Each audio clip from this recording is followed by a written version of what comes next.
The Dwarf's Chamber and Other Stories by Fergus Hume. Recording by David Wales.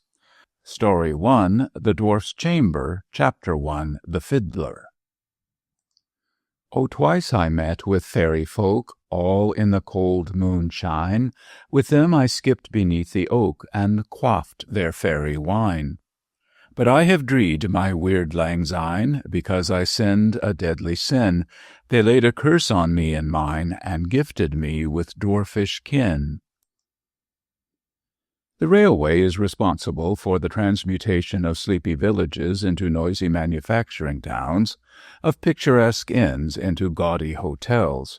Wheresoever that iron road runs, hamlets, as vitalized by its touch, begin to throw out lines of suburban villas, to gather into clumps of roaring factories, while the rustic alehouse of yore, the parliament of rural politicians, swells into a bloated three-story barrack, all glass and glitter and bare discomfort.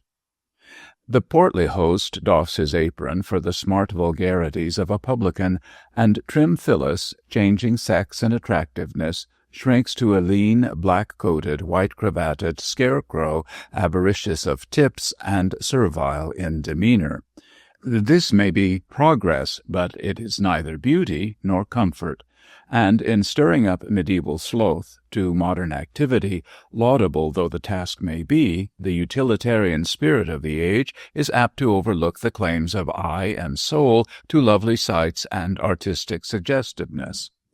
Yet, as on the verge of the maddest whirlpool lie broad, still pools wherein collect flotsam and jetsam thrown off from the central gyration, so beyond the radius of railroad and mushroom town lie somnolent parishes untouched by the restless spirit of the 19th century.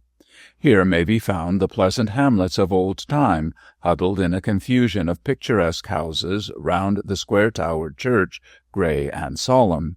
Here the market-place with cross and inn, yonder the dwelling of the lord of the manor, showing red roofs and lean chimneys above the park tree-tops. At the end of the crooked street a narrow bridge bestrides a swift stream, and beyond, the dusty high road, leaving behind its rusticity, runs straightly towards the smoky towns which skirt the maelstrom of modern existence. Such a village is Daylesford. Artists, pioneers of the great tourist tribe as they are, knew it well, and often had its quaint houses, its ivy-clad church, its gorse-bespeckled common, figured on the walls of the academy.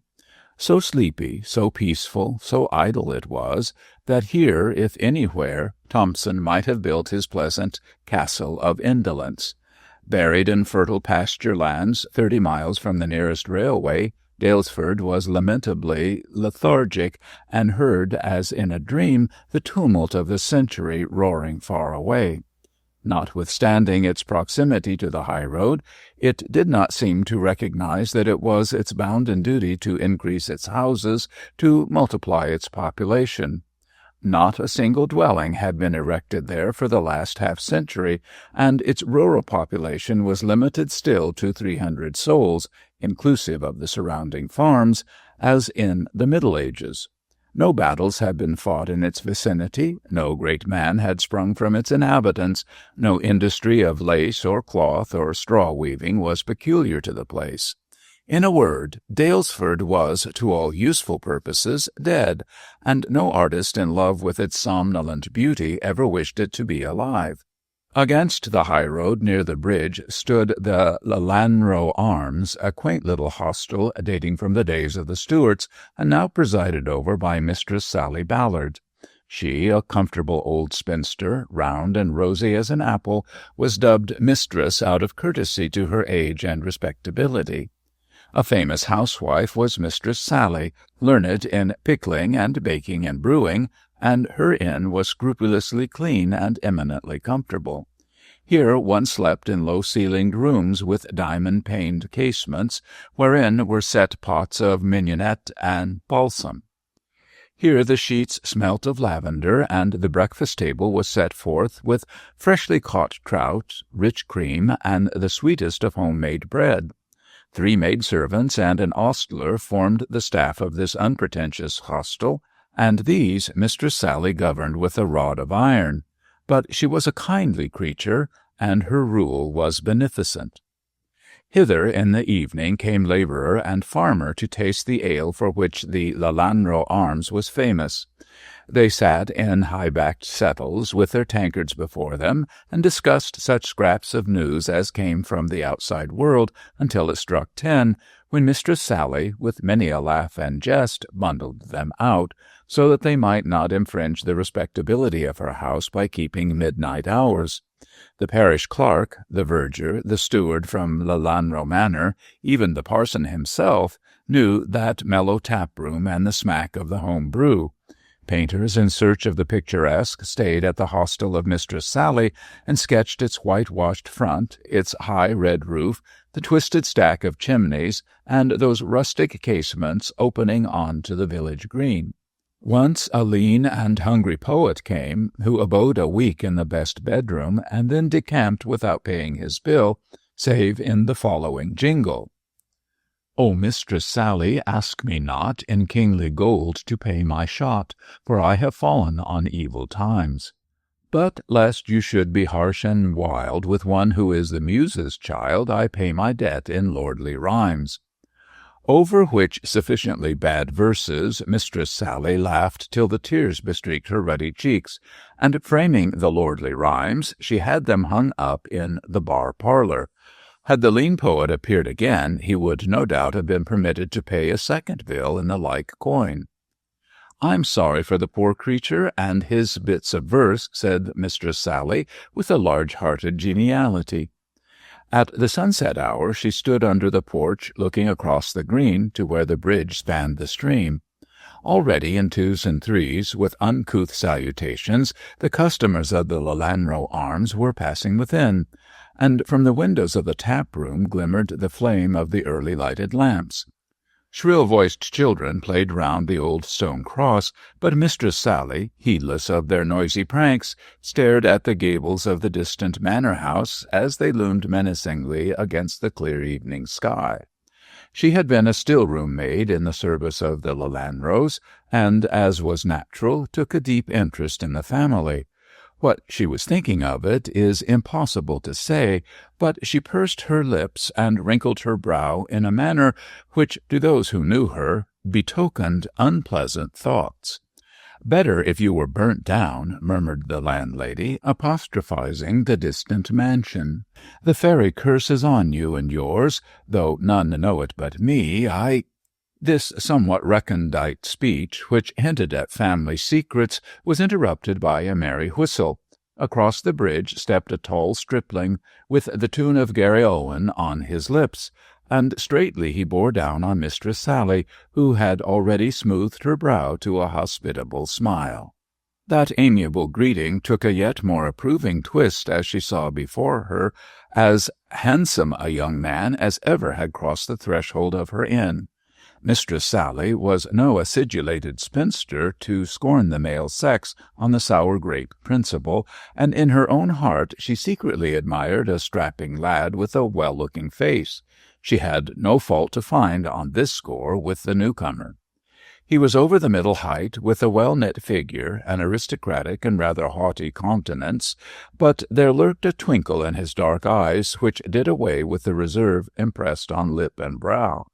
Well worn as was his dress, a shabby shooting suit of brown corduroy, Mistress Sally saw that he was, as she expressed it, every inch a gentleman.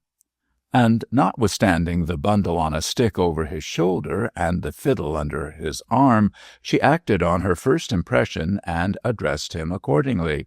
"Good even, sir," said she with a curtsy. "It is bed and board you want, I'll be bound."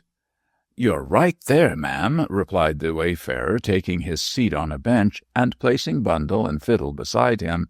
"But I'll have board before bed, as my hunger is greater than my weariness." "Would you like a broiled trout, sir, or a chicken nicely roasted? And there's a cold round of beef in the larder, fit for a lord." The stranger flushed a trifle through the tan of his skin and laughed in a somewhat embarrassed fashion. "No, thank you, ma'am," he said, with a half-sigh. "My purse will not permit of such dainties." A pot of beer and some bread and cheese out here are all I require. After that, a bed for the night." "Are you a poet, sir?" demanded the landlady, astonished at his moderation and mindful of the rhymes in the bar-parlour. "Why, no, ma'am," answered the other with an amused smile. "I have scribbled verses in my time, but I do not claim to be a rhymer. As you see," he added, touching the violin, "I fiddle for my living." Mistress Sally looked at his handsome face, considered his gently bred air, and smilingly denied the truth of this remark. What is more, she supplied a reason for his making it. "I understand, sir," she said, with a broad smile, "you are a young gentleman who is doing this for a wager." "A charitable supposition, but incorrect. I am really and truly a simple fiddler, tramping my way up to London. Look at my bundle, my clothes, my violin, and at your face, sir," replied Mistress Sally, laughing. "It isn't dress makes the gentry." "Oh, I've lived with them in my time, sir. But as it pleases you to be merry, it is not my place to say anything, though I wish," added she, stepping back into the doorway, "that you would stay your stomach with something more substantial than ale and bread." The young man laughed as she disappeared, but the laugh gave place to a sad look when he examined his lean purse. Therein were 2 half-crowns and a piece of gold. 15 shillings, the owner of this wealth said to himself, and I am still over 100 miles from London. Unless I earn more money with my fiddle, I am afraid it is many a meal I shall have to go without, and many a night I shall be forced to sleep under the stars.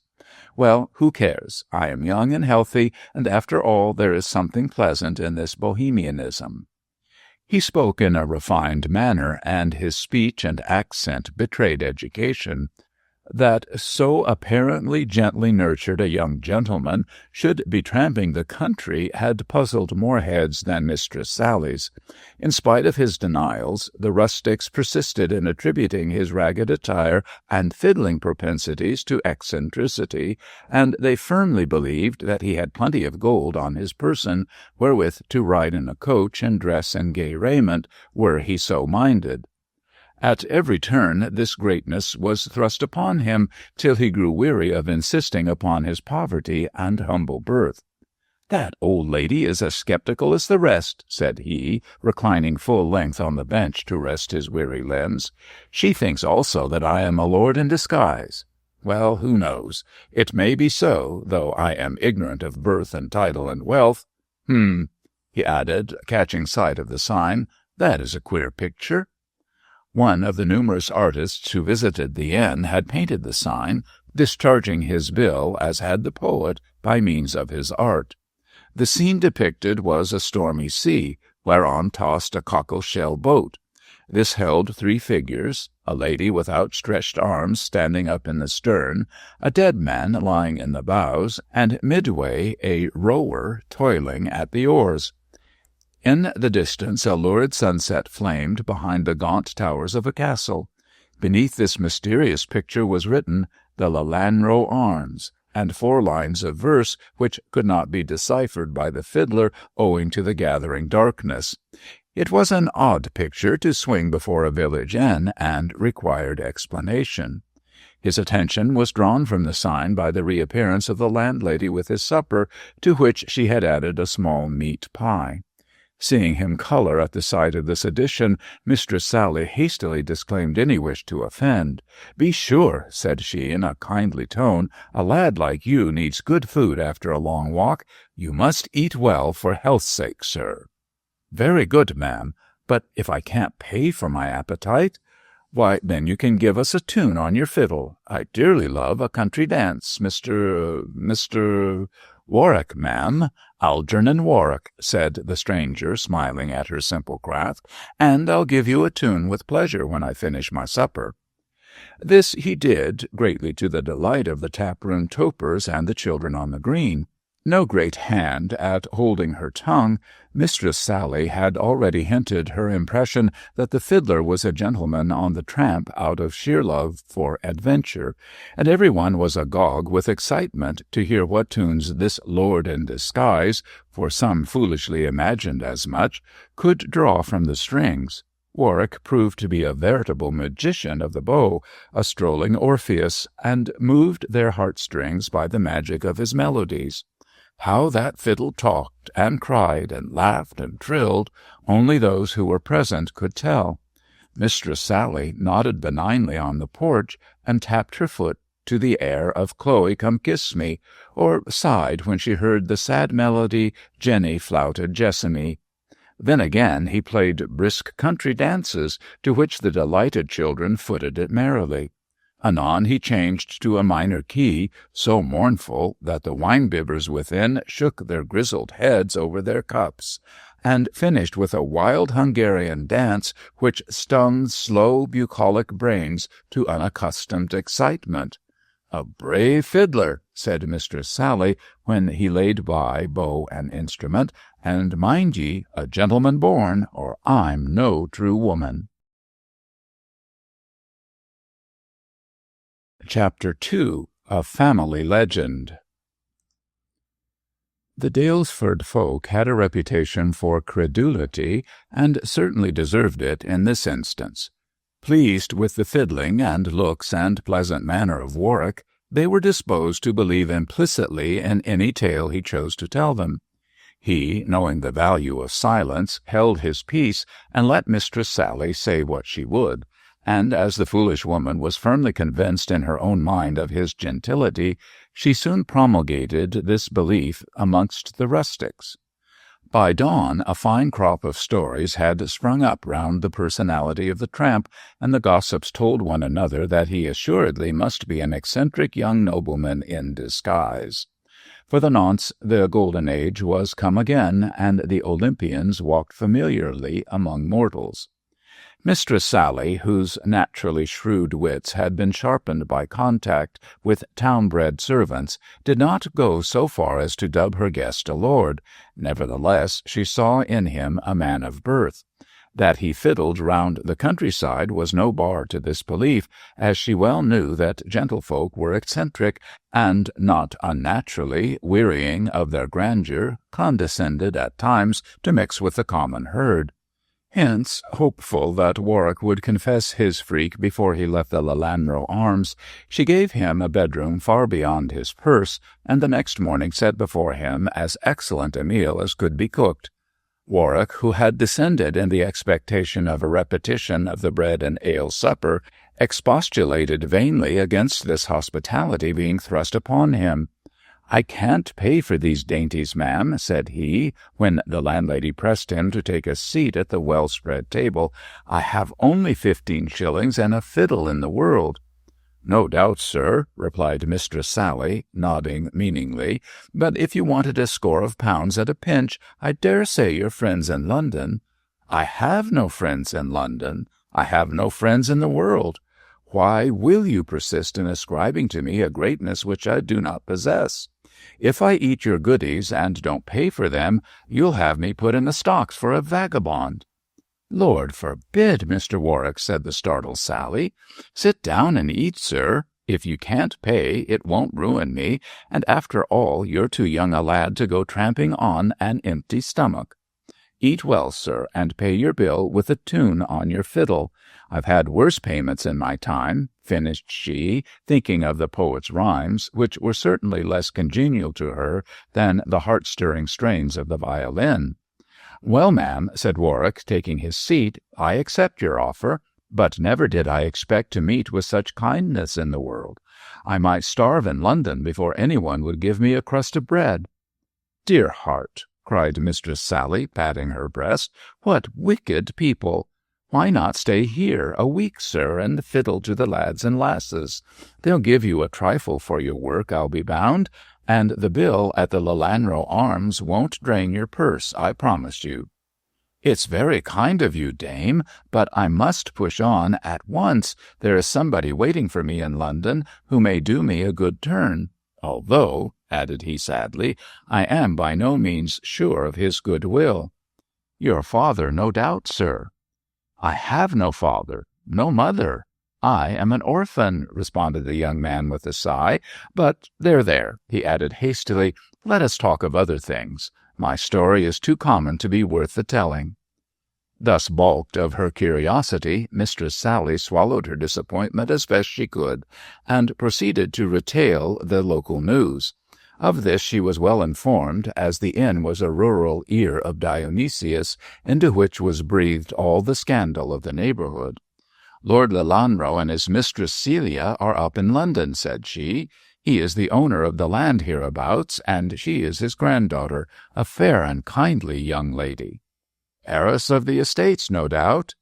"No," replied the landlady, pursing up her lips. "The estates go with the title to a distant cousin of the family. With Lord Lelanro the direct line ceases unless—" "Unless what, ma'am?" asked Warwick, noting the abrupt pause. "Never mind, sir. Every family has its skeletons, and it is not for me to show that of the Lelanros. It is a fine house, is it not?" she added, evidently desirous of turning the conversation. "What I saw of it," answered Algernon, falling in with her humour, "a steep wall rising from the banks of the stream, turrets and gables beyond, encircled by a park. Why is the house defended in that fashion, Mistress Sally? Is the owner misanthropic, or is he merely doubtful of the world's honesty?" "He is not partial to strangers," muttered the other reluctantly, "at least not at the manor. In London my lord keeps open house." From the way in which she spoke, Warwick saw that the subject was distasteful, and wondered what could be the reason of her obvious embarrassment. Evidently there was some secret connected with house or inmates, and being a loyal servant of the family, she was bent on saying as little as possible. Nevertheless, as Warwick had kept his own counsel, he could not very well question her further on her private affairs, and therefore went on with his breakfast in silence. In a few minutes Mistress Sally left the room, and returned speedily with a portrait in a silver frame, which she placed proudly before her guest. "This is a picture of Miss Celia, sir," replied she, "given to me by herself.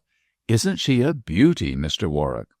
"A very charming young lady," answered Warwick, examining the photograph, "but her expression is rather sad." "Aha!" coughed Mistress Sally awkwardly. "She has reason to look sad. All the Lelanros are sad after 20. "Why after 20? "I'm not the one to tell tales," said Mistress Sally, hastily snatching up the picture. "If my dear pretty Miss Celia is sad, that has nothing to do with you or me, sir. Let sleeping dogs lie. That is what I always say." After which significant remark she left the room for a second time, nor did she re-enter it again, and Warwick guessed thereby that she was afraid of saying too much.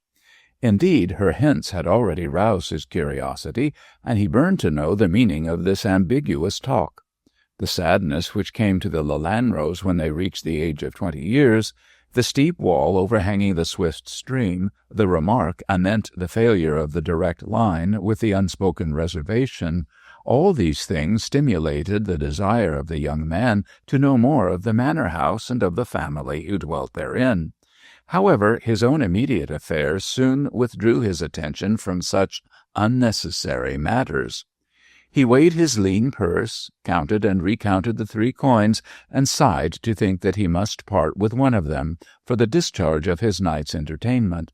Still, with 12 and 6pence he would do very well for the next few days, and he trusted when this was spent to replenish his exchequer by music and song. Having come to this conclusion, he pulled out a clay pipe and loaded it with a morsel of tobacco from his scanty store. He proceeded to indulge in the luxury of a smoke. Then he picked up his bundle, tucked the fiddle under his arm, and repaired in search of Mistress Sally to say good-bye. She was blocking the porch with her portly form, and turned to greet him with a smile. In the bright sunlight, with her beribboned cap, rosy face, and buxom figure, she resembled one of those delightful landladies who enliven the optimistic pages of Fielding and Dickens. And why should she not resemble them, she who was their lineal descendant and worthy representative? "I must go now, Mistress Sally," said Warwick, tendering his poor coin, "and here is all I can pay for board and lodging. A miserable return for so capital a bed and supper." "Put it up, sir," said the good-hearted landlady, waving it away. "Heaven forbid that Sarah Ballard should take from those who need." and in spite of his half-laughing, half-earnest expostulations, she absolutely refused to take the money.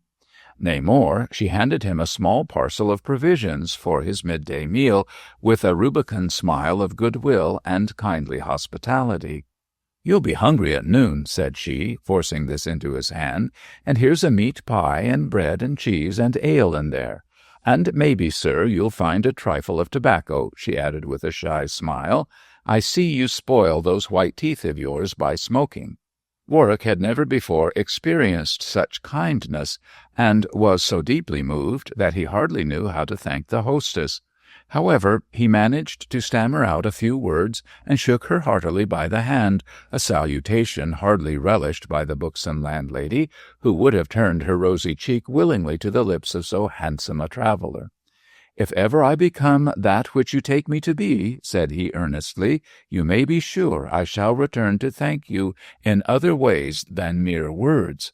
"Come when you will, and you'll ever be welcome," responded Mistress Sally, and patted him on the back as he stepped out into the sunshine.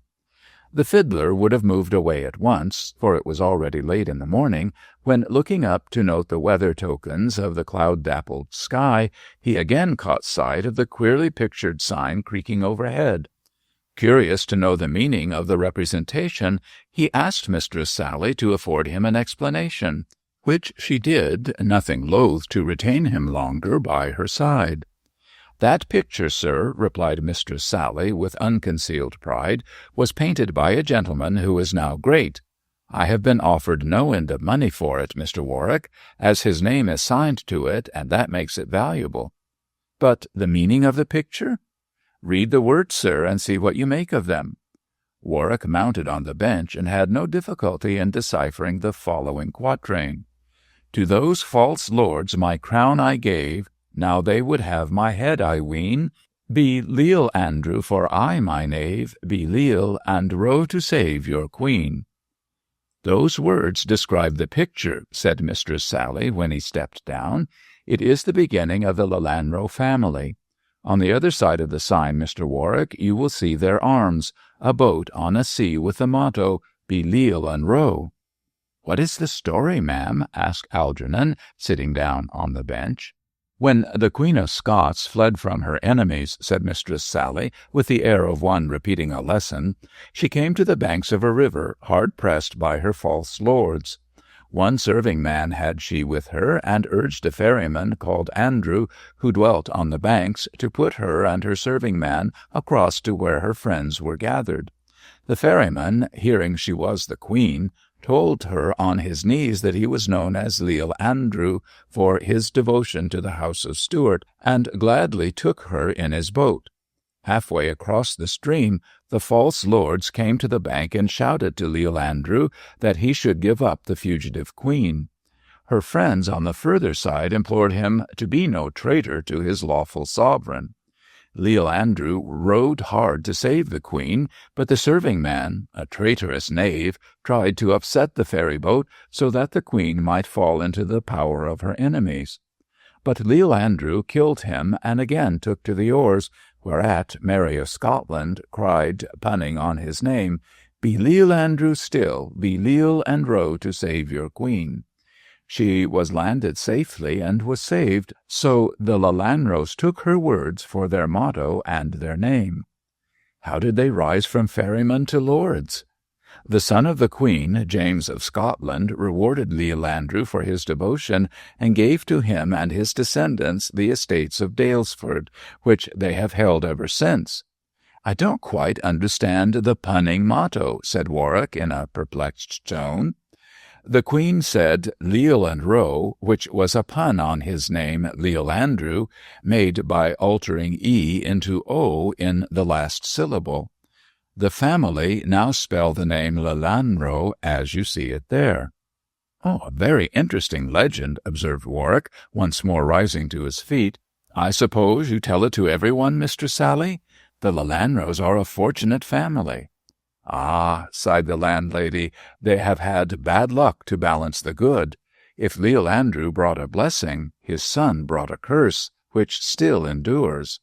"What is the curse, ma'am?" "It's too long a story," said Mistress Sally hastily. "You had better go, sir, for the sun is high, and see, the children are out from school. They'll be asking you for a tune, I'm thinking." At this hint, Warwick again thanked the good-hearted landlady and took his leave. Halfway across the green he struck up a lively measure, whereat the school-children followed, dancing in his wake as he marched along. It was a repetition of the Pied Piper of Hamelin. Chapter 3. Adventures are to the adventurous. On leaving that hospitable inn, it was Warwick's intention to push on towards London, but so stimulated was his curiosity by the landlady's chatter about the Lelanro family that he determined to look again on that tantalizing wall which apparently concealed some strange secret. With this intent he retraced his way across the bridge, still drawing onward by his fiddling the dancing children, and strolled over the meadows in the direction of the manor. Here, anxious to rid himself of his innocent company, he sat down under a tree and played to their restless feet until they were fairly wearied out. Then he nodded a kind farewell, and leaving them to pick buttercups till the school bell rang, he betook himself along the banks of the stream. This rustic river of no great width parted two landscapes markedly dissimilar in character. On the further side, a forest of oak and sycamore and ash and birch covered a round, swelling hill, and at its foot numerous large rocks thrust themselves from amid the green foliage into the turbid waters. Overshore, the stream fretted and whitened round the titanic stones, but swept smoothly onward, deep and silent, under the shadow of the bank whereon Warwick stood. Thence spread fat meadowlands, dotted with ancient trees and divided by flowering hedgerows, the rigid intersecting lines of which assimilated the plain to a chessboard. Through this fertility the high road meandered, white and dusty, to where the vision was stayed by low-lying hills undulating against the blue June sky. As a finishing touch to the contrast, the peaked roofs of the manor house showed themselves in the dip of the land between forest slope and low-lying meadow, linking, as it were, the mountain with the vale, past savagery with present domesticity, being at once a feudal castle and a modern mansion. After a careless glance at this scene, which would have longer enchained the eye of an artist, Warwick passed into the path which wound tortuously along the flowery banks. Here the green arcade overhead was vocal with the song of bird and hum of insect, while the murmur of the fretting water added a deeper note. Through the boles of the trees which fringed the meadows in a single line, he now and then caught a glimpse of slowly moving cattle, of scampering foals and playful lambs. From such a pastoral landscape his attention was distracted by the trout leaping after mayflies, and in the green twilight of the woods beyond he saw the brown flash of a squirrel springing from one tree trunk to another.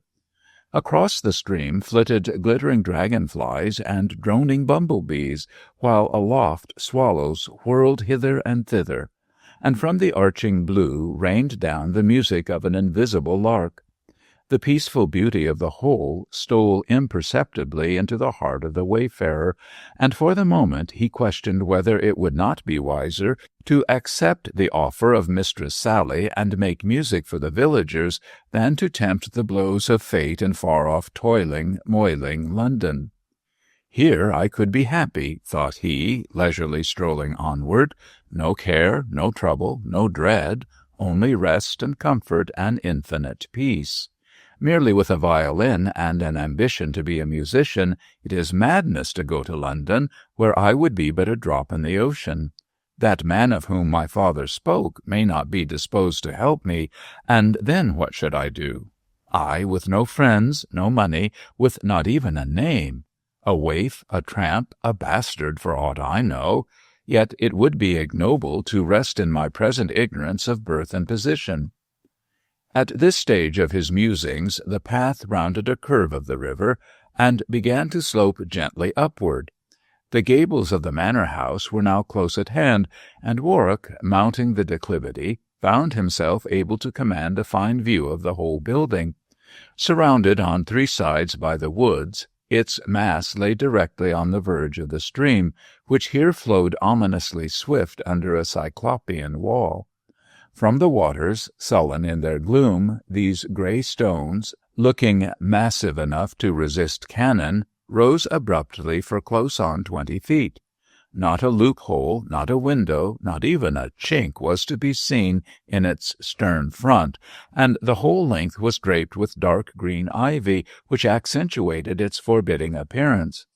Above this shot the red-tiled roofs, peaked and steep, round turrets, pierced with narrow windows, and lines of machicolated battlements, gray with age, the whole jumbled together in picturesque confusion. With the stream moat-like at its foot, and the wild woods on either side, this curious building resembled a feudal castle, such as Doré drew for the tales of Rabelais. Here a robber chief might have dwelt. Here a magician might have kept in durance some enchanted princess, yet the building was set in the heart of England, and promised no more extraordinary adventure than the commonplace kind incident to our prosaic and law-protected existence. Civilization kills the romance of road and river and lonely country house. Much struck with the sight of this wood-encircled castle dominating the swift stream, Warwick looked at it long and earnestly, and finally he sat under a shady oak to make his midday meal. After this he purposed to return to the bridge, and so pursue his way to London along the high road.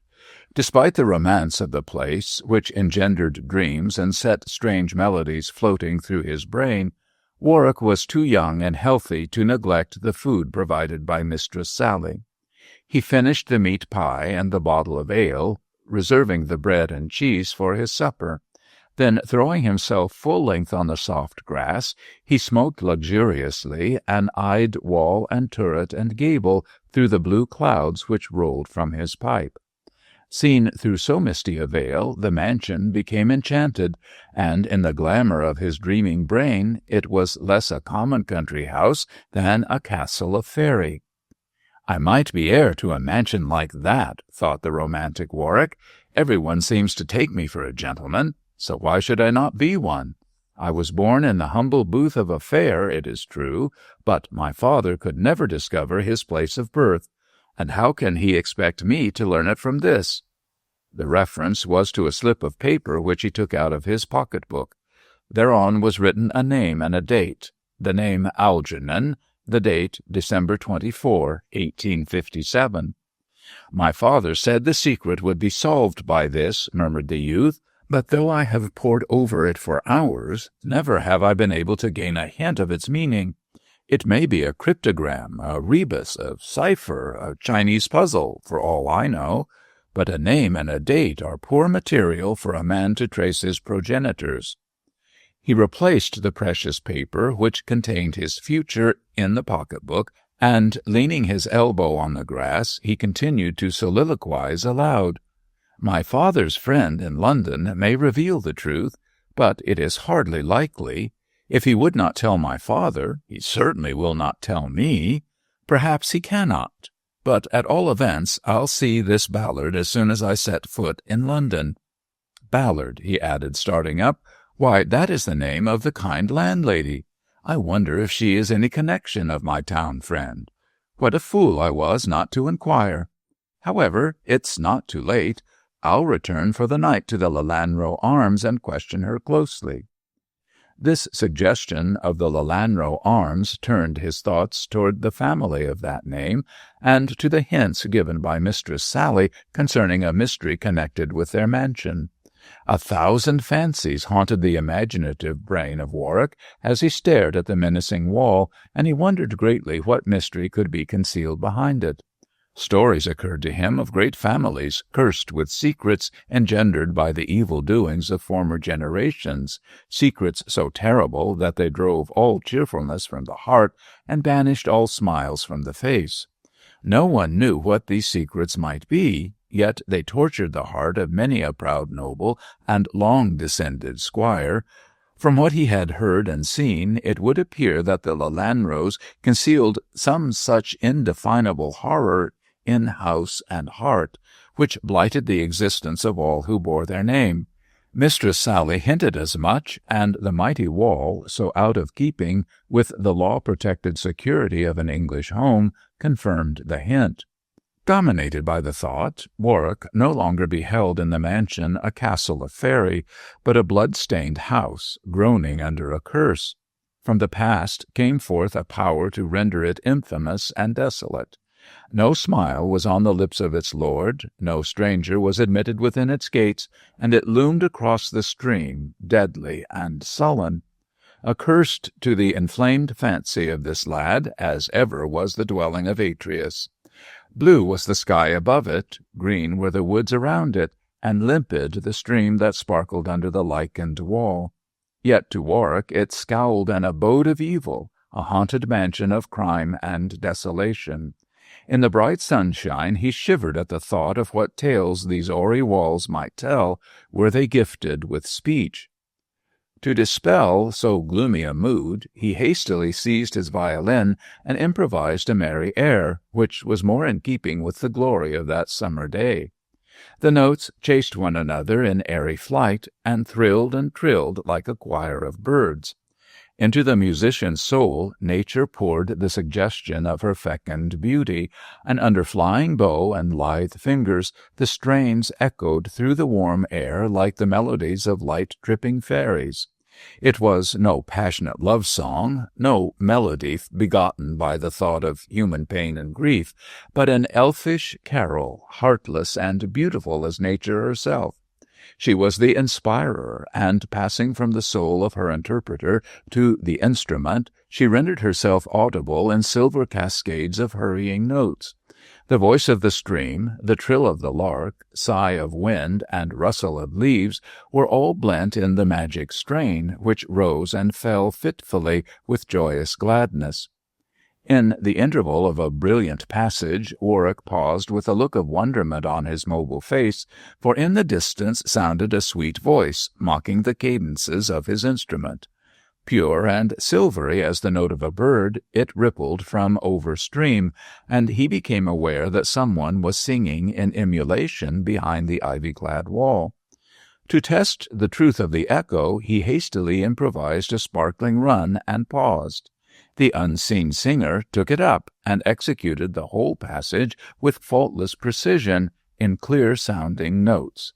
He again swept the bow across the strings, and again the human echo mocked his fantasy. Then ensued a delicate duet in which the notes of the violin trilled across the stream, to be met midway by similar strains. Note for note, the hidden voice replied to the violin's melody. Then Warwick paused, and the voice sang alone. He re-executed the melody, and so instrument and singer fluted together like mockingbirds. "This is an adventure of faery," cried Warwick, when he could no longer provoke a reply. "I would give anything to see this caged bird." He pictured to himself a delicate maiden prisoned behind those grim stones, and laying down his violin, he descended the green slope to the banks of the river, as though then and there intending to swim across and storm the prison. This fantastic adventure appealed greatly to his fancy, and, parted from all knowledge of the singer by wall and stream, he sat meditating on the flowery marge. Nevertheless, despite his ardent curiosity, he had no intention of swimming stream or of scaling wall, as it was not his business or right to thrust himself into the affairs of the Lelanro family. All he decided to do was to return to the inn, and, if possible, to learn from Mistress Sally what bird was caged in that woodland castle. Such was his intent, but fate took the matter into her own hands and thrust him forward on a path whence there was no retreat. Wrapped in his dreams of the hidden singer, he did not note how insecure was the bank on which he reclined. The water had eaten away the under part, and though Warwick was ignorant of his danger, he was seated on a mere shell of matted grass and earth, beneath which swirled the current. Unexpectedly, his seat collapsed, and before he could collect his scattered thoughts, he found himself swept into midstream, swimming for dear life. Notwithstanding the heat of the day, the water was bitterly cold, and the youth, chilled and numbed by the sudden immersion, was almost helpless in the grip of the current. Fortunately, Warwick was a good swimmer, but encumbered by his clothes and cramped by the cold wave, he could not regain the shelving bank whence he had fallen. The main strength of the current rushed directly past the wall, and thither, in spite of all his efforts, the youth was borne. Dreading lest his strength should give way, he seized the roots of the ivy which, huge and gnarled, dipped in the stream, and with a powerful effort drew himself upward from the water which threatened to suck him down. Half bewildered by the shock and the position in which he found himself, he saw that he was fully committed to the adventure, and as there was no other means by which he could hope to save his life, he clambered with difficulty up the natural ladder formed by the roots and sprays of the ivy. Emerging at the top of the wall from shadow to sunshine, the change was too sudden, and smitten by the fierce beams, he was seized with vertigo. But a moment he balanced himself on the wall, and saw, as in a dream, the stream on one side, a garden on the other, when, losing senses and hold, he reeled dizzily and fell downward into what seemed to be a gulf of roaring gloom. Chapter 4. In Lilliput. When Warwick came to himself, he was conscious of a dull pain on the top of his head and of a wet cloth lying across his forehead. Still confused, he did not at once open his eyes, but lay silent and inert, endeavoring to pick up the threads of life where recollection failed him.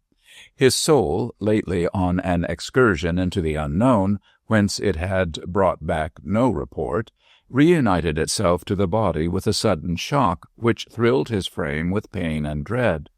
Then memory awoke, and he recalled his fall into the stream, his scaling of the wall, and finally the utter blank which had whelmed him on the other side of the parapet. Between that and this he could recall nothing. At some indefinite period he had bestridden an ivied wall in the hot sunshine, but he could not even guess at his present situation. So bewildered was his brain that for the moment he neither opened his eyes nor attempted to comprehend his position.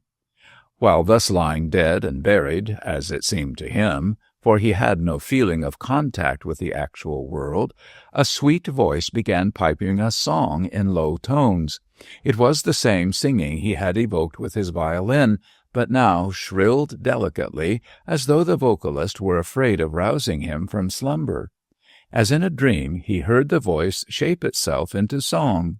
Sir James Tagad his soul fra ill ha picked the rowan berry, and walked him in the moonlicht chill where fairy folk dance merry. O lay ye doon the rowan twig, and taste your wine a broom, or mickle dole an airtha soul will gie for a doom. Here the ballad abruptly ended as a deep voice jarred on the silvery sweetness of the strain. "Pray be silent, Madam Tot," said the voice. "You will wake our patient." "Not so, doctor," replied the singer lightly. "His soul is not there, but in the kingdom of Faery with my kinsfolk." "We must try and bring it back to his body, then," said the doctor. "The lad has been severely shaken by his fall, but as no bones are broken, I trust he will soon be all right. You stay beside him, Madam Tot, while I go for some wine." "Send Blunderbore to me," cried the lady as the other departed. "I wish him to see after my summer house, broken by the fall of this giant." The idea that he was a giant so tickled Warwick that, notwithstanding his aching head, he could not forbear a quiet laugh, and opened his eyes to see into what odd quarter of the world he had wandered. The sight of the room in which he lay made him doubtful of his sanity, and he began to think that he had been thrust into a doll's house. Everything was on so small a scale that he indeed felt as though he were a giant in the land of Lilliput. He was lying on the floor with his head resting on a tiny sofa, and on looking upward he saw that the ceiling was so low that he could almost touch it by simply stretching up his arm. Tables and chairs on the same miniature scale were scattered about the apartment, and the doors and windows were commensurate to the size of the chamber. The hangings were of green, as also was the carpet, and everything betrayed daintiness and refinement, as though the room were inhabited by a luxurious doll. It was little wonder that these dwarfish surroundings confused the young man, who so unexpectedly found himself amongst them. To lose consciousness in the actual world and recover sensibility in the land of pygmies is a rare, almost an inconceivable experience for the average human being. The doll herself, who was seated on a little chair, started up when she heard his laugh and hastened lightly towards him. This lady was a dwarf, not more than 3 feet in height, but so beautifully proportioned that for the moment she did not strike Warwick as anything out of the ordinary. But for her white hair and wrinkled face, he would have taken her for a child. She was dressed in a green robe with a silver belt and wore a hat of the same hue, adorned with white feathers. Leaning on an ebony cane, she nodded and smiled at Warwick, while he could hardly forbear an exclamation of wonder at this perfect reproduction of a human being on a smaller scale. Head, body, hands, feet, all matched one another, and beyond the fact that she was 3 feet high instead of 5 or 6, there was nothing incongruous or repellent in her looks. Evidently the chamber had been proportioned and furnished in accordance with her stature, and so strong was the impression created by this congruity that Warwick looked upon himself rather than on her as an abnormal creature, and felt that he had no right to intrude his clumsy bulk into the miniature world presided over by this diminutive beauty. "Am I in Lilliput?" asked he faintly, with an amazed glance at the green-clad fairy. "You are in my chamber," replied the dwarf in a sweet, low voice, quite in keeping with her tiny personality. "You fell off the wall onto my summer house, but that its thatched roof broke your fall, you would have been killed, for you tumbled," added the little lady solemnly, "from an enormous height." Warwick laughed as he quite conceived how infinitely high the wall would appear in the eyes of this little creature, seeing that he, a full-grown man, found it sufficiently lofty. He looked down at his limbs, which seemed unnaturally large in this chamber, where everything was reduced to suit the physical requirements of its dwarfish inmate, and wondered how he got in at the narrow and low door. Madame Tot, as the doctor had called her, guessed his thoughts and smiled again. She had a very pretty smile, and revealed a row of pretty teeth as she anticipated his speech by a ready explanation.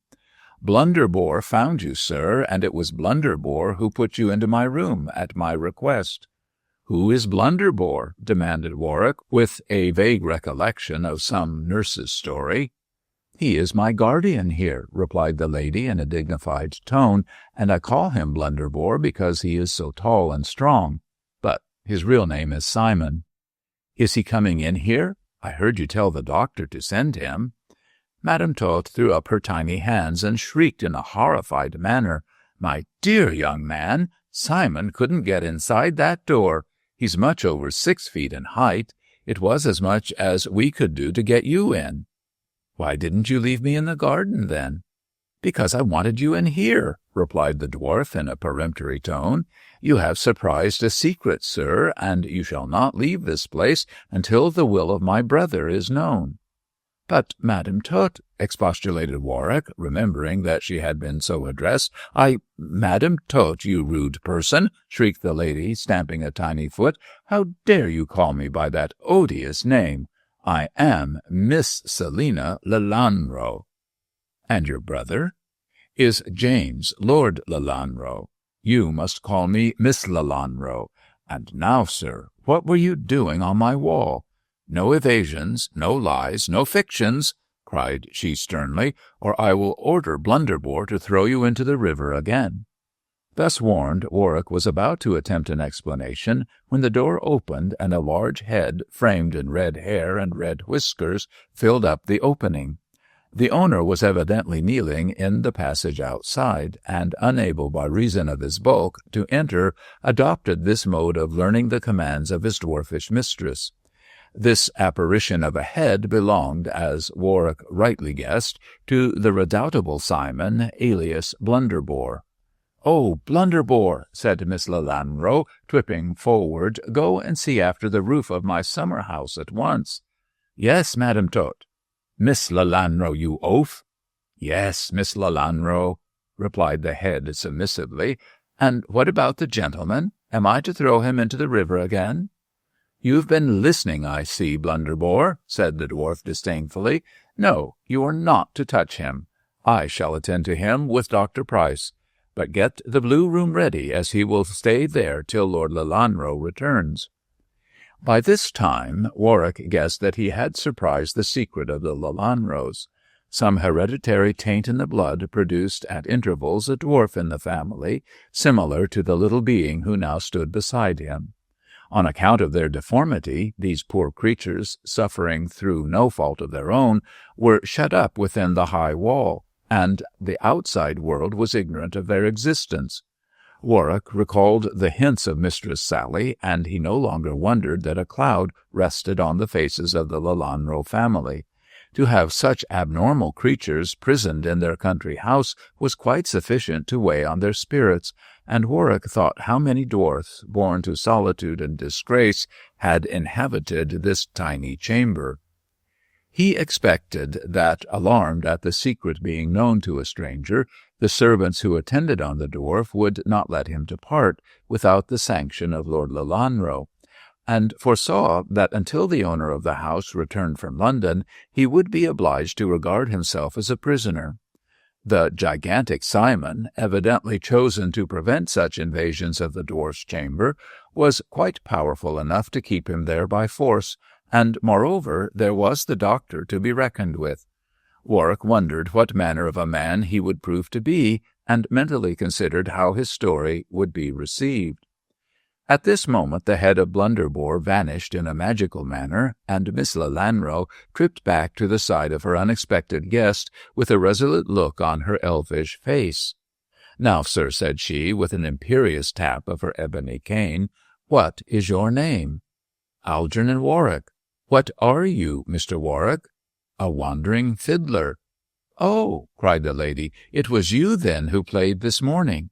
"Yes, Miss Lelanro, and it was you who sang." "It was I. Your music pleased me very much, but I hardly expected the honor of a visit." "I assure you it was quite unintentional on my part," urged Warwick, anxious not to offend this dainty lady. "I fell into the river by accident and was carried away by the current. It swept me under your wall, and to save myself from being sucked under, I gripped the roots of the ivy which overhang the stream. Had I not done so, I should have been drowned. As it was, I could not hang there indefinitely, so I clambered up the wall with no intention of invading your privacy, but only intent on saving myself. The sun beating on my bare head turned me giddy, and I fell into your garden. But I assure you, Miss Lelanro, I might just as easily have tumbled out as in, and so into the stream again." The dwarf listened gravely to this explanation, with her head cocked on one side like that of a pert sparrow. When he paused, she nodded approvingly, and supplied him with the sequel to his adventure. "I was in my garden, Mr. Warwick, and I saw you fall. It was fortunate I had left my summer-house, else I might have been crushed under its ruins. My cry of alarm brought Blunderbore to my assistance, and seeing that you were stunned, he carried you in here by my order. Then I sent for Dr. Price, who is now attending to you." "Am I to consider myself your prisoner, Miss Lelanro?" "You are to consider yourself my guest," replied the little creature with great dignity. "I have given orders that a chamber is to be prepared for you. Not one like this," added she, looking round the doll's house with ludicrous complacency, "but a grown-up apartment furnished to suit your size." Dr. Price will be here shortly to conduct you there, and in the meantime, Mr. Warwick, I shall take my leave to see Blunderbore repairing my summer house." "I apologize for my misfortune in having crushed it," said Warwick gravely, though secretly amused by the dwarf's self-importance. "Not at all, not at all," replied Madame Tot, pausing at the door of her chamber to wave a gracious pardon. "It was not your fault. I exonerate you from all blame, and I shall make your stay at the manor as pleasant as I possibly can." When she disappeared, Warwick fell to thinking of the strange situation in which he had been placed by fate. Certainly, in leaving the inn but a few hours previously, he had not expected to find himself in such straits.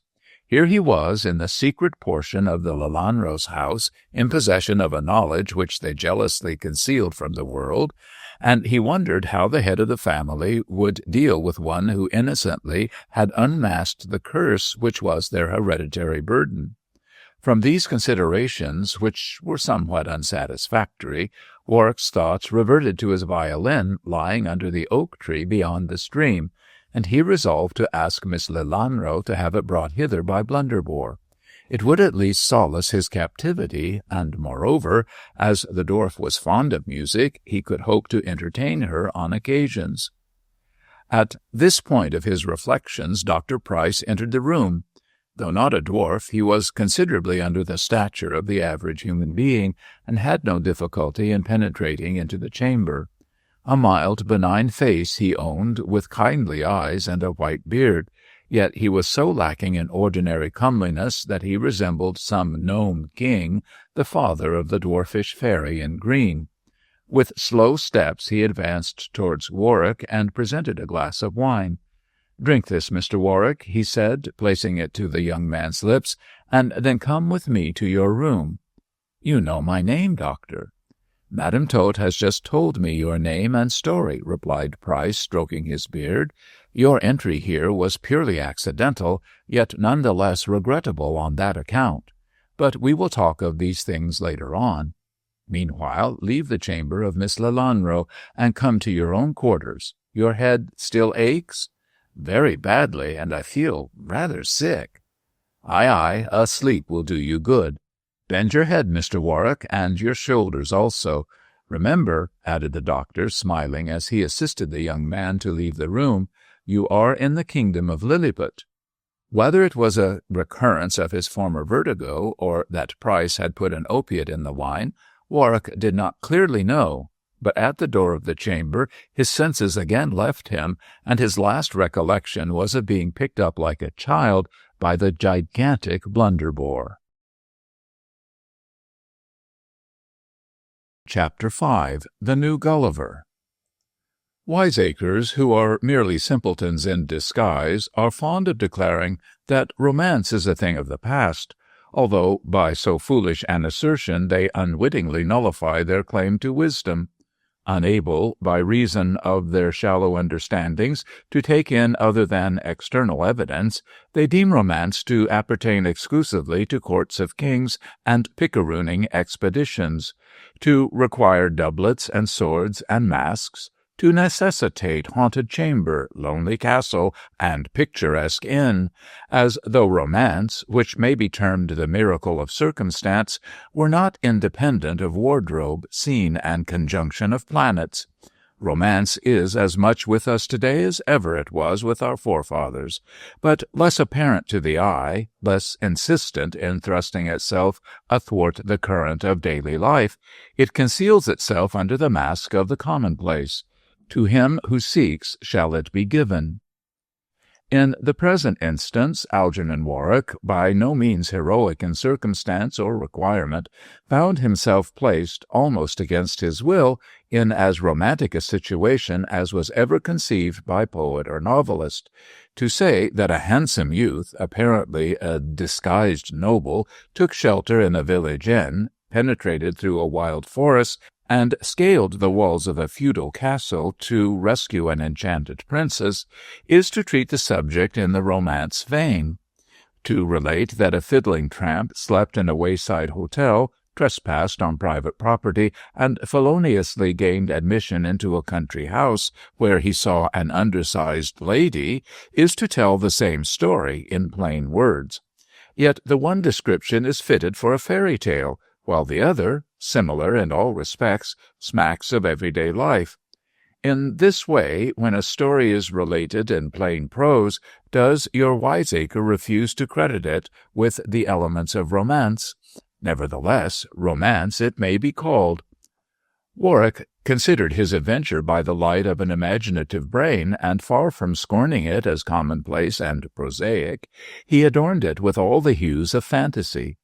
Miss Lelanro was not an undersized lady, but a dwarf, who doubtless had elfish blood in her veins. The country house was an enchanted castle, Dr. Price a fair representative of a kindly magician, and Blunderbore a giant, dull and spiteful. In such wise can the alchemy of a youthful and poetic imagination transmute the prosaic into the romantic. Yet he had some excuse for so poeticizing, for the strangeness of his surroundings lifted his life out of the ordinary commonplace of existence.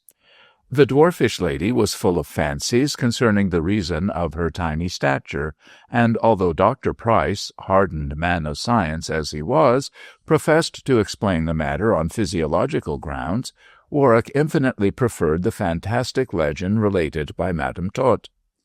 "You must know," said she, several days after his unexpected arrival, "that one of my ancestors, Sir James Lelanro, went to visit the old fairy house of his father, Leolandru.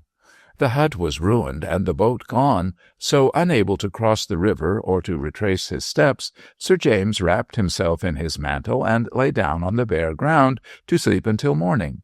By chance he had gathered a twig of the rowan tree, which protects mortals from fairy power and also gives them fairy vision. With the rowan twig in his hand, Sir James woke at midnight when the moon was full, and he saw the little people arrayed in green holding their revels.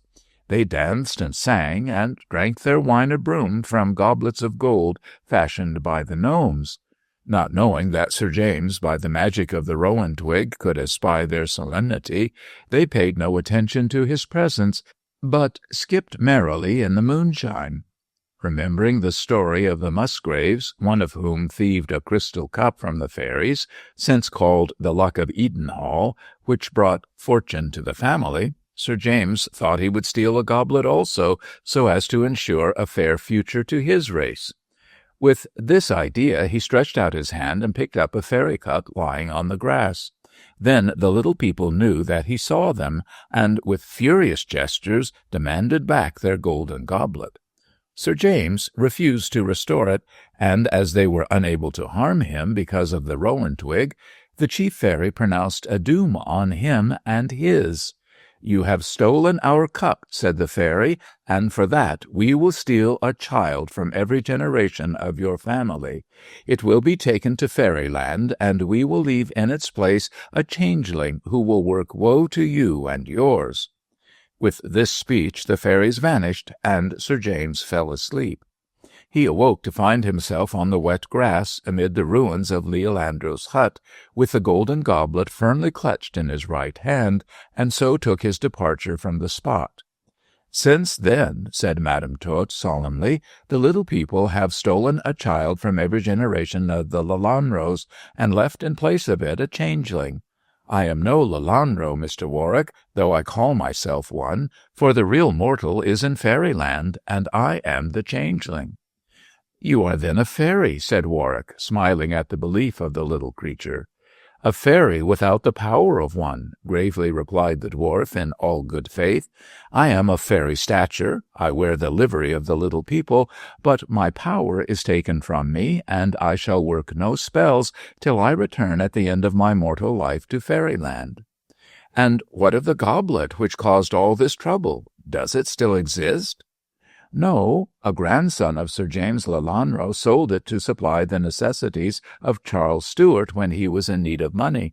No one knows where the fairy cup now is," she added, "but the changeling remains. Every generation of Lelanros has had one of the little people placed in the cradle." Hardly had Madame Todt ceased speaking when, feather-headed and inconsequent as a child, she ran off in chase of a white butterfly and left Warwick in the company of Price. They were in the garden under the shadow of the great wall, and at the conclusion of the legend the young man turned towards the doctor with a smile. "So much for the ideal," said he inquiringly. "Now for the real. What is the reason of this dwarfish strain in the Lelanro family?" "I am afraid science cannot answer that question," replied Price, shaking his head. "It is one of the mysteries of nature. The Lelanros are usually tall and well-formed, but every now and then a dwarf is born." "To every generation?" "No. Sometimes a generation is free, and all the children attain ordinary stature. But the strain is sure to come out again, even after the lapse of years. There is physical as well as mental heredity, you know, Mr. Warwick." "I believe so," replied Warwick mechanically, for his thoughts were otherwhere. "I suppose these Lelanro dwarfs never marry?" "Assuredly not," said Dr. Price emphatically. "Who would marry an abnormal creature like that? It would be cruel and unwise. When a dwarf is born to the family, it is placed here, and its life is made as pleasant as possible. That little being is far happier here than she would be were she allowed to be seen by all and mocked at for her deformity." "But she is not deformed."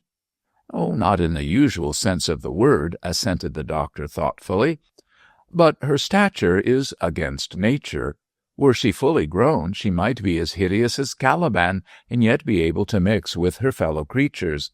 As it is, the very beauty of her diminutive person would attract attention and curiosity, and as the Lelanros are a proud family, they naturally do not care to have one of their members so regarded by the world." "Nobody knows of the existence of Madame Todt?" "No one, save myself, Simon, and Mrs. Vard, the female attendant. Our little friend is kindly treated, and, as you see, she has every comfort. Do you not think yourself that she is better here than exposed to the jeers of the world?" "Well, I must say that I do. She seems a childish being." "She is shrewd in some things, Mr. Warwick, but having no experience of life, she is still in the stage of childhood, although close on 60 years of age." "60 years of age," sighed Warwick sympathetically. "A long time to pass in captivity." "I beg of you not to use that word, sir," said the doctor reprovingly. "It is not captivity to her, and you must not put such ideas into her head. Though perhaps," added the doctor, divining the reason of the sigh, "you object to your detention here?" "Not at all, doctor. I am willing to remain till Lord Lelanro arrives." "He is coming here next week, Mr. Warwick, and he will then see you on the subject of your unfortunate intrusion here. I hope you do not blame me for detaining you, sir, as, all things being taken into consideration, I could act in no other way." "I am not at all angry with you," said Warwick, taking the hand of the elder man, "and I have no objection to pass a few weeks in the company of so accomplished a scholar. But neither you nor Lord Lelanro need mistrust me, as my lips are sealed by honor on all points regarding this place. I will breathe no word of it to a soul." "I quite believe you, Mr. Warwick. From the moment you came I saw that you were a gentleman." "I'm afraid you saw wrong, doctor," replied the young man, flushing. "I am not a born gentleman." "Of that I know nothing, Mr. Warwick, but you certainly give me a strong impression that your birth is not so lowly as you would imply." "Some day I shall tell you my story, doctor, and then you can judge for yourself." With this promise the other was obliged to be content, although he could hardly contain his very natural curiosity concerning this attractive young stranger. Several times he had hinted at the advisability of Warwick making a confidant of him, but with constant good humour the youth declined to reveal his past life. "If necessary, I shall relate my history to Lord Lelanro," said he decisively, "and it is very probable that, as I have unwittingly become possessed of his secret, I shall place myself unreservedly in his hands. But till then, Dr. Price, I prefer to keep my own counsel." There was so much quiet determination in this reply that Price could not but admire the good sense of the young man.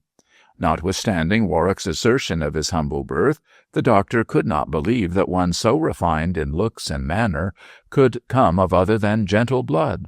Moreover, in their frequent conversations, Warwick showed himself to be a well-educated man, and in a moment of negligence let slip the information that he had been at a prominent public school. As wandering fiddlers do not as a rule attend such high scholastic establishments, the good doctor settled in his own mind that Warwick was a youth of good family who had run away from home, and feared to tell his tale lest he might be reclaimed by his parents. Yet, as he confessed to 22 years of age, and was therefore beyond tutelage, this was hardly a satisfactory explanation.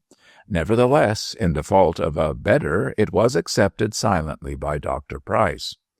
Warwick found his life at the manor fairly pleasant.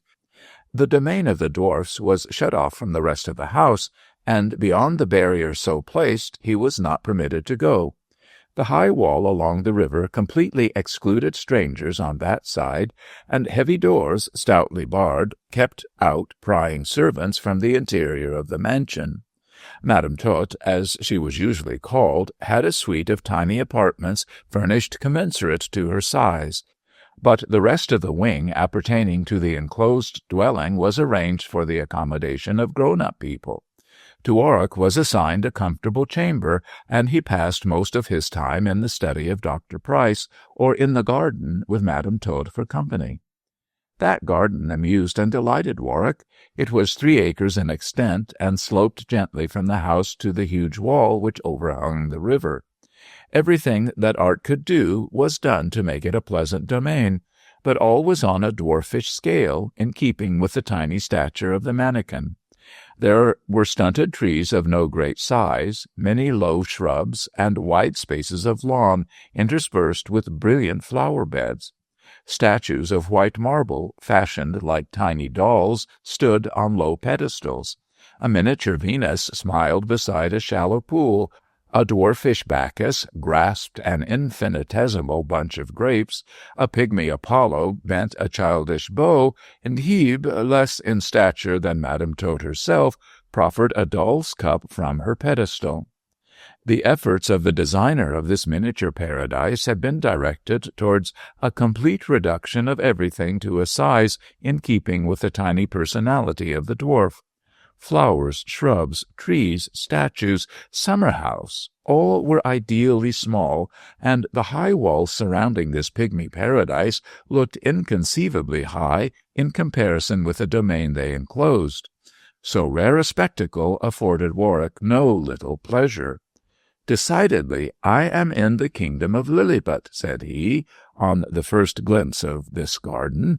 "It is not given to everyone to be a Gulliver of the 19th century. Swift's fantasy has come true in my case." Chapter 6. Madame Tot and Her Friends. When Warwick learned from Dr. Price that Lord Lelanro, informed of his unexpected discovery of the family secret, was coming over from Paris for the express purpose of an interview, he received the news with much satisfaction. Pleasant and novel as was his position, he scarcely relished the idea of an indefinite captivity, and habituated by custom to constant wandering, to seeing fresh faces and new neighborhoods, he chafed at the narrow limits of his present dwelling. He trusted that an explanation and a promise of secrecy to Lord Lelandro would secure his freedom, and then he could resume his journey to London. In the meantime, being somewhat of a philosopher, he made the best of his anomalous position, and by so doing he gained the goodwill of those into whose company he had been thrown by fate. In such adaptability lies the true secret of happiness. The dwarfish lady in particular had taken a violent liking to Warwick, and in confidence informed him that he was the handsomest man of her acquaintance. As this was limited to 3 elderly men, none of whom were remarkable for good looks, the compliment was rather pointless. For Warwick was more attractive than Simon the guardian, Dr. Price, the medical attendant, or Lord Lelanro, who was even older than his unfortunate sister. These three, with Mrs. Vard, a prim, antiquated dame who acted as personal attendant and nurse, formed the little world of Madame Tot. In all her 60 years she had seen no other faces save those of two people who, having died, had been replaced by Simon and Price. It is then scarcely to be wondered at that the handsome looks of an engaging youth like Warwick awakened the femininity of the little creature. Moreover, her visitor possessed accomplishments which ravished the soul of Madame Tot. He played the violin, which had been sought for and restored to its owner by the redoubtable Blunderbore. He told the most delightful stories, and he could set the poetry, which the dwarf was constantly writing, to beautiful music. Nature, which had denied the ordinary physical advantages of humanity to this being, had gifted her with the soul of a poet, and she had a wonderful facility for stringing verses on such trivial events as varied the monotony of her existence.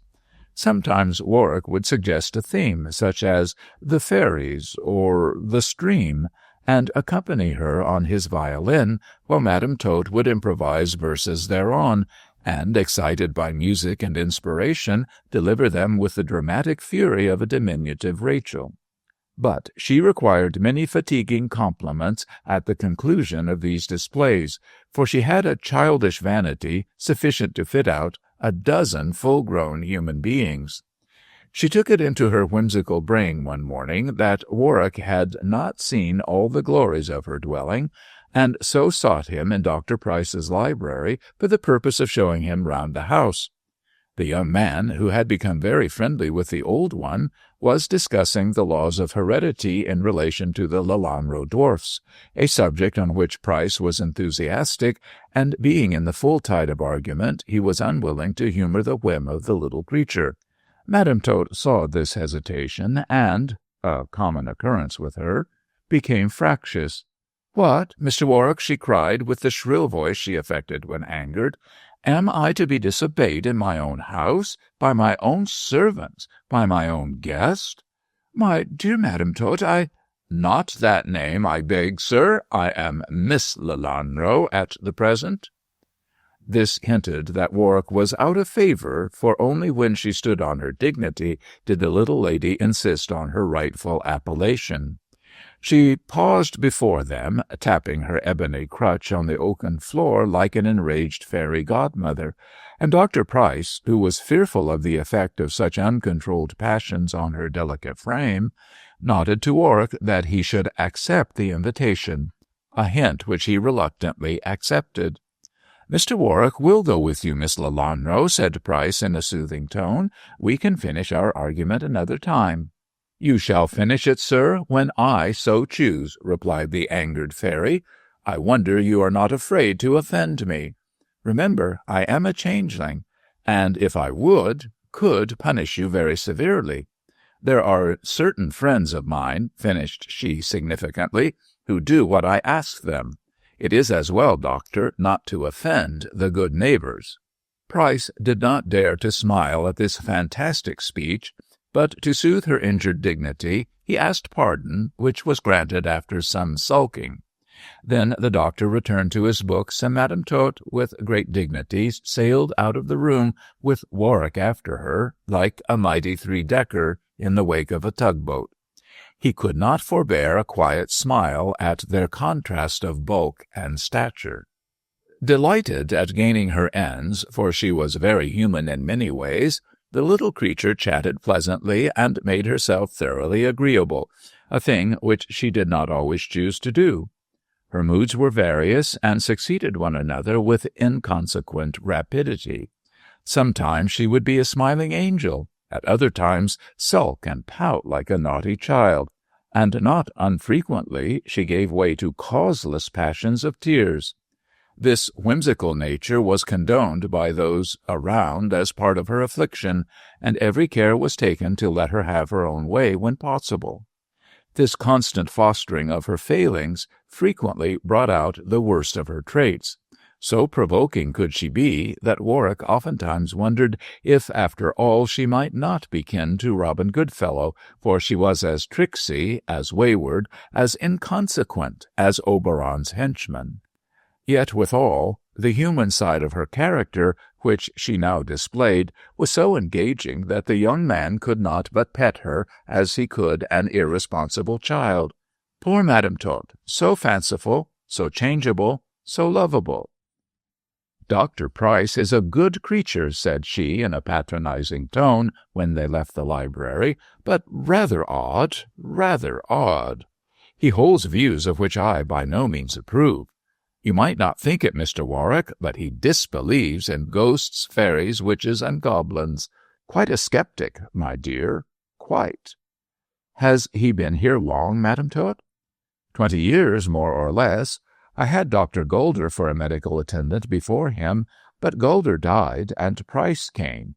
I wasn't sorry, my dear, for Golder was a dreadful ogre. "Oh, yes, I have reason to believe," said the little woman mysteriously, "that Golder was descended from the giant who figures in the tale of Hop-o'-my-Thumb." Yes, an ogre, Mr. Warwick."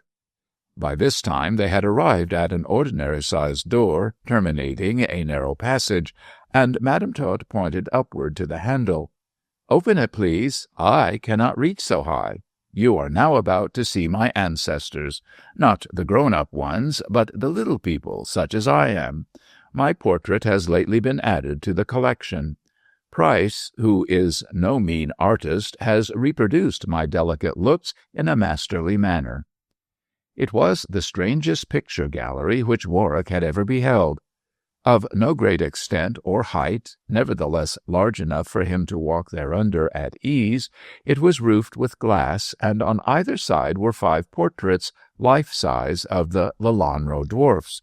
The whole 10 representations resembled Madame Tot in a marked degree, and it seemed as though nature, in transmitting delicate body and diminutive stature, had also impressed on each succeeding generation the features of the former.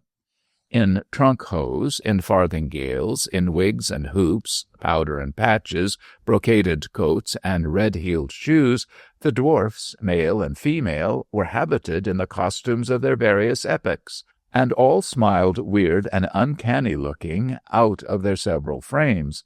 Yet not one was deformed, not one was ungraceful. Instead of a gallery of dwarfs, it might have been a series of the delicate beings famed to haunt stream and wood and hill.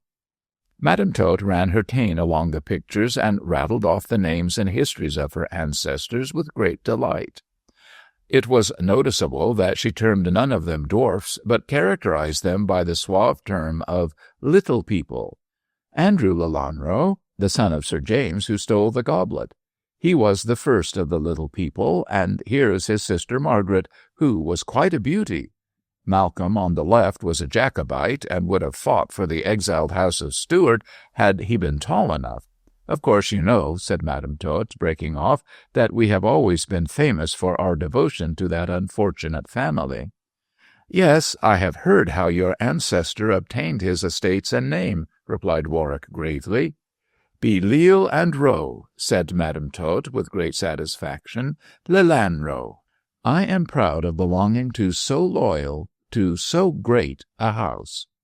Warwick looked sympathetically at the little woman, and wondered if she felt the indignity of her dwarfish stature, which was the penalty of her greatness. But he was soon corrected on that point. Apparently such an idea had never entered her mind, and she regarded her unique personality as an honor rather than as a misfortune. The ineffable pride with which she talked of this dwarf and the other would have been amusing had it not been, to Warwick's mind, so pitiful. It reminded him of the fable of the fox who lost his tail, for Madame Tot, not being as tall and bulky as the rest of the human race, affected to despise such as overgrown monsters, and lauded her own delicacy and diminutiveness. In the most conscientious manner she repeated the history of each portrait, and finally came to her own, before which she smirked and smiled with overweening pride. "You see, I am painted in my favorite green color," said she, simpering. "It is the livery of the good neighbors. You must notice, Mr. Warwick, that I stand in the center of a fairy ring on a mushroom-spotted sward, in allusion to my kinship with fairy powers. By the way, there is a ring of elves in the garden, Mr. Warwick," she added, following her last thought with noticeable flightiness. "Come, and let us seek it. Often have I seen them dance there in the cold moonshine." It was characteristic of the dwarf that she rarely followed a train of thought for many moments, but let her actions be guided by the last idea which entered her capricious mind. The suggestion of the fairy ring, delineated in the picture, withdrew her thoughts from further leading Warwick through the house. Therefore, in pursuance of her last whim, he found himself in the garden.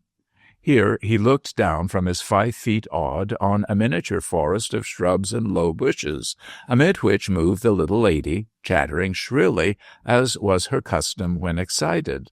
"Yonder," said she, pointing with her staff, "is the ring of the good neighbors. Price, a skeptic, my dear, says it is but a discoloration of the grass, but I know better.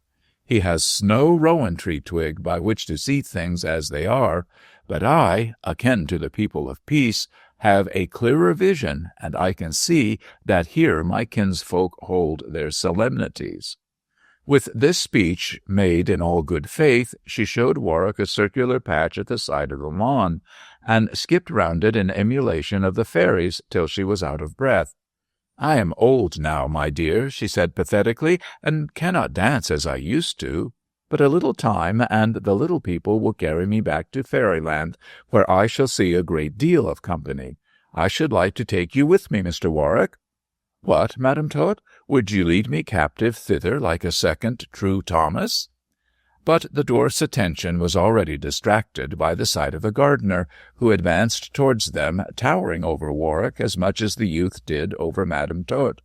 Simon was a good-natured, stupid sort of creature, greatly given to grumbling, as, despite the high wage he received, he did not care about being penned up in the manor-house. His mistress saluted him with much vivacity, complimented him on his restoration of her summer-house, and then related his history to Warwick with as much impertinence as though he were not present. "Simon is a good creature," she said, digging at the legs of the huge man with her cane, "but very stupid, very dull, like all giants. My brother saw him at a fair, where he earned his living in a caravan, and, thinking he was tall enough to protect me, hired him as a guardian to my domain. I call him Blunderbore because he is so great an oaf. Here he gets good food, a good bed, he has a kind mistress, and his beer. Yet he wants to go out into the wide world. There's ne'er a lass here," growled the giant sulkily.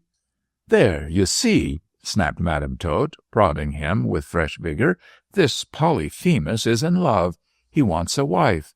Indeed, no, Blunderbore. I'm not going to let you marry, and people my garden with mountains of flesh. Noisy children who would crush my flowers. Get along with you. If you want to talk to someone, there's Mrs. Vard."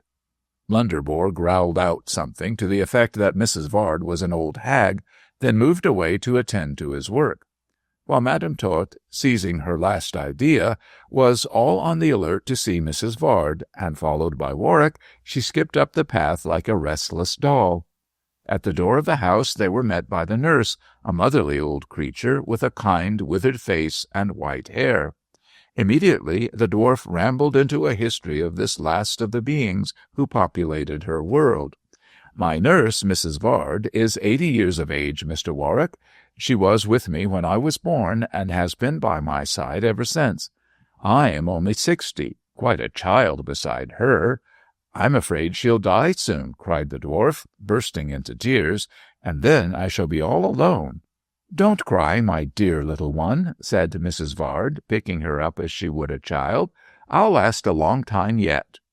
"Till I go back to fairyland, then," sobbed Madam Tot, who always spoke of her death in this ambiguous fashion.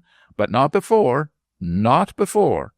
Who would put me to bed and sing me songs and tell me stories but you, Moggy Vard? I want no one but you. I am extremely attached to you, dear. Send that person away." This allusion was to Warwick, who, thus ungratefully dismissed, returned to the library and left the dwarf to recover her smiles in the arms of the faithful Moggy. Chapter 7. A Strange Story. It was with a certain feeling of uneasiness that Warwick looked forward to the arrival of Lord Lelanro, for he was well aware that his presence at the manor house laid him open to disagreeable suspicion and weighty reproof. Though it was true that the immediate cause of his intrusion was accidental, yet it was difficult to explain how he had come to be in the vicinity of wall and stream without confessing to an undignified curiosity. The path by the river led to no destination and was far from the high road, so Warwick could not account for his presence in the Lelanro lands on the pretext that he was pursuing his journey to London. If, therefore, as he expected, although on no reasonable grounds, Lord Lelanro proved to be a severe man, he would be likely to read this trespasser a sharp lecture, such as his pride could ill brook. Fortunately, Warwick was now fairly intimate with the good doctor, and as this latter was likely to know the idiosyncrasies of his master, the young man resolved to consult him as to the best course to adopt. Hitherto he had not made a confidant of Price, owing to a certain amount of inherent reserve, but in this instance he broke through his natural distaste for talking of himself to a stranger, and related as much of his past as he thought fit, reserving the pith of the matter for the ear of Lelanro. As usual, Price was in his study, an apartment of no very great extent, lined on all four sides with well-bound books. The roof was domed and divided by narrow windows of stained glass, so that the daylight filtering through created a dim twilight fitted for the monastic quiet of the place. An oriel window, emblazoned with family escutcheons, overlooked the domains of Madame Tot, and where the bookshelves ceased, the walls were draped with antique tapestry, woven with the loves of gods and goddesses. This apartment was luxuriously furnished, yet the tints of draperies and carpets and cushions were so subdued, and the atmosphere was so tenebrous, that the tone of the whole was such as to chill a stranger at the outset. A magician's cave, an anchorite's cell, could not have inspired a greater spirit of discomfort. To Warwick the study was not without a quiet charm of its own, for his imagination found food for dreams and fancies in the sober brown atmosphere, and oftentimes, when disposed to reflection, he would ensconce himself in the oriel depths with a tome of ancient learning at his elbow. But again a revulsion of feeling, a longing for wet wind and breezy down, and the memory of warm sunlight asleep on purple uplands, would send him out into the garden, there to fret at the narrow confines of his prison-house. Then he would betake himself to his violin, and express his nostalgia of the wilds in capricious strains, passionate with longing and impatient desire. The passing of these fits of nature-worship always sent him back to books and dreams. "I hear," said he, laying down his violin on the oriel seat, "that Miss Lelanro expects her brother tomorrow." "He will be here at noon," replied Dr. Price, raising his eyes, "and I have no doubt he will at once listen to your explanation." "Is he a severe man, doctor?" "He looks so, Mr. Warwick, but at heart he is exceedingly kind. I had not been here else." "You are a protégé of his?" "Aye, lad," responded the student with a sad smile. "Born to a life of strife and temptation, with a nature that could ill withstand such things, I was fast being sucked into the vortex of destruction when Lelanro stretched out his hand and drew me to this safe refuge." "It was good of him to do so. You have been here many years?" "Over 20, sir. When Dr. Golder died, it was necessary that another medical attendant should be obtained for the unfortunate little creature, and I was chosen. Here I have been since, and here I hope to die." "Do you not find it dull?" "Ah, youth, youth, youth!" sighed Price, shaking his grey head. How well I know what you feel. To your 22 years, Mr. Warwick, this quiet seems dull, this house appears a prison. I never thought so myself. The iron of the world had entered deeply into my heart before I sought refuge here, and I was willing to give up riches, ambition, love, friends, everything, for the sake of peace. Some day you will feel as I." "I trust not," replied Warwick with a flush. "Movement and freedom are to me the breath of life. I like this quiet on occasion, but there are other times when I long for my former wandering life, to tramp across limitless moors, to listen to the waves breaking on rocky shores, to sleep in the moonlight to the lullaby of the nightingale. That is life. Here existence is akin to death." "You have traveled much?" "For the last few years, yes," answered the youth carelessly, "and as poverty has made me acquainted with the rough side of the world, I have profited by its teaching." "You are indeed older than your years, Warwick. I have met with no lad at once so judicious and thoughtful. Yet I was neither, to plant myself on the hither side of the stream and meddle with matters which concerned me not." "Oh, the natural curiosity of youth," responded Price composedly. "Tell my lord the truth, and I do not think you will find him over-severe." "He is old, is he not?" "Aye, he bears the weight of 80 years. A wise and renowned gentleman, sir, one who has lived in cities and courts, who has borne his part in the councils of kings and in the wars of the nations. Such a one, Mr. Warwick, is not likely to judge hastily of your youthful folly." "Oh, I hope not," said Warwick, slightly reddening, "and when he hears my story, I trust he will find even more excuse. You know," added he after a reflective pause, "that I came advisedly to Daylesford." "Indeed? It is an out-of-the-way village, certainly." "I seek in London a man called Ballard," resumed Warwick, paying no attention to the remark, "and as I have reason to believe he comes from this hamlet, I thought it advisable to see the place for myself on my way to town. By taking a slight detour, I managed to strike it, and to my surprise I slept at an inn kept by a landlady of the same name." "That will be Mistress Sally. Did you remark on the coincidence?" said the doctor, a trifle embarrassed. "No, to tell you the truth, I did not think of it until I had left the inn and was fiddling under the manor wall. I intended to have returned and questioned Mistress Sally, but that fate interposed and placed me within these walls." "Would it be an impertinence on my part to ask your reason for seeking Ballard?" Warwick hesitated and drummed fretfully on the table with his fingers, an anxious look clouding his brow. At length he made up his mind to answer in the affirmative. "I seek him as one who knows my birth and parentage," finished Price, seeing him hesitate again. "No, I am aware of my parentage. There is no need to mention that now. When I tell all to Lord Lelanro, I will include you as a listener. My father did not know whence he sprang, but he believed firmly that this man Ballard was possessed of such knowledge. Therefore I wish to find him, and, if possible, to learn the truth." "You have no clue to your birth?"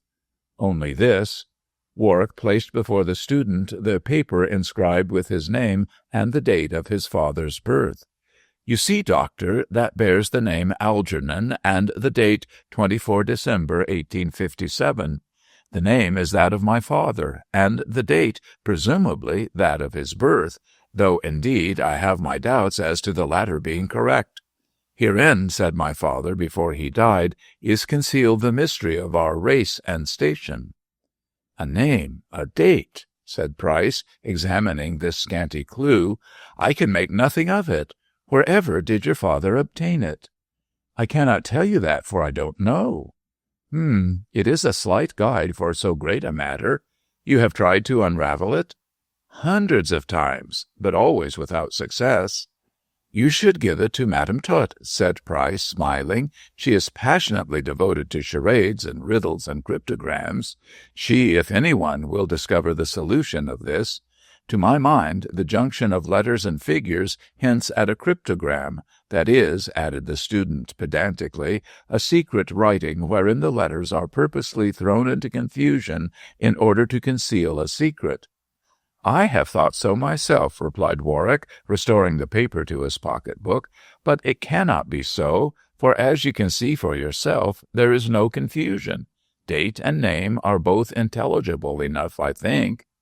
Very true, Mr. Warwick, answered Price, drawing his brows together.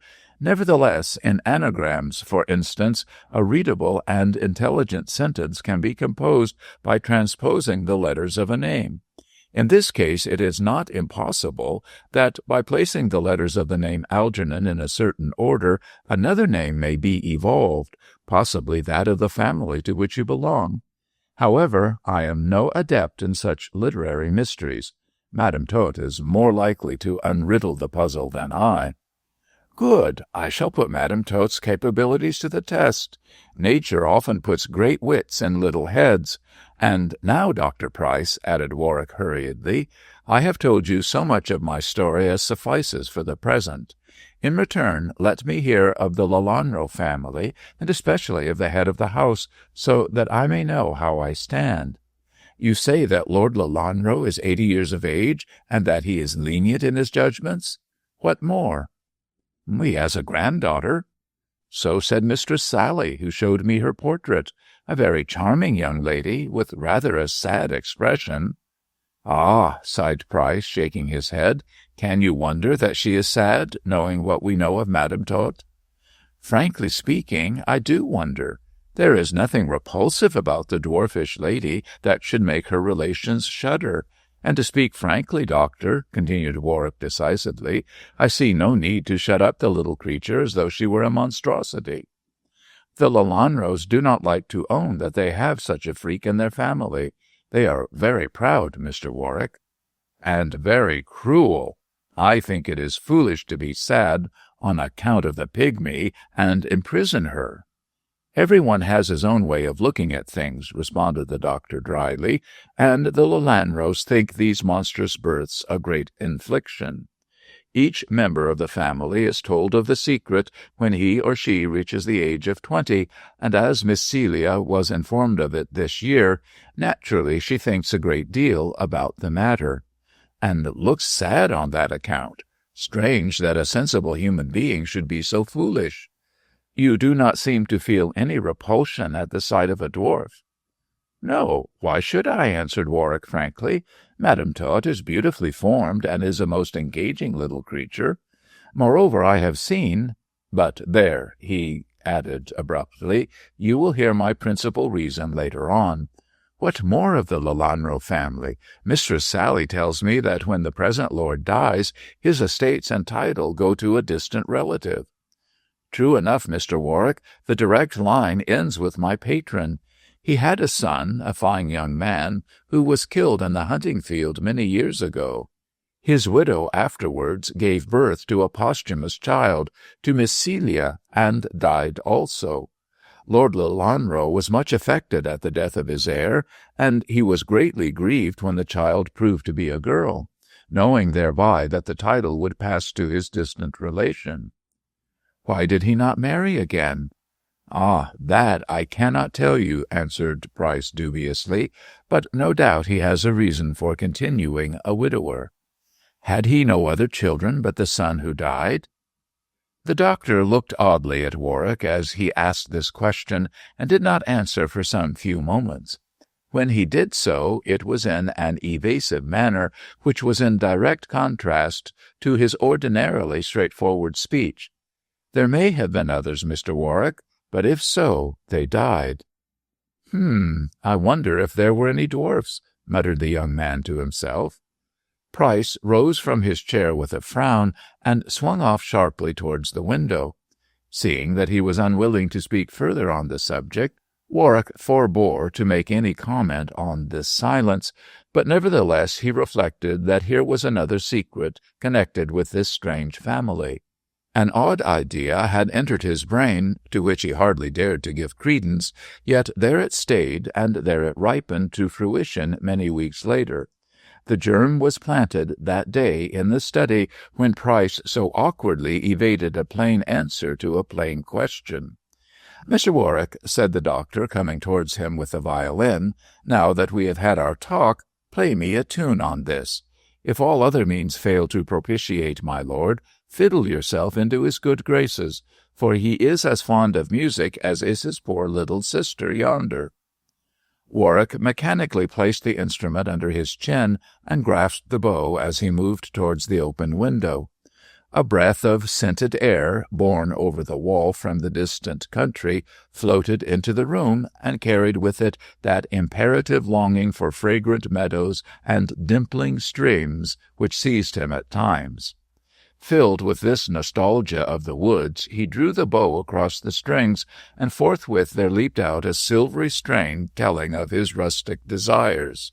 The flutter of butterflies, the piping of birds at dawn, the dew-sprinkled meads blent themselves in that pure melody. Carried away by the music rippling from the violin, Warwick closed his eyes and let his soul float in pursuit of homely dreams. The clink of the milk pails, the blithe song of the homecoming peasant, swaths lying yellow in the hot harvest sun. Again he felt the odor of mown hay in his nostrils. He heard the drowsy hum of the mill wheel, and listened to the gurgle of the water amid the rustling reeds. Ah, it was a peaceful and beautiful dream transmuted into sound. A rapid patter of little feet, and Madame Tot, attracted from afar by the music, trotted into the room. In silence she looked up at the musician with a serious face, and in his turn he opened his eyes to find the little creature at his knee. To please her, he tuned a merry country dance fit for blowsy wench and stalwart haymaker, but such rusticity did not please the ethereal soul of the changeling. With a frown, she lifted a tiny hand. "No yokel dance for me," she cried impulsively. "I want neither rustic strain nor harvest revelry. Think of the little people in the moonshine who whirl in wavering circles round and round. The owls hoot, the wind rustles the leaves, and the fairies, clad in green, hold high solemnity. Play for the elves, no rustic sound for the peaceful neighbors." Wherewith Warwick drew from his instrument a strain so fantastically beautiful that she uttered a cry of surprise, and as the wild music waxed louder and more elvish under the sweeping bow, she picked up her green skirts and footed it merrily. With bound and whirl she spun in the sunlight, and still the strains echoed through the room. "My dear," cried she, sinking exhausted to the floor, "you must play in the moonshine. Were I Queen of the Elves, you should be my music-maker." Chapter 8. The Head of the Family. Rather to his surprise, Warwick was not at once accorded an interview by Lord Lelanro, as he had anticipated. On the contrary, a whole day elapsed before they came together, and during that time the old gentleman questioned both his sister and Price as to the personality and behavior of the stranger. From each he received an enthusiastic report, which prepossessed him in Warwick's favour, and therefore he maintained a different attitude during the interview to that which he would have assumed had the young man been uncouth and uncultured. In place of regretting this unexpected arrival, Lelanro, who had a use for the youth, rather congratulated himself on the trick of fate. Moreover, the descriptions severally given by Madame Tot and the doctor interested him in no small degree, for he found it difficult to reconcile the statement that Warwick was a gentleman and a public schoolboy with the damning fact that he tramped the country as an itinerant musician. On the instant, this ex-ambassador espied a mystery, and it was therefore with no little curiosity that he repaired after dinner to the study of Dr. Price for the purpose of conversing with his guest. In reality, Warwick regarded himself as a prisoner, which opinion would have considerably surprised the courteous old lord had he known of it. For, notwithstanding the abrupt entrance and lowly profession of the youth, the mere fact that two such excellent judges as Madame Tot and Price considered him to be of gentle birth predisposed Lelanro to regard him in the light of a guest. Warwick, still in his poor clothes, for with the exception of clean linen he had been unable to procure other garments, arose from his seat as Lord Lelanro approached. He beheld a slender and stately old gentleman, carefully arrayed in evening dress, and from his air of command he instinctively guessed the identity of the newcomer. Notwithstanding the sore burden of 80 years, Lelanro's form was not bent, nor was the fire of his blue eyes dimmed to any appreciable extent. Although his crown was bald, yet there was a goodly circle of white locks round his head. He wore a moustache jauntily pointed on the upper lip, an imperial on the chin. Both of these were snow-white, and in conjunction with his clear skin, seamed with myriad wrinkles, fine as though drawn by a needle, gave him an air of great distinction. Once Warwick remembered to have seen a portrait of Charles Stuart, and here he beheld the semblance of him in the flesh. Nor, to complete the likeness, was wanting the melancholy look that characterized those of that royal and unfortunate house. Scandal hinted at a strain of Stuart blood in the veins of the Lelanros, and certainly the appearance of the present holder of the title went far to confirm the assertion. Ever courteous, and now the more so as his guest was poor and unknown, Lord Lelanro bowed in recognition of Warwick's respectful greeting, and motioned him to resume his seat. A few moments previously Dr. Price had left the study, so that the two were absolutely alone, and being seated by the table, on which stood a shaded lamp, Lelanro took advantage of the opportunity to read the face of his guest. With a turn of his hand, he so placed the shade that while he remained in shadow, the countenance of the young man was in the glare. Thus prepared to note if the facial expression confirmed what the lips uttered, Lelanro proceeded to open the conversation. Hitherto respect had sealed the lips of his younger companion. "Dr. Price informs me that your name is Algernon Warwick," said the elder gentleman in a mellow voice. "Yes, my lord." "And you entered my house by accident?" "My lord, it was accidental in one way, but not in another," said Warwick, determined to conceal nothing. "But that my foolish curiosity drew me to view the wall on the river's brink, I had not fallen in, and but for such immersion, which in itself was an accident, I had not scaled the wall and so surprised your secret." "I am glad to see that you speak frankly," replied Lelanro, favorably impressed by this candid admission. "And may I ask what first roused your curiosity about my house?" "The wall itself, my lord. I was coming to Daylesford along the high road and weary with tramping on the hard stones. I took advantage of a bend in the highway to walk across the fields. By so doing I shortened my journey and soothed my sore feet. In taking this short-cut I passed by your house, and I was much astonished at the massive wall which fronted the river."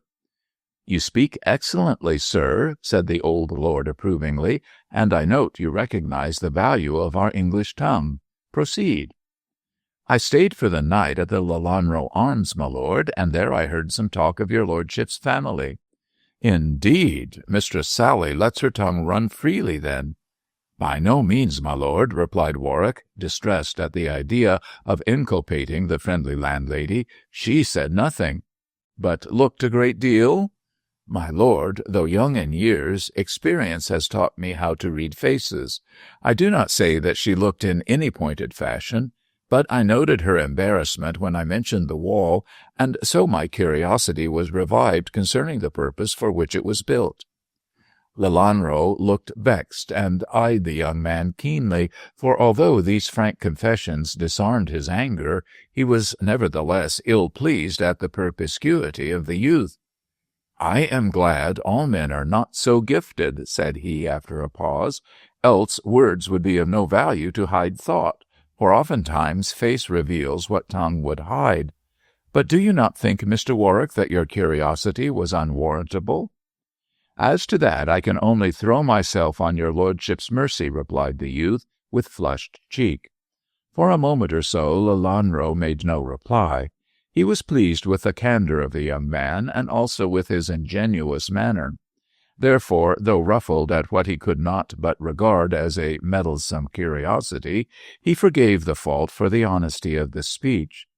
"You are but a lad, I see," he remarked gently, "and though I have the right to be angry with the liberty you have taken, yet, as you admit your folly and court blame, I will not be hard on you. Let us say no more about it, Mr. Warwick." "And your lordship will not impute blame to Mistress Sally?" "Oh, no, no. She is sufficiently discreet, though indeed she knows nothing but what may be constructed out of gossip and imagination. I see plainly that your gifts are beyond your years, and from what you have told me, it would need a remarkably self-controlled person to baffle those thought-reading eyes of yours. Well, sir, your curiosity being thus aroused, you took a second look at the wall." "Yes, my lord, and I was punished by falling into the river. I must confess, however, that while playing on my violin, I heard Miss Lelanro singing beyond the wall." "Which further roused your curiosity," responded Lelanro dryly, "and you resolved to scale the wall and release the enchanted prisoner ensconced behind it." "I really don't know what I should have done," said Warwick honestly, though his cheek burned, "but fate took the matter out of my hands, and I had either to climb the wall or let myself be drowned." "And as self-preservation is the first law of nature, you took the former alternative. Well, Mr. Warwick, you have told your story honestly, and that condones your fault in my eyes. I am a reader of character also, of much more experience than you, and had you told a falsehood, not all your conversational powers would have saved you from my anger. I dare say, with your perspicuity, you guessed why I altered that lampshade. To see my face, was it not?" "Right, sir. You are certainly no fool," replied Lelanro with grim approval. "Well, sir, now that I know the truth, what am I to do with you?" The other made no reply, but hung his head in some confusion, while the old lord revolved in his own mind the circumstances of the case. "You have surprised a secret which our race would fain hide," he continued, rising and pacing the room. "Many rumors are rife in the country and in town concerning the monster kept in the Lelanro manor house. You see for yourself 'tis only a poor little dwarf who is kindly treated and well looked after. So far as humanity goes, the whole world might know the truth. But in accordance with the traditions of our family, I do not choose to let it be known. You have become wiser than your fellows, and I am puzzled to know what course to pursue. I cannot keep you prisoner, and yet if you go, who knows what you may say?" "Your lordship need have no fear," retorted Warwick haughtily. "I promise you that no word shall pass my lips. Young as I am, my lord, you can confide in my honor as profoundly as in your own." The old nobleman stopped short and eyed the lad before him with some astonishment. He was not ill-pleased at the haughty outburst, and contrasting it with the former deference and humility of the young man, he was convinced that both his sister and the doctor were right in their surmise. The youth had good blood in his veins. "We will settle the question later on," said he after a pause. "First, I would know more about you, Mr. Warwick. May I ask who you are?" "A wandering fiddler, my lord." "But your name, sir?" "My Christian name, Algernon, was borne by my father," replied the youth. "The other was taken by me from the place of my birth. I was born, my lord, in the town of Warwick." "Strange," muttered Lelanro, caressing his chin. "You speak, look, and act like a gentleman, yet your statement—" "Proclaims that I am not one. Very true, my lord. I put forward no claim to gentle birth, yet as my father was ignorant whence he sprang, I may come of a good stock for all I know." "Who was your father?" "My lord," said Warwick with great confusion, "you have a right to my confidence, since you have forgiven my folly so kindly, and I shall tell you that which hitherto I have revealed to no man. My father— "Go on, lad," said Lelanro kindly, seeing the shamed look in the lad's face.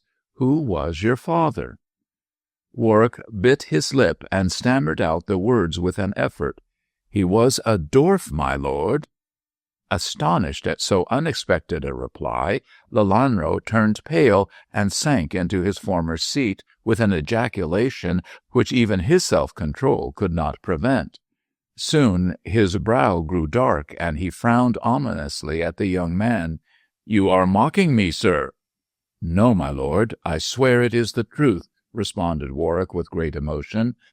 "My father was a dwarf, scarce higher than your poor sister, who exhibited himself at fairs for his livelihood. He married one who called herself the fair Circassian, who made her living by showing her beauty to the crowd. I am the offspring of the pair," gasped Warwick with a painful contraction of the throat. I was born in a booth." "But your speech, your behavior, these do not suit with such humble birth." "My lord, I was educated at a public school for over 10 years. My father was a great believer in the possibility that he came of good stock, and so, desiring to give me every advantage, he spent what money he possessed in aiding me to achieve a position in the world. I was taken away while young and placed at the school. I did not know the truth till 2 years ago, when I finished my education. Then the money was spent, my father and mother were dead, and I was thrown penniless on the world.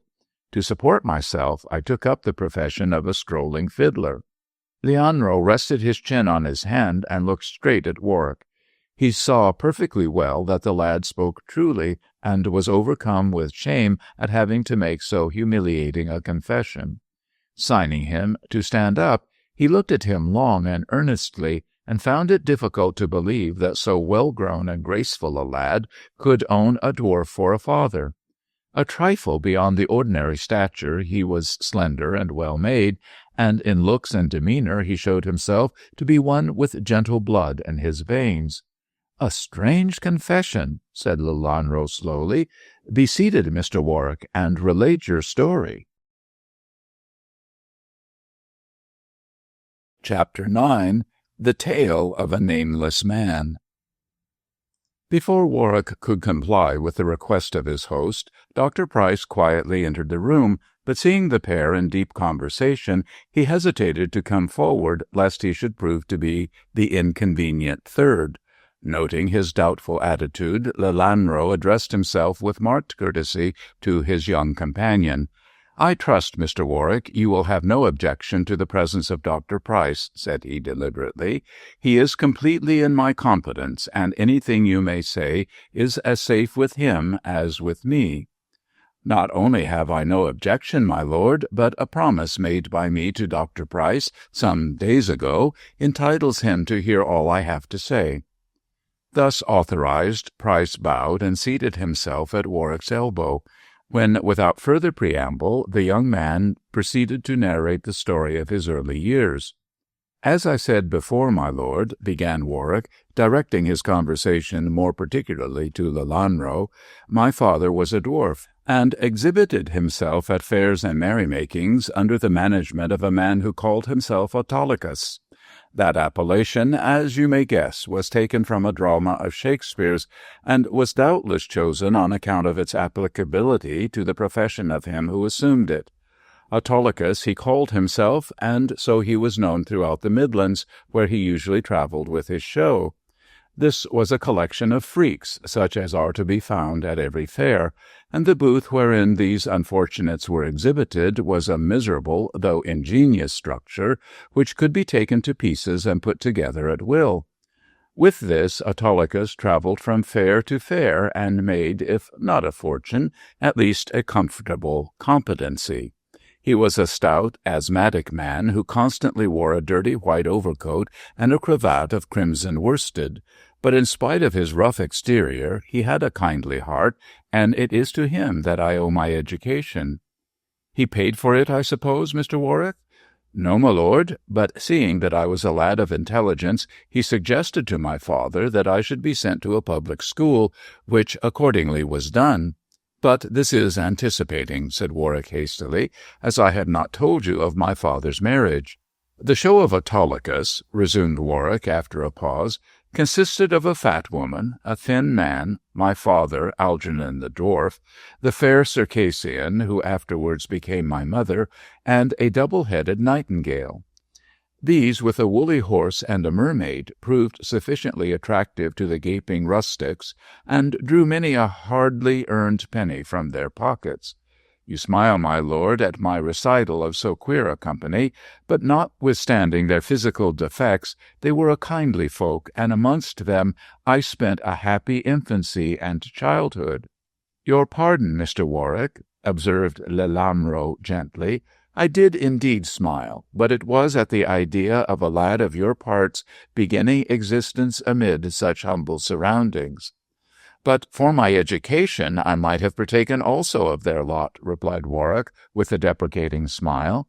I had no claim to a higher position, save in the imagination of my poor father, who always cherished the dream that he came of a noble house.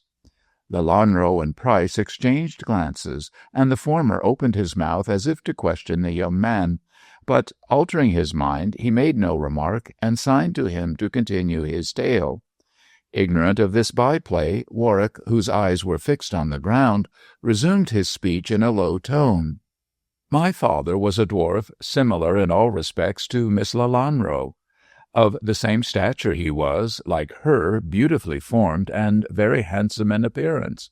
His intelligence was remarkably acute, and as Autolycus, who was somewhat dull-witted, consulted him frequently on business, the dwarf Algernon became a person of great importance in the little community. He received an excellent salary, both by reason of his attraction as a freak and his capability as an adviser to the manager. Being of an economical nature, though, indeed, there was nothing upon which one so cut off from humanity could spend money, he saved his salary, and in the course of 15 or 20 years he became fairly rich for his position. How, then, does it happen that his son is poor?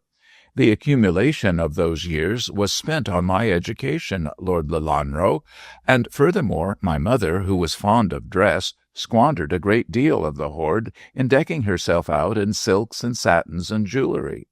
She was, as I have before stated, the fair Circassian, a singularly handsome woman, proud of her beauty, and vain in dressing herself out to the best advantage. Now that we see the son, said Price softly, I can well understand that the mother was beautiful. Warwick flushed at the compliment, and without reply he resumed his story. Originally the daughter of a well-to-do farmer, she had wearied early of a dull existence in a Midland county, and had joined the show of Autolycus to exhibit her beauty, of which she was inordinately vain. Algernon the dwarf fell in love with her, and she, knowing him to be rich for his position, married him, but did not long enjoy the fortune for which she had sacrificed herself by wedding with an abnormal creature. Within 2 years I was born in the town of Warwick, and there, shortly after my birth, my mother died of puerperal fever. She was buried there, and I was given my father's name and that of the town wherein I first saw light. Hence, you see, my lord, I am called Algernon Warwick. I understand, but what of your early childhood? Autolycus had hoped that I would turn out to be a dwarf and add to the attractions of his show, but by some freak of nature, as strange as that which begot my mannikin of a father, I grew tall and strong-limbed, and took after my mother rather than after my sire. He said often that I greatly resembled her.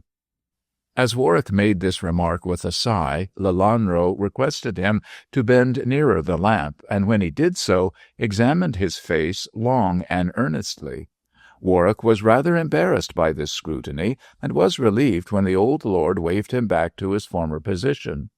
It was not till many weeks afterwards that he learned the reason for this apparently irrelevant action.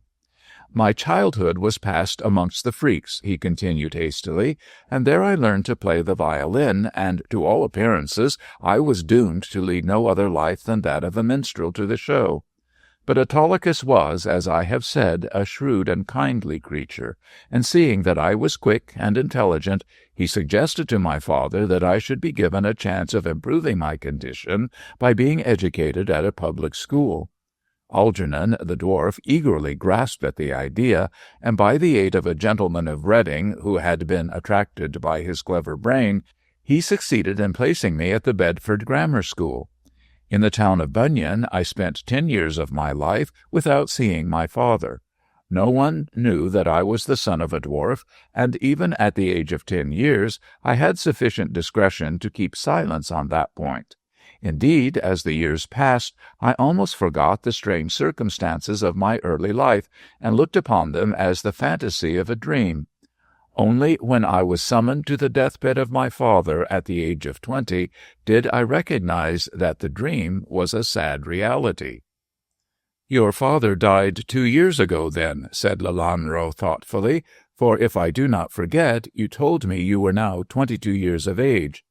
"Yes, my lord. 2 years since I was called to Canterbury, and there I found my father on the point of death. He informed me that all the money he had saved had gone in my education, and that I would have to shift for myself in the world. Still believing in his gentle birth, he advised me to seek out the man whom he recollected as his earliest friend, and ask him if he knew anything of the matter. I promised to do this, and when my father died, I set out to find Ballard." "To find whom?" cried Lelanro, starting from his seat. "Ballard, my lord, the friend of whom my father spoke." Lelanro sank back in his chair with so pale a face that Price hastily left the room and returned with a glass of wine. This somewhat revived the old gentleman, and he recovered his speech and self-control, pleading in excuse for the loss of the same the recurrence of a memory in connection with the name. This clumsy excuse did not satisfy Warwick, and he looked steadily at Lelanro as though to read his thoughts. But the face, inscrutable as a mask from long experience, baffled him, and he was forced to give up the attempt. Lelanro smiled faintly as he noticed the youth's desire. "You cannot read my countenance, Mr. Warwick, for all your cunning," said he grimly. "A long life as an ambassador has taught me to control my feelings and expression in the presence of the acutest diplomatists of Europe. I am not Mistress Sally, to be read like a book." "I beg your pardon, my lord," said Warwick, with some confusion. "I had no right to be so bold, but an idea crossed my—" "Never mind your idea, sir," said Lelanro sharply. "Go on with your story." "There is no more to tell, my lord. I went to London and sought Ballard at the address given by my father, but he had gone abroad and was not expected to return for many months. As I had no friends in the world save Autolycus, and no means of earning bread except by my fiddle, I returned to Canterbury, and there followed the show for close on 2 years, playing in front of the booth." "With your education, sir, that was wrong." "What could I do, my lord? I am well educated, it is true, but I had not a friend in the world, and without help I could not procure a situation." "Your schoolfellows, your masters at Bedford?" "My lord, I did not wish to apply to them for charity," replied Warwick proudly. "I should have been forced to tell them my story, and your lordship may guess how painful that would have been to me. No, my lord, I earned my bread honestly by my fiddling, and a month ago, thinking Ballard had probably returned, I left Autolycus at Salisbury and took my way to London. 3 weeks later I came to Daylesford, and your lordship knows the rest of my story."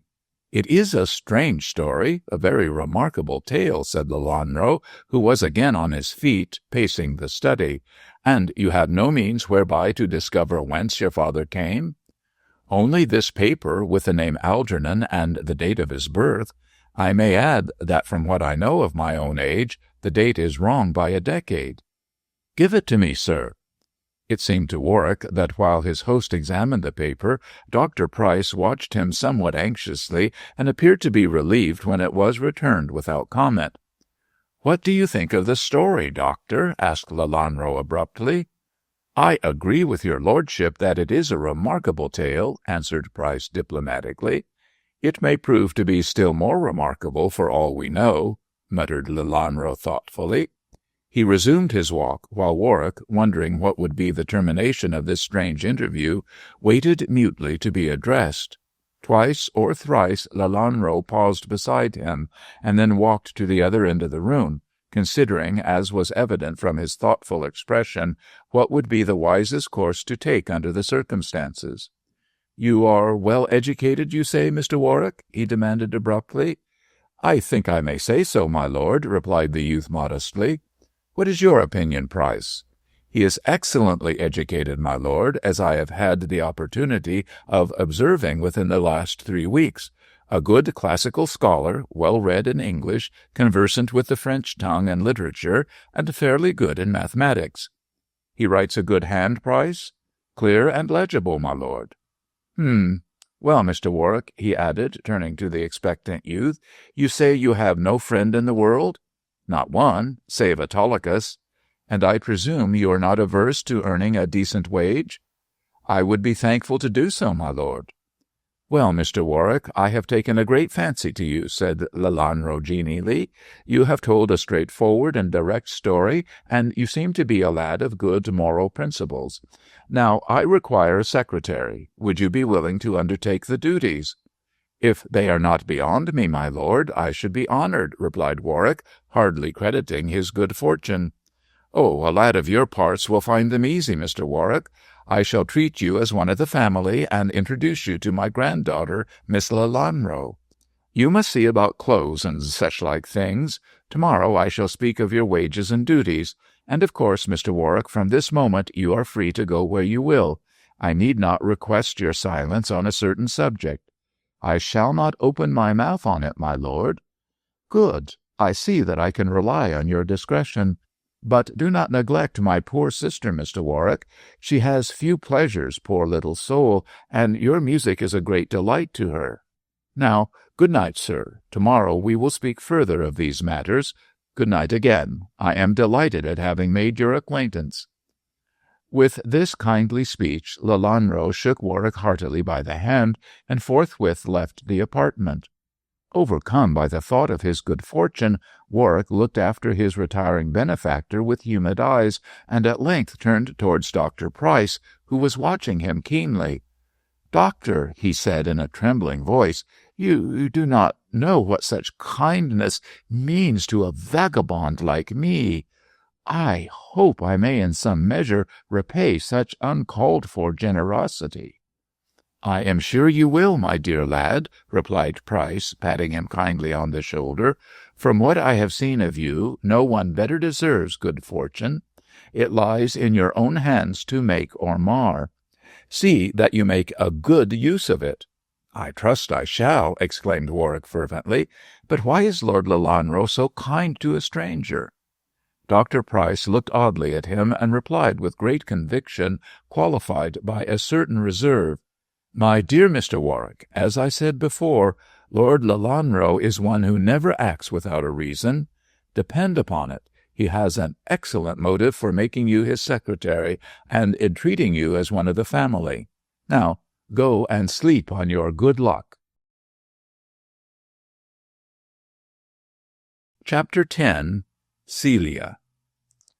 Observant of the unaccountable results of circumstance, of the capricious mutations of existence, the Greeks, with a certain grim irony, symbolized such whimsies by the figure of a woman poised on a twirling wheel. To the variability of the sex they ascribed the apparently aimless selection of particular human beings to be raised or abased, independent of merit or justice. By the ever-revolving wheel they indicated the constant change which renders life an eternal succession of unforeseen surprises. Nay, further, to accentuate the hopelessness of finding a reason for such fluctuation, they blinded the eyes of the woman with a bandage. Here we have the ironic trinity of caprice, unreliable temperament, helpless blindness, unstable position, and these, irresponsible, shifty, whimsical, rule the world of mankind. By such speculations did Warwick seek to account for the extraordinary change in his fortunes, for in no logical way could he come to any reasonable conclusion.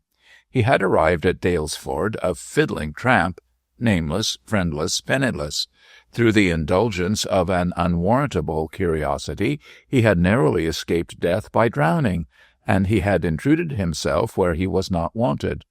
All these things pointed to punishment and disgrace, yet in direct opposition to their promise, they brought him an honorable position, a decent wage, and several firm friends. It was little wonder, then, that he should abandon as hopeless the solution of so hard a riddle, and place such untoward results to the credit of the irresponsible Greek deity aforementioned. Notwithstanding that Price assured him that Lord Lelanro had a sufficient reason for acting so kindly, Warwick marvelled greatly at the favour which was shown to him. Permitted to leave the special portion of the house inhabited by the dwarf and her attendants, he was installed in a comfortable suite of apartments near those of his host. In a few days a tailor arrived from London, who provided him with all necessaries in the way of garments, and for the first time for 2 years Warwick found himself clothed in accordance with his rather fastidious requirements. He dined and spent the evening regularly with Lelanro. He constantly accompanied the old gentleman in his walks, and when he was minded to ride, found a horse placed at his disposal. In every way he was treated with the greatest delicacy and consideration, so that daily his wonder grew as to what could be the reason of this inexplicable kindliness. Had he been a young gentleman of great estate, he could not have fared better, or have received more courtesy from the gentry, more respect from the servants. But for the actuality of his surroundings, he would have deemed it a dream. Then again he soon perceived that his duties were merely nominal, for with the exception of replying to Lelanro's correspondence, a duty which scarcely occupied 2 hours, he had the rest of the day to himself. With such leisure on his hands, he either walked and conversed with his patron, played the violin to Madame Tot, or rode with Celia Lelanro. Ah, she was indeed a goddess, worthy of the adoration of 22. From the first moment that he made his bow to her, Warwick surrendered himself a willing captive to the glance of her blue eyes, the fascination of her smile. But 2 years younger than himself, she was infinitely his elder in knowledge of the heart by virtue of her sex, and treated him in a sisterly manner which perplexed the lad in no small degree. Notwithstanding his good looks and numberless opportunities, Warwick, by reason of his romantic temperament, knew but little of the other sex. His ardent nature dowered woman with the attributes of a goddess, and when he found no one who came up to so high an ideal, he withdrew himself from contact with the actual being, and worshipped an abstract creature composite of perfections. In Celia Lelanro he found this dream woman incarnate in as pretty a mask of flesh as ever was worn by one of Eve's daughters. In contrast to Warwick's swart complexion and dark hair, she was blue-eyed, with locks of a russet brown. In no degree had the fairy curse fallen on Celia Lelanro, for she was as tall for a woman as he was for a man. Her oval face and skin of mixed red and white seemed to the amorous lad the perfection of beauty, and though he could have wished that her smiles were more frequent and her eyes more alight with merriment, yet he could recall no woman of high or low degree who so strongly moved his heartstrings. The quaint delicacy of the name Celia suited her well, and Warwick, snared by her charms, berhymed her looks as earnestly and prodigally as ever Orlando did the sweet smiles of Rosalind in the forest of Arden. Having regard to quantity rather than quality, Celia was as celebrated in verse as ever was Lalage, or Beatrice, or even the belauded Lady of Petrarch. In the principal library of the manor house, which was distinct from that occupied by Dr. Price, Celia discovered a copy of verses incautiously left on the table by the love-sick swain. With many a pretty blush and pouting laugh, the goddess read the effusion composed in her honor, and highly approved of the mediocre verse, perhaps because she was the subject of the song. It was while she was reading the verses for the second time that Lord Lelanro entered the room.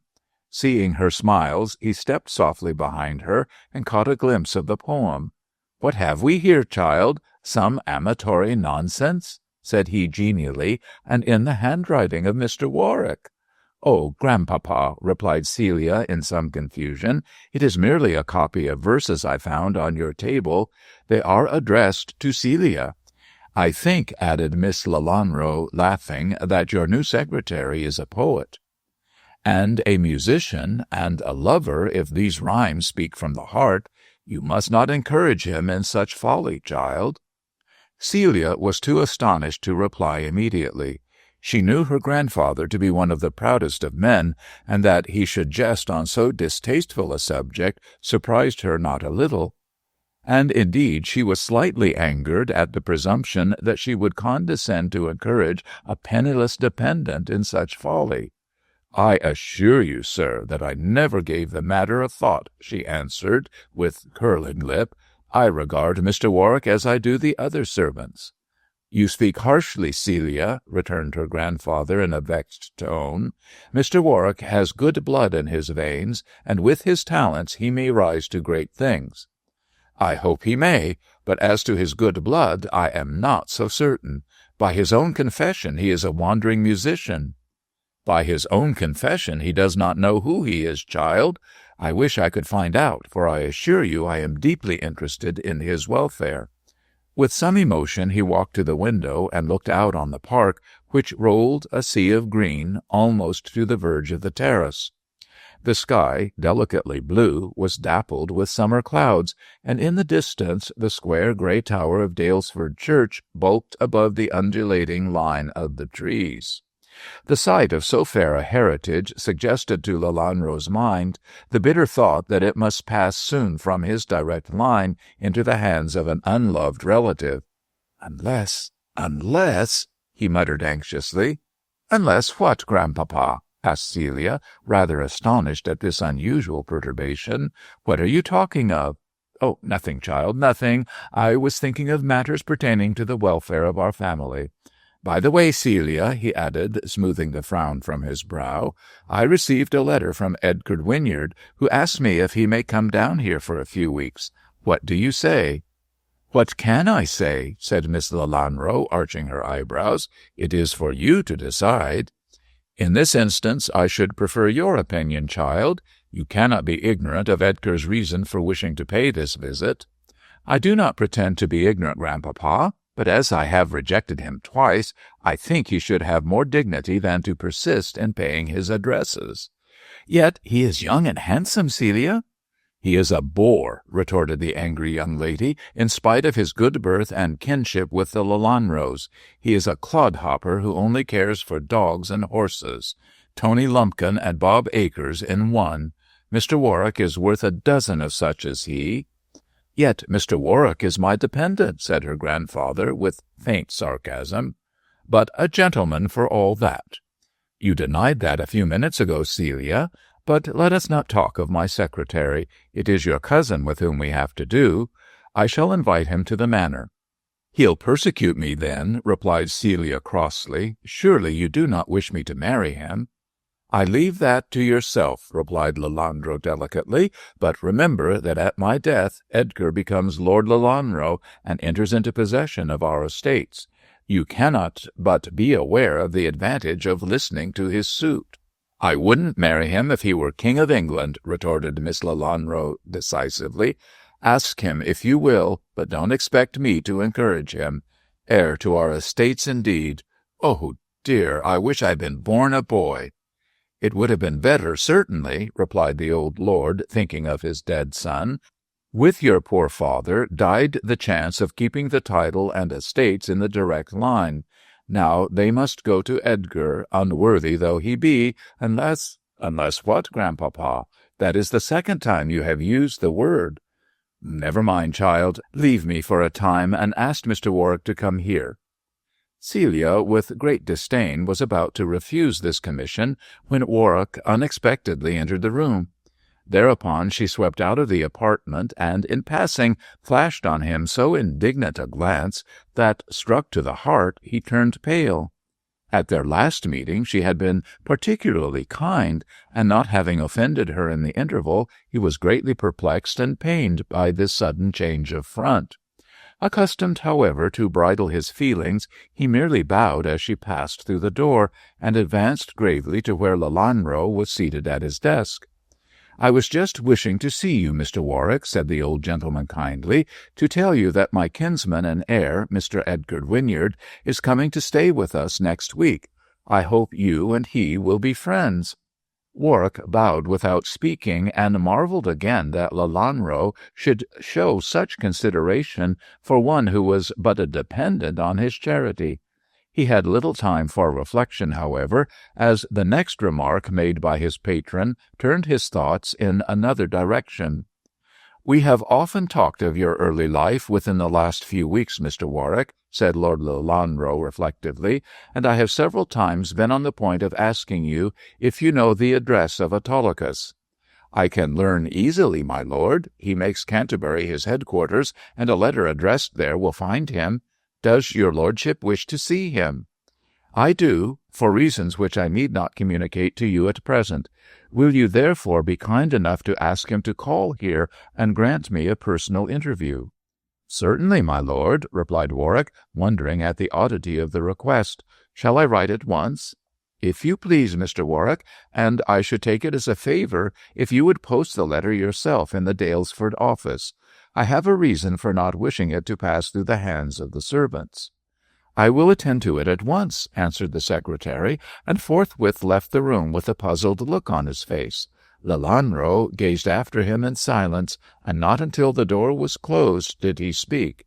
"If it be as I think," said he aloud, "alas for Edgar Wynyard and his hopes." Chapter 11. Alehouse Gossip. It was with some depression of spirits that Warwick set about writing to Autolycus, as the request of Lord Lelanro had suggested an unpleasant train of thought. The young man laboured under the disadvantage of a too vivid imagination, and notwithstanding that he had evidence to the contrary, he began to fancy that his patron suspected him of imposture. Else why should he desire to see Autolycus, with whom he had nothing in common, and why should Celia, who heretofore had smiled on him, now wrinkle her brow with disdain? On these grounds Warwick thought that the days of fatness were at an end. Nevertheless, he was satisfied that Autolycus would substantiate his apparently impossible story on all points, and he had no hesitation in requesting the showman's presence at the manor-house. Provided that the interview proved satisfactory, and Warwick had no fears on that score, he would be once more restored to favour.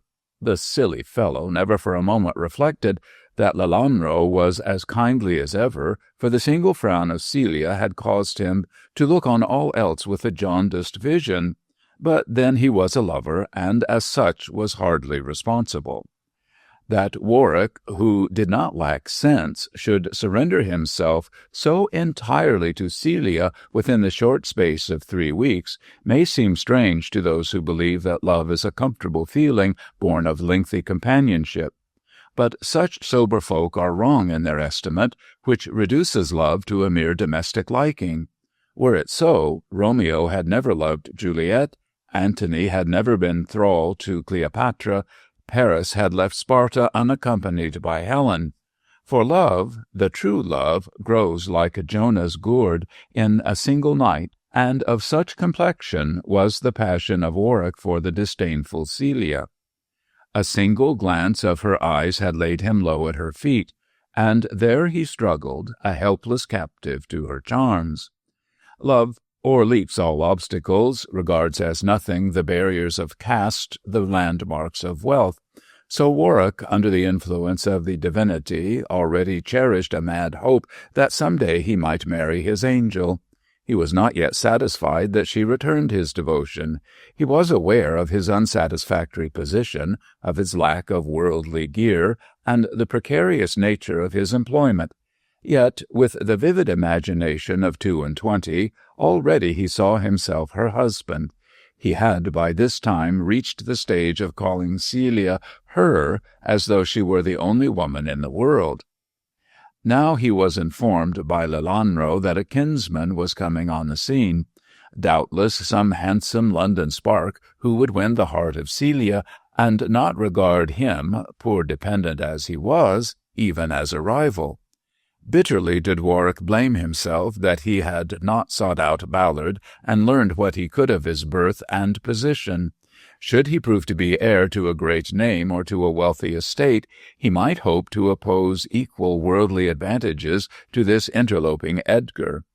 Then the rivalry between them would be more equable, and it would rest with the best man to win the prize of Celia's hand.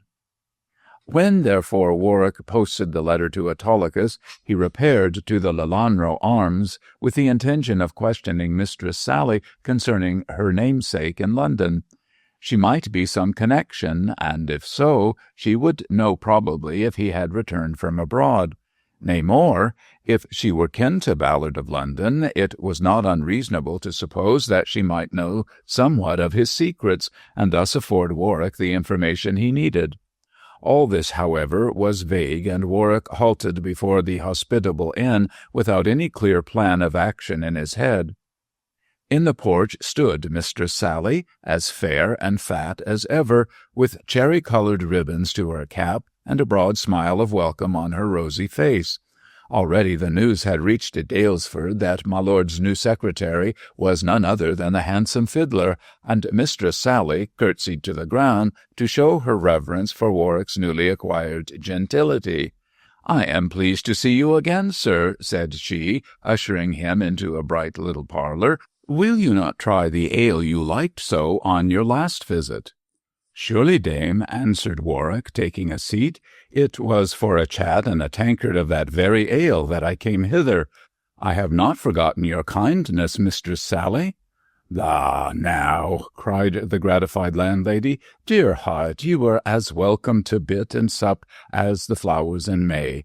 Bide ye here, Master Warwick, and I'll bring ye a pot of the best."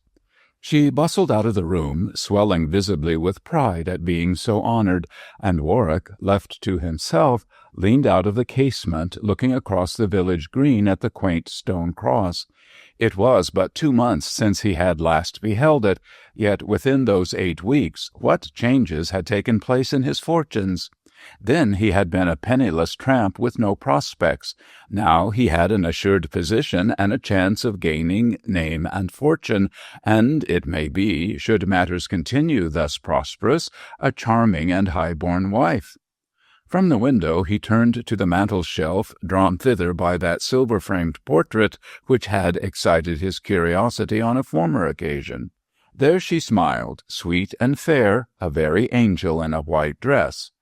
And, with a rapid glance at the door to see that it was closed, Warwick hastily pressed the portrait to his lips.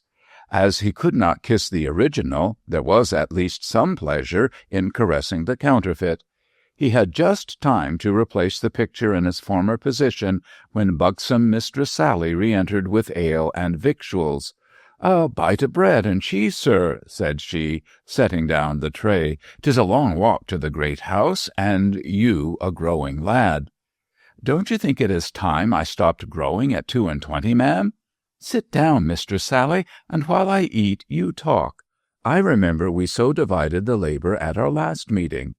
"Aye, Mr. Warwick," nodded the landlady, taking a chair and placing 2 plump hands on her knees. "I mind me of that. And now you've met your friends in London. Oh, I knew it was your jest, sir, to pass as a fiddler." Warwick laughed and did not undeceive her. She evidently thought that he had become acquainted with Lord Lelanro in London, and as he did not wish her to know of his sojourn in the dwarf's chamber, he held his peace advisedly. Nothing loath, the garrulous landlady rattled on. "I'm real glad, sir, that you gave over that foolishness. A handsome young gentleman like you has no need to tramp through rain and mud. But I saw you were of the gentry the moment I set eyes on your bonny face. Oh, yes, Mr. Warwick," added she, complacently smoothing her apron, "I have not lived in the great house for naught, sir." "Now I live there myself, Mistress Sally. It is odd that it should be so. Lord Lelanro is a kind friend to me, and so is Miss Celia. A sweet young lady, is she not, Mr. Warwick? They do say she is to wed with Mr. Wynyard." "Wed? Wed with whom?" stammered Warwick, turning pale. "Dear heart, the turn you gave me then," replied Mistress Sally, laying a fat hand on her comfortable bosom. "Why, with Mr. Edgar, to be sure, sir. He is her cousin and heir to my lord, so the marriage will bring the two lines together. Why, la, sir, you are as pale as a gooseberry. Just sip the ale, there's a dear man." This news, which confirmed Warwick's worst anticipations, moved him not a little, and it was with some difficulty that he recovered his self-control. But he knew that Mistress Sally was inquisitive and a gossip, so, anxious to give her no opportunity of making mischief, he hastily took a deep draught of ale and covered his dismay by a forced laugh. "It will be an excellent match, Miss Sally," said he, with the colour returning to his cheeks, "and no doubt will take place soon. Mr. Wynyard comes to the manor next week." "Why, there now," smiled the landlady, delighted at the piece of news, "if we won't have a wedding before the year grows older. Though indeed, sir," she added, changing her tone, "I had rather the groom was yourself than Mr. Edgar." "You do not like him, then?" said Warwick, his heart beating violently at hearing his dearest thoughts put into words. "Why, no, sir," replied Mistress Sally reluctantly. "It isn't for me to speak against the family, but Mr. Edgar is not a pleasant gentleman, and the Lelanros have quite enough trouble without adding more to it." Instinctively Warwick knew that she referred to the fairy curse and to the dwarfs, but mindful of his promise to Lelanro, he showed no signs of such knowledge. Nevertheless, he could not help wondering how Mistress Sally had heard of the secret, and artfully strove to draw her out on the subject. "What trouble have the Lelanros, Mistress Sally?" The landlady turned away her face and replied in an altered voice, "As you live in the great house, Mr. Warwick, you must be as wise as I." "Indeed, I am not, dame." "Then it is not for me to speak, sir. A still tongue makes many friends, as the good parson told us only last Sunday." Seeing that she was obstinately determined on silence, Warwick tried another method to extract information. He put into words a thought which had haunted his brain ever since that momentous interview with Lelanro. "I suppose, Mistress Sally, it is certain that Mr. Wynyard will inherit the estates?" "Oh, of course, sir. Why should he not?" asked the landlady with some confusion. "Lord Lelanro has no other offspring, I suppose?" questioned Warwick, keeping his eyes on her embarrassed face. "His son, the Honourable Louis Lanro, was killed in the hunting field, sir, and left Miss Celia. There was no boy of that marriage." "Was Louis Lelanro the only son?" "Dear heart!" cried Mistress Sally, rising from her seat with affected surprise. "Everyone knows that he was the only son." This was an evasive reply capable of being read in two ways. Warwick noted the ambiguity, but fearful of letting his own knowledge of the Lelanro secret escape him, he did not further question the landlady. With a laugh he changed the conversation and brought up the topic about which he had called. "Your name is Ballard, is it not?" he asked abruptly. "Sarah Ballard, sir, spinster, and landlady of the Lelanro Arms." "Have you a relative in London?" To Warwick's surprise, the face of the woman went grey, and, gasping for breath, she was forced to resume her seat. "Yes, sir," she said at length, looking inquisitively at Warwick. "I had a brother, Walter Ballard, but he is dead." "Dead?" echoed Warwick, who saw with dismay his cloud-built castles tumbling about his ears. "Oh, yes, sir. He died 6 months ago, in Italy, of the cholera." Here was a blow. The only man who could tell him anything was gone, and now it seemed hopeless to think that he would be able to learn the secret of his birth. From these dismal thoughts he was recalled by the voice of the landlady. "How did you know I had a brother in London, sir?" asked Mistress Sally sharply. "Oh, I heard it at the manor," replied Warwick after a pause. He did not think it wise to trust this garrulous old lady with his secret. "Ah," sighed Mistress Sally with great relief. "Maybe. I thought you might have heard—" "Heard what, dame?" "Nothing, sir, nothing. My poor brother is dead and gone. What ill he did is buried with him." With that she left the room, and Warwick, struck by her strange speech, finished his ale thoughtfully. Evidently she did not wish to talk about her brother, and from the expression of her face when his name was mentioned, apparently she retained no pleasant recollections of him. Indeed, it seemed as though Mistress Sally also had her secret, and was as jealous of its preservation as were the Lelanros of their own. Utterly bewildered by the attitude of the ordinarily genial landlady, Warwick left the room to take his leave. In the distance he caught a glimpse of Mistress Sally with an observant eye, but when he glanced in her direction, she disappeared. With affected carelessness, he slipped out of the inn across the green, and again noted the cherry-colored ribbons at the window. "She avoids me. She watches me," he thought, walking briskly homeward. "On what fresh mystery have I stumbled? I shall tell all to Price and ask his counsel." Chapter 12. Consulting the Wise Woman. Baffled by the reticence of Mistress Sally and dismayed by the intelligence of her brother's death, Warwick returned to the manor in no pleasant frame of mind. Ballard, so far as he knew, was the only person who could enlighten him as to the birth of his father, and now that his decease had put an end to obtaining information in that quarter, Warwick saw nothing for it but to take up a quiescent attitude. Yet the idea of remaining under a cloud all his life was so repellent to his active brain that he made a final effort to arrive at the truth. With this idea, he repaired to the dwarf's chamber the morning after his futile visit to the inn, and endeavored to ingratiate himself with Madame Tot in the hope that she would assist him to unravel the riddle of name and date. Therein, according to his father, was concealed the name of the family whence he sprang, and Warwick hoped that the dwarf's ingenuity might be exercised to some purpose.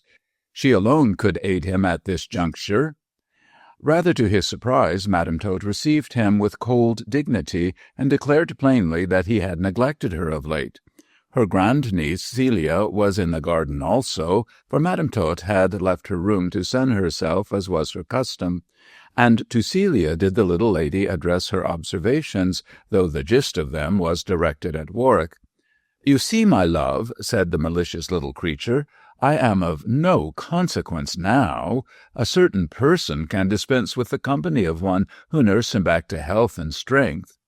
"I assure you, Madame Tot," began Warwick, but could proceed no further, for he was at once rebuked for his familiarity. "I am Miss Lelanro, Mr. Warwick. I beg of you to recollect that on all occasions." "I am afraid you are out of favor," said Celia, stifling a laugh. "What have you been doing to so offend my great-aunt, Mr. Warwick?" "He has been doing nothing, Celia," interposed Madame Tot, standing on tiptoe to add to her dignity. "I say nothing about Mr. Warwick or his behavior. Oh, dear, no! I speak of a certain person who knows I am devoted to music, yet will not bring his violin when asked." "I have my violin with me now," said Warwick, with a comically penitent expression of countenance.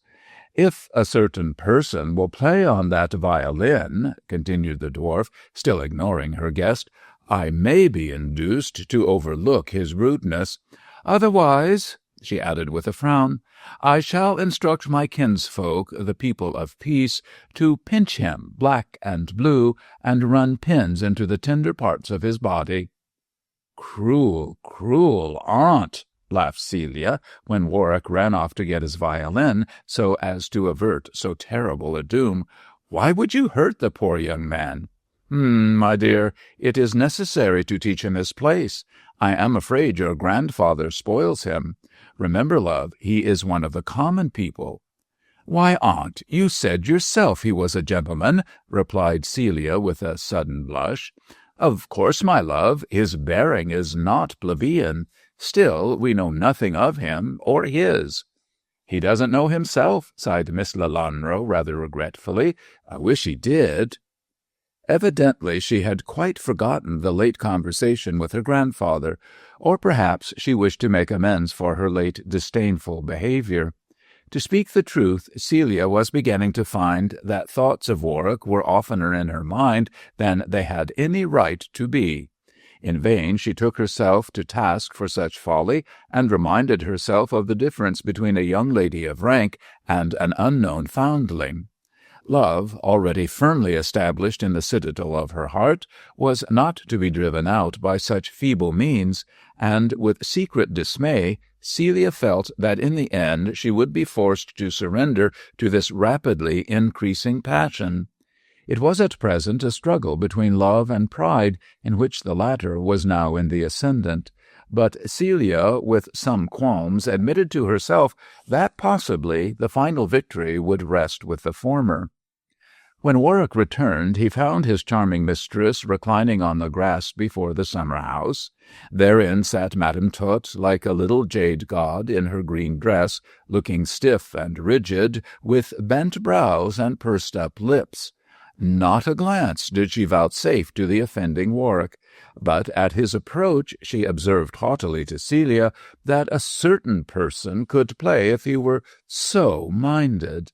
Otherwise, said she crossly, a certain person had better take his departure. I want no giants here, no man-mountains and silly monsters.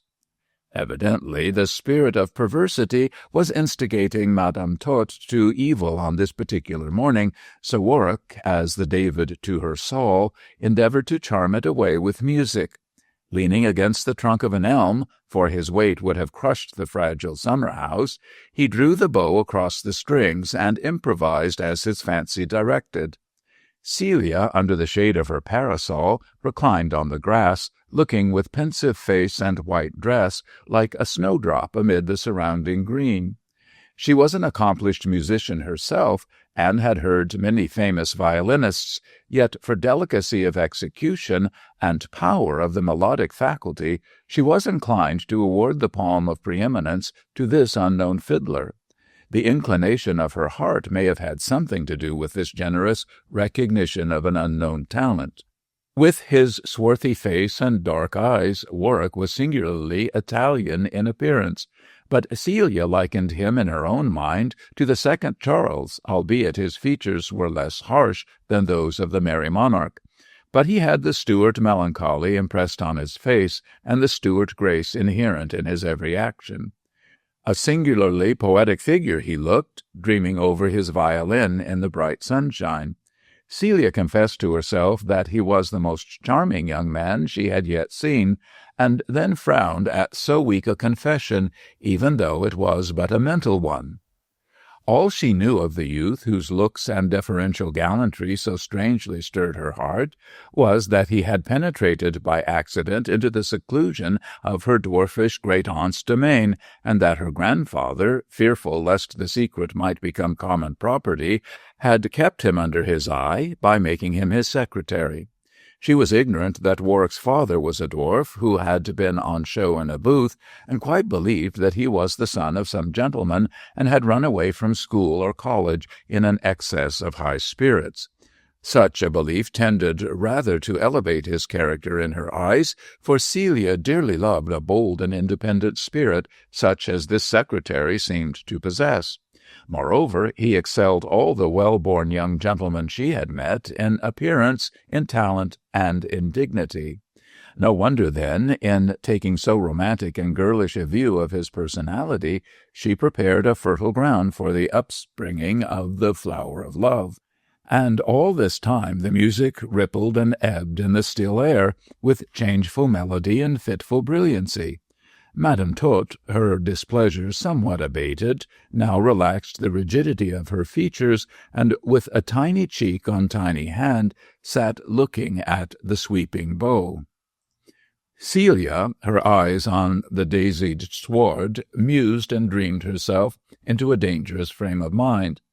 Unexpectedly there broke forth from the violin a strain of such tenderness and pathetic grace that she involuntarily looked up to see what had inspired the musician. It was herself, for Warwick's dark eyes, filled with passion, gazed on her fair face. With a sudden flush she turned away her head, and at the same moment, fearful lest he should have betrayed his secret, the musician laid down his instrument. The situation would have been embarrassing to them both, but that Madame Tot did away with the feeling by clapping her tiny hands. She addressed Warwick directly, and no longer spoke of him as a certain person, whereby he knew that the capricious fairy had taken him again into favour.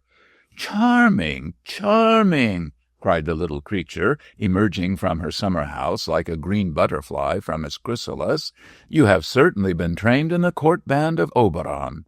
Some night, when the moon is full, we will go, you and I, to the fairy ring, and there you must play for the skipping of the elves." "May I come too, aunt?" asked Celia, rousing herself from daydreams. "I should dearly love to see the good neighbours." "My dear, you are not of us," replied Madame Tot gravely, "and therefore you cannot see our solemnities." "Not even if I plucked a rowan twig like Sir James?" "Oh, yes, but the elves might be vexed at your onlooking. Only those who have fairy blood in their veins can be present. I have reason to think that Mr. Warwick is of our kin," continued Madame Tot loftily. "His father was certainly a changeling like myself." This chance shot was so near the mark, in one sense, that Warwick uttered an ejaculation of surprise. "How do you know that, Madame Tot?" "Oh, I know many things," said the dwarf wisely. "There are few matters I cannot solve if I put my mind to them." "I wish, then, that you would put your mind to this," said Warwick, handing her the paper which contained the riddle. "If you could only solve this enigma, I should learn my position in the world." Madame Tot glanced at the paper with a look of preternatural wisdom, then uttered a shrill scream expressive of astonishment. Sliding down onto the grass, she devoured the paper with her eyes, glancing sharply the while at Warwick, who took no care to conceal his astonishment at the effect thus produced. Celia also exhibited some natural curiosity. "What is the matter, aunt?" said she, leaning forward to get a glimpse of the paper. "Can you guess the riddle?" "I tell no secrets of fairyland," retorted Madame Tot, putting the paper into her pocket. "When the full moon is on the fairy ring, I may reveal my knowledge." "Then you know what the name and date mean," exclaimed Warwick, a wild thought crossing his mind. "I have no idea," replied the dwarf mysteriously, "but the riddle must be unravelled carefully. Leave it to me, Mr. Warwick. I shall tell you all about yourself at the full moon." Not another word could they get out of her on the subject, for with one of her whims she was determined to surround the matter with fairy influence. Warwick, informed by Price of her skill in deciphering cryptograms, assumed that she found this special one sufficiently easy to solve at the first glance. The information it conveyed seemed to astonish her considerably, but what it was she refused to reveal until the moon was at its full. Vexed as he was at her whimsicality, Warwick was forced to let her take her own way, as she alone could read the riddle. Nevertheless, he could hardly contain his curiosity, and vainly remonstrated with Madame Tot on the irrational postponement of the explanation. "I wish to know its meaning at once," he said, rather angrily. "You shall know it at the full moon," retorted the dwarf. "I am not going to break with the traditions of fairyland to please a poor mortal like you, even though you have fairy blood in your veins." "Has he indeed, aunt?" asked Celia, humoring her quaint relative with an indulgent smile. Said the little creature mysteriously. "I know what I know, my love. We will talk of other things, if you please. When does the Wynyard ogre arrive?"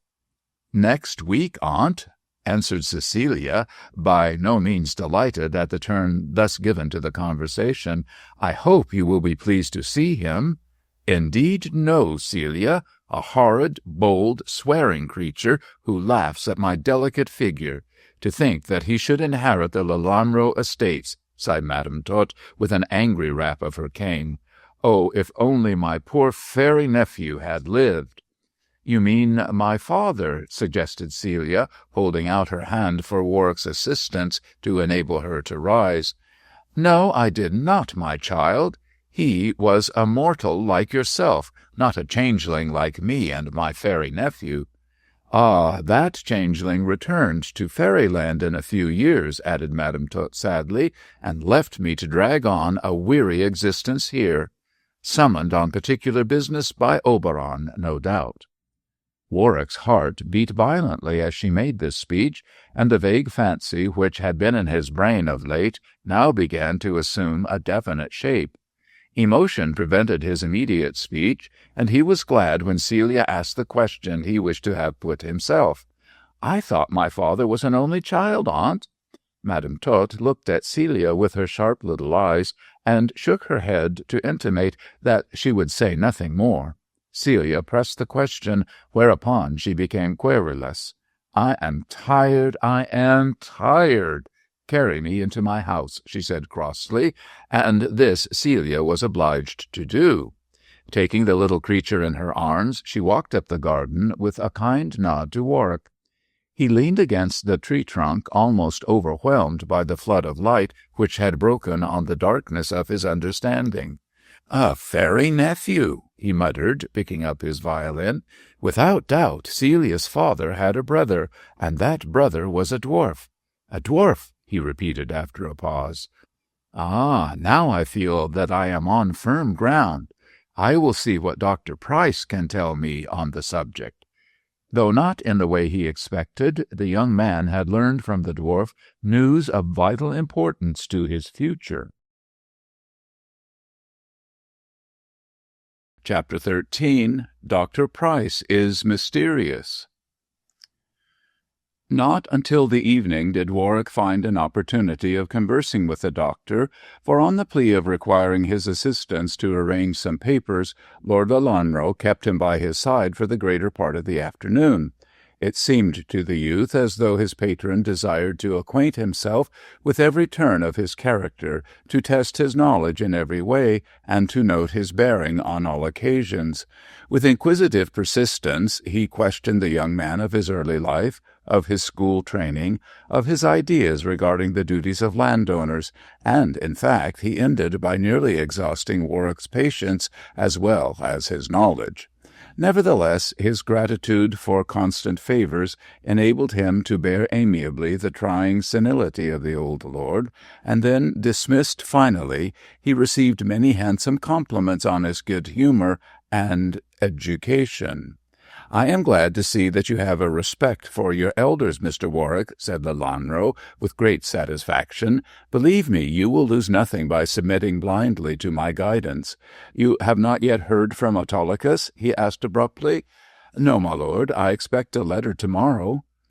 "Inform me of its contents without delay, Mr. Warwick. I am anxious to see this protector of your youth on the earliest possible occasion." "May I ask, my lord, if it is because you doubt my honesty that you seek an interview with Autolycus?" "Not at all, Mr. Warwick. That my reasons for speaking with Autolycus are connected with you I do not deny. But you quite misapprehend my opinion of your character if you think for a moment that I do not implicitly believe all that you have told me. I should think," added Lelanro with some reproach, "that my efforts to make your stay pleasant would have interpreted my opinion correctly." "I beg your pardon, my lord," replied Warwick hurriedly. "I have no right to ask questions, as you no doubt are acting for the best. But the poor are ever suspicious." Lelanro patted the youth's flushed cheek with two wrinkled fingers and laughed kindly. "In a few weeks you will understand my motives for acting thus," said he gently. "Believe me, I have your welfare at heart. Now you can go, Mr. Warwick, but pray do not forget to inform me about Autolycus when you hear." Thus dismissed, Warwick bowed, and, not without an effort, left the room. He felt that he was surrounded by mysteries which concerned him closely, and dearly he would have liked to question his patron. But the attitude of Lelanro indicated a certain reserve.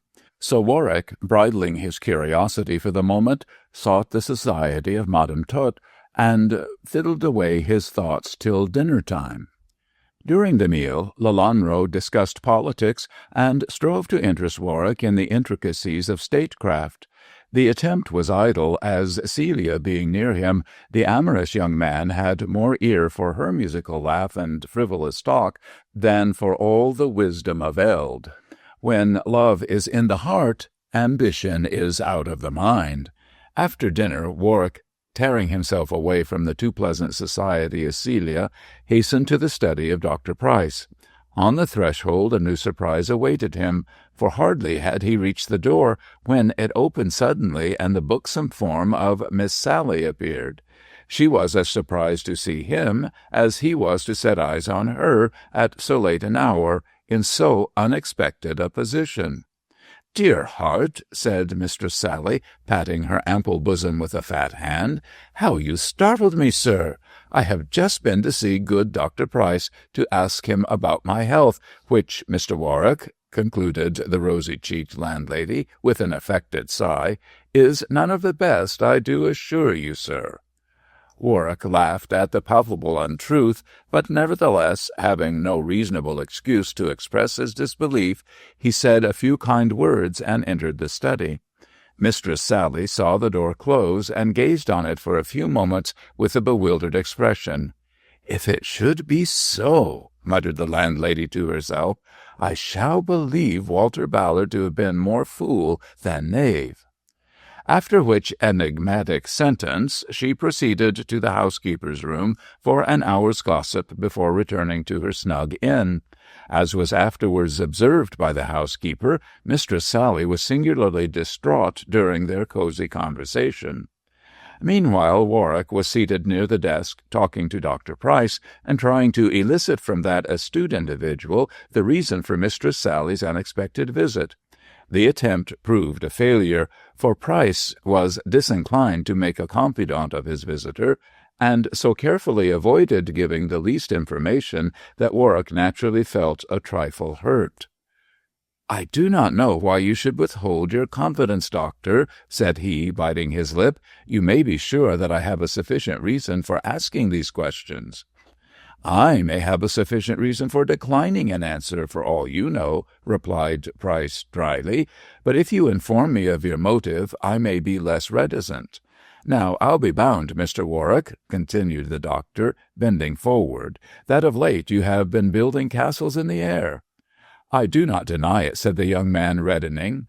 "I am naturally of an observant disposition, and from certain hints and from noting the actions of those around me, am inclined to believe that you have some claim to belong to the Lelanro family." "Why, yes, doctor," replied Warwick, surprised at this correct interpretation of his thoughts. "I cannot deny that my mind has been busy with such a possibility." "On what grounds do you base this assumption?" questioned Price calmly.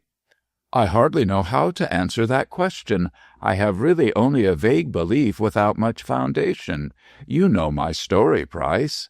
"Yes, and a very interesting story it is." "Well?" "As I mentioned, it was not without design that I came to the village of Daylesford. Ballard," said Warwick with some emphasis, "is not a common name." "Well, no," replied Price dubiously, "and yet you can hardly say it is uncommon. You refer to the man in London?" "Partly, and to Mistress Sally also. I have discovered that he was her brother." "Was her brother, Warwick?" "Yes, he is now dead." Price expressed no surprise at this intelligence, so that Warwick was more convinced than ever that Mistress Sally had come on other than medical business to the manor. After a pause, said the doctor, "Well, sir, Ballard of London is now dead, and I presume you have given up all thought of discovering your real name and that of your father." "Why, no, Price. On the contrary, I have now a reasonable expectation of learning the truth." "Indeed? I should be glad to know the grounds on which you base these expectations," said Price dryly. He settled himself comfortably in his chair and looked anxiously at Warwick. The young man hesitated for a few moments, then, with a sudden resolution, laid bare his mind with youthful impetuosity. "Though indeed," said he, with some petulance, "I do not rightly see why I should confide in you, seeing that you hold aloof and treat me with suspicion." "My dear lad, I do not treat you with suspicion," cried Price, holding out his hand, and I have a reason for holding aloof. You will learn what it is soon enough. Meanwhile, let me hear your story." "You already know most of it," replied Warwick frankly. "As I told you, my father recommended me to seek out this Ballard in London as one likely to aid me in the search for my family. Before I set off for London for the second time, Autolycus told me that he had reason to believe that Ballard came from Daylesford, and advised me to turn aside and see if he was there." "What reason had he to believe that?" "Indeed, I cannot say, Price, unless it was that in one of his peregrinations he stayed at the Lelanro Arms, which, as you know, is kept by Miss Ballard. The name might suggest a connection." "Well, sir," continued Warwick, warming with his theme, "I questioned Mistress Sally and learned but little, yet I discovered that this Ballard of London, Walter Ballard, was her brother. What has that to do with the Lelanros?" "In my opinion, it has a great deal to do with the Lelanros," retorted Warwick with some heat. "Only to-day Madame Tot, while talking her elvish nonsense, mentioned incidentally that it was a pity her fairy nephew had not lived." "What fairy nephew?" "You know well enough, Price, though it pleases you to assume ignorance. I refer to the brother of the late Louis Lelanro, the father of Miss Cecilia." "I don't quite follow your argument," said Price dryly. "However, I will concede, for the sake of further discussion, that there was a fairy nephew, by which I suppose Madame Tot means a dwarf like herself." "What then?" "What then? Can't you see the connection?" "No, I'm very stupid." "Indeed, you are no such thing, Price. It is sheer obstinacy on your part.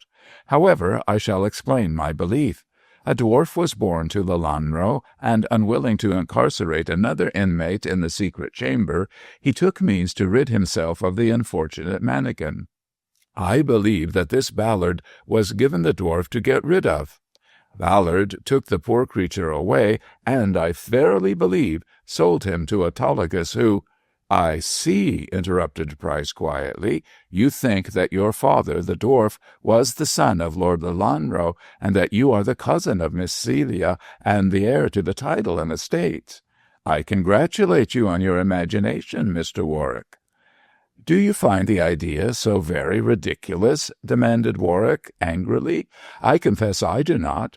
That a noble family like the Lelanros should have dwarfish children is, to say the least of it, remarkable. These dwarfs are not monstrosities, but are perfectly and gracefully formed, tiny men and women. My father, Algernon, was the same. He was as handsome a dwarf as Madame Tot. The man who is supposed to know my history comes from this village. He was, I believe, a confidential servant of the Lelanros, and further, Madame Tot inadvertently admits that a dwarf was born to her brother. Now, Dr. Price, all these facts make me believe that I am sprung from none other than the Lelanros, and what is more, I believe Lord Lelanro knows it." "Oh, you think so?" replied Price sarcastically. "I do. Else why should he treat me with such unexampled kindness after hearing my story?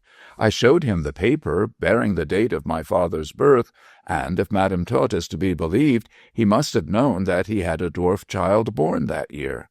Again, he wishes to see Autolycus. For what reason, if not to question him concerning his purchase of the child from Ballard?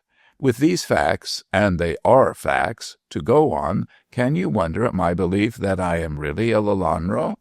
Price rose from his seat with an embarrassed smile, and took a turn up and down the room. When he stopped, it was before Warwick, at whom he looked with some interest. "You are a very clever young man, Mr. Warwick, and show an observant and logical instinct far beyond your years. You should have been a detective, for you have formed a very feasible case out of nothing." "Nothing?" repeated Warwick, springing to his feet. "If out of nothing, where is the fairy nephew born to Lord Lelanro, and referred to by Madame Tot?" "I shall show you," answered Price, going to his desk. "That a dwarf was born to Lelanro, I admit, but as to where he is, I can dispose of your doubts in that direction without much trouble." So saying, he took a key from the desk and motioned to Warwick to follow him. Incapable of extorting the truth from this obstinate old man, the youth obeyed in silence, and soon they found themselves in a long dark passage, at the farther end of which was a door. This Price unlocked, and they issued immediately into a quadrangle of no very great extent, looking spectral in the chill moonlight.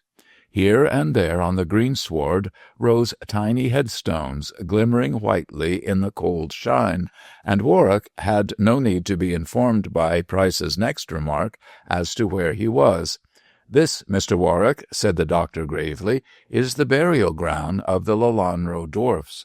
From the first of those unhappy beings, born in the reign of Charles Stuart, down to Luke, the dwarfish brother of the present lord, they are all here laid to rest. After my lord's brother, however, another dwarf was buried here.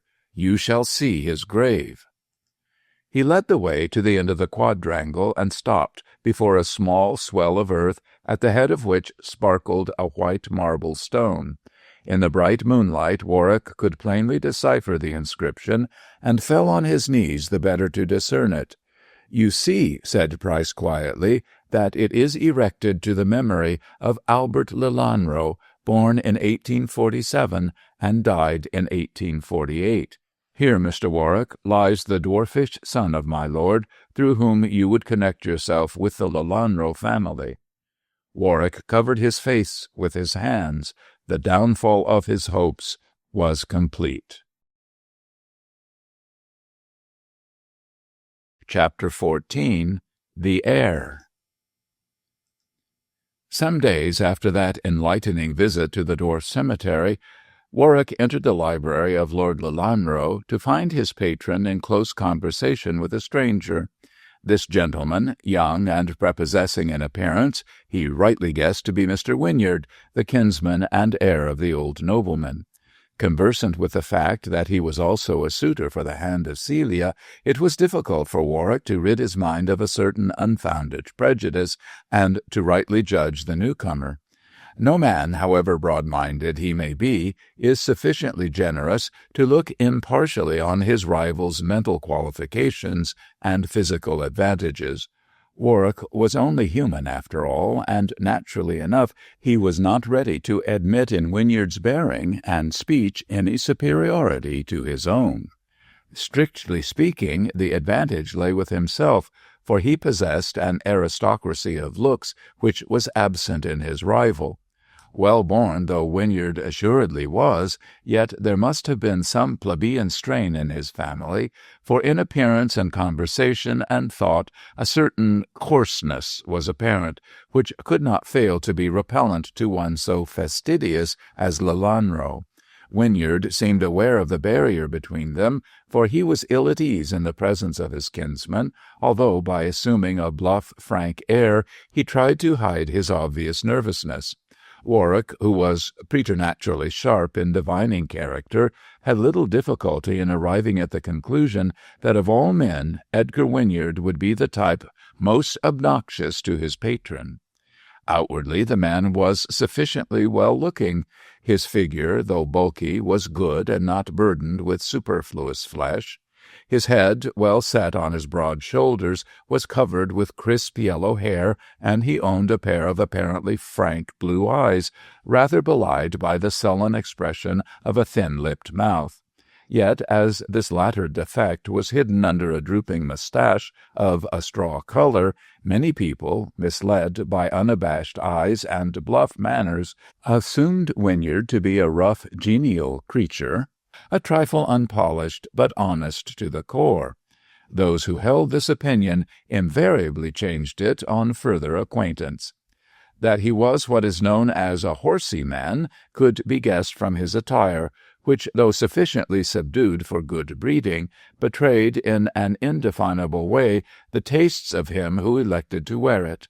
Moreover, he had a way of straddling his legs when standing, which reminded Warwick of a groom, and he could not help thinking that the heir to the Lelanro title would have been more at home in a stable-yard than in a library. At the first sight, perhaps unjustly, he disliked the man, for the poles were not further asunder than were the idiosyncrasies of this individual and himself. time and a closer acquaintance only confirmed the first impression.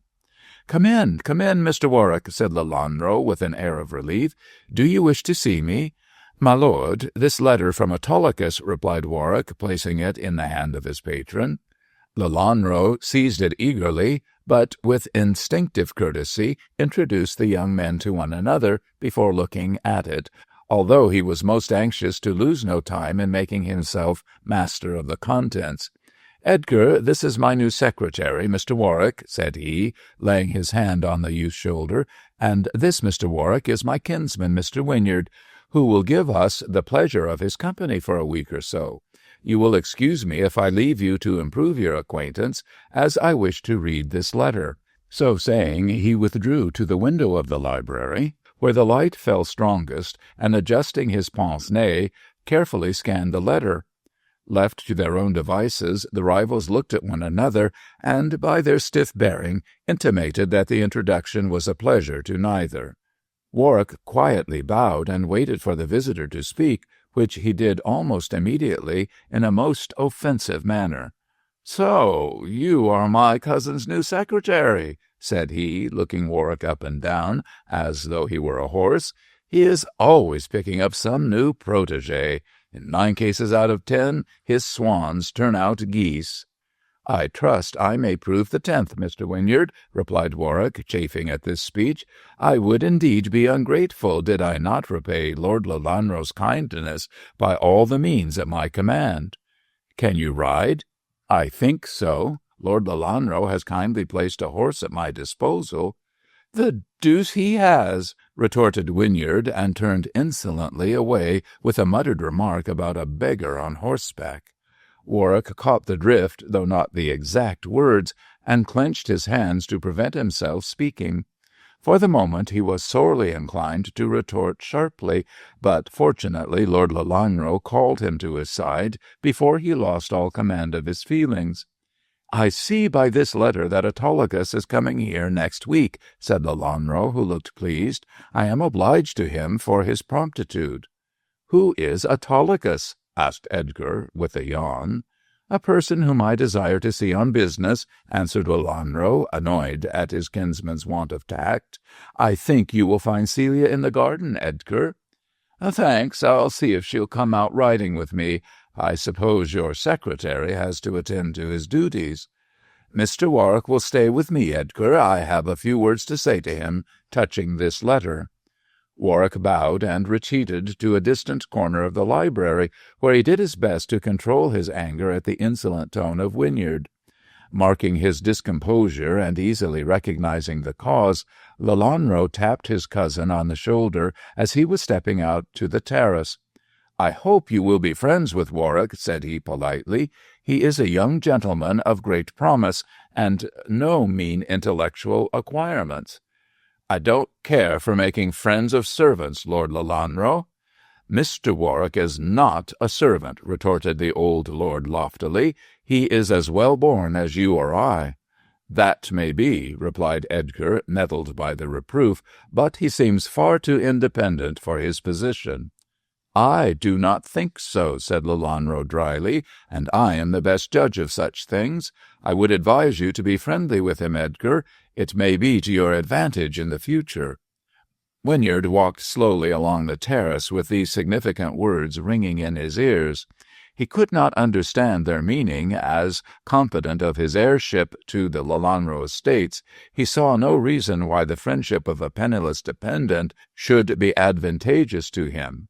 Yet there was a meaning in his cousin's speech which rather disquieted him, and he sought in vain for the reason which could have induced their utterance.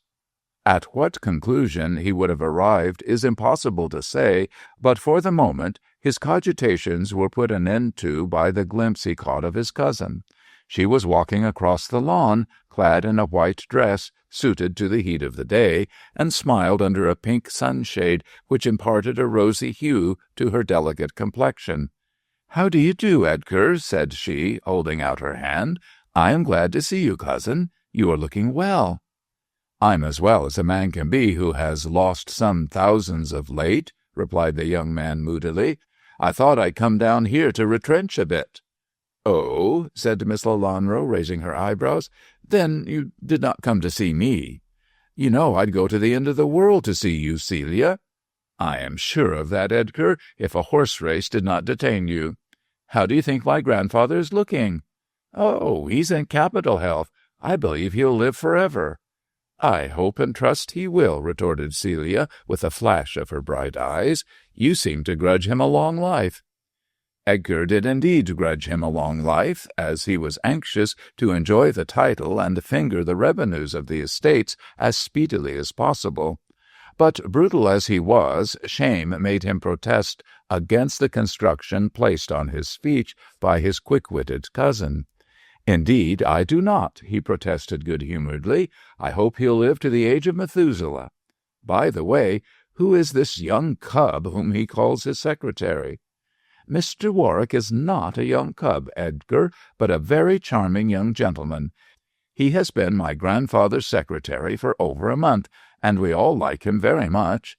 "Yourself among the number, I suppose," muttered Edgar jealously.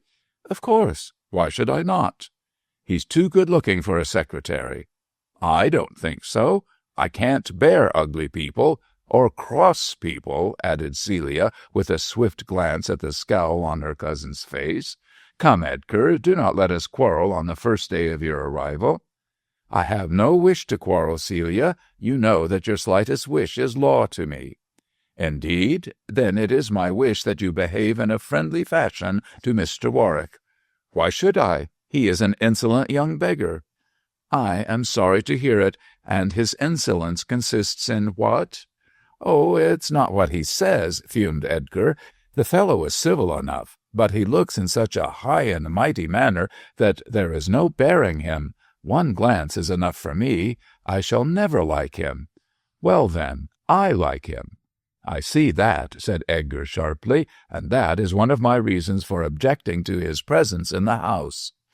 "I think we had better leave the subject alone," said Celia, with great dignity, "the more so as we are not likely to agree upon it.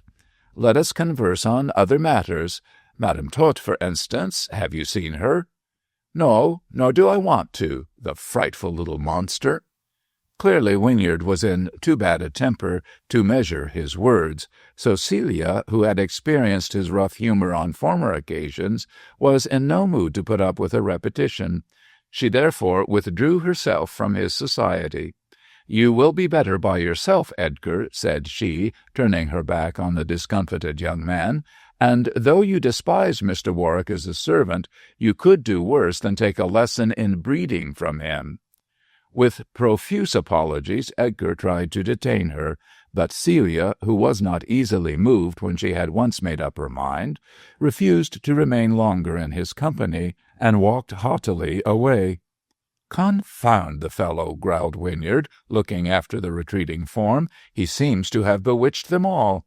First Lelanro, now Celia, and I dare say that little horror of a dwarf is as mad over him as the rest." He was of two minds to seek out Warwick and fasten a quarrel on him, but as he had reasons, not unconnected with a loan of money, for keeping on good terms with Lelanro, he decided not to raise the old gentleman's anger by annoying his protégé. Disgusted at the caution he was forced to observe, Edgar strolled round to the stables and passed the afternoon in the congenial society of the grooms. Chapter 15. Bottom and Titania. Full justice has not been done to the character of Madame Tot, who, elfish creature as she was, possessed a larger share of shrewdness than usually falls to the lot of a full-sized human being. She was quick in seeing the good and bad points of those with whom she came into contact, and, considering her very limited experience of the world, she was an excellent judge of human nature. To Warwick she took instinctively, as the kindly disposition and romantic inclinations of the youth were quite in harmony with her own character. And, moreover, his mastery of the violin was a powerful factor in securing her regard. He was always ready to amuse her and humor her whims, so that the little creature soon became fondly attached to one possessed of so many qualifications for winning her regard. Towards Wynyard, on the other hand, Madame Tot conducted herself with the utmost haughtiness, and was more frank than pleasant in her speeches.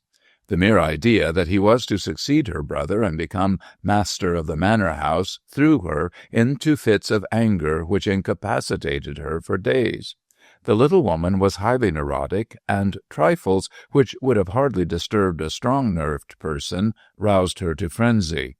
Wynyard, who was as earthy a creature as could be met with, offended her greatly by his want of tact and his coarse jokes on her infirmities. Consequently, she requested her brother not to let him visit her portion of the house when staying at the manor, and Wynyard had not set eyes on the mannikin for over 3 years. It was therefore with some surprise that Celia, who knew her great-aunt's aversion to the young man, was requested by Madame Tot to bring Wynyard to see her that afternoon. "He will only make you ill," expostulated Celia gently. "Oh, no. Oh, dear, dear, no," replied Madame Tot with shrill disdain. "Not now, my love. Once upon a time such would have been the case, no doubt, but now I can afford to laugh at his rudeness." "How so, more than on former occasions?" "Celia, you are asking me to betray the secrets of the good people," said the dwarf in a tone of reproof. "Not until the moon is full am I permitted to reveal that which I know. Then, my love, you will see Edgar, the coarse creature, tumbled down from his high estate. Oh, yes, I know what I know. The peaceful neighbors are not to be insulted with impunity, child."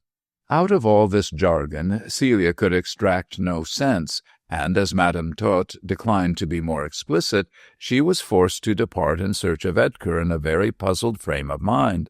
Why Madame Tot should desire to see one whom she professed to dislike, it was difficult to say, but in making the request she evidently had some purpose which was inimical to Wynyard. The dwarf had a great deal of maliciousness in her character, and when provoked by anyone, as in the present instance, she would make herself uncommonly disagreeable. Celia foresaw that Edgar would have a bad quarter of an hour should he accept the invitation. Wynyard expressed himself quite ready to do so, but made so many contemptuous remarks concerning the unfortunate little being that Celia, who was strongly attached to her great-aunt, remonstrated with him on his painful candor. "You must remember, Edgar," said she reprovingly, "that you, of all men, have the least right to sneer at her infirmities." "Why so, my fair cousin?" "Because you are of our blood, and when you marry may have children likewise afflicted." "If I did, I'd kill them," said Edgar, in strong disgust. "All those little reptiles should be drowned, like kittens, at their birth. They are not human beings." "I hope, Edgar, when you succeed my grandfather, you will reconsider your brutal determination," said Celia angrily. "You know that for generations our family has produced dwarfs, and as you, being of our blood, will not be exempt from the burden, it is only right and just that you should bear it as our forefathers have done. If you take the title and estates, you have a right to take the trouble also. Or else," added Celia significantly, "do not marry, and so end the race." "I shall only marry one woman, yourself." "In that case, I am afraid you will die a bachelor," retorted Celia disdainfully. "I would not marry you for all the world." "But you would that cub of a secretary," said Edgar imprudently. "Be silent, sir. How dare you connect my name with his?" cried Celia indignantly. "I am not likely to marry Mr. Warwick or anyone else that I know of. Why do you vent your spleen on him? He does no harm to you." "Yes, he does. He has supplanted me in my uncle's good graces. However, I do not care. When I come to my own, I'll kick him out of the house." "He's quite strong enough to kick you," replied Celia coolly, "and I would remind you, Edgar, of the proverb anent cup and lip." "What do you mean, Celia? Your grandfather hinted some nonsense of that sort, and now you do so. I demand an explanation." "I have none to give you," said Miss Lelanro coldly, "save that life is uncertain, and you may die before entering into your kingdom." "Oh, if that is all, I am prepared to take the risk," scoffed Edgar, greatly relieved. "I am quite satisfied, cousin. Neither you nor your grandfather nor your precious secretary can rob me of title and estates. The law is stronger than your wishes." "I greatly regret that it should be so," said Celia, who found Edgar peculiarly exasperating this afternoon. "But here we are in Madame Tot's garden, so I beg of you to bridle your tongue and give her the deference to which she is accustomed."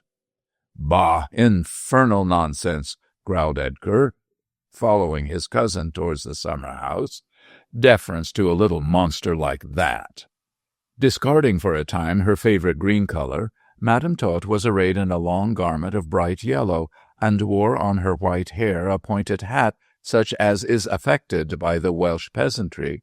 In this odd attire, leaning her withered hands on an ebony cane, with her black eyes sparkling maliciously, she looked like some tiny witch full of venom and spite. The cackle of malignant laughter with which she greeted Edgar startled even the strong nerves of that skeptic, and he could not but own to himself that despite her size, Madame Tot would be better to have as a friend than a foe. But he forgot this wise conclusion in a few minutes, and proceeded to torment the dwarf as a boy does a monkey. "Good day, Bottom the Weaver," said the dwarf, holding out her tiny hand. "You can kiss the fingers of Titania the queen." With unaccustomed good humor, Edgar threw himself down on the grass, and as her little hand rested on his broad brown palm, he kissed it gallantly, thereby winning an approving smile from Madame Tot, who was a great stickler for ceremonial. "There is some chivalry about you after all, cousin," she said with stately grace. "I am glad to see you. Celia, be seated on that bench." That young lady did as she was bid, while Edgar reclined at her feet, and Madame Tot, bringing out a doll's chair from the summer-house, seated herself before the pair. So tiny was she, so odd and elfish in looks and ways, that Edgar, earthy as he was, felt a shiver down his back at the idea that this uncanny creature was of his flesh and blood. If he married, it was more than likely that at least one of his children would resemble this yellow and spiteful fairy. No wonder he shuddered at the bare idea of such a possibility. "And where is my dear Mr. Warwick, Celia?" asked the dwarf, leaning her chin on the top of her cane. "He's in the library with Grandpapa, Aunt. They are going through the Lelanro pedigree." "What's that for?" growled Edgar crossly. "Your secretary fellow has nothing to do with our pedigree." Said Madame Tot, flashing a malicious glance on the puffy red face before her. "I see you do not like my Mr. Warwick, Bottom the Weaver." "I think he's an insolent cub," retorted Wynyard, with insulting calmness. "Oh, Celia doesn't think so, my dear." "Why should I?" said Celia, blushing at the remark. "In all things I find Mr. Warwick a courteous gentleman. Why Edgar speaks of him so ungraciously I cannot conceive." "Then you have no eyes, my love," retorted Madame Tot, pointing her cane at Edgar. "This gentleman is jealous of your appreciation of our friend's good qualities." "Jealous of a servant? Not I," replied Edgar, enraged at this thrust. "Celia can admire a dozen such for all I care." "Oh, indeed," snapped Madame Tot vivaciously. "Then you and Celia are not minded to marry?" "I am not," said Celia calmly. "Edgar knows well that my decision was taken on that point long before I saw Mr. Warwick." "Why do you bring him in?" said Wynyard savagely. "Because you seem to have got it into your head that I have fallen in love with Mr. Warwick, and so altered my determination to marry you, which," added Celia, looking steadily at her cousin, "is by no means the case." The dwarf, pleased at Edgar's discomfited look, laughed with shrill enjoyment, which roused the black spirit in his breast and caused him to turn fiercely on the little creature. "Be quiet, you monkey," he said sharply. "Monkey?" repeated Madame Tot, angered by the epithet. "How dare you call me a monkey, you coarse giant, you groveling Caliban? I'll have you pinched black and blue. I'll ride you with nightmare. I'll blight you with spells." She was on her feet by this time, waving her cane in impotent fury. her little face convulsed with passion. Before Celia could intervene to appease the wrath raised by Edgar's indiscreet speech, she suddenly calmed down, and cold malice usurped the place of hot rage. Of the two moods, Edgar preferred the latter. "Hee, she tittered maliciously. "You sneer at my spells, no doubt, but I can punish you in another way. Warwick is a cub, is he? A poor foundling, a paid servant, and you are my lord and master, the future Lord Lelanro." "Edgar Wynyard," she said, pointing her staff towards him, "you shall go down, and he shall rise up. Honor and happiness await him. Ruin and dishonor attend on your steps. Take your last look at Lelanro Manor, sir, for never will you see it again. I put a spell on you, creature. Without heart or good breeding or kindness, you have insulted your kinswoman. She curses you. Within a month you will be in the dust.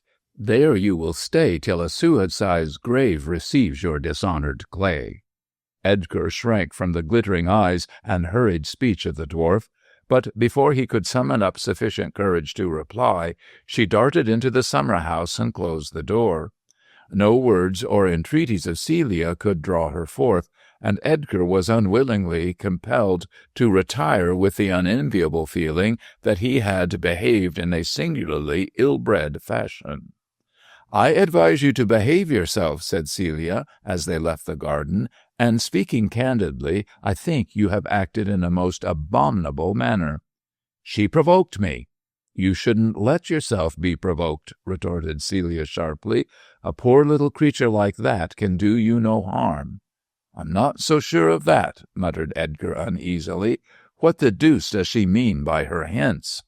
Celia vouchsafed no reply to this speech, but having conducted Edgar out of the dwarf's domain, she left him to his own devices.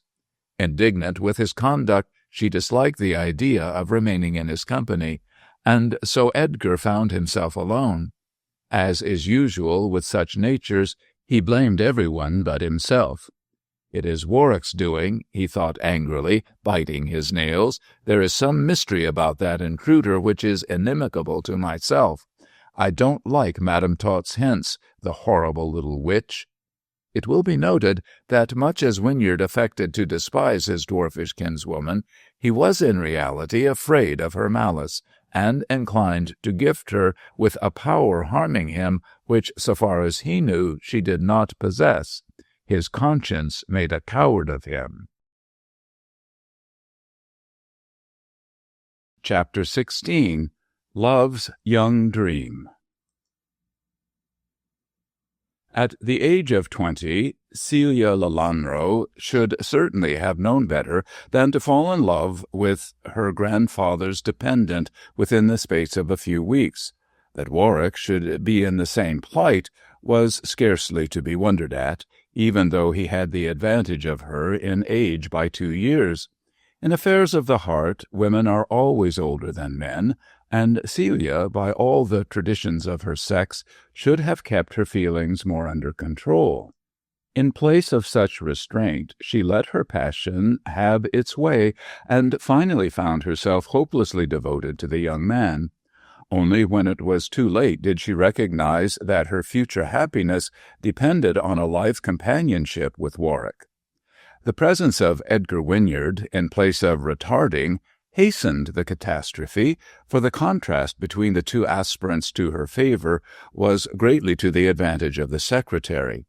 If Wynyard had the better birth, Warwick owned the cleverer brain, and though the first was well dowered with wealth, the last possessed the advantage of a handsomer face and figure. Moreover, while Edgar was brusque and careless in his manner, the secretary was severely polite, and always conducted himself with grave dignity.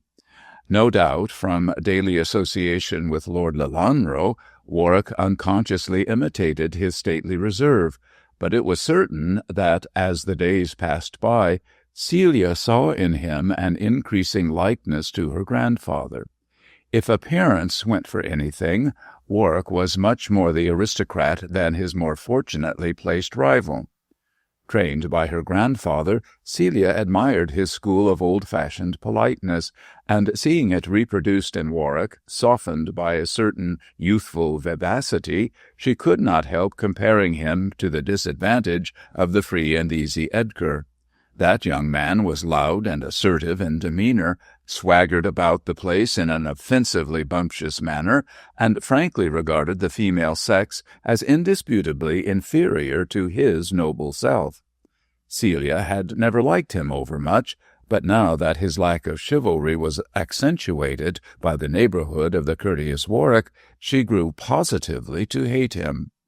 Being in this frame of mind, it appeared probable that she would affect the society of Warwick and frown on the efforts of his rival to win her smiles. In place of doing so, she acted in a directly opposite manner, for daily she tolerated the advances of Edgar with feigned good humor, and disdainfully refused to notice the respectful admiration of the secretary. Had Warwick been better acquainted with the female heart, he would have seen that this haughtiness was intended to mask a deeper feeling, but unlearned in such recondite matters, he lost heart at the neglect of his mistress, and became daily more jealous of the successful Edgar. Hitherto his sojourn at the manor-house had been very pleasant, but now, devoured by jealousy and tortured by the sight of Celia's disdain, he grew silent and unhappy.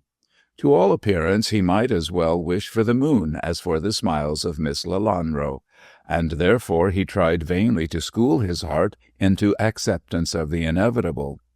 Since the downfall of his air castles, when shown the Dwarf cemetery by Dr. Price, he had surrendered all hope of learning the truth concerning his birth. Ballard was dead, and so far as he knew, no one else could reveal the truth. At this period of his life, Warwick took a very gloomy view of his future, as it seemed as though all things he most desired were beyond his reach. Lord Lelanro, seeing the youth's unhappy face, was uniformly kind, but made no advances towards an explanation, and so long as Warwick fulfilled his duties, he seemed to overlook his individual woes.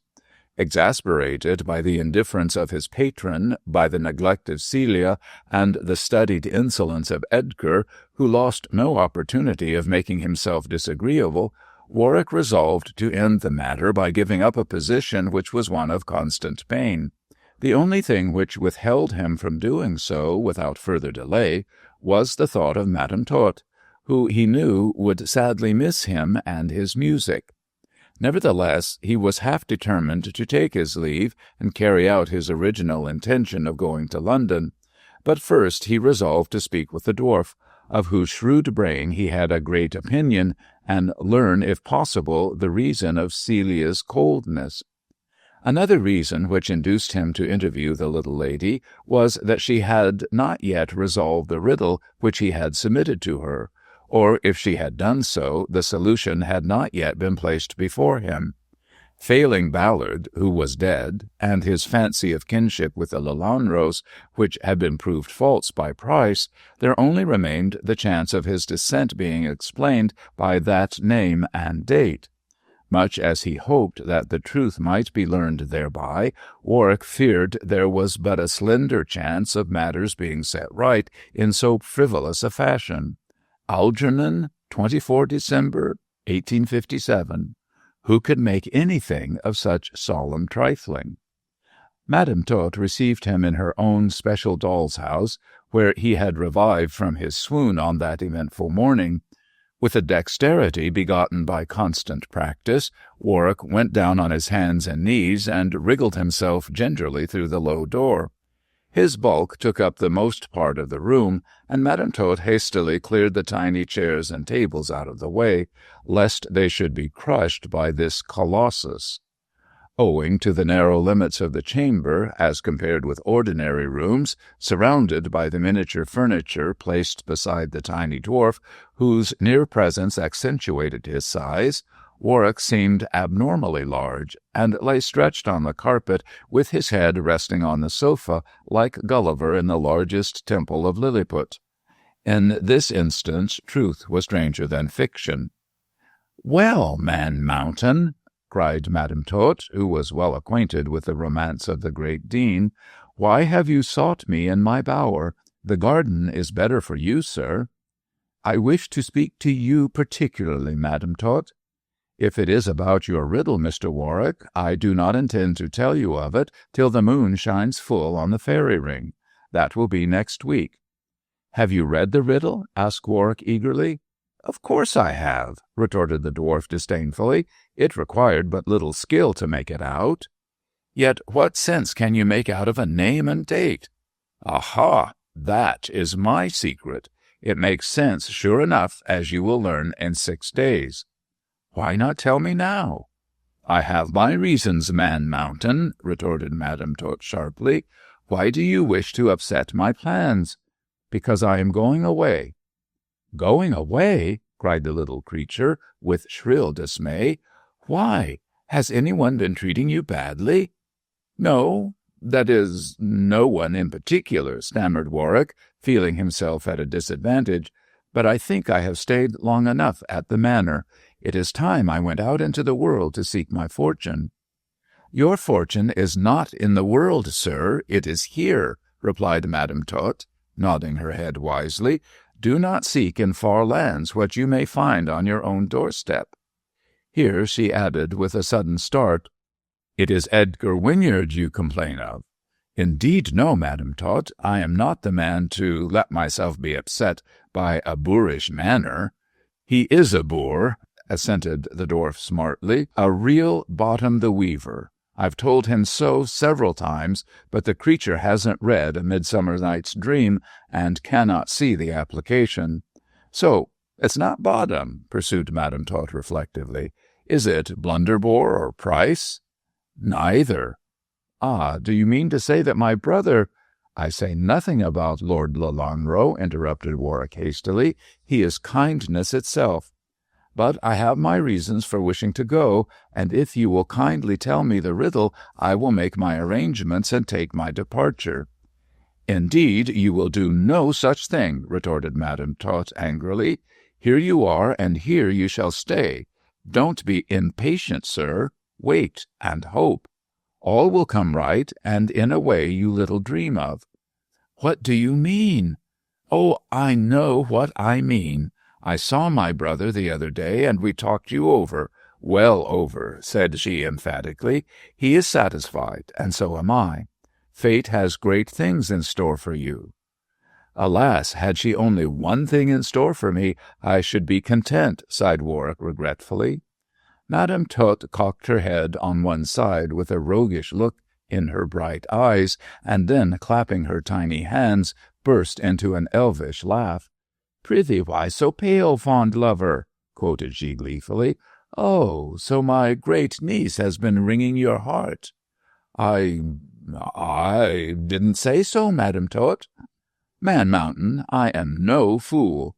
Don't judge my brain by my little body. I can see well enough that you love Celia." "Yes, I do," returned Warwick defiantly. "I can't help it." "Who wants you to help it, you great goose?" retorted the dwarf, smiling. "If you love the girl, why not tell her so?" "I dare not. I am a nobody, a penniless outcast. How can I hope to aspire to the hand of a great lady?" Said Madam Tot with a twinkle in her shrewd eyes. "No doubt you are right. As Warwick the fiddler, you are no match for our family." Warwick thought the little lady was rather heartless, and hastened to take his leave, as it was apparent he would get no sympathy from so whimsical a being. Madam Tot guessed his feelings, but in place of soothing them, merely laughed and tittered as he withdrew from her chamber. There was a great deal of malice in her nature, and she enjoyed the unhappy plight of her favourite. Yet when he left her room, she made some amends. "Man Mountain?" "Yes, Madam Tot." "Don't you leave the manor till I read the riddle next week. Come to the fairy ring when the moon is full, and hear your fate." "Very well, Madam Tot," grumbled the disconsolate lover. "I will wait a week. After that I shall leave you forever." When his retreating footsteps died away, Madam Tot clapped her hands again, and skipped lightly about her chamber, screeching with laughter. Evidently the woes of Warwick caused her great amusement. At this moment a rap came at the casement, and the dwarf opened it smartly to find Celia's face smiling at her. So low was the window, and so tall Celia, that she easily looked into the room. "Go away, you bad creature," snapped Madame Tot, slapping her relative lightly on the cheek. "You torturer of poor young men's hearts. Go away." "Aunt," said Celia, blushing at the hint conveyed, "what do you mean?" "He has just left me, you flirt, you coquette, you siren without a voice." "Edgar?" "Edgar, indeed," replied Madame Tot in high disdain, "as though I would let that great creature into my bower. No, Celia, it was not Edgar, it was, you know well enough. I'm sure he loves you dearly, and you are too much of the woman, my dear, not to have seen it long ago." "It's that silly Mr. Warwick," cried Celia, blushing still deeper. "What has he been saying, aunt?" "That he is going away." "Going away? Oh, he must not go away, Madame Tot," cried Celia, with a dismay which directly contradicted her former speeches. Said the dwarf, inspecting the girl's blushing face. "So the wind blows that way, my love. Well, well, I had rather you married Mr. Warwick, penniless as he is, than that horrid stable creature." "There is no question of marriage, aunt." "There will be soon, Celia. Wait till the full moon shines on the fairy ring. Now, go away. I want no more lovers' tales. Be kinder to the young man, you wretched girl, or you will lose him." Celia, finding herself no match for this sharp tongue, walked away with her head in the air. "If I were as tall as you," cried Madame Tot, determined to have the last word, "I'd marry him myself. There." Chapter 17. Autolycus. On the Wednesday of the following week, a gruff individual in a dirty white greatcoat, with a still dirtier white hat and a red worsted scarf hiding most of his pimply countenance, presented himself at the manor house, and requested to see Mr. Algernon Warwick. Likewise, continued this odd visitor to impress the supercilious footman, the lord. He thrust into Mercury's hand a stout piece of cardboard inscribed, "Autolycus, proprietor of the rarest collection of monstrosities in the unbounded universe," and chuckled hoarsely as he conveyed further information. "The collection is set up on the village green, young man, and I have known those civil to Autolycus get in on the free list." The footman did not seem to be overwhelmed by this offer, but, still supercilious, departed, holding the card betwixt a dainty finger and thumb. During his absence the showman took a seat, and, breathing hard the while, examined the stately hall in which he found himself. Autolycus had been in too many cathedral towns to be impressed by the beauty of this interior, and in place of admiring the arched roof and lofty pillars and checkered marble floor, he sighed to think that amid these splendors Warwick would soon forget the rarest collection in the unbounded universe. "Such a fiddler as he was," ruminated Autolycus, solacing himself with a peppermint drop. "He danced the public in, even if they didn't want to go. He's a rum start this year. I wonder how he flew so high. I'll said he was a heagle." His further reflections were put to an end by the footman's return, and he learned that both Lord Lelanro and Warwick waited him in the library. Autolycus stumped bravely after the still scornful domestic. Before he advanced into the room, he marked his disapprobation of this conduct by making a speech, short and to the point. "Instead of being a deadhead, young man, I'll charge double for your admission. No sniffers are allowed in my show." He might have added more, but that Mercury, having announced him, withdrew promptly from such low company, and Autolycus found his hand in the warm grasp of Warwick. "I am glad to see you, Autolycus," said the young man heartily. "Let me introduce you to Lord Lelanro, who is anxious to make your acquaintance." "I always said you were a heagle," murmured Autolycus, taking in the improved looks of his friend, "and you've soared wonderful." Ah, Lord, he added, turning to Lelanro, I hope as I sees you well. I am quite well, Mr. Autolycus, and I am glad to see you. Now hand it to my name, Lord, said the showman, taking a seat.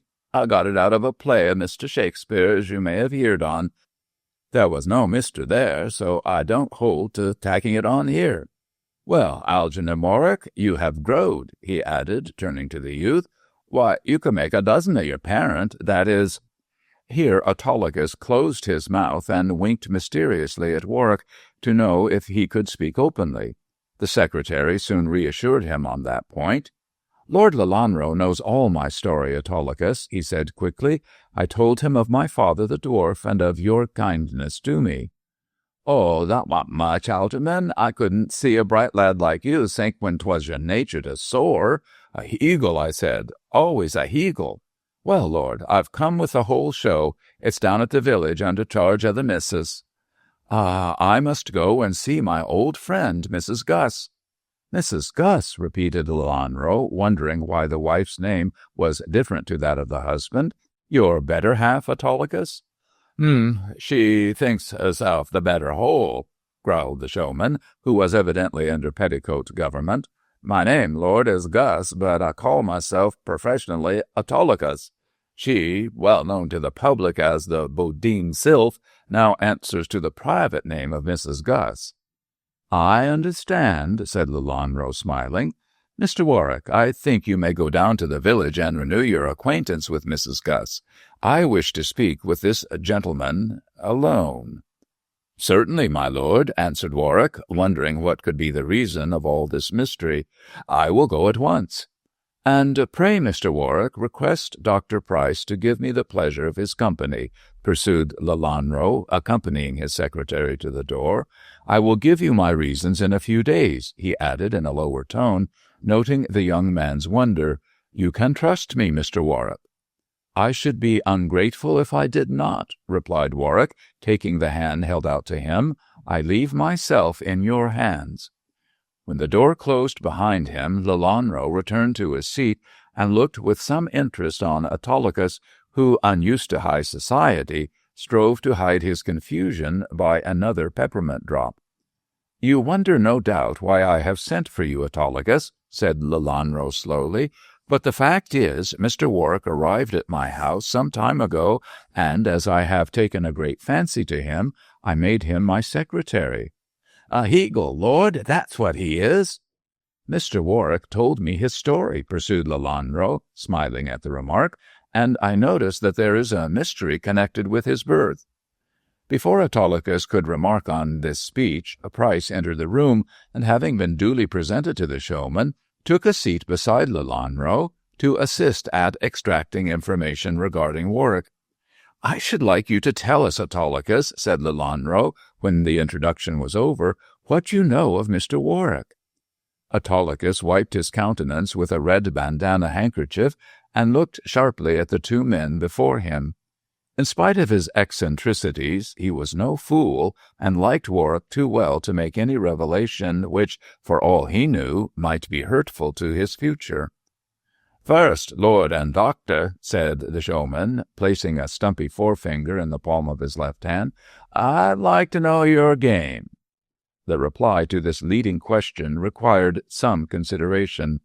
Lelanro was by no means inclined to trust this man of the people with the secret of his house, and so he framed a cautious answer, which, while satisfying the scruples of Autolycus, yet preserved the dignity of the Lelanros. I design no ill to Mr. Warwick, said he, after a pause. On the contrary, I wish to do my best to advance his interests.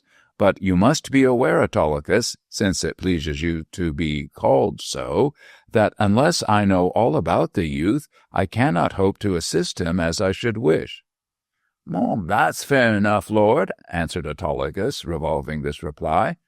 I can tell you all I know, for there ain't anything as is best to hide. You know his story, I believe. We know that his father was a dwarf who married the fair Circassian, and that he was sent to public school at your insistence, said Price. That was a good deed of yours, Autolycus. Nothin', lord and doctor. I said he was a heagle to sore, and wanted to help him. Not but what I was sorry to lose him, sirs. What a fiddler he is!" "He plays the violin excellently," said Lelanro impatiently. "But about his father. Where did you obtain this dwarf?" "Ah, that's Algernon the Pygmy Napoleon. So we called him professionally, lord and doctor. Aye, he was a draw. I never saw a freak like him. Beautifully made he was, and could have gone into a teacup." "Where did you get him?"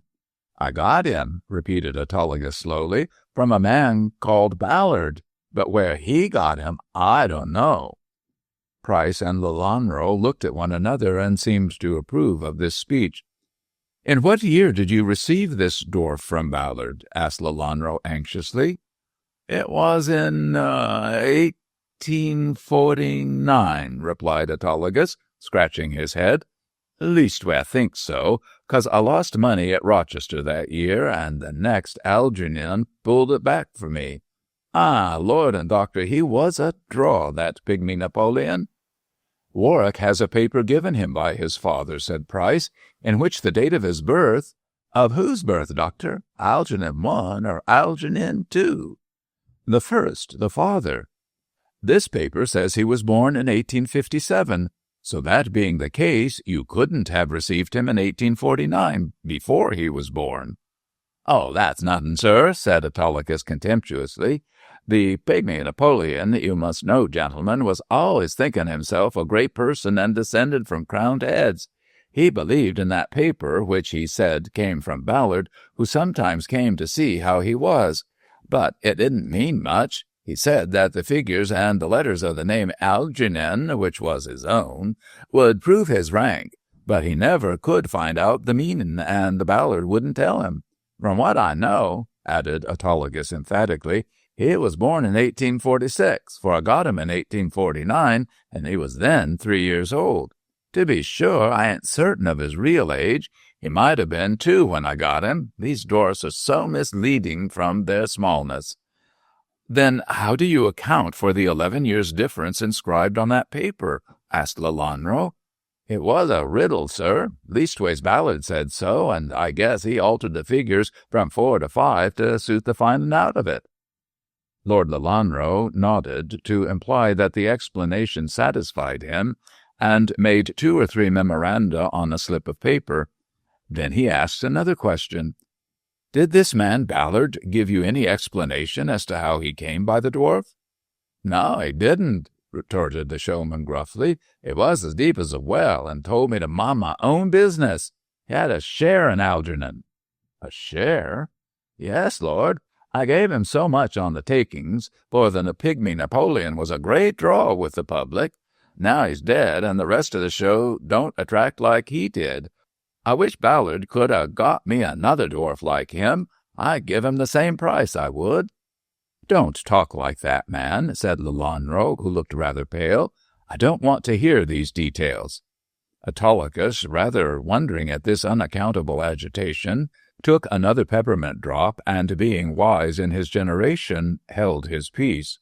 "Ballard is dead, is he not?" asked Price, seeing the old nobleman was too upset to speak. "My doctor, I didn't know it when I told young Algernon to go to London for the second time, but when I wrote to that Ballard in Duke Street a month ago, I found out he was dead. Died in furrin parts, gentlemen, as a valet to a travelling gent." "Where was this dwarf of yours married to the fair Circassian?" "In St. Martin's Church, Canterbury," replied the showman. "Oh, it was all straight, lord. I wouldn't have profligacy in my caravan. Neither would the missus. She's very, very moral, she is," concluded Autolycus, shaking his head. "As moral a boudin sylph as I ever did see." "Have you a picture of this dwarf?" demanded Lelanro, making another memorandum. "I brought one with me, as I guessed from young Algernon's letter you wanted to see me about his father," replied Autolycus, producing a photograph from his pocket and laying it down before Lelanro. "You don't happen to know, lord, where Ballard got that dwarf? I'd give a good deal to get another, male or female. My stars, he was a draw, so beautifully made, so—" "That will do, that will do," said Lelanro sharply. "Leave me for a time, Autolycus. I'll see you later on and renew this conversation. Price, ring the bell." The doctor did so, and when the footman appeared, Autolycus was delivered into his charge with instructions to look after his creature comforts. Price conducted the showman to the door and dismissed him with a last warning. "Not a word of this conversation to a soul," he said hurriedly. Autolycus laid a stubby finger on one side of his red nose to imply silence, and stumped out of the room in the wake of Mercury. Dr. Price returned to find his patron with a drawn face full of pain, leaning back in his chair. "My sin has found me out, Price," said Lord Lelanro with a groan. "True enough," replied Price coolly. "Still, you have a chance of making reparation to the son for what you did to the father." "Do you think he'll forgive me, Price?" "Under the circumstances," said the doctor after a pause, "I think he will forgive you. I only hope," he added rather anxiously, "that he will forgive me also, for at your request, Lord Lelanro, I misled the poor boy by a false statement." Chapter 18. Renunciation. Autolycus had come and gone, but it did not seem to Warwick that his visit had resulted in anything tangible. Ignorant of what had taken place in the library, he could not understand why Lord Lelanro had sought speech with the showman, and as nothing was said on the matter, he did not seek to force the confidence of either Price or the old nobleman. Things went on as usual after the departure of Autolycus, save that Edgar Wynyard made himself more disagreeable than ever, and Celia assumed a kinder manner. Warwick could not understand the reason of her new-born geniality. After the rebuke administered by Madame Tot, her grandniece had seriously examined her mind, so as to ascertain beyond all doubt what were her feelings towards Warwick. As she might have guessed, the examination showed her that she was hopelessly in love with the young man, and as that love, according to Madame Tot, was ardently returned, Celia foresaw for herself and him a very unhappy future. As Celia, she could not be happy without the love and companionship of Warwick. As Miss Lelanro, it was out of the question that she should attain such blessings through the medium of so imprudent a marriage. She was the daughter of a noble house, he a nameless orphan, penniless and obscure. It were less difficult to join fire and water than these two in holy matrimony, yet in such junction lay the future happiness of each. Edgar, with the keen eyes of a jealous lover, guessed the feelings of his cousin towards Warwick, and hated them both accordingly, Celia for her weakness, Warwick for his insolent aspirations. Greatly as he would have liked to end the matter by ridding the house of Warwick, such a course was out of the question while the young man remained the favourite of Lelanro. Once or twice, indeed, Wynyard had hinted at the lad's presumption, but the old lord persistently refused to believe that his protégé could do anything wrong, and told Edgar plainly to leave such matters alone. Celia also had reproved him sharply for remarks made in the same spirit, so Edgar could do nothing but look on hopelessly and wrathfully at this interloper assuming his place in the household. With the petty spite of a narrow understanding, he lost no opportunity of rousing Warwick's temper, but his malice was thwarted by the supreme disdain manifested by the young man. Even Wynyard's thick hide of egotism was stung by this calm contempt.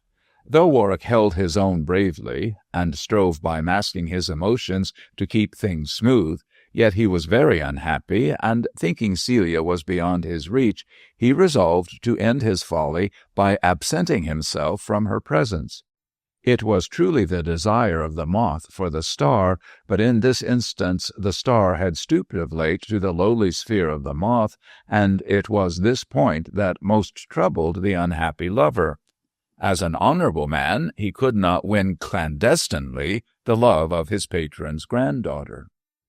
Sometimes he had it in his mind to throw himself at her feet and implore her compassion, but a constant memory of Lelanro's kindness prevented such folly, and in the effort to preserve his honor, he was the more disdainful of the two. These lovers were working at cross purposes, and consequently they felt daily more unhappy, a state of things not ameliorated by the watchful hatred of the inconvenient third. Madame Tot was well aware of Warwick's passion for her great niece, but notwithstanding her pride, which was great, she did not seek to discourage the wooing. Nay, more, on all possible occasions she brought the couple together in her garden, and by looks and hints she seemed to desire to bring about an understanding. Celia, who by this time had thrown prudence to the winds, was in no wise disinclined to bring matters to a crisis, but Warwick, with a strength of will far beyond his years, did his best to withstand temptation. At length the effort became too great, and he sought Lelanro in order to confess his unhappy feelings and ask permission to withdraw from so dangerous a neighborhood. Had this resolution been made known to Madame Tot, she would have been greatly offended, as she desired Warwick to remain till she solved his riddle by the fairy ring when the moon was full. He, however, anticipating no benefit from her revelation, was impatient of her whimsical fancy to blend the real with the ideal, mortal doings with fairy fancy, and with youthful impetuosity he poured out his heart to Lelanro with a final request that he might leave without delay. Strange as it may appear, the haughty old nobleman did not seem angered at Warwick's presumption in loving Celia, but heard him to the end with a benign smile. "And you are resolved to leave me," he said, when the lad ended with hanging head and flushed cheek. "I must, my lord. It is torture for me to stay here, and no good can come of a hopeless passion." "No, that is very true," replied Lelanro smoothly. "The disparity between your ranks renders marriage impossible." "I suppose so, but I am not to blame for loving her. King Cophetua loved a beggar-maid, my lord. This passion of mine is the reverse." "It is honorable of you to tell me this," said Lelanro gravely, "but you must know that I can only answer in one way." "I am aware of that, my lord," replied Warwick bitterly. "I never blinded myself to the real aspect of the affair. The desire of the moth for the star. The moth must go, and the star—" "What of the star?" "Will wed another who is not worthy of her." "If you mean Mr. Wynyard," said Lelanro quietly, "I can disabuse your mind on that score. Celia does not love him. I do not respect him, so she will never become his wife." "Ah," sighed Warwick, drawing a long breath, "if only I had rank and position to offer, there might be a chance for me." "Do you think rank and position would weigh with Celia, then?" "I don't know. I have not spoken," stammered Warwick, rather startled by so direct a question. "But yourself, my lord?" "We will talk of that another time," said the old gentleman with a dry cough. "In the meantime, I observe you have not asked me concerning my interview with Autolycus. Did you learn anything from him, my lord?" "Well, yes, I learned something of your family." Warwick turned pale, for the idea that he would at last know who and what he was seemed too good to be true. "My family?" he gasped, with a quick indrawn breath. Did Autolycus know?" "He knew something. Dr. Price and myself knew the rest." "But what can you know about me?" cried Warwick in despair. "Do not raise my hopes only to dash them to the ground." "No, my boy, I shall not do that," said Lelanro, laying a kind hand on his shoulder. "I would tell you the truth now, but that I promised my poor little sister the joy of breaking the news to you. She is so proud of that riddle." "The riddle?" "Precisely. She has solved the riddle, which was an easy matter to her. Why, she will tell you herself. You have had many strange adventures, Mr. Warwick, but the most wonderful is yet to come. Tonight you shall hear the truth." "Hear, my lord?" "No, I told you of my promise to my sister. The poor little creature, as you know, Mr. Warwick, is fond of designating herself a changeling, and in her own imagination participates in fairy revels. Tonight, as the moon is full, she indulges in this freak, and then intends to let you know the truth. Afterwards you will come to Price's study and see me." "But, my lord, it is too serious a matter to me to—" "To be mixed up with the follies of Madame Toche, you would say?" said Lelanro quickly. "Perhaps it is, but as she made the first discovery, it is only right that she should have the pleasure of communicating it at first hand. And after all, Mr. Warwick," concluded the old man pathetically, "you surely do not grudge this trifling pleasure to so afflicted a creature. Be kind to her for my sake."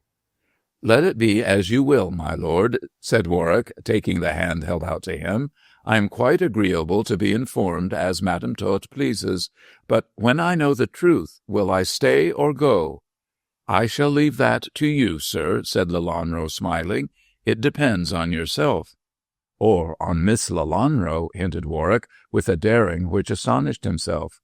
"In that case," said the old lord, pausing a moment at the door, "you had better speak to Miss Lelanro herself." And with that significant observation, he passed out of the room, leaving Warwick too surprised to make a remark.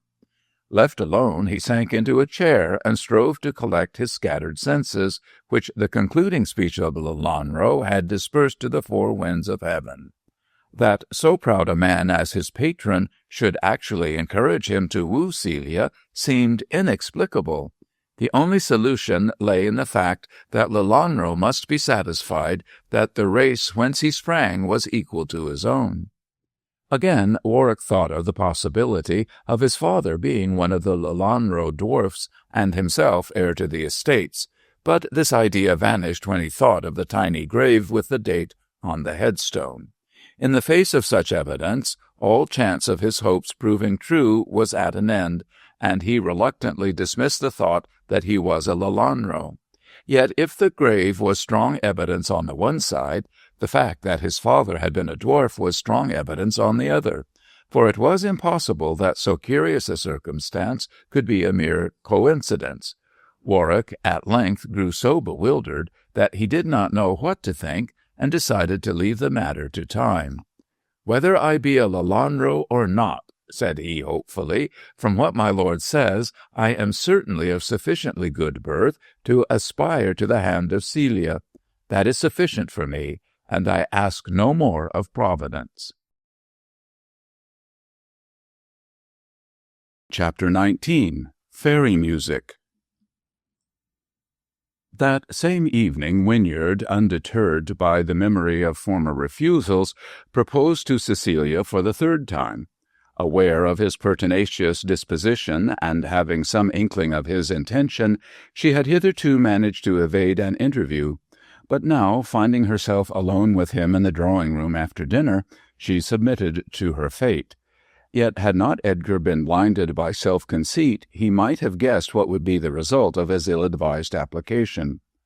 "Cousin Edgar," said she, after he had solemnly asked her to be his wife, "I am very sorry that you should still hope for the impossible. Twice I have refused you, and I do so now for the third time." "But think of the advantages of our marrying," urged Edgar anxiously. "I will be Lord Lelanro within a measurable time, and own this property, so it is better for you to become my wife than to lose your home at the manor house." "I would rather lose it than take you with it, cousin," retorted Celia sharply.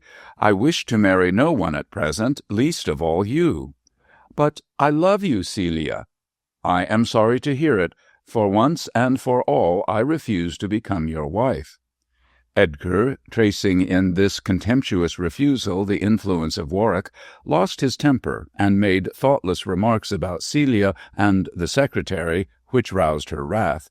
"You love that sneaking Warwick, Celia," he cried savagely, "and would be willing enough to marry him if he asked you. But you shall not marry him. I'll have him turned out of the house." "That will be your own fate if you speak like this," said Celia, rising to her feet with a glowing cheek. "Mr. Warwick is my very good friend, nothing more. If he is poor and unknown, he is at least a gentleman, which I regret to say you are not." And without further speech, she turned her back on the discomfited lover and walked towards the door. Enraged at her scorn, Edgar sped one last venomed shaft. "You are going to meet the fellow now, I believe." "Yes, I am," replied Celia, with supreme disdain. "Mr. Warwick is at present in the company of Madame Tot, and I am going to see them both. If you choose, you can employ your time in telling my grandfather." Her cousin could find nothing to reply to this last remark, and so permitted her to leave the room without further speech. Left to himself, he raged impotently at the thought that he could do no harm to this interloper, and at length, losing all sense of wisdom in his hatred, he went in search of Lelanro in order to insist upon the instant dismissal of the presumptuous secretary. His interference benefited in place of harming Warwick, and, by the irony of fate, Edgar Wynyard, who of all men would have declined the task, was the means of restoring the man he hated to his rightful position in the world. It was the night of the full moon, and Madame Tot, enamoured of her whimsical idea, had summoned Warwick to the elfin solemnities at the fairy ring. This, as has been stated previously, was a circle of discoloured grass, which, to her distempered fancy, was haunted by the peaceful neighbours. Whether she suffered from hallucination, or whether she pretended to see her airy fancies embodied in actual forms, it is impossible to say, but she certainly described what was taking place to Warwick with a vividness which almost enabled him to behold the fantasy with his own eyes. On the plea that the little people did not like a mortal to espy on their solemnities, she made Warwick sit down on the bench encircling the elm tree near the summer-house, and, hidden in the shade, he looked out on the moonlit sward over which moved fantastically the tiny figure of Madame Tot. As a compliment to the fairies, she had assumed her favourite green colour, and with a crown of roses and her ebony staff held wand fashion, she looked like an actual inhabitant of Elfland. Titania was not more graceful, Puck more impish, or Queen Mab more airy than this odd little dwarf skipping about the lawn to the music of the violin. "Do you not see the little people?" said she, running into the shade, "yonder in the cold moonlight? They whirl round and round in a ring with linked hands and flying hair. The green urchin, bonneted with a purple Canterbury bell, is Oberon's lantern-bearer. That pale fairy in filmy white is the queen of spring flowers, as you can tell by her snowdrop crown. And oh, piped Madame Tot, clapping her hands, just look at yonder red goblin with the grey beard and pointed cap. My dear, he is a gnome, and digs gold in haunted caverns to weld into fairy rings." "Ask him to bring me one," said Warwick, marvelling at the descriptive power of the little woman, which almost made him credit her fancies. "I spoke of it some time back," replied Madame Tot in a matter-of-fact tone, as though the procuring of fairy rings was quite an ordinary business. "He will bring you tonight a wedding ring." "A wedding ring, Madame Tot?" "Yes, my dear, a ring of red gold to bind you hard and fast to a fair lady." "Who is the lady?" asked Warwick, divining some purpose in these foolish speeches. For answer, Madame Tot whirled herself in a magical manner, and while thus revolving, shrilled out, "Come together, ne'er to part, hand to hand and heart to heart. You see, Man Mountain," she added, dropping into prose, "I call and she comes. Never deny that I am a witch." Across the sward came Celia, looking pale and serious, for the late interview with Edgar had somewhat disturbed her equanimity. The cunning dwarf had caught a glimpse of her emerging from the house, and thus utilized the opportune arrival for the fulfillment of the prophecy. With the moonlight glinting on her russet hair, Celia, in her white robe, looked like a visitant from another world, and Warwick could not remove his eyes from her passionless loveliness. Saluting her with an elfish scream, Madame Tot danced up to her like a large doll. "I bid you welcome to the festival," said she, striving to reach Celia's hand. "It is by special permission of the neighbours of peace that you are here. Tonight they will bestow on you a rare boon. Take your place, my love, and watch."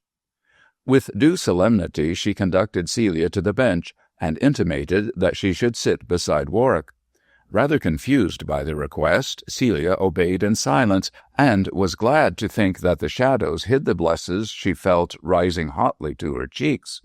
The young man, overcome with pleasure at her near neighborhood, did not venture a remark, and so these two sane people waited the behests of the mad dwarf lady.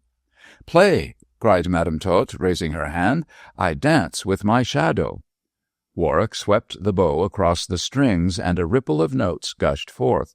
With a gasp of pure pleasure, the dwarf sprang from shadow to light, and holding up her quaint green dress, footed it as merrily as though she were 16 instead of 60. She swayed and swung and whirled and bowed with waving hands and nimble feet, till Celia almost fancied she saw a tiny witch at some Lilliputian Walpurgis night. With beck and bend she coquetted with her shadow, kissed her tiny hands as it wavered on the sward, fled from it, pursued it, and spun in circles after its retreating blackness. The music rose and fell, rippled through the still air, and laughed and sang till one would have said the violin was as elfish a thing as Madame Tot herself. Suddenly she whirled towards the fairy ring, and sank in a heap in its centre. Warwick hastily laid down his violin and rose as to help her, but she angrily called to him to keep back. "You will break the spell," she cried shrilly. "I now listen to the dwarfs who bring your marriage ring from the subterranean caves."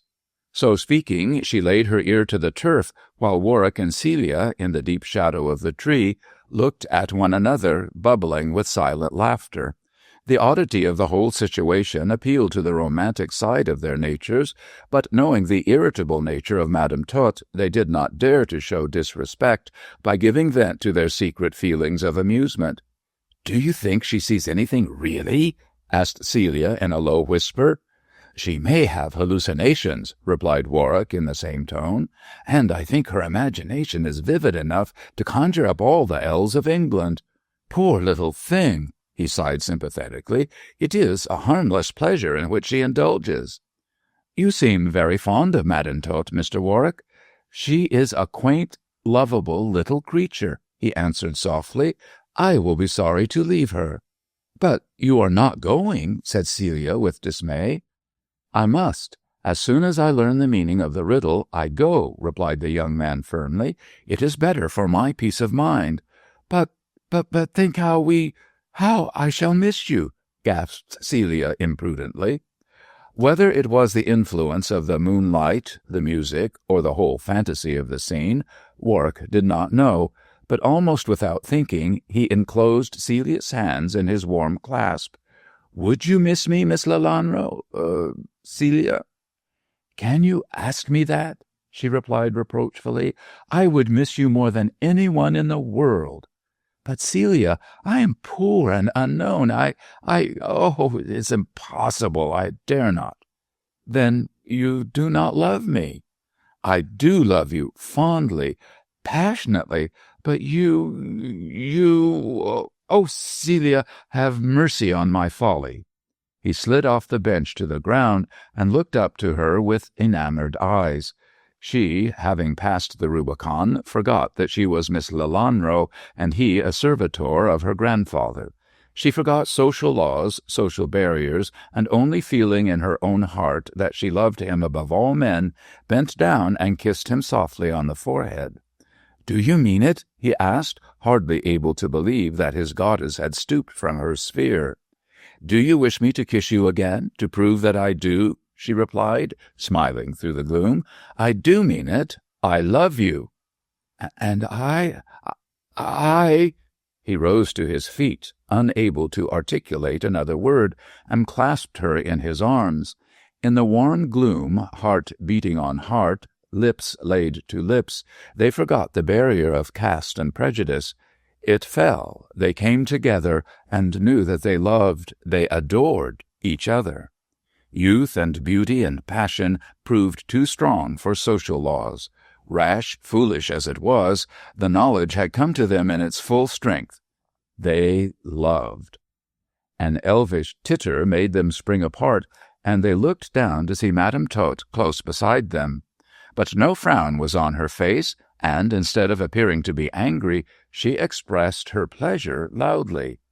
"Things have turned out well," she said, smiling. "You will marry one another and become Lord and Lady of Lelanro Manor." How can that be?" asked Warwick in surprise. "The riddle—" "No interruption," frowned Madam Tot, holding out her hand. "Here is the fairy ring which the gnomes have brought for your wedding. Place it on Celia's finger, and then I read your riddle." The ring she proffered, wherever it came from, was certainly tangible enough, and Warwick, hardly knowing what he was about, slipped it on the slim finger held out by Celia. She was smiling and seemed to understand her great-aunt better than did Warwick, who was too bewildered to speak. "That fairy circle binds you together forever and ever," said the dwarf solemnly. "Our solemnities are at an end, and I return to the actual world. In the study of Dr. Price, my brother awaits you, so lead your bride thither, Algernon Lelanro." "What name did you say?" cried Warwick, hardly crediting his ears, and looking from the dwarf to Celia. "You are Algernon Lelanro," said the latter, smiling, "and I am your cousin Celia. Foolish boy, I knew it well, else I never would have listened to your wooing." Chapter 20. Algernon, 24 December, 1857. In the study, the three who entered found a waiting three. Beside the desk sat Lord Lelanro, looking proud and happy, yet with a glint of uneasiness in his eyes as they turned toward Warwick. Dr. Price, shifting some papers, bent beside him, and some few paces beyond, Edgar Wynyard, looking anxious and expectant, leaned against the wall. The trio were evidently awaiting the arrival of Madam Tot and the newly pledged lovers. Into the warmth and mellow light of the room came Warwick, with Celia on his arm, but so moved was he by the communication of his kinship with the Lelanros that he stood stock-still at the door, gazing open-mouthed at those who waited. Celia touched his arm softly to intimate that he should advance, but finding the hint unheeded, she led him forward to where her grandfather sat in the great chair. Madam Tot, blithe as a lark, acted as mistress of ceremonies. "Brother," she said, looking up at the head of the family, "all has gone as you wished. They have plighted their faith to one another, and on her finger gleams the ring of fairy gold. He," she added, pointing an emphatic forefinger at Warwick, "now knows that he is your grandson, my grandnephew, and heir to the title and estates of the Lelanros. He—" With an exclamation of rage and astonishment, Wynyard started forward to interrupt the explanation of the dwarf. "What foolery is this?" said he, directly addressing his kinsman. "Why does that malicious monkey call that fellow your grandson and heir?" "Because it is the truth, sir," replied Lelanro haughtily, "and I advise you to be more careful of your expressions in speaking of my sister." "No matter, brother, no matter," tittered Madam Tot with a malignant smile. "I can listen now to his coarse tongue. Through me he has lost title and lands." She nodded with great satisfaction, and was rewarded with a black scowl from Wynyard, who began to think that after all there might be truth in her speeches. By this time Warwick, who, out of sheer bewilderment, hitherto had kept silent, recovered his tongue, and advanced impetuously towards Lelanro. "What is the meaning of this, my lord?" he demanded anxiously. "Is it a jest to amuse Madam Tot?" "It is the truth, Algernon," replied Lelanro, addressing the young man for the first time by his name. "You are indeed my grandson, the offspring of my dwarfish son." "But that son died," stammered Warwick, looking at Price. "I saw his grave." "That is true enough," answered Price, lifting his head. "You saw his grave, but that grave was empty. Albert Lelanro, who resembled that little creature, was not buried there, but was taken away by Ballard and given to Autolycus. He, and not the father of Miss Celia, was the heir to the estates. You, as his son, inherit his rights, and will succeed to my lord. The grave was made and the tombstone erected to avert unnecessary questions." "It's a lie!" cried Edgar, bringing his fist down on the table. "It is the truth," retorted Price, in as assertive a tone. "If you doubt me, ask your cousin." He pointed to Lord Lelanro, and Edgar would have immediately questioned him as to the rights of Price's assertion when Madame Tot, unused to neglect, bustled forward and claimed the attention of the company. "Lift me up on that chair," she said to Warwick in a peremptory tone, "and look over my shoulder. I will now explain to you the riddle and show you how to make Lelanro out of Algernon." Burning with curiosity, Warwick lifted her into the seat and looked at the paper which she spread out on the table. Edgar also came closer in order to see if there was truth in these unpleasant declarations which robbed him of his expected heirship. Only Celia, her grandfather, and Dr. Price held aloof. They knew well the reading of the riddle and did not require to assist at the explanation. With the two young men looking down at that fatal piece of paper, Madame Tot, delighted at the prominent position she now occupied, deftly unravelled the riddle which had perplexed Warwick for so long. "You wonder, perhaps, why I guessed this the moment you gave it to me," said the dwarf, with an upward glance at Warwick, "but I would not have done it so quickly had I not invented the riddle myself." "You invented it, Madame Tot?" "Yes. You know I am fond of such things," replied the little lady, enjoying his wonder. "I invented, or rather selected, this name, which by transposing the letters contains our family title, Lelanro." "But how do you know which letters to transpose?" asked Warwick curiously. "I take the figures of the date of birth and place the letters in that order," said Madame Tot complacently. "It is true that your father was born on the 24th of December, 1847, so to make the letters transpose rightly, I was forced to add 10 years to that date and bring it up to 1857. "Then my father was 43 when he died?" cried Warwick, noting the figures. "You surely did not go by this paper and think he was 33, did you?" said the dwarf contemptuously. "In that case, according to your age, you were born when your father was only 11 years of age, instead of which, at the date of your birth, he was rightfully 21. "That in itself is quite sufficient to show the falsity of the whole thing," said Wynyard savagely. "Nothing of the sort, Mr. Wynyard," retorted Warwick promptly. "I did not know my father's age, neither did he. Foolishly enough, he believed this paper to be true, but as he was a dwarf, and scarcely so keen-witted as other folk, you can hardly blame him. I saw the flaw of which Madame Tot speaks long ago, and it was that which made me doubt whether the truth was to be found on this paper. I am not so foolish," added Warwick indignantly, "as not to know that this is 1890, and that if my father had been born in 1857, I could not possibly be his son."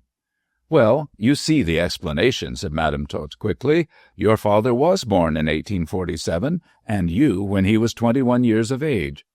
"I see that, but how do you transpose the letters?"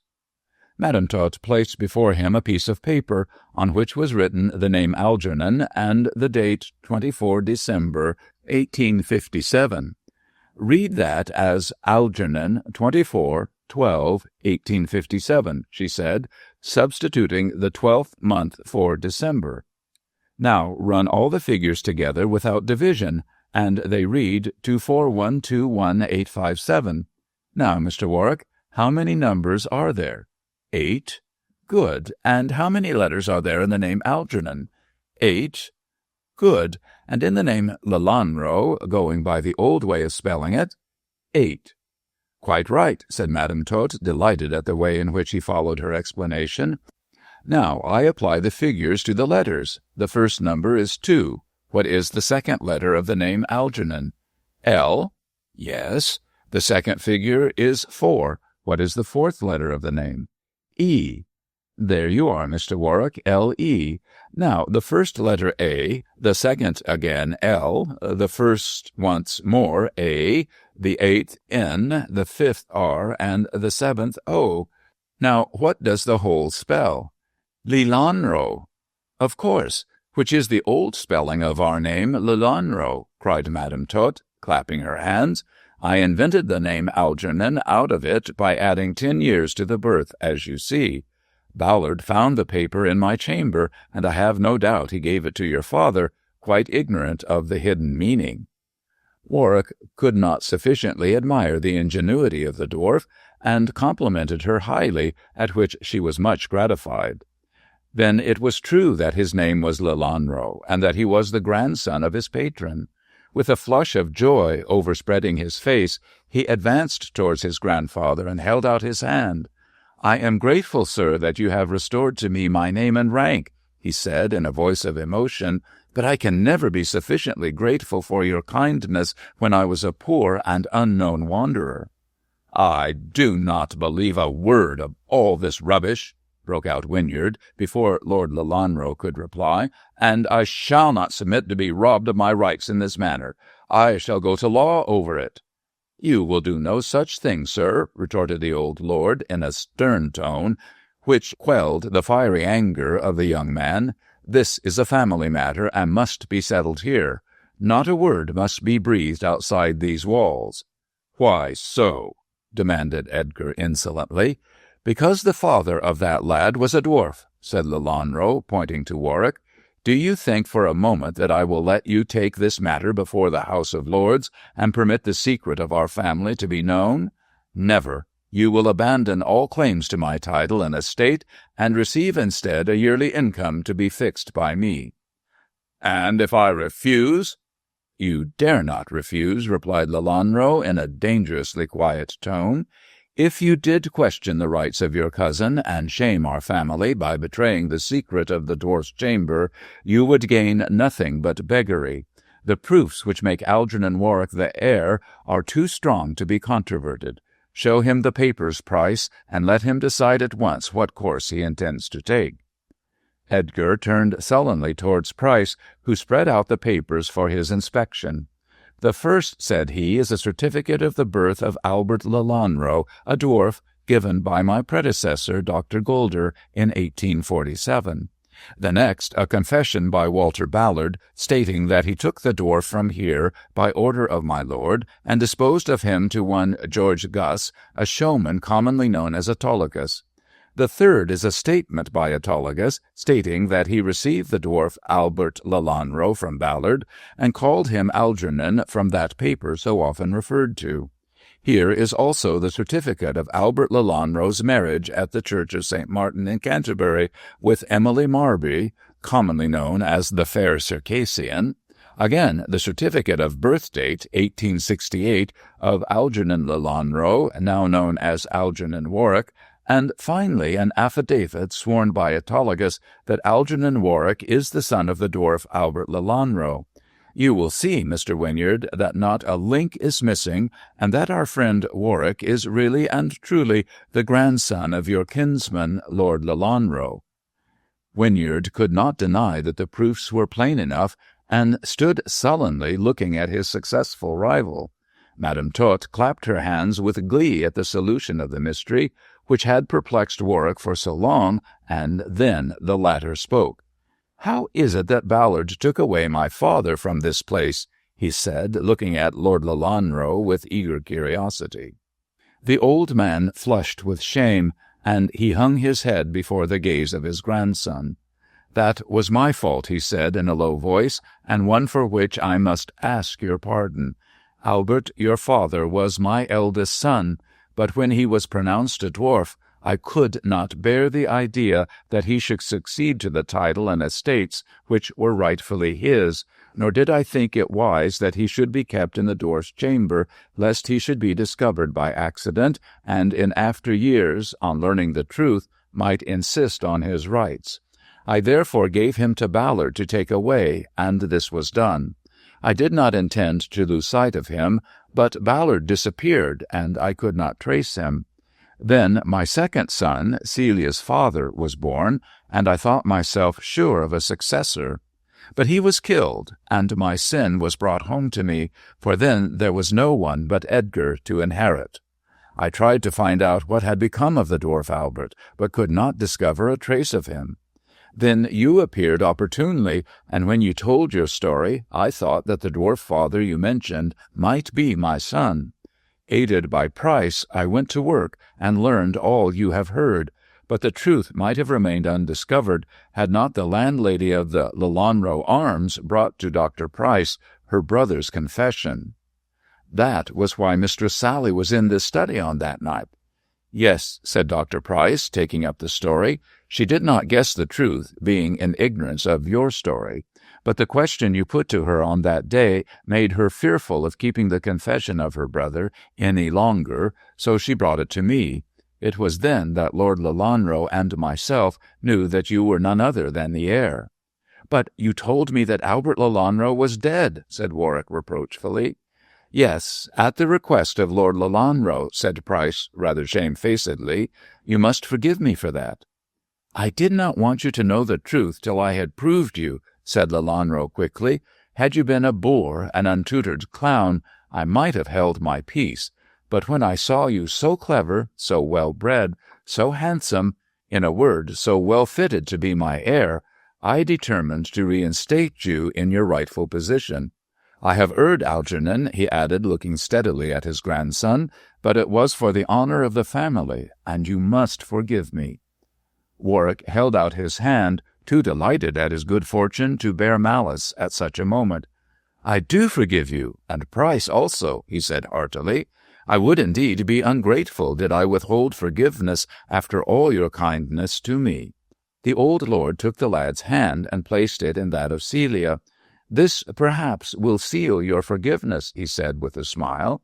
Edgar cast one look of hatred at the lovers and fled from the room, pursued by the mocking laughter of the dwarf. Chapter 21. An Important Communication. About 2 years after the events heretofore recorded, Warwick, as Celia continued to call him, had occasion to write to his grandfather, who was then in Paris. I regret to hear, he wrote among other things, that Wynyard is dead. He did not live long to enjoy the income you so kindly allowed him, and I am afraid it was my succession to his place of your heir that induced him to take to the dissipated courses which have now terminated in his death by his own hand. But if you, my dear grandfather, write about the end of one life, I have information to impart concerning the beginning of another. Celia has just confided to me that she trusts shortly to become a mother, and I am in great hopes that it will be a son, so that the direct succession may be secured. As is natural, I cannot help wondering if I shall be the father of a dwarf. My father was one, as you know, so it is not improbable that the hereditary taint will reappear in the person of my son or daughter.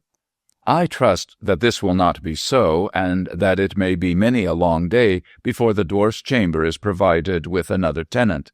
Still, I am anxious, and I shall continue to be so until the matter is proved otherwise. Several times I have consulted with Price, but medical science can give us no aid. Some taint in our blood induces the reappearance of these extraordinary beings at irregular intervals, but Price suggests that, as your generation produced Madame Tot, and the succeeding one my father, it is not improbable that my own generation being free, the next one may be the same. How thankful both I and Celia shall be if our expected child proves to be free from this terrible curse. So terrible does it seem to me that I often question whether it was wise for you to lift me from my obscurity and let me marry Celia. If Wynyard had succeeded to the estates, being a distant relation, the taint might have disappeared in his children, but Celia and myself being in a direct line, I dread the worse. This being the case, I should like you to come back at your earliest convenience in order to discuss the matter. If a dwarf is born, are we justified in shutting up the unfortunate creature in the chamber? It seems to me to be rather cruel, for though Madame Tot appears to be happy and content, yet she pines at times for a breath of the outer world. Again, if our dwarfs were ugly monstrosities, I could understand the reason for their seclusion, but they are so perfectly made, so intelligent, so attractive in every sense of the word, that beyond the fact of their tiny size, I see no reason why our family should not openly avow their existence. This point will bear a great deal of discussion, though perhaps it may not be raised, as there is no use anticipating trouble, and the future generation may be free from the taint. During your absence I have amused myself by writing a record of my adventures from the time I arrived, footsore and hungry, at Daylesford. It is astonishing how interesting they prove to be, for the whole circumstances with which I was brought into contact are so odd that, were they set forth in a novel, I doubt whether they would gain credence. People would deny the existence of our hereditary taint. They would scout the idea of a dwarf's chamber of a tiny size, and furnished, as is Madame Tot's, with dolls' tables and chairs.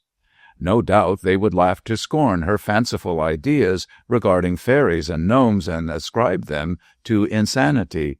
As we know, this is not the case, for her fantasies are but the result of an over-vivid imagination, and her brain is as clear as crystal.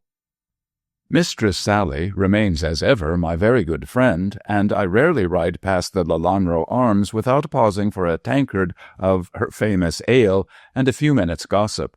As you may remember, she was greatly amazed at my proving to be the heir to your name, and notwithstanding our care in concealing the truth, she shrewdly suspects that I am the son of the dwarf who was taken away by her brother. But in spite of her garrulity, she is as close as the grave on this one point, which affects our honor, and never by word or deed hints that she knows of the secret chamber or of the race of dwarfs.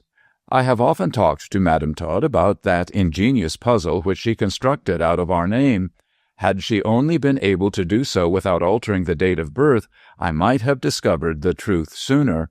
As it was, the taking of 10 years from my father's life threw me all out, and indeed I have often questioned myself as to whether under the circumstances I could possibly be his son.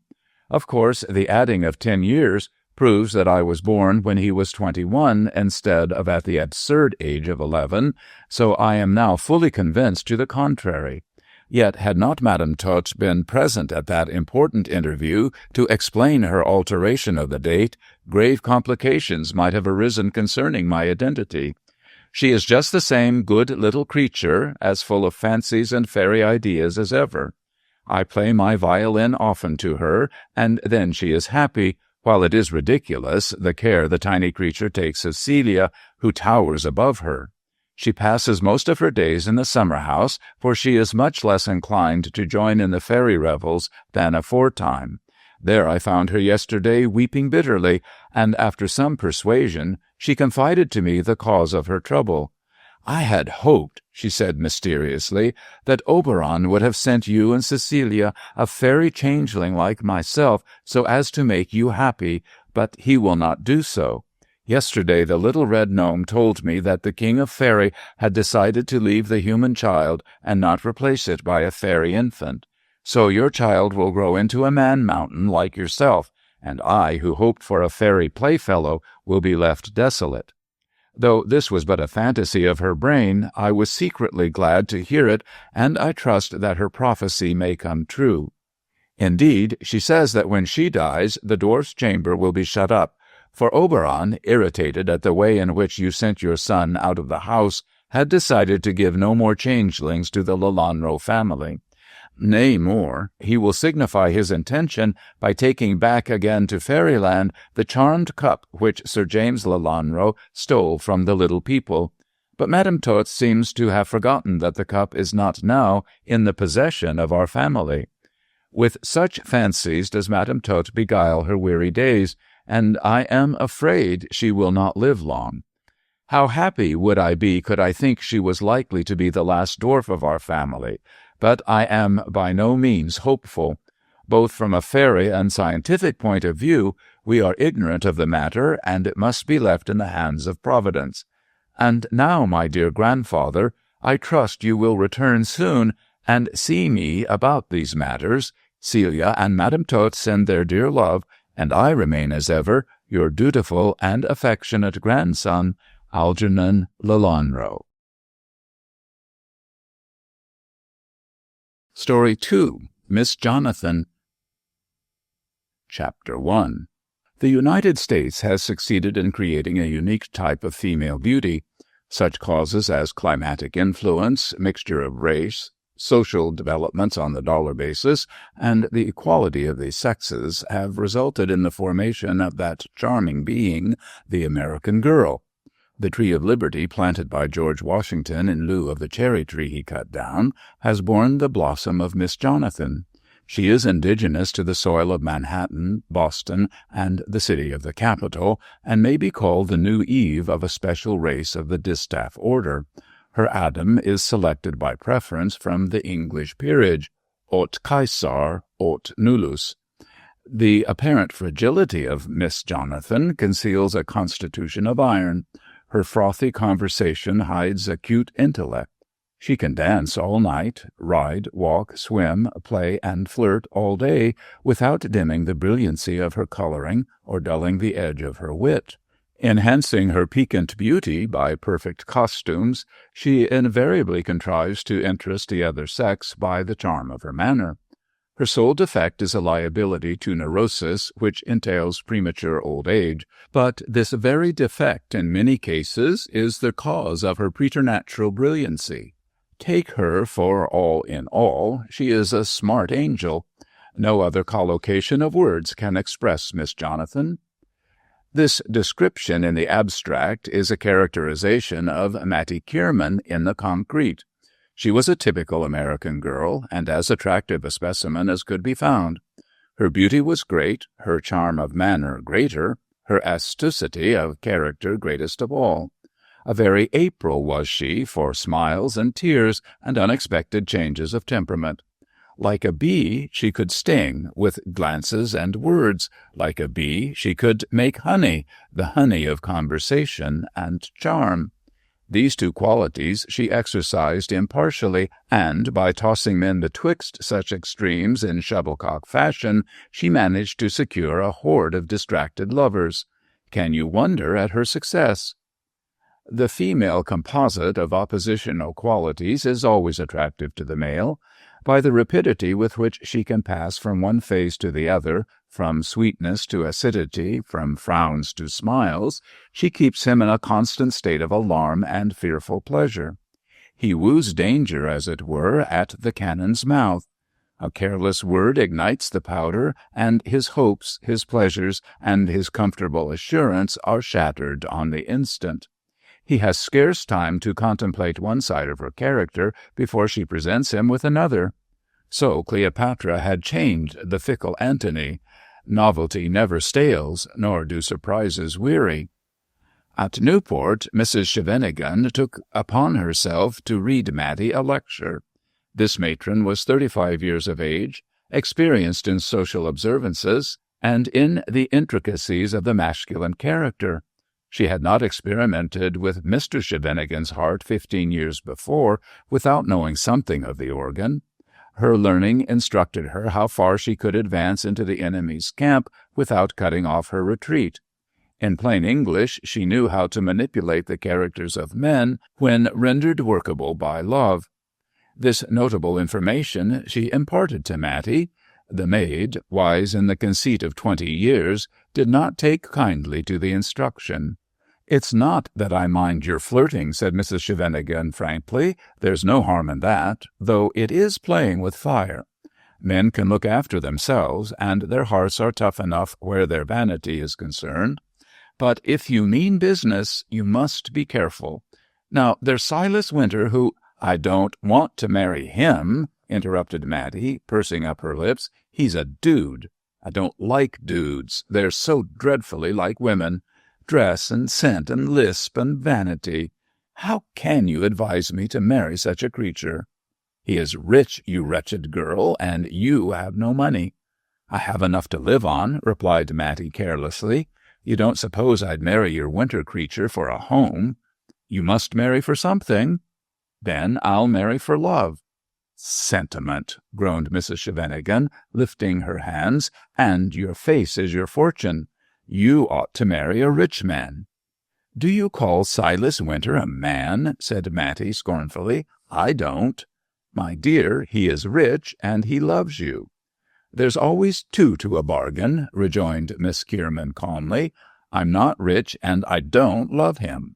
When I marry," continued she with increasing color, "I'll marry a man." Mrs. Scheveningen arose from her chair and, approaching Mattie, tapped the telltale cheek. Then she kissed her visitor warmly and began to ask questions. The situation explained itself between them without a word. At times, the peculiar feminine faculty of intuition amounts to genius. "What is his name, dear?" asked the elderly lady insinuatingly. "Who have you in your mind's eye?" For answer, Mattie led her questioner to a table and pointed to a silver-framed portrait, full length, of a young man. "I have that person in my mind's eye," said she, with a roguish glance. "My!" ejaculated Mrs. Scheveningen, taking stock of the photograph. "It's your cousin."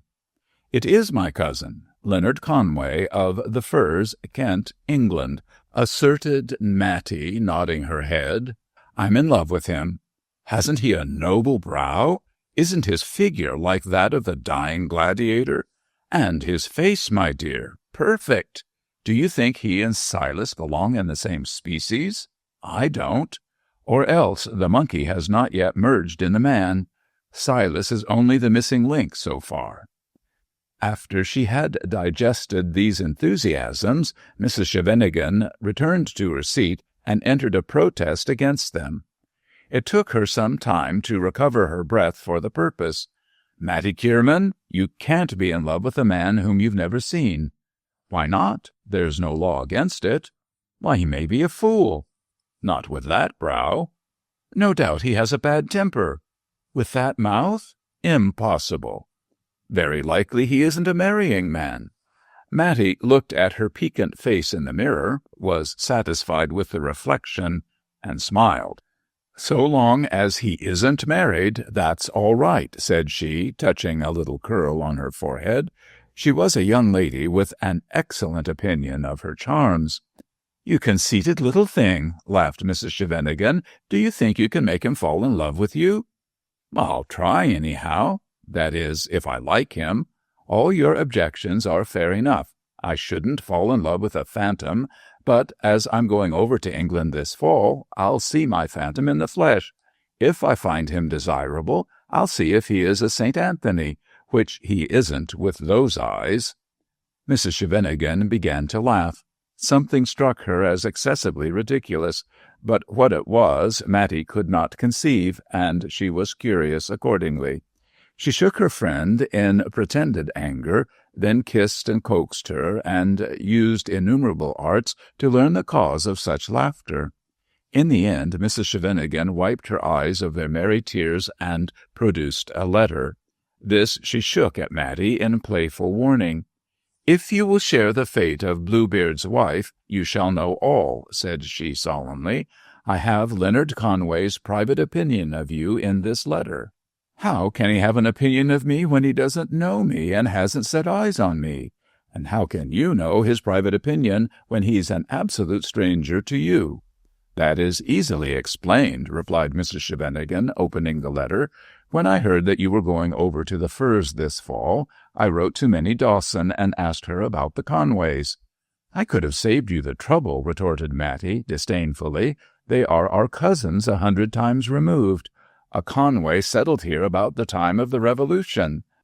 My mother is his descendant, and as the English Conways condescend to acknowledge me as a relation, they have asked me to spend a few months in the old country. They know nothing about me, and I have no doubt they are in a state of mortal terror as to what kind of creature I may prove to be." Mrs. Scheveningen listened to this speech with an ostentatious air of polite interest, but paid no attention to the information conveyed therein. On the contrary, when Mattie ended, she blandly took up the thread of her discourse where she had dropped it a minute or so before. Mattie felt inclined to slap her friend for such indifference. "I was at school in England, you know," pursued Mrs. Scheveningen sweetly, "and Minnie Dawson, then Minnie Butler, was the only English girl I ever liked. We are bosom friends and have corresponded for years.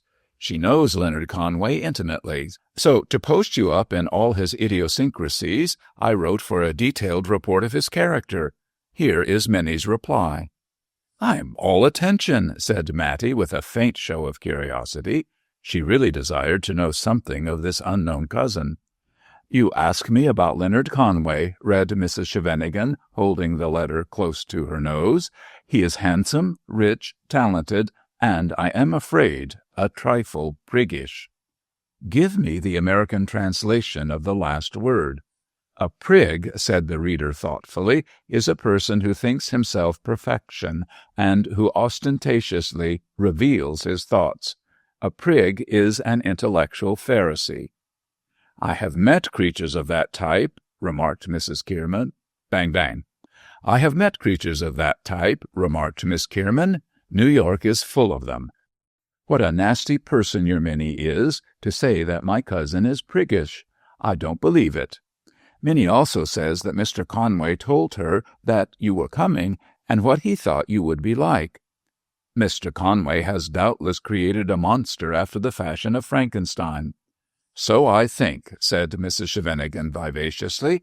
Here is your picture as a monster, my love. I— Give it in full, interrupted Mattie calmly.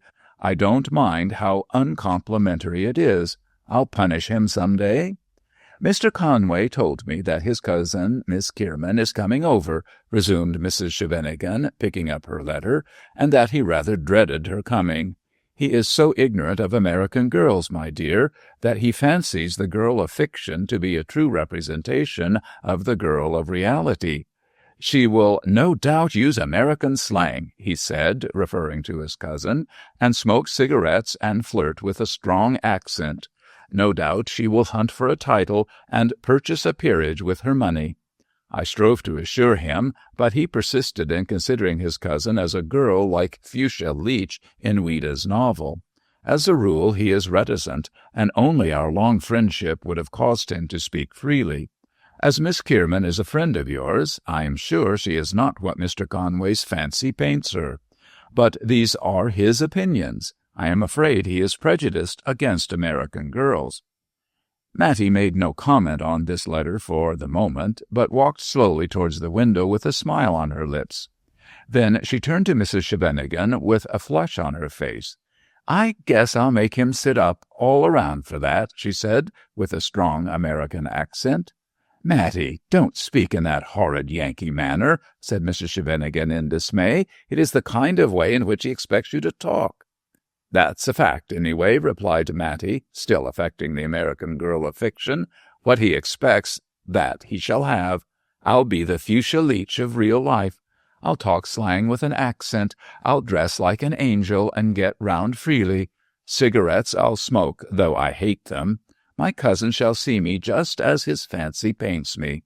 In that case, you'll be back here in a month, said Mrs. Scheveningen resignedly. I never heard of such a mad idea. He'll simply detest you. Oh, no, he won't, replied Miss Kierman determinedly. He'll fall in love with me, notwithstanding my slang, my cigarettes, and my accent.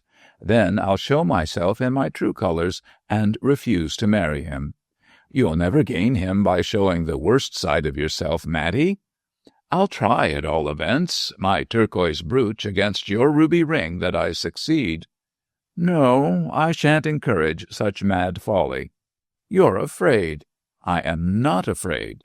Then book the bet, said Mattie smartly. I want your ruby ring. Mrs. Scheveningen laughed and ultimately yielded. Very well, dear, I agree. But you'll lose your brooch, or else, well, or else you'll win my ring and marry your cousin. No, I may win your ring, but I'll never marry a man who holds such opinions. Now, good-bye, dear. I'm going to buy moths and study the part of Fuchsia Leach. Chapter 2. That Christmas, Miss Kierman was the life and soul of the house party at the Firs. None of the solemn English people there assembled had met before with the novelist's creation in the flesh, and they were startled and charmed alternately. The men were enchanted, the women horrified. She charmed the first by her beauty and vivacity. She alarmed the last by her freedom of speech and disdain of conventionality. A new dictionary was required to explain the recondite words which issued from her pretty lips. The possession of a fortune was necessary to account for the splendor of her dresses.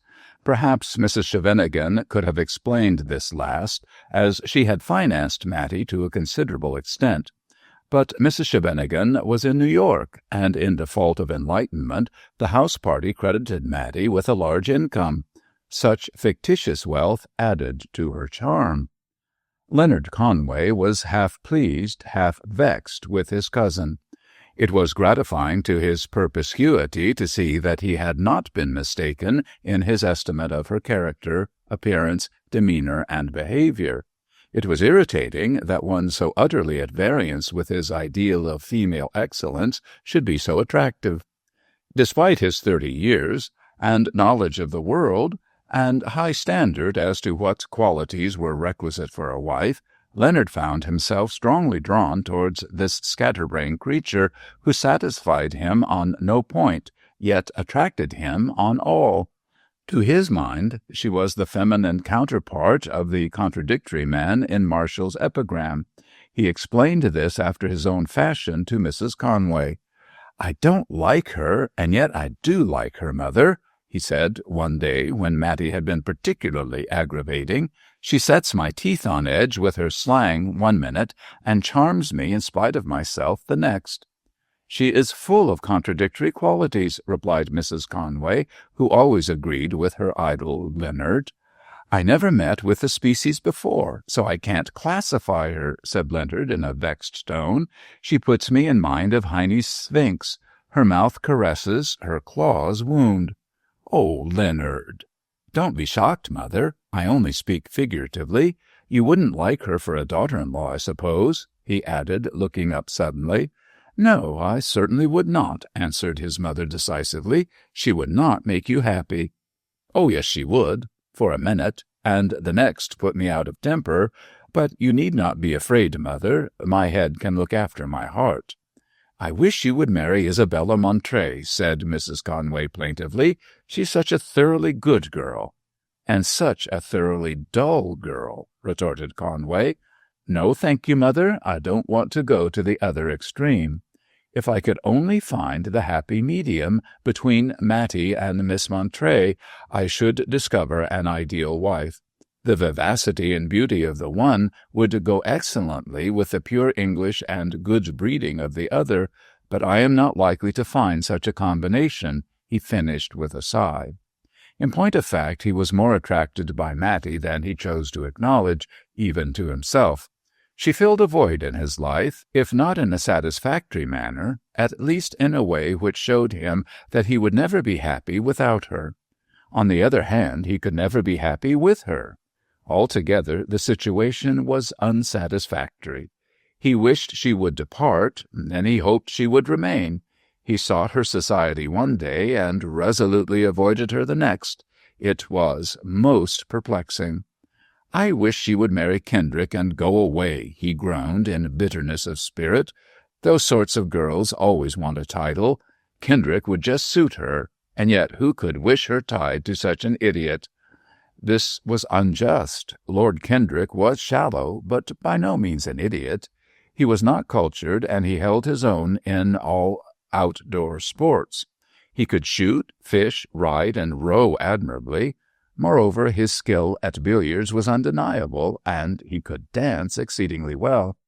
If not an Adonis, he was at least good-looking.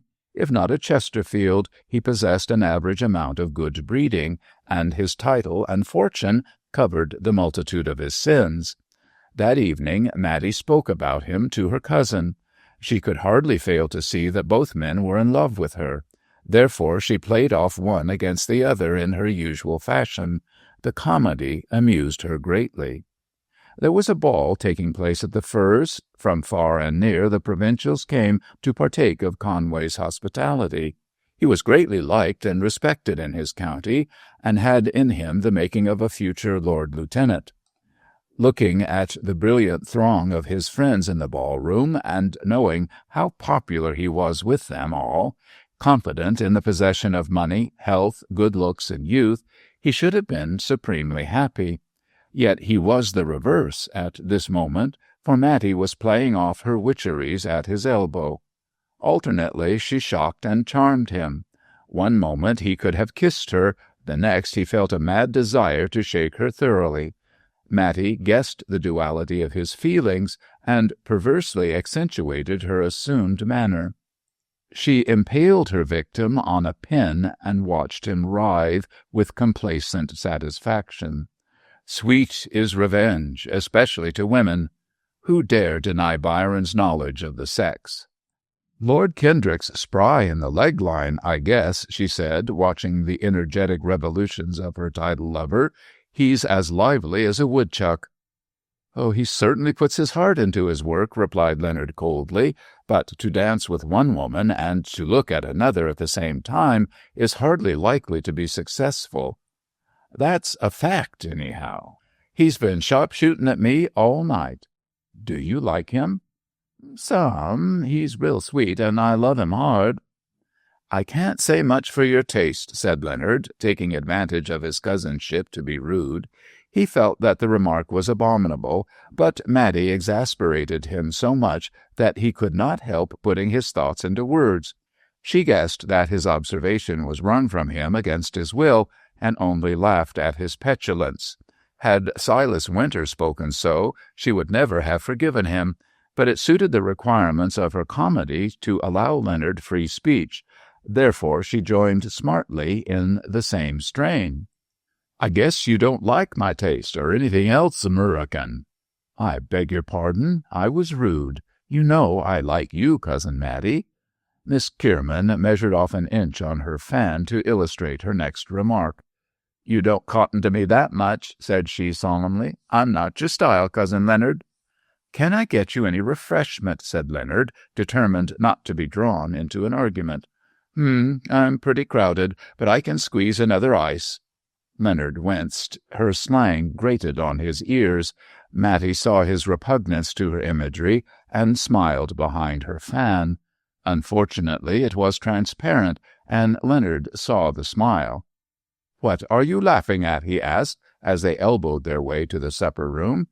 At your getting on stilts, she retorted coolly. Sakes alive, you're as prim as a schoolmarm. I evidently do not find favor in your eyes, he said in a piqued tone. Of course, I'm not Lord Kendrick. I guess that's so. He makes things hum when he spreads himself. Shall I, spread myself? Asked Leonard delicately. Mattie paused with a spoonful of ice on its way to her mouth and laughed gaily. You're not that sort. My, you are stiff. Why don't you marry that Montreux girl? She's your style. She is not my style, rejoined Leonard with some heat. I prefer infinitely to be with you. If that's a pop, it's no go. What do you mean, Mattie? He asked, considerably taken aback. I mean that I'm going to hook a lord. You need not put it so plainly, at all events, said Leonard with strong displeasure. My remark was not a pop, as you call it. Let me take you back to the ballroom. This passage of arms thus terminating, Conway resolutely evaded his cousin for the rest of the night. The bittersweet pleasure to be obtained by dancing at her heels was becoming so necessary to him as to be dangerous. In vain he told himself that she was full of imperfections, that he could not possibly be happy with so capricious a wife, that she would be a plaything for him rather than a companion. All these strong arguments were nothing when opposed to the overwhelming strength of the passion growing up in his heart. He became mortally jealous of Kendrick, and was positively offensive to that well-meaning young man for daring to hint that he admired Mattie. I call Miss Kierman positively rippin', said Kendrick, as they sat in a corner of the smoking-room. She understands a fellow so well. I shouldn't think you were very difficult of comprehension, Kendrick. Oh, I don't mind your sarcasms, Conway, replied the young man good-humoredly. I know you are cleverer than I am. I could never come within miles of you either at Eton or Christchurch, but at least I know as much about women as you do. Leonard knew that Kendrick's career had been anything but creditable since he had left college, and felt inclined to retort sharply. Happily, his position as host and a sense of good breeding restrained him from such folly. He merely nodded his head and smoked on in grim silence, while Kendrick rambled aimlessly on. You'll marry one of those advanced women, I dare say, Conway. I can't bear 'em. There was one after me the other day who talked astronomy. She said the stars were ruled by the law of attraction and that human beings were like stars. I saw pretty well what she meant and got away from her. She didn't attract me. Does Miss Kierman attract you? I should just think so, replied Kendrick with simple enthusiasm. She can talk to a fellow about things he knows. I like the way she puts things, don't you? If you refer to her American expressions, I don't. Oh, you're so particular, Conway. A man can't be always talking by the book. I like Miss Kierman's way of talking, and I like her. We jump together. That's one of her elegancies, I presume? Yes, good, isn't it? Oh, she's no end of fun. How long does she stay in England? Till next August, I believe. She wants to have a season in town. Oh, I'm glad of that, said Kendrick, half to himself. There'll be a chance for me. By this remark, Leonard knew that his friend contemplated matrimony. The idea displeased him greatly. He could not make up his mind to marry his cousin himself, yet he did not relish seeing her the wife of another. There was a good deal of the dog in the manger about Leonard at that time. He knew that from a worldly point of view he had no chance against Kendrick, and felt enraged that she might choose to accept the young lord. Perhaps his doubts might have been set at rest had he heard Mattie talking to Mrs. Dawson in the seclusion of her bedroom. Of course, when Julia Scheveningen told me of your absurd plot, I disapproved of it, said the latter, and I do so more than ever. You ought to show yourself in your true colors. No, I shan't do that, said Mattie obstinately. I came here with a certain purpose, and I intend to carry it out. Leonard must be punished for the opinion he expressed to you about me. I wish Julia had not shown you that foolish letter, Mattie. I suppose you don't intend to act this slangy part all your life?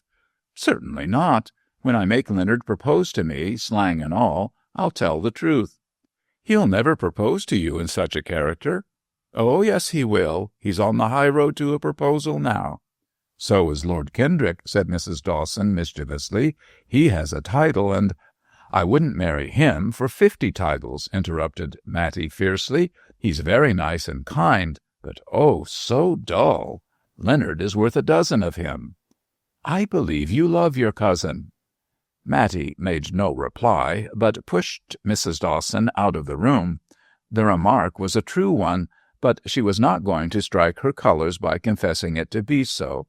In her heart she was weary of the ridiculous comedy she was playing, and longed to show Leonard that she was not a slangy, fast piece of vivacity, but a clever, cultured, and well-bred girl. Yet with inconceivable obstinacy she persisted in wearing the mask. But even if she did not, and he proposed, I believe I'll marry him after all, she said, crossly, and went to bed.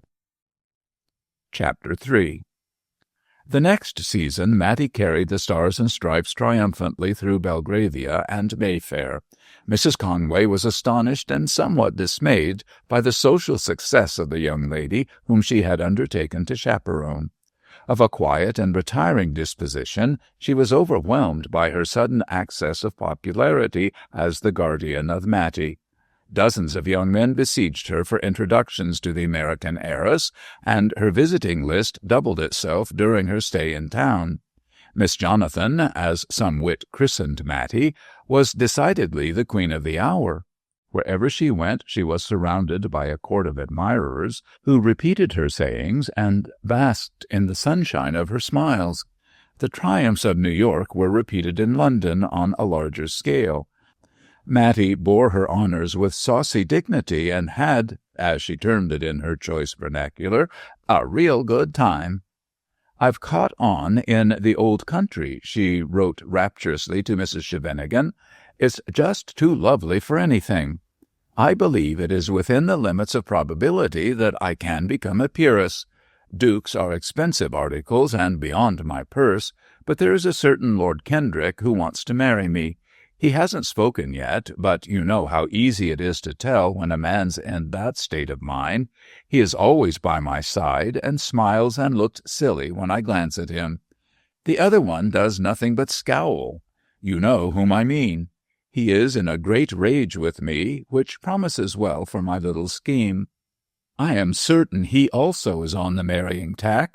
I fancy that ruby ring of yours will look very well on my finger. But enough of men. Let me tell you of the fashionable frocks. They are worn, and from discussing her position, Mattie drifted into masses of millinery and elaborate explanations. From her letter it could be seen how delicate was her position. Both Kendrick and Leonard were more than ever in love with her, and showed their passions in different ways. The one smiled and followed Mattie about like a poodle. The other stood aloof and looked on gloomily at the triumph she was winning in the fashionable world.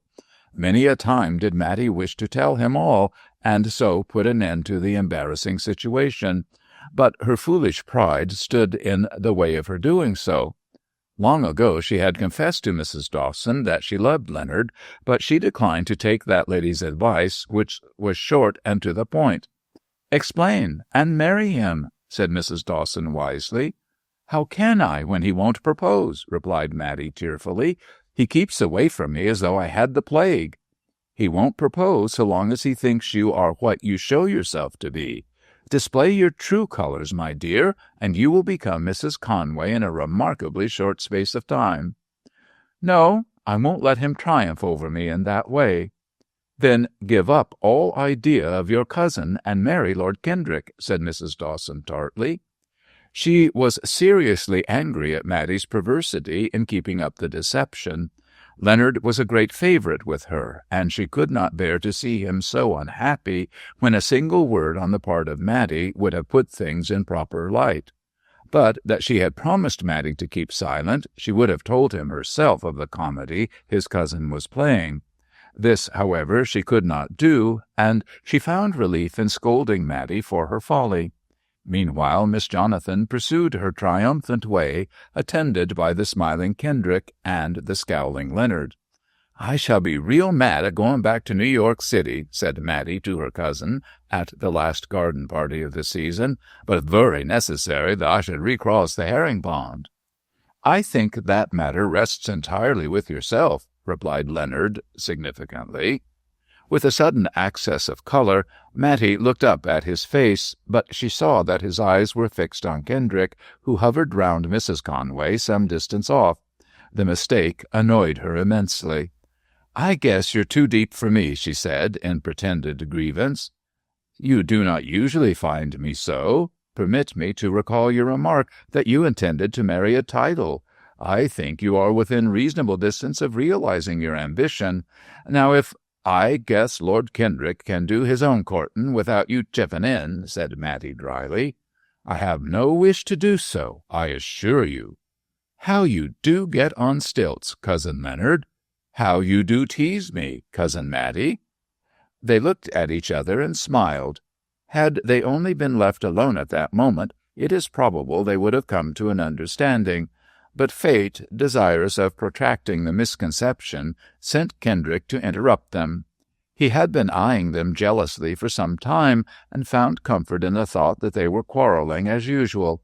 But when he saw Mattie smiling on her cousin, he could bear it no longer, and so came forward as a spoil-sport.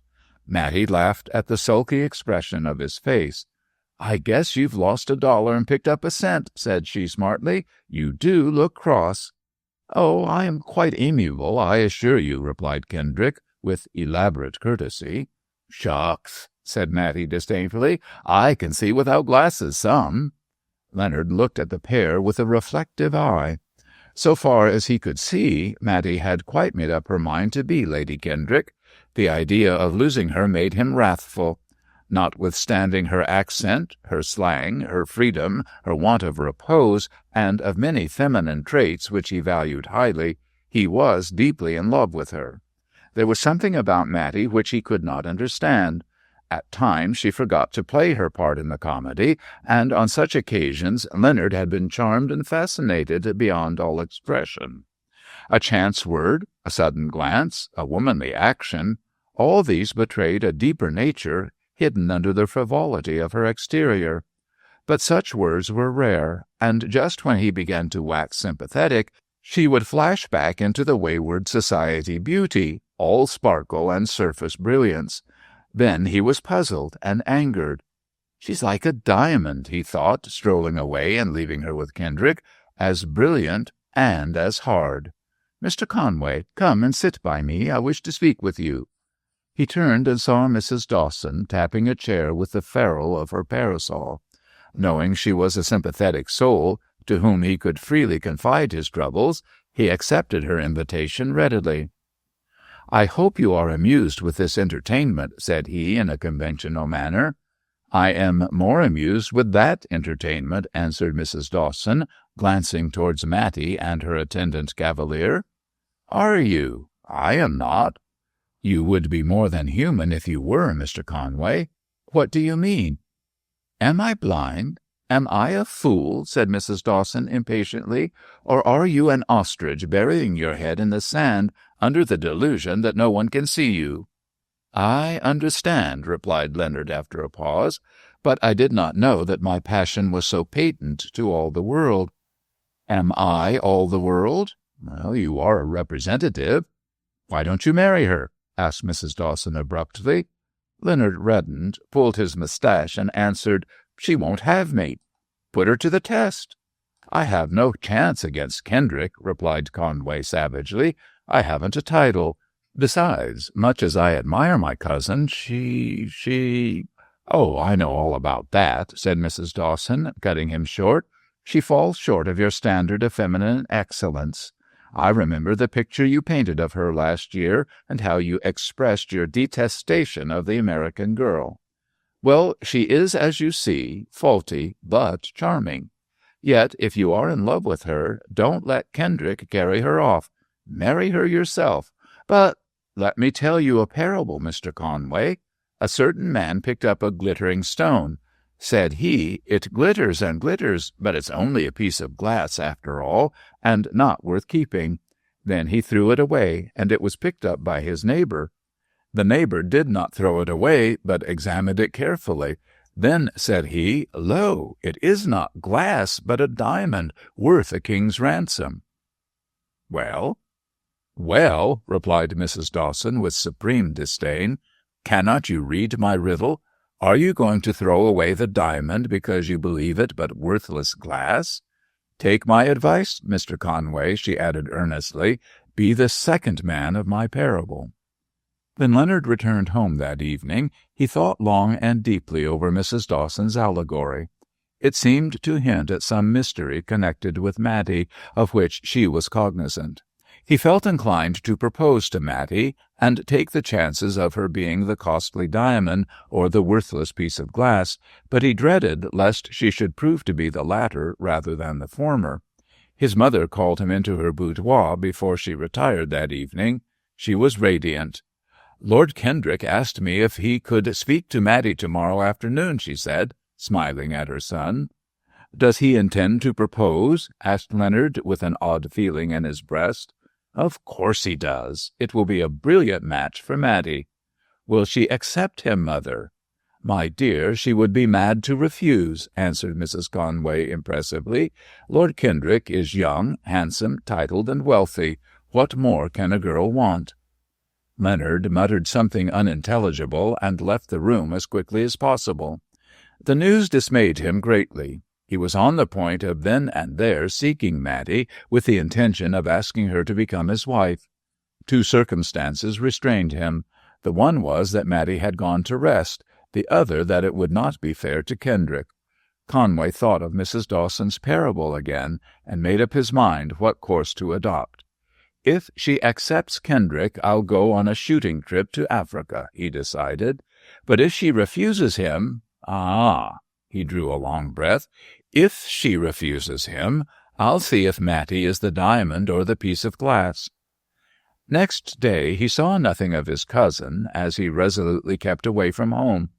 All the morning he remained at his club, and caught a glance of Kendrick, looking radiant with expectation of success. Not feeling inclined to speak with his rival, he left the club and went for a solitary stroll in the park. Several times he was greeted by friends of both sexes, but kept away from their neighborhood.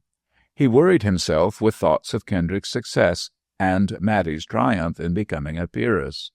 Not till that moment did he guess how deeply he was in love with his cousin.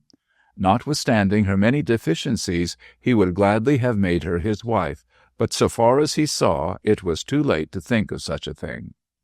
In the afternoon he could bear the suspense no longer, and returned home to learn the worst.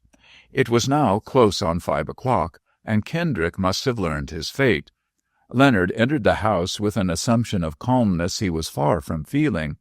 As he ascended the stairs, Kendrick came hastily down, and brushed past him without a word. "I say, Kendrick, I say—" Lord Kendrick muttered a hurried excuse, seized his hat, and, without waiting for the footman to open the door, did so himself. On the stairs, Leonard remained transfixed with astonishment, yet with a feeling of exultation in his heart. He took in the situation at a glance. "She has refused him," he thought joyfully. "Now it is my turn." Without giving himself time for further consideration, he ran upstairs and entered the drawing-room. Mattie was looking out of the window, scarcely less white than was her dress, and looking strangely at him as he entered. With the unerring instinct of a woman, she guessed his errand from the expression of his face, and her heart gave a throb of joy as it was borne in on her that Leonard had come to ask her to be his wife. Now came the crucial test of her capability as an actress, and, strange as it may appear, she determined in one swift moment of thought to finish the comedy as she had planned. Perhaps the confident look on his face made her come to this decision. No woman likes her answer in a case of this sort to be thought certain. "He thinks I'll drop like a ripe peach," she murmured as he came towards her. "Well, we shall see." Leonard caught her hands passionately, while she nerved herself to play the part of a heartless coquette. "Mattie," cried her cousin, "you have refused him." "What do you mean?" she asked, snatching her hands away. "I guess you're too free, Cousin Leonard. I met Kendrick. I saw his face. I have declined the honor of becoming Lady Kendrick. Are you very sorry?" "No, I am glad. I am delighted. I wish you to marry me." Mattie looked at him with a well-simulated look of surprise. No one would have guessed the power of her self-control from that careless glance at the man kneeling at her feet. It was the moment of her revenge. "You wish to marry me?" she replied slowly. "Well, I love you, Mattie. I love you." "Sakes alive, just hear him!" laughed Mattie with mirthful eyes. Leonard sprang to his feet with a scarcely suppressed oath. The remark grated on his ears. A diamond, this slangy American flirt? Rather was she the worthless piece of glass. Still fascinated by the piquant beauty of her face, he made another attempt. "This is no jest, Mattie. Will you be my wife?" "Your wife? Well, I should smile." This finished it. Without a word, with a glance full of impotent anger, Leonard swiftly left the room. Mattie was triumphant, but looked anything but pleased at the success of her comedy. Her smiles vanished as the door closed, and she sat down on the sofa, biting her lip to keep back her tears. Still, in her foolish pride, she strove to console herself with the thought of her own firmness of character.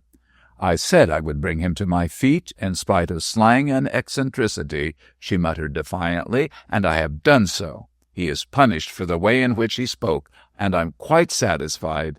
I am quite sat—" In proof of which, she buried her face in the sofa cushions and burst into tears.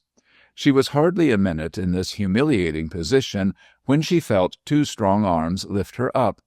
With a cry, she turned her tear-stained face upward and saw Leonard. "Mattie, I cannot go. I have come back. Surely you love me as I love you. These tears tell me so." All Mattie's pride was gone by this time, and she leaned her head on his shoulder. By finding her in tears, he had her at a disadvantage. "Say you will marry me," urged Leonard in a low voice. "You must marry me." "I am not fit to be your wife," cried Mattie, striving to release herself. I use American slang, I smoke cigarettes, I flirt with a strong accent, and I have hunted for a title."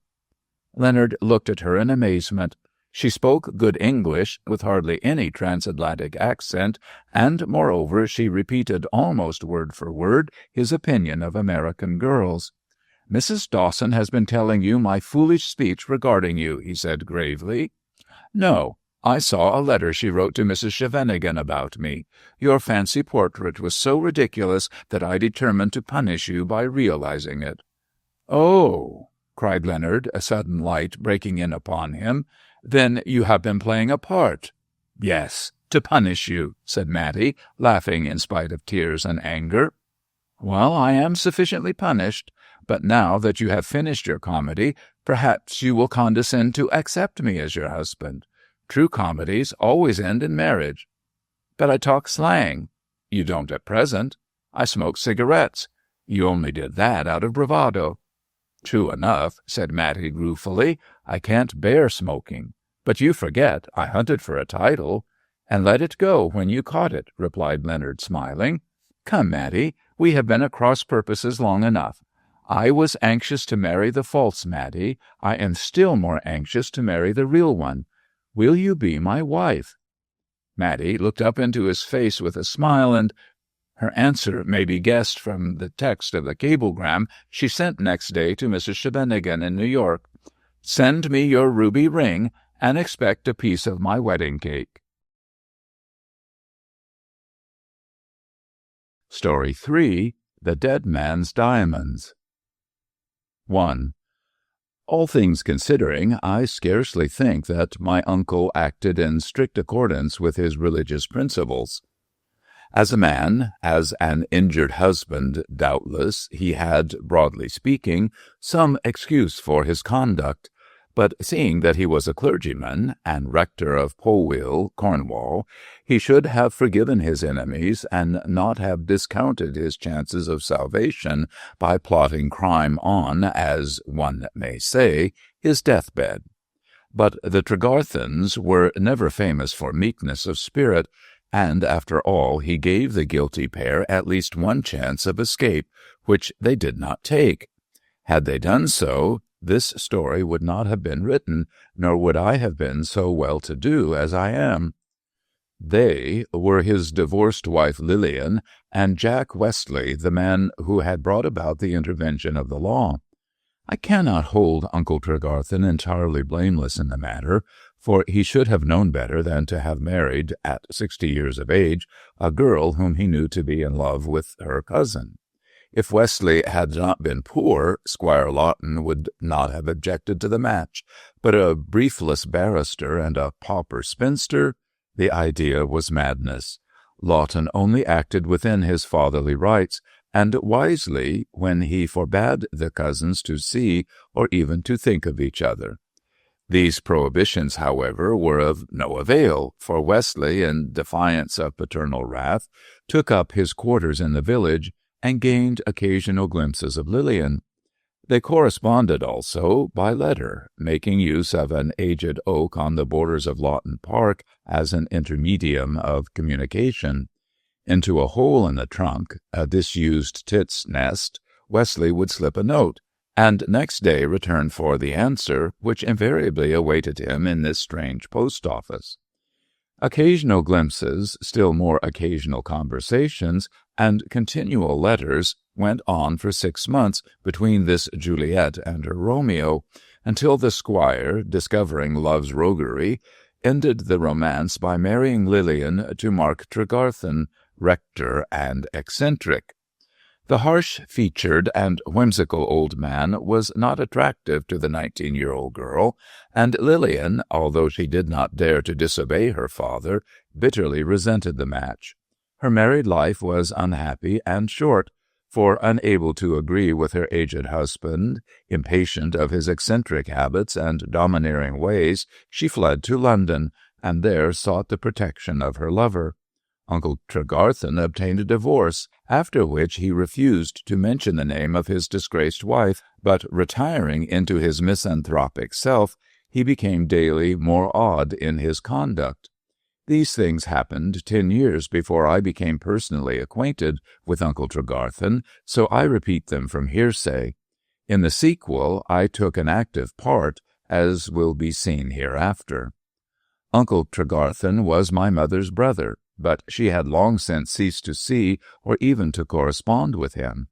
This was less her fault than his, for he designedly cut himself off from the family, leading a misanthropic and solitary life among his wild parishioners. These were mostly fishermen and miners, to the saving of whose souls Uncle Tregarthen paid less attention than to his hobby for collecting diamonds. He lived in a dilapidated rectory. He scrimped and screwed his housekeeper and himself in the matter of food and creature comforts. In all ways he behaved in a most miserly fashion, and devoted the money thus saved to the purchase of gems. His private income, his stipend, his savings in the matter of household and other expenses were used solely for this purpose, and Polwheel Rectory was looked on as the Golconda of Cornwall. Why my uncle should have developed so expensive and useless a hobby I could never understand. No one, save himself, saw his diamonds, which were locked up in an iron safe let into the wall of his study. He did not even adorn his wife with them during the short period of her married life. So long as they were in his safe, he was satisfied, and for 40 years he added to his collection until the value of the gems amounted to a fabulous sum. I am afraid to say how much. The rough fishers and still rougher miners knew of his wealth, but none attempted to steal the jewels. They were too attached to their eccentric parson to think of doing so. Therefore Mark Tregarthen's riches were as safe in that house on the lonely Cornish coast as they would have been in the Bank of England. I regret to say that my father, a thriftless man of letters, was indifferently well off, and when he died left my mother almost penniless to bring me up as best she could. In this strait she applied to her husband's well-to-do relatives for assistance, and received moneys from all save Uncle Tregarthen. He did not even trouble to acknowledge the letter, much to the anger of my mother. All the same, he may remember us yet, she said, after many fruitless applications, extending over several years. I am his only sister, and you, Francis, his only nephew. He must leave his money to one or the other of us. Unless he marries himself, I suggested. Mark will never marry, replied my mother convincedly. He is a confirmed bachelor. Subsequent events proved her to be wrong, for shortly we received the news of the marriage to Lillian Lawton, which dashed our hopes to the ground. A year afterwards came the intelligence of his divorce, which raised them again. 5 years later, a letter from the eccentric himself came to hand. I have been informed, began the letter abruptly, that your son Francis is now 20 years of age. If he is not a fool, which he must be if he takes after his father, I should like to see him. Send him to me at once. It will be the better for him and for you, your brother Mark. In response to this amiable invitation, I obtained a month's holiday from the office wherein I was then employed, and repaired to Polwheel, where I presented myself before my eccentric relative. I found him a powerful-framed, grizzled man, moody and suspicious. He beheld in me an etiolated youth with pale cheeks and round shoulders, both induced by desk-work. Neither of us approved of the other's looks. "You miserable whelp," said grim Uncle Tregarthen, "you need Cornish air and outdoor life to change you from tadpole to man. Write and resign your appointment to your London den." "But my mother, sir, she depends upon—" "I'll see to your mother," he retorted shortly. "You stay here." I hesitated to accept this offer without confirmation, whereat in a breath the dour creature blamed me for my distrust and praised me for my caution. Afterwards he instructed his lawyers to pay my mother £50 quarterly, conditionally that she never sought Polwheel Rectory, wherein I was henceforth to take up my abode. With an eye to future favors, we accepted these somewhat harsh terms, and for 3 years I dwelt with Uncle Tregarthen, a kind of prisoner on parole. The old man was not unkind to me, but neglectful and uncompanionable. He gave me no pocket money, he rarely permitted me to travel beyond the confines of the parish, and scrimped me, along with his other dependents, in the matter of food and light. Shooting was my great resource, and many a day did I spend on the moors, solitary but happy. My skill with a gun kept the larder supplied at the mere cost of powder and shot. Therefore the rector rather approved of than grudged my sport. The outdoor life developed my frame, the scanty fare kept me in excellent health, and in a few years I became an uncommonly powerful man. As will afterwards be seen, I owed my life to this rigorous training. What puzzled me during my sojourn in Polwheal were the singular habits of my uncle. Sometimes he went to London for the purpose of buying diamonds, at others he attended to his parishioners, but for the most part he would disappear for hours and return covered with grime and exhausted with toil. Where he went, what he did, I could never discover, nor did I seek to force his secret, until one day, as I returned across the moors, I fell in with him unexpectedly. The place was on the verge of the seashore, and everywhere the ground gaped with the shafts of disused mines. Out of one of these Uncle Tregarthen suddenly appeared, and I had just time to slip behind a giant stone before he passed by me, groaning heavily. In the fast-falling light it was difficult to see plainly, but I noted his pale face, his dragging gait, and I heard the labored breath which told of severe toil. My curiosity to know the meaning of these things got the better of my prudence, and when the old man vanished, I slipped into the mouth of the mine whence he had emerged. Within, all was thick gloom, but I was provided against that emergency. For the purpose of exploring tin mines, I always carried matches and candles. So before diving into the shaft, I lighted up and stuck my taper, miner fashion, in my cap with a lump of clay. Forward I went, doubled up, for the roof was low, and advanced cautiously, lest I should fall into some snare. It was just as well I did so, for the gallery ended in a yawning chasm which led to the lower workings of the mine. Down this hung a stout rope attached to a massive rock at the lips of the well, and I would have swung myself down, but that my candle fell from my cap. I had no other light, so for the moment I was reluctantly compelled to abandon the exploration. On my return home, bad news awaited me. Uncle Tregarthen had arrived an hour previously, had called for brandy, and while lifting the glass to his lips, he had fallen dead. As I afterwards learned from the doctor, the old man died of aneurism of the heart, induced by the overtaxing of his strength. I had no doubt but what the rector had worked hard at some manual labor while in the depths of that mine, but his reasons for doing so I could not understand. Sooner than I expected, these came to light, and singular enough they were. At once I communicated with my mother, who came to Polwheal, in time to see the last of her brother before he was buried. After the funeral, the will was read, and then we received an unpleasant surprise.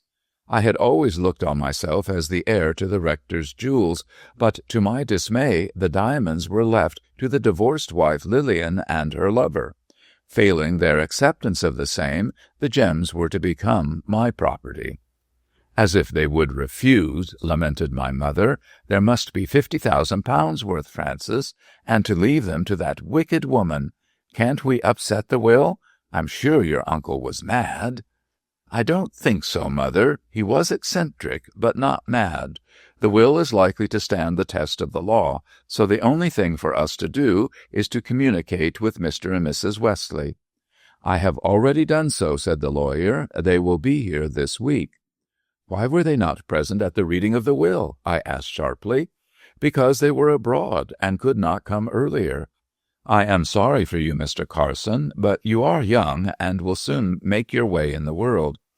Cold comfort that, I rejoined bitterly. Uncle Tregarthen took me out of a situation, and now turns me loose to live as best I can after 5 years of idleness. I do not think I have been treated fairly. It is scandalous, cried my mother. Quite so, said the lawyer, but the will is all right. I don't deny the leaving of the property to the divorced wife is hard, but Mr. Tregarthen was always eccentric. By the way, where are the jewels? I asked, out of mere curiosity. In the safe, I suppose, said the solicitor, selecting a key. I looked in there the other day and could not find them, but as a matter of fact, my examination was cursory, very cursory indeed. We will search for them now. Surprise number 1 was the provisions of the will. Surprise number 2, the searching of the safe. It was empty. No diamonds were therein concealed, and the 3 of us stood looking at one another in dismay. Then Mr. Price, the lawyer, suggested that the jewels might be concealed in some other part of the house, so we made a close search. It was useless, for not a single gem could we discover. The rector had hidden his diamonds to some purpose, for no one knew their whereabouts save himself, and he was dead. Dear, dear, murmured Mr. Price, this is most extraordinary. You have no idea where they can be, Mr. Carson? Not the slightest. The only key to that safe was on the rector's watch-chain all the time I have been here. I have never seen the diamonds. Uncle Tregarthen did not honor me with his confidence so far. I thought Price eyed me somewhat suspiciously, as though he thought I had stolen the jewels. My mother saw his looks and gave him a piece of her mind, which made him beat a hasty retreat. When he was gone, she turned to me. Francis, you have never seen the diamonds? No, mother. You have no idea where they can be? No, mother. We said no more, for the situation and the suspicions of Price disturbed us greatly. Mr. and Mrs. Wesley, the legatees under the will, were to arrive on the morrow. But where was the legacy? 2. But for the loss of the diamonds, my mother and I would have left the rectory before the arrival of the Wesleys. I had no particular wish to meet my divorced aunt, and my mother was of that aggressively virtuous matron type which dreads contact with the fallen. Nevertheless, we remained, as departure might complicate matters, and I had my character to defend. Not only Price had conceived a suspicion, but Mrs. Lowdy, the half-starved housekeeper, imbibed his ideas and looked askance at me. I never felt so uncomfortable as at that time. It was bad enough to be thrown penniless on the world through the whims of an old man, but it was worse to be suspected of thieving the property, which morally, if not legally, I looked on as mine. There was something ironical about such circumstances. Nor was my discomfort lessened by the arrival of the Wesleys. He was a fresh-colored, insolent creature, loud-voiced and coarse-minded. She was a pretty woman who adored this male brute and was a slave in consequence. That he loved her in an animal sort of way I do not deny, but his selfish egotism would not permit her to be happy. To my mind, the second marriage of Lillian Lawton was even more unfortunate than the first. My mother was kind, but cold to the wife, a compliment returned by Wesley, who was insolent and overbearing to me. For obvious reasons, I kept my temper, although he tried it sorely by pointed allusions to the loss of the diamonds. With characteristic meddlesomeness, Price had driven to the nearest railway station and had informed Wesley of the loss and of his doubts, so that when the man arrived, he was quite prepared to accuse me of the theft without a shadow of foundation. "A strange business, this, Mr. Carson," he said when we were alone after dinner. "You mean about the diamonds?" "Yes. Where are they?" "I am afraid I cannot tell you, Mr. Wesley. All the time I have lived with my uncle, I have never even seen the jewels. I understood that he kept them in his study safe, but they are not there now." "Do you know their value?" "I have not the least idea." Wesley looked at me with a sneer. "Yet you no doubt expected to be your uncle's heir." "Certainly. The jewels ought to have been left to me. Your wife, excuse me, Mr. Wesley, for speaking so plainly, but your wife forfeited her claim to my uncle's property by her behavior. No doubt you wish to make her suffer for that slip. What do you mean, sir? I asked the question indignantly, for the man's insolence stung me cruelly. He, like myself, was on his feet, and leaning one hand on the table, he bent towards me with a frown. I mean, Mr. Carson, that you know more about these jewels than you choose to tell. Naturally, you are aggrieved at being left out of the will, and I dare swear you have taken steps to remove those diamonds to a safe hiding-place. It was fortunate that Mrs. Lowdy entered the room at that moment and compelled me to restrain myself, else I would have sprang at the insolent brute who so coldly accused me of theft. As it was, I stood silently controlling my passion while Wesley received a letter from the housekeeper. "My late master asked me to give you this on your arrival, Mr. Wesley," said Mrs. Lowdy with a curtsy, "and having placed it in your hands, sir, I have discharged my duty." She then left the room, and after a doubtful glance at me, Wesley tore open the envelope. Wondering what Uncle Tregarthen could have to say to the man who had wrecked his domestic happiness, I waited. Wesley read the note, it was not very long, and then turned towards me with a studied courtesy which was even more objectionable than his insolence. "I ask your pardon for my late speech, Mr. Carson," he said, in a voice charged with excitement, "for I have suspected you wrongly. I now know where the Tregarthen diamonds are hidden." "Indeed? Does that letter—" Before I could finish my remark, he placed the note in my hands, and in the crabbed Greek handwriting of my late uncle I read as follows: "The diamonds are hidden for safety in the Trevethey mine. Enter the shaft with the red star, follow the rope, and it will guide you to the hiding-place. Take spade and pickaxe, for the place is hermetically sealed. One thing only I ask of you. When you seek the jewels, take with you my late wife Lillian. Both of you have wronged me deeply, and you owe it to me to obey my last request. Seek the jewels together, or leave them to my nephew, Francis Carson." There was no signature to this extraordinary letter, and I returned it to Wesley with a sudden enlightenment of the mind. This was then the reason of Uncle Tregarthen's long absences, of his toil and grimy appearance, the reason of his emergence from the shaft of the Trevethey mine. The diamonds were concealed therein. I wondered that I had not guessed as much when they were missing from the house. "I expect he was afraid of being robbed," said Wesley, with a peculiar glance at me, "and so concealed the jewels in that mine. Well, we will seek them tomorrow. Will you come also, Mr. Carson?" "Certainly, if you wish it," said I quietly, "but the letter stipulates that your wife should go with you." "I'll see her about it at once," he replied resolutely. "No doubt she will make some objection, but I am not going to lose a fortune simply because she is afraid of descending a tin mine."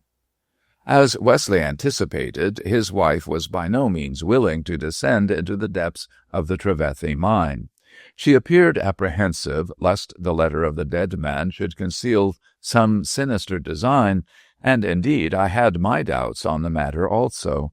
A dour creature like Uncle Tregarthen was not likely to forgive an injury, and his ostentatious pardon of the pair who had wronged him so deeply seemed ironical. Mrs. Wesley thought so too. "I am afraid, Jack, I am terribly afraid," she cried, clinging to his arm, when he broached the subject. "Evil will come of this. Let us give up the diamonds to the nephew and go away." "You must take me for a fool, Lillian," replied her husband crossly. "Give up 50 or 60,000 pounds? I'll do no such thing. We will go down this mine tomorrow." "No, no, I shall not." "You shall. You must. Don't be foolish. There can be no possible danger." Mrs. Wesley thought differently and continued to object, but during the night the stronger will dominated the weaker, and next morning she professed her willingness to carry out the dead man's instructions. In the meantime, Wesley had sent for Price, and when he arrived, showed him the letter. "Most extraordinary," said the lawyer, when he had mastered its contents. "I was always under the impression that my late client kept the jewels in his safe. That was evidently a blind, and he constructed a secret place in the Trevethy mine. Mr. Carson," he added, turning to me, "I beg to apologize for my unjust suspicions. I see now that you are innocent." "I owe you no thanks for that, Mr. Price," said I bitterly. "The evidence of this letter is too strong for you to disbelieve, but you might have given me the benefit of the doubt." These three people were all hostile to me, but for my curiosity concerning the hiding-place of the diamonds, I should have left Polwheel Rectory that day with my mother. As it was, I persuaded her, sorely against her will, to stay, and at 12 o'clock we set out for the Trevethy mine to seek the jewels. As I passed out of the door, Mrs. Lowdy plucked me by the sleeve. "I ask your pardon, sir," she whispered. "I suspected you wrongly, but you will be rewarded for your trouble, Mr. Carson." "What do you mean, Mrs. Lowdy?" She screwed up her mouth and nodded significantly. "When they find the diamonds, you come back to me, and I'll give you a message from the master."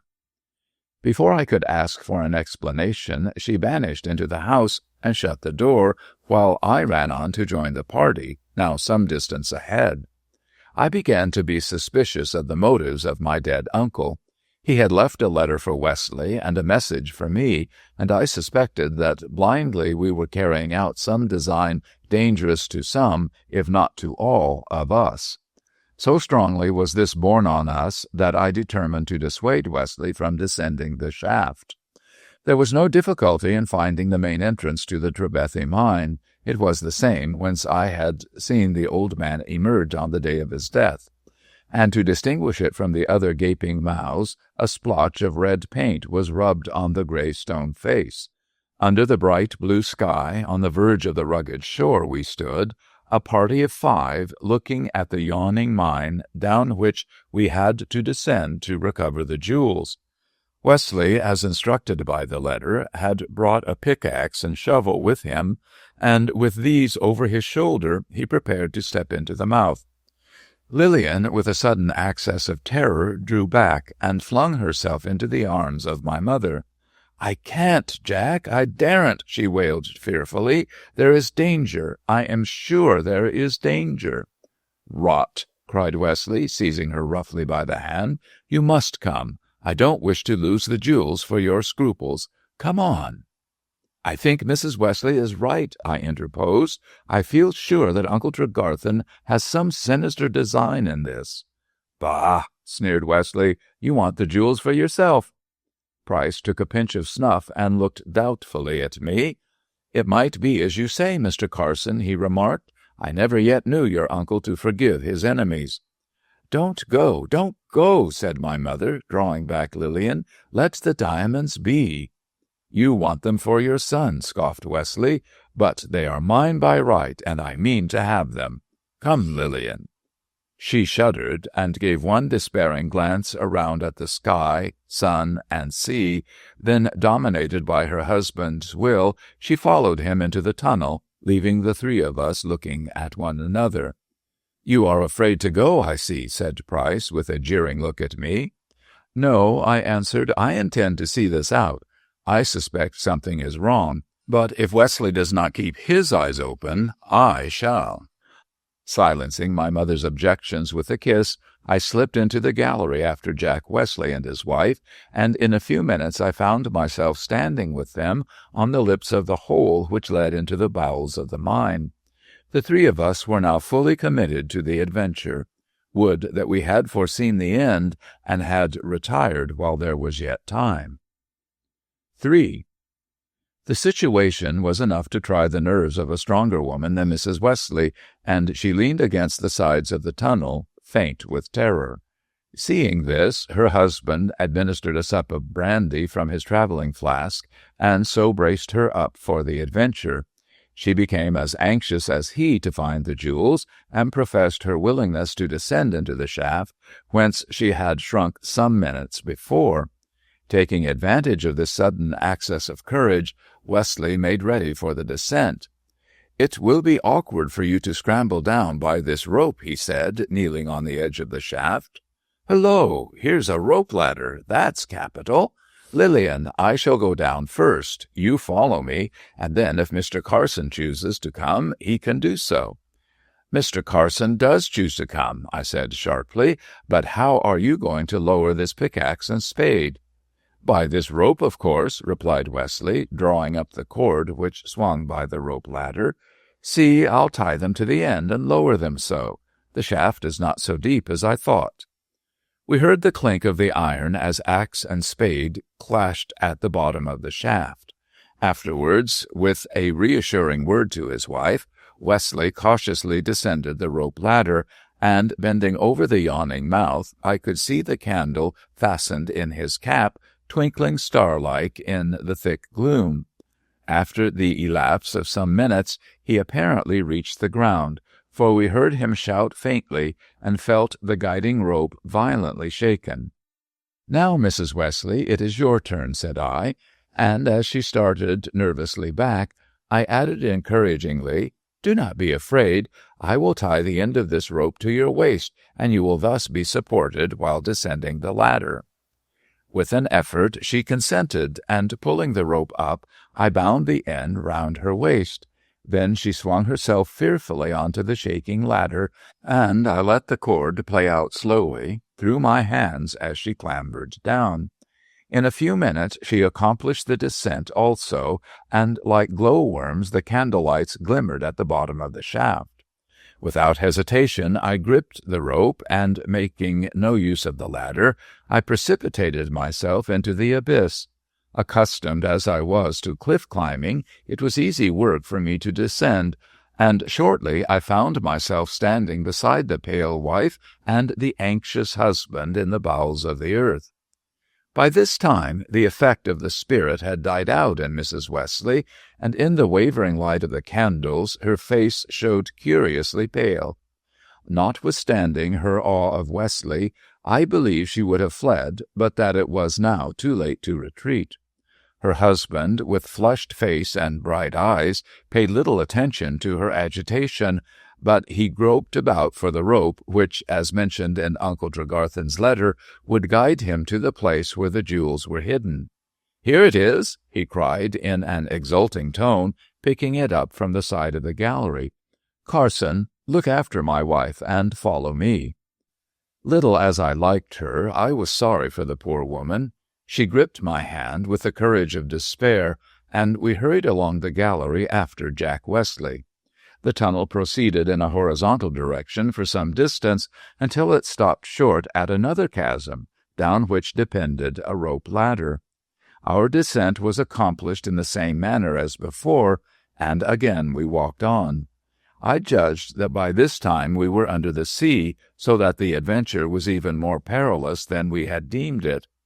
"Hark," I said, pausing a moment with Lillian's hand in mine, "we are under the sea. Do you hear the reverberation of the waves?"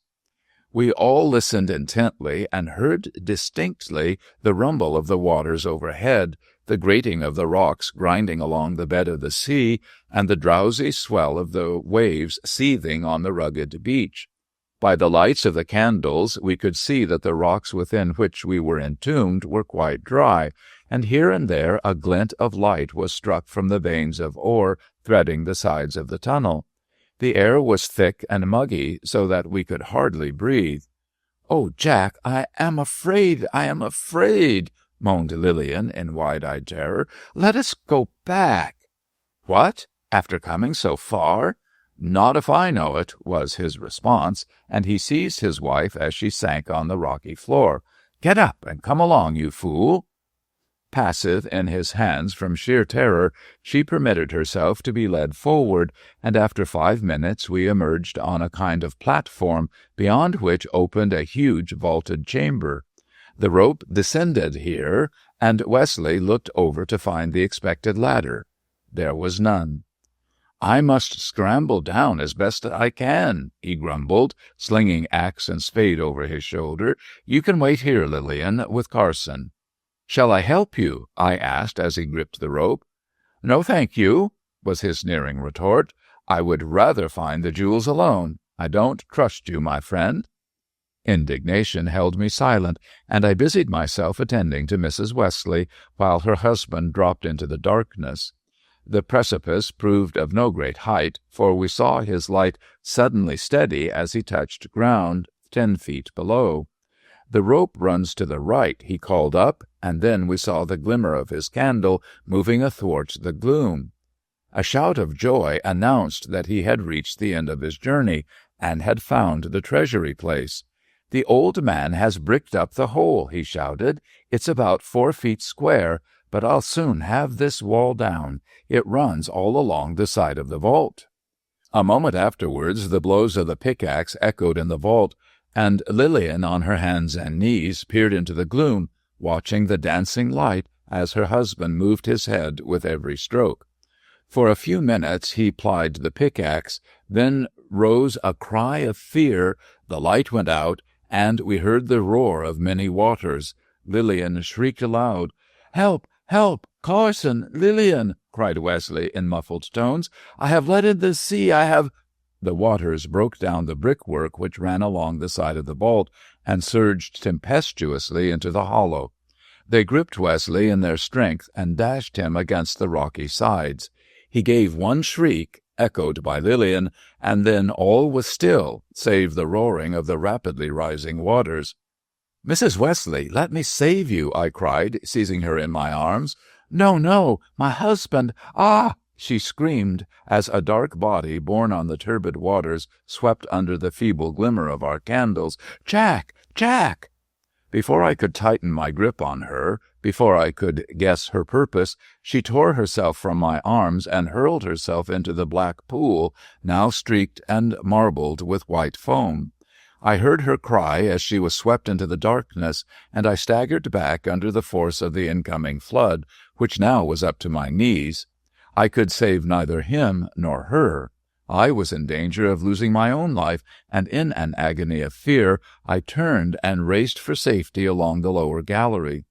Even in that terrible moment I recognized the fearful vengeance which had been meted out by Mark Tregarthen to the guilty pair. Quick as I was in gaining the first shaft which led to the higher levels, the waters were quicker still, and as I rapidly clambered up the rope ladder, the salt flood growled and bubbled at my heels. It forced its way up the narrow shaft at tremendous speed, and the floor of the second gallery was already ankle-deep before I had covered half the distance. At the last shaft the turbulence of the flood somewhat abated, therefore I judged that I was on a level with the ocean, but as I scrambled up the second ladder the waters still continued to swell, though slowly. Halfway up they stopped and rolled hoarsely from side to side. With a prayer of thanksgiving for my escape, I flung myself exhausted on the floor of the tunnel which led to the open air. Of the three of us, I alone had saved my life. The reason for my uncle's strange will and stranger letter can now easily be guessed. He had forgiven neither his wife nor Wesley, but by appealing to their greed he had brought about the death of both. For years he must have toiled constructing that brickwork which alone kept out the waters of the sea. How he managed to accomplish so great a task unaided, I cannot say. By what means he pierced the ocean floor so that the waters would pour into the mine the moment the brickwork was destroyed, it is impossible to guess. But the fact remained that with inconceivable malignancy he had made Wesley the instrument of his own fate. By tempting him with the promise of the diamonds, he had induced the wretched man to destroy by his own free will the only barrier between him and death. I saw now why he wished Wesley and Lillian to go together to the mine. It was to doom them to the cruel death which I had escaped so narrowly. The Tragedie mine was filled almost to the mouth with water, and in its grim depths were concealed the corpses of those who had wronged the rector of Polwheal. I challenge fiction to produce a more gruesome tragedy than that which I have narrated. On recovering somewhat from my exhaustion, I staggered along the tunnel and emerged, battered, bruised, and grimy, into the glare of the sunshine. As in a dream, I saw my mother and Price rise in alarm from the stones whereon they were seated. As in a dream, I heard them ask for the Wesleys, and I heard my own voice tell of the terrible catastrophe. Then I faintly saw their faces of horror at the recital, and fell down in a swoon, almost as void of life as those unhappy beings entombed in the watery depths below. And now comes in the strangest part of this strange story. When I came to my senses, I was lying on my bed with my mother anxiously bending over me. With maternal care she held some wine to my lips, and so efficacious was the draught that soon I was able to sit up and converse.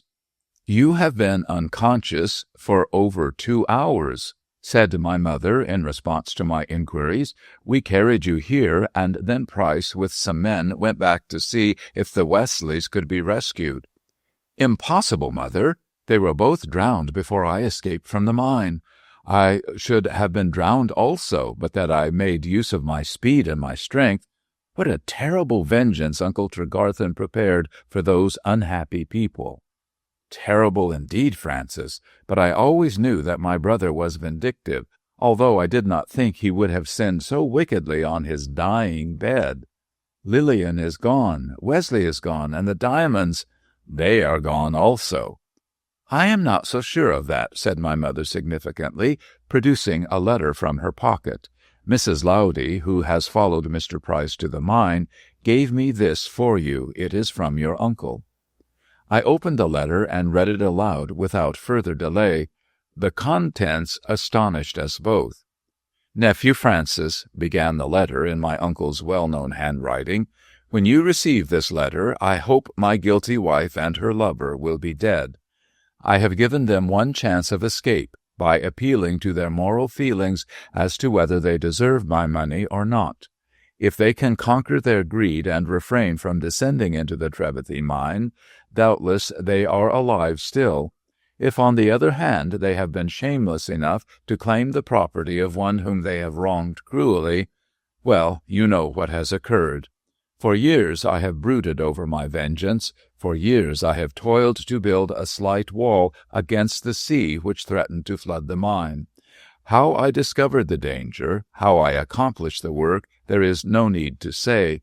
Sufficient is it for me to declare that my hate gave me strength and ingenuity to prepare this trap. If they have fallen into it, I am glad. If they are alive still, God will punish them in his own good time.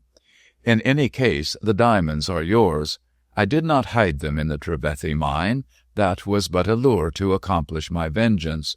No, the jewels, to the amount of 80,000 pounds, are hidden in the trunk of the oak tree on the borders of the Lawton estate, where my wife was accustomed to meet her lover. Put your hand into the tit's nest they used as a post-office. There you will find a cord, at the end of which is a leathern bag containing the jewels. If I have accomplished my revenge, I feel no sorrow. If they are dead, I am glad. I shall welcome them to the next world with joy.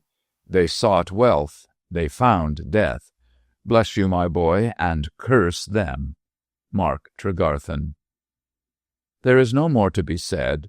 As directed by the letter, I sought the oak, I found the jewels, and these ultimately realized the sum of close on 80,000 pounds. The bodies of Lillian and Jack Wesley were never recovered, as it was found impossible to drain the mine. Thanks to my uncle's bequest, both my mother and myself live in affluence and ease, but neither of us have ever revisited Polwheal, which to us is fraught with horror.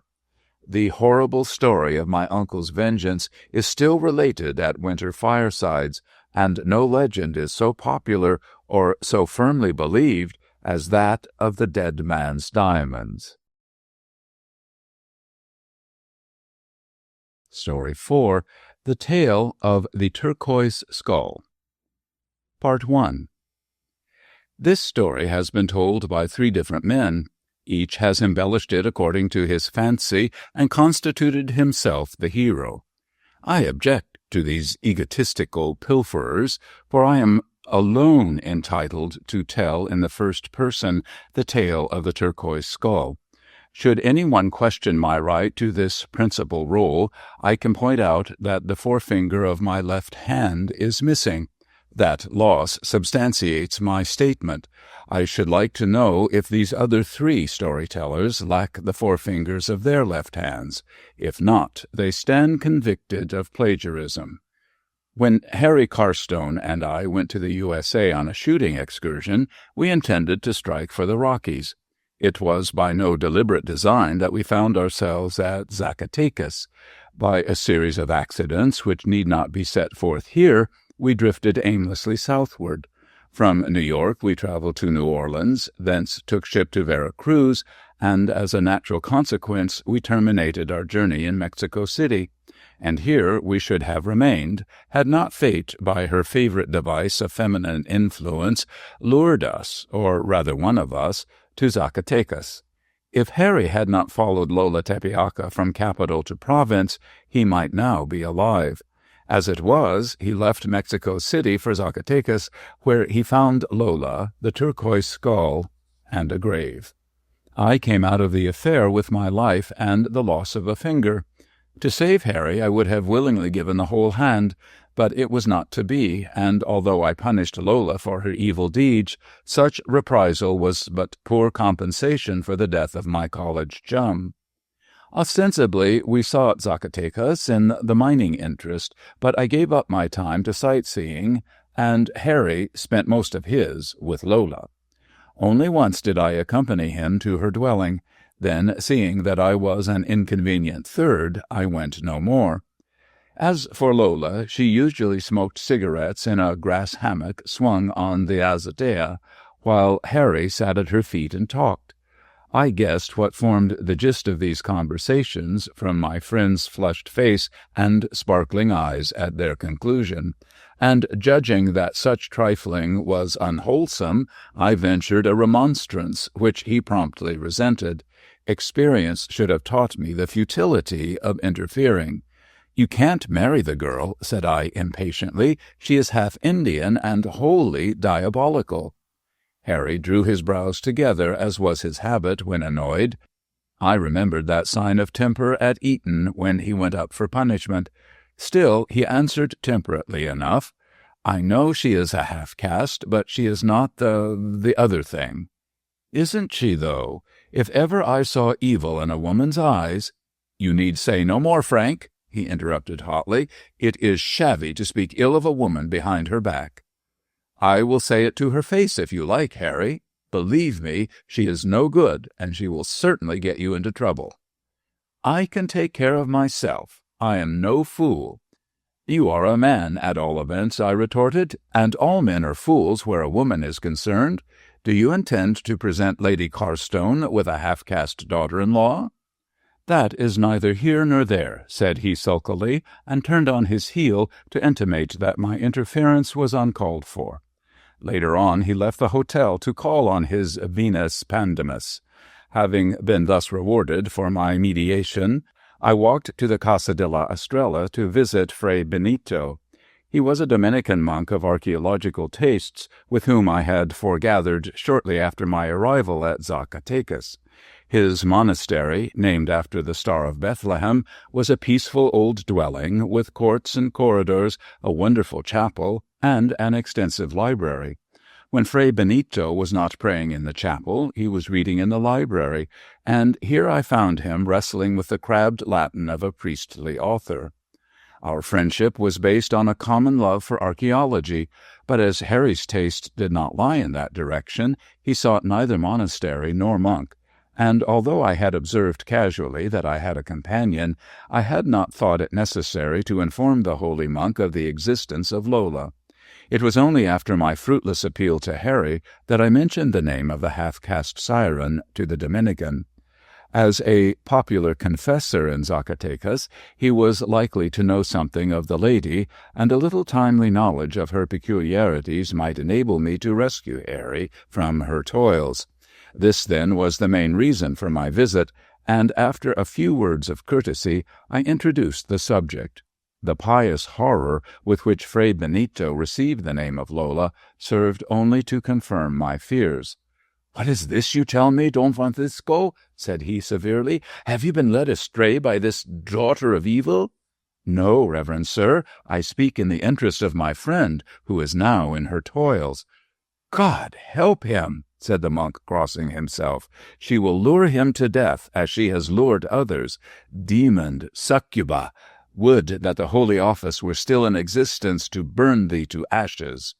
"Who is she, Fray?" "A demon, signor. Have you not heard of the turquoise skull?" "No. What is the turquoise skull?" "It is an instrument of evil possessed by this creature," said Fray Benito with much energy, "the skull of a heathen king adorned with jewels and inhabited by evil spirits. With it she works her devilries. 12 men has she slain. Holy Mary, forbid that your friend should be the 13th. "You don't mean to say that she has murdered 12 men?" I demanded uneasily. The attitude of the monk frightened me. "Who knows how they die? She lures them with her beauty and gives them the turquoise skull as a token. Then they perish." "How do they perish?" "Nay, signor, I cannot tell you. There is an unworthy brother of our order who was charmed by this succuba and fell away from his vows. In due time, as is her custom, she gave him the turquoise skull. He bore it to his cell, and he was found next morning seated before it, dead." "And the skull?" "We sprinkled it with holy water and conjured the evil spirit who dwelt therein to depart. But she came, the accursed one, and bore it away. Ay, my son, bolts and bars and stone walls could not keep her out of the house of the star. She appeared like a demon in our midst and disappeared with the skull. We buried Fray Anselm at midnight. May his soul find peace." At the conclusion of this story, the friar betook himself to his prayers and his rosary, and seeing that my presence was distasteful, I left him to his devotions. This was the first time I had heard of the turquoise skull, but was to hear of it again within an hour. This time it was from a letrero. There was no connection between monk and vagabond, yet both spoke of the same thing. Fate is fond of duplicating incidents. My acquaintance with Don Francisco Diaz de Grijalva, so he styled himself, began by my saving his life. The letrero was crossing the road when a stallion beyond the control of its rider dashed round the corner. Had I not instinctively rushed forward and dragged Don Panchito out of harm's way, assuredly he would have been trampled to death. This he recognized, for having devoutly crossed himself, he shook his fist at the flying steed and advanced toward me with a lordly air.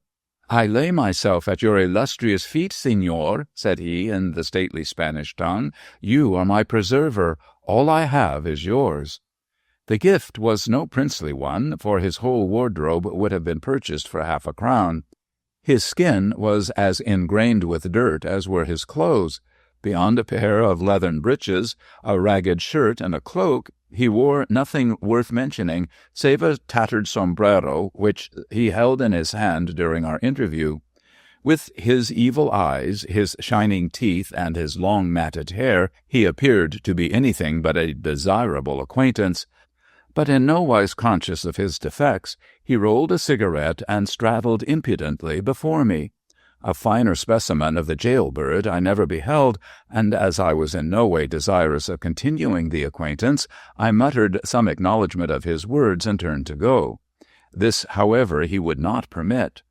"Do my eyes deceive me," said he, stepping back a pace, "or do I indeed behold the renowned and noble Signor Don Francisco, who honors our city with his magnificent presence?" I admitted the identity, and turned my back upon him as before, but with no better result. "Nay, signor," said he reproachfully, "you must allow Don Panchito Diaz de Grijalva to pay his debts. I owe you my life. Permit me to save that of your illustrious friend." "What is that you say?" I asked, considerably startled. "Don Enrique is devoted to Lola Tepeaca. Let him beware, lest she give to him the turquoise skull." "That skull again! What do you know about it?" "Everything, your lordship. Was it not I who brought the skull to Lola from the holy hermit Felix, who dwells in yonder mountains? Assuredly it was. Signor, know you not that he who possesses the turquoise skull surely dies?" "How does he die?" "Truly I know not, signor. It is said that a fiend who slays dwells within the skull. But of the truth of this I know nothing. 4 days was I carrying it from the hills, yet still I am alive." "And Lola, who possesses it, she is alive also." "The father of sin does not kill his best soldiers, Don Francisco. The demon who dwells within the skull permits her to live and to work harm. Yet," added Panchito, raising a significant forefinger, 12 has he slain. Beware, signor, and let not your illustrious friend take the love-gift, lest he make the 13th. And with this Panchito took his departure, while I hurried back to the hotel, filled with alarm at the danger hinted at by Fray Benito and the leprero. Both had warned me in words almost identical against the turquoise skull, and although I was not sufficiently superstitious to believe in the existence of this demon, yet the assurance these 12 men had fallen victim to the skull resolved me to warn Harry against accepting it from Lola. But my information had been too late, for when I opened the door, there was the turquoise skull on the table, and over it bent my friend. The sight fitted in so dramatically with the stories I had heard that it was impossible to suppress an ejaculation of surprise. Harry looked up and laughed at my staring eyes and open mouth. "Well, old fellow," he said cheerfully, "you look a bit off color. Have you been sampling the wine of the country?" "Where in the name of heaven did you get that infernal thing?" I stammered. "Oh, this skull? Queer, isn't it? Lola gave it to me." "I guessed as much. Give it back to her at once." "Come now, Frank, don't try me too far. I thought we had settled all that this morning." Dropping into a chair without making a reply, I stared at the blue object on the table. It was a man's skull, completely encrusted with rough turquoises, save the cavities of the nose and eyes, which were filled in with Durango rubies. These red and jeweled orbs glittered in so uncanny a fashion as to cause me to suspect the presence of tinfoil. I am fairly self-controlled, but when I remembered how that gruesome skull, with its blue scalp and winking eyes, had caused in some unknown way the death of 12 men, I own that I was unnerved. Shaking and white, I clutched the table, whilst Harry eyed me in angry surprise. "What the deuce is the matter, Frank? This skull—" "Will cause your death. Give it back to Lola." "The sun has been too strong for you," said Harry, with a clouded face. "Go and lie down for an hour." He was about to lift the skull when I sprang up from my chair and dragged him back.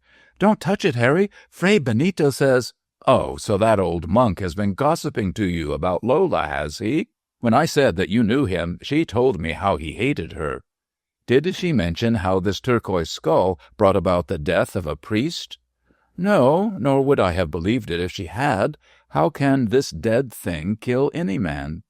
"At all events, it has killed 12. "Fray Benito again." "Yes, and not only he. A lepero I met with but an hour ago spoke with horror of that skull and of its owner." "This is becoming interesting," said Harry, drawing his chair close to mine. "Tell me what they say, Frank." Glad of the opportunity, I recounted the conversations of Fray Benito and the lepero. Harry listened attentively, but made no remark until I had finished. Then he shrugged his shoulders and laughed. "I never heard such nonsense in my life," said he disdainfully. "It is a wonder to me how a sensible man like yourself can swallow such monstrous fables. 12 men killed by that skull. 12 fiddlesticks. It is merely a curious relic of a bygone civilization, the head of some old Aztec or Toltec king embalmed and encrusted with gems. A hermit who knew Lola long before he retired from the world sent it to her as a present." "Then why does she give it to you?" "There is some secret connected with it which she has asked me to discover, if possible. Look here." He handed me a slip of paper on which were 2 lines written in Spanish. Having a fair knowledge of the language and a capacity for rhyme, I improvised upon them an English couplet. Find out my secret, and then you shall win eternal happiness from that within. In allusion to the beatitude of the victims, no doubt, said I bitterly. Who is the author of these lines? The hermit who sent the skull to Lola, replied Harry, taking back the paper. She cannot discover the secret, so she has asked me to try. I trust it will not cost you dear, Harry. Nonsense! What possible harm can this skull do to me? Look at it. It won't bite you. Taking no heed of his flippancy, I closely examined the bone of contention. The stones were roughly embedded in a kind of cement, and some were missing, while the base was fashioned crudely of unpolished wood. Externally, there was no evidence to show that this ghastly object was of a harmful nature, yet so influenced was I by the warnings of the monk and the lepero that I still regarded it with horror. For over an hour I discussed with Harry the advisability of having nothing to do with Lola or her barbarous curiosity, but my efforts were vain, for he obstinately refused to restore the thing to its owner until he had discovered its secret. Wearied out by continuous expostulation, I ceased to argue further and let him carry it to his bedroom. After all, I might be wrong. I must admit that the stories told by Fray Benito and Don Ponchito were improbable, so that it was not surprising that a prosaic young man such as Harry should despise them. An imaginative strain inherited from Highland ancestors led me to accept with less hesitation these romances of a semi-civilized race. Nevertheless, Harry's skepticism was not without its effect upon me, and I retired to rest, a trifle ashamed of my championship. But in the morning, when I entered his bedroom, the turquoise skull was on the table, and seated before it, fully dressed, was my poor friend, dead. The number of victims was now 13. Part 2. There is no need to dilate upon my profound grief. Harry Carstone had been my closest friend at Oxford as at Eton. Constant companionship had bound us together by no common ties, and his unexpected death fell heavily upon me. I knew that it would fall more heavily still upon the old couple at Carstone Hall. To them I wrote all the details of the death and burial, and then I addressed myself to the task of punishing Lola, whom I regarded as the indirect cause of the tragedy. It is at this point that I assumed the principal role. I have mentioned the funeral as having taken place at Zacatecas, for although I wished to have the corpse embalmed for transmission to England, such a course proved to be quite out of the question. Whatever the cause of death was, and I was utterly unable to determine it, the state of the body was such as to necessitate a hasty interment. In 24 hours the remains of my poor friend were committed to the earth, and I returned from the funeral to take the turquoise skull to Lola and to compel her to confess by what means it had killed Harry. To my surprise, the skull was gone. A senora had come, explained the landlord, and had awaited the return of Don Francisco in the sitting-room, but after a time she had changed her mind and departed. I had no doubt that it was Lola who had visited my hotel for the purpose of recovering the turquoise skull. So long as it remained in her possession, I could not hope to solve the mystery of Harry's death, and how to get it back I could not think.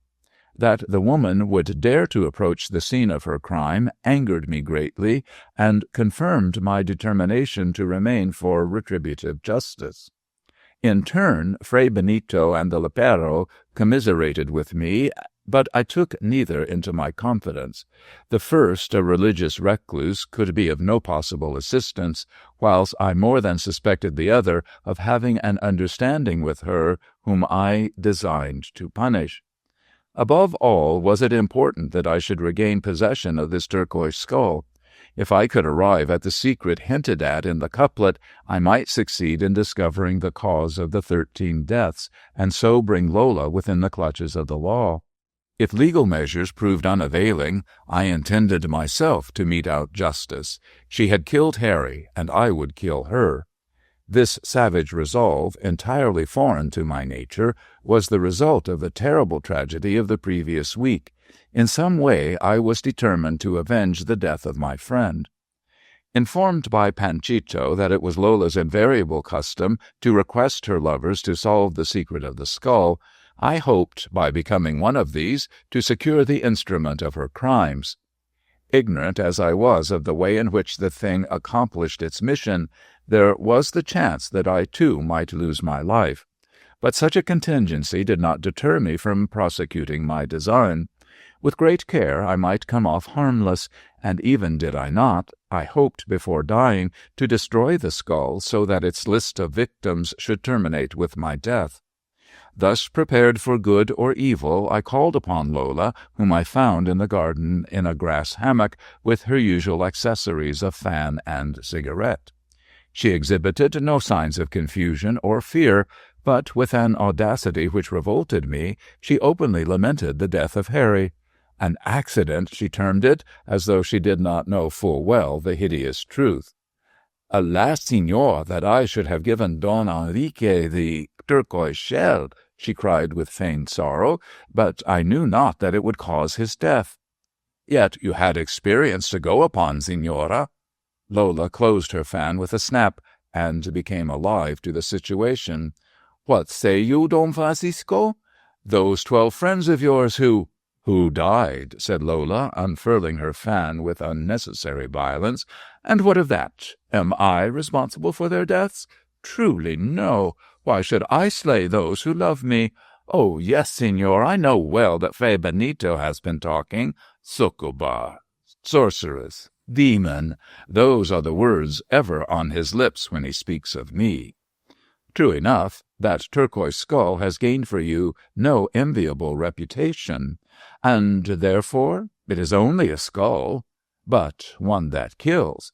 Don Panchito, you know him, that scamp," she interrupted hastily. "He could have prevented all these deaths, for he knows the secret of the skull. I do not. Hence I have asked those who loved me to discover it. They have died, and so I bear the blame, but it is all Panchito's fault." "He procured the skull from Fray Felix, I believe." "Yes, signor, he has been talking, I see. Tell me," she said curiously, "do you think that a demon dwells within the skull?" "You know best, signora." "Nay, Don Francisco, you talk foolishly. I am quite in ignorance of the matter. The skull is a dead thing. It cannot slay." "Nevertheless, it does slay." "Aye," she answered with a shrug, "but how, I know not." "Why not destroy it?" "I dare not," said she in a frightened whisper. "It is the head of a dead king. Who knows what curses the dead may send? Nay, I shall not destroy it. All I wish is to discover its secret.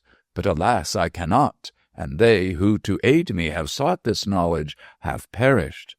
"Let me try, signora." "Thou, Don Francisco? No, no. 13 have died in the quest. Let there be no more. Think of your poor friend. Ah me, how I have wept at his fate." This affected sorrow and feigned ignorance did not deceive me. I saw that in truth she was overjoyed at my offer, but feared to accept it too readily, lest she might fall into a trap. When I thought of how she had caused Harry's death, I could have slain her then and there. But I determined to punish her in a more deliberate fashion. I therefore persisted in my offer, and after much hesitation she accepted it. Descending to the patio with the skull under my cloak, I heard a low laugh of satisfaction. It was Lola, rejoicing over her success in adding a 14th victim to her list. "Today to you, tomorrow to me," muttered I to myself. On the way to my hotel, I met with Don Panchito. He planted himself in my way, and catching sight of the skull, he touched it significantly with his finger. "Does Lola wish you also to die?" said he. "Give it back, Don Francisco. There is death under those blue stones." "Not if you tell me the secret, Panchito." "Most illustrious signor, you saved my life, and I would most willingly save yours. But I swear by the Virgin that I know not the secret. Who says so lies." Then Lola lies." Panchito twirled his cigarette with a contemptuous smile. He had evidently a bad opinion of the lady. "Does she do aught else but lie, your worship? And what says she of the skull?" "Very little, but she asked me to search for a spring which opens it." "Exactly, signor. She is too wise to search for the spring herself." "There you are wrong. She has done so and failed." The lepero looked at me dubiously. My unaccountable defense of Lola led him to mistake my feelings towards her. "Do you love Lola?"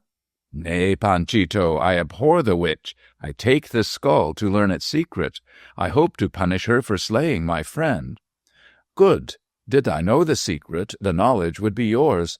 But you are as wise as I, signor. Yet this much I can speak. In searching for the spring, should you feel pain or see blood, you die." Before I could demand an explanation, Panchito folded his cloak about him and disappeared. He had a way of coming and going which savored of magic. On this occasion I resented his unexpected vanishment, for it struck me that he hinted more than he chose to tell. However, his advice was worth taking, and when I unpacked the skull in my sitting-room, I was particularly careful to handle it lightly. The Angelus was ringing before I could persuade myself into attempting the solution of this problem. Before proceeding to an examination, I laid an axe on the table, for if all the other means failed, I was resolved to smash open the skull and thus roughly end the mystery. Thus prepared, I sat down and gently fingered the turquoise scalp in search of the spring. My sense of touch is unusually delicate, but though I felt line after line of the gemstones, I could find no projecting knob to press. Failing so far, I examined the ruby eyes, the wooden base, and lastly the ruby nose. The gems of this latter were particularly irregular in their setting. Being ambidexter, I held the skull with my right hand and pressed hard with the forefinger of the left. Suddenly I felt a thrill of pain, and withdrew my finger to see a tiny globule of blood swelling on the tip.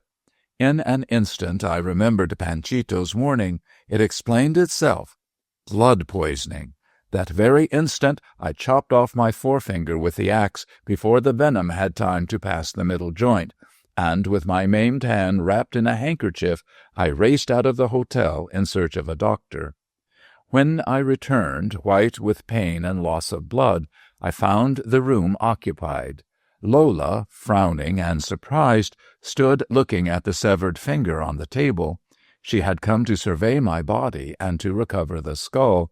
My unexpected entrance caused her to utter an ejaculation, but whether of regret, of wrath, or of surprise merely, I was too perturbed to notice. "You see, I am still alive, Signora, and I know now how my poor friend died. You know also, you infamous creature." "Why did you cut it off?" she stammered, still looking at the severed finger. "To save my life. Else would I now be dead, and you would have taken back your accursed turquoise skull until you invade a new victim within your toils. But this ends it. No more shall die." Before she could guess my intent, I took up the axe and with one stroke cleaved the skull in twain. Lola screamed and hid her face. From the interior of the accursed thing poured a glittering stream of jewels, diamonds, rubies, sapphires, all kinds of gems, tinkled out onto the table and rapped like small shot onto the floor. The Spanish woman stood aghast at the sight. With a pious exclamation, she stooped to pick them up. "No," I cried, "no, wretch, look here, not there." I thrust forward the right hemisphere of the skull and displayed the wicked mechanism of the interior. A snake's fang, concealed at the back of the nose, curved itself to the surface and finally emerged between two rubies. At the least pressure, this spike, keen as a thorn, injected venom. This, collected in a small bag, was attached to the root of the fang so that the poison could trickle drop by drop to the deadly point.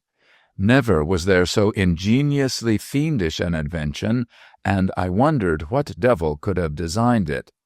"Felix," she gasped, looking white and sick, "he then intended my death. Ah, what mercy that I touched not the evil thing! It was a pity you did not, said I savagely, for then 13 men might be alive still. I did not know of this, Signor, I swear I did not. Felix loved me and fled to a hermitage because I loved another. He sent me the turquoise skull as a gift, saying that I should find eternal happiness if I succeeded in opening it. I was afraid, Signor. I thought there was danger, and so I touched not the thing, and asked my friends to open it. But you, Don Francisco, have discovered the secret. I, at the cost of my friend's life and my own finger. Leave those jewels, I added, as she again bent to pick them up. They are mine, she cried defiantly. Felix sent them to me. He sent you death, not jewels, I retorted, angered at her heartlessness. Leave them. You shall not take one with you. She looked wrathfully at the floor and then at me. I was determined to punish her for her callousness, but I saw that I should have to resort to strong measures to do so. Out, you infamous creature, out! Lola saw the barrel of my revolver pointed at her, and with a gasp of terror she fled from the room. That was the last I saw of her. I took the skull and jewels to Fray Benito and told him my story. He did not evince much astonishment at it. Being a Mexican and a confessor, he was well aware of the devilments of his countrymen. I knew this Felix, he said gravely. He was a wild and reckless youth, and he vowed to punish this daughter of sin for her treatment of him. He became a recluse, and while in the mountains he discovered a cave wherein the Aztecs laid their dead chiefs. This is the skull of some mummy, adorned and packed with gems after their barbarous fashion. But the poisonous fang, Fray? No doubt Felix placed it there for his revenge. He judged that the evil woman would take his advice and press the skull to find the supposed spring. One touch of that fang, and she would die. But she was too cunning to venture, Don Francisco. From her knowledge of the sender's character, she suspected danger, and so she let others die for her. And the jewels? Felix probably found them in the cave of the dead. They were of no use to him. Doubtless he placed them in the cavity of the skull to embitter the dying moments of her he hated. I don't understand. See you, Signor. Felix concluded that Lola Tepeaca would touch the snake tooth and thus open the skull and meet her death at the same time. Knowing her greed, it would be an additional pang for her to see these jewels which she could not live to enjoy. What a fiendish idea!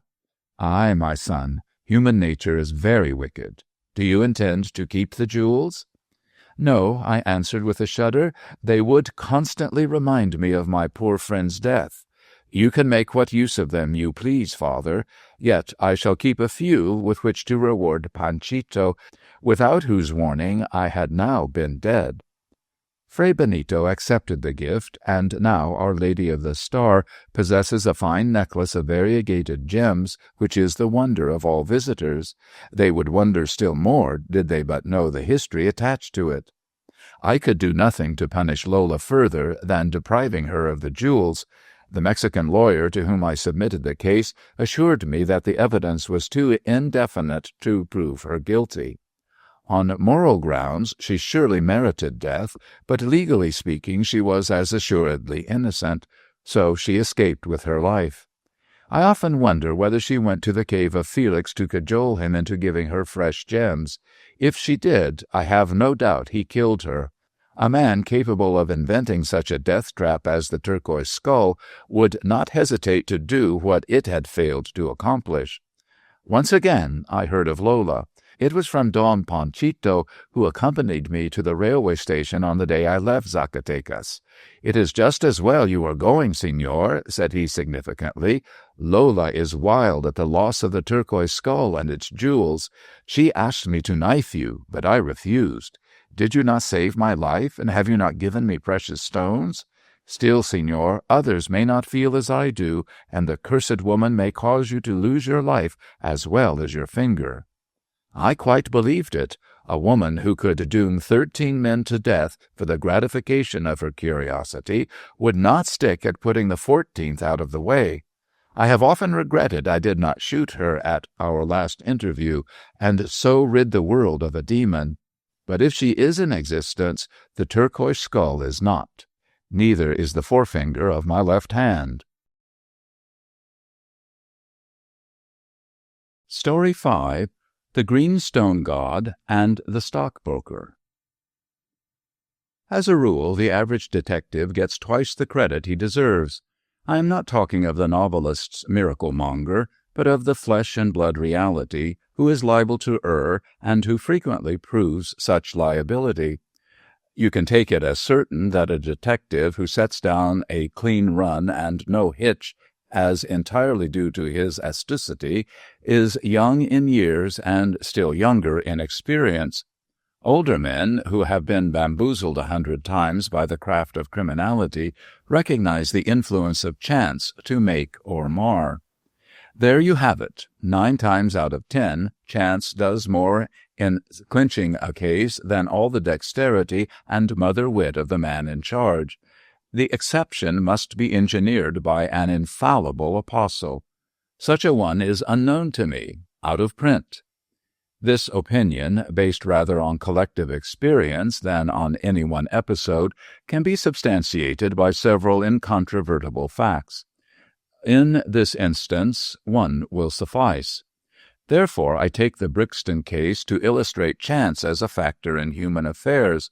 Had it not been for that Maori fetish, but such rather ends than begins the story, therefore it were wise to dismiss it for the moment.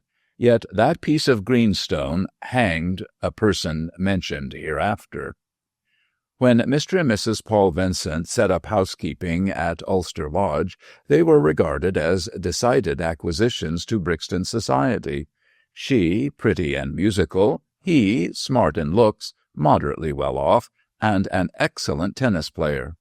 Their progenitors, his father and her mother, both since deceased, had lived a life of undoubted middle-class respectability.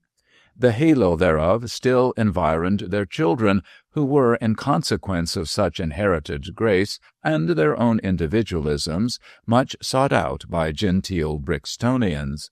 Moreover, this popular couple were devoted to each other, and even after 3 years of marriage they posed still as lovers.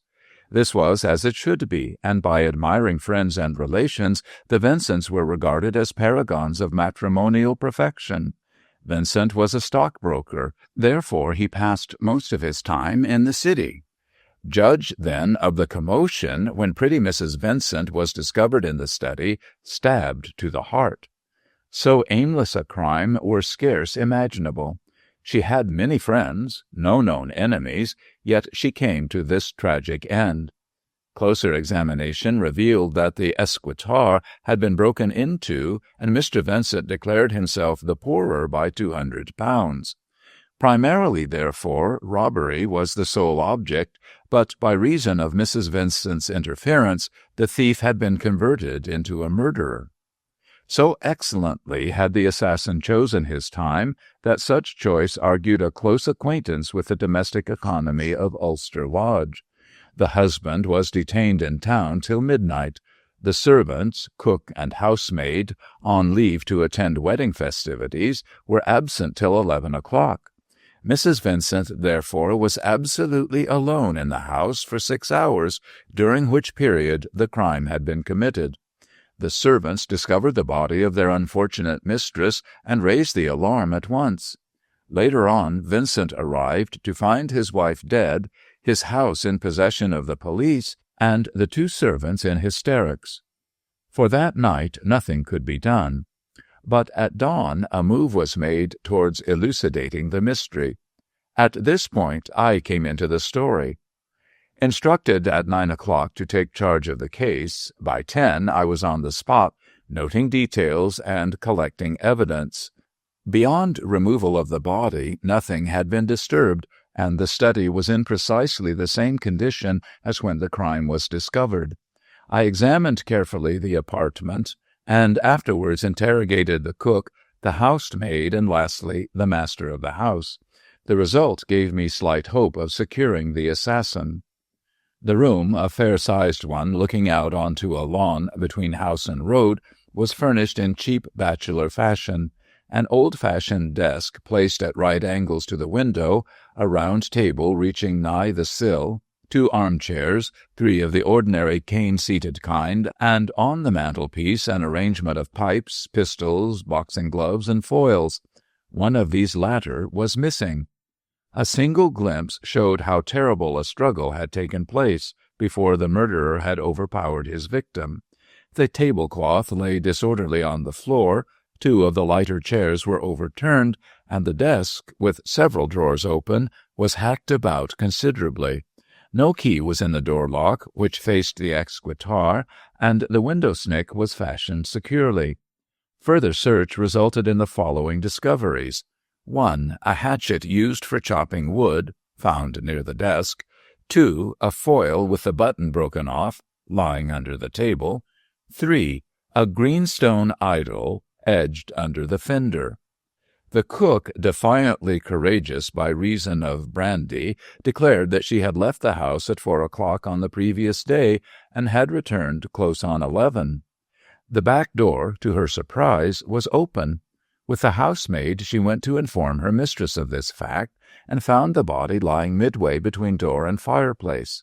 At once she called in the police. Her master and mistress were a most attached couple, and, so far as she knew, they had no enemies. Similar evidence was obtained from the housemaid, with the additional information that the hatchet belonged to the woodshed. The other rooms were undisturbed. Poor young Vincent was so broken down by the tragedy that he could hardly answer my questions with calmness. Sympathizing with his natural grief, I interrogated him as delicately as was possible, and I am bound to admit that he replied with remarkable promptitude and clearness. "What do you know of this unhappy affair?" I asked, when we were alone in the drawing-room. He refused to stay in the study, as was surely natural under the circumstances. "Absolutely nothing," he replied. "I went to the city yesterday at 10 in the morning, and as I had business to do, I wired my wife I would not return till midnight. She was full of health and spirits when I last saw her, but now—" Incapable of further speech, he made a gesture of despair. Then, after a pause, he added, "Have you any theory on the subject?" "Judging from the wrecked condition of the desk, I should say robbery." "Robbery?" he interrupted, changing color. "Yes, that was the motive. I had £200 locked up in the desk." "In gold or notes?" "The latter, 450s, Bank of England." "You are sure they are missing?" "Yes, the drawer in which they were placed is smashed to pieces." "Did anyone know you had placed £200 therein?" "No, save my wife, and yet—" "Ah," he said, breaking off abruptly, "that is impossible." "What is impossible?" "I will tell you when I hear your theory." "You got that notion out of the novels of the shilling sort," I answered dryly. "Every detective doesn't theorize on the instant. I haven't any particular theory that I know of. Whoever committed this crime must have known your wife was alone in the house, and that there was £200 locked up in the desk. Did you mention these 2 facts to anyone?" Vincent pulled his mustache in some embarrassment. I guessed by the action that he had been indiscreet. "I don't wish to get an innocent person into trouble," he said at length, "but I did mention it to a man called Roy." "For what reason?" "Well, it is a bit of a story. I lost 200 to a friend at cards, and drew 450s to pay him. He went out of town, so I locked up the money in my desk for safety. Last night Roy came to me at the club, much agitated, and asked me to loan him 100. Said it meant ruin else. I offered him a check, but he wanted cash. I then told him I had left 200 at home, so at the moment I could not lay my hand on it. He asked if he could not go to Brixton for it, but I said the house was empty and— "But it wasn't empty," I interrupted. "I believed it would be. I knew the servants were going to the wedding, and I thought my wife, instead of spending a lonely evening, would call on some friend." "Well, and after you told Roy that the house was empty?" "He went away, looking awfully cut up, and swore he must have the money at any price. but it was quite impossible he could have anything to do with this. I don't know. You told him where the money was, and that the house was unprotected, as you thought. What was more probable than that he should have come down with the intention of stealing the money? If so, what follows? Entering by the back door, he takes the hatchet from the woodshed to open the desk. Your wife, hearing a noise, discovers him in the study. In a state of frenzy, he snatches a foil from the mantelpiece and kills her, then decamps with the money. There is your theory, and a mighty bad one, for Roy. You don't intend to arrest him? Asked Vincent quickly. Not on insufficient evidence. If he committed the crime and stole the money, it is certain that, sooner or later, he will change the notes.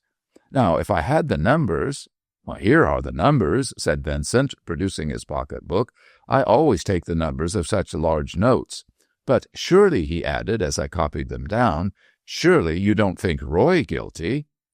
I don't know. I should like to know his movements on that night. I cannot tell you. He saw me at the Chestnut Club about 7 o'clock and left immediately afterwards. I kept my business appointment, went to the Alhambra, and then returned home. Give me Roy's address and describe his personal appearance. He is a medical student and lodges at No. Gower Street.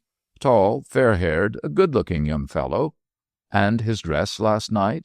He wore evening dress, concealed by a fawn-colored overcoat. I duly noted these particulars, and I was about to take my leave when I recollected the green stone idol. It was so strange an object to find in prosaic Brixton that I could not help thinking it must have come there by accident. By the way, Mr. Vincent, said I, producing the monstrosity, is this greenstone god your property? I never saw it before, replied he, taking it in his hands. Is it— he added, dropping the idol, there is blood on it. 'Tis the blood of your wife, sir. If it does not belong to you, it does to the murderer. From the position in which this was found, I fancy it slipped out of his breast pocket as he stood over his victim. As you see, it is stained with blood. He must have lost his presence of mind, else he would not have left behind so damning a piece of evidence. This idol, sir, will hang the assassin of Mrs. Vincent. I hope so, but unless you are sure of Roy, do not mar his life by accusing him of this crime. I certainly should not arrest him without sufficient proof, I answered promptly, and so took my departure. Vincent showed up very well in this preliminary conversation. Much as he desired to punish the criminal, yet he was unwilling to subject Roy to possibly unfounded suspicions. Had I not forced the club episode out of him, I doubt whether he would have told it. As it was, the information gave me the necessary clue.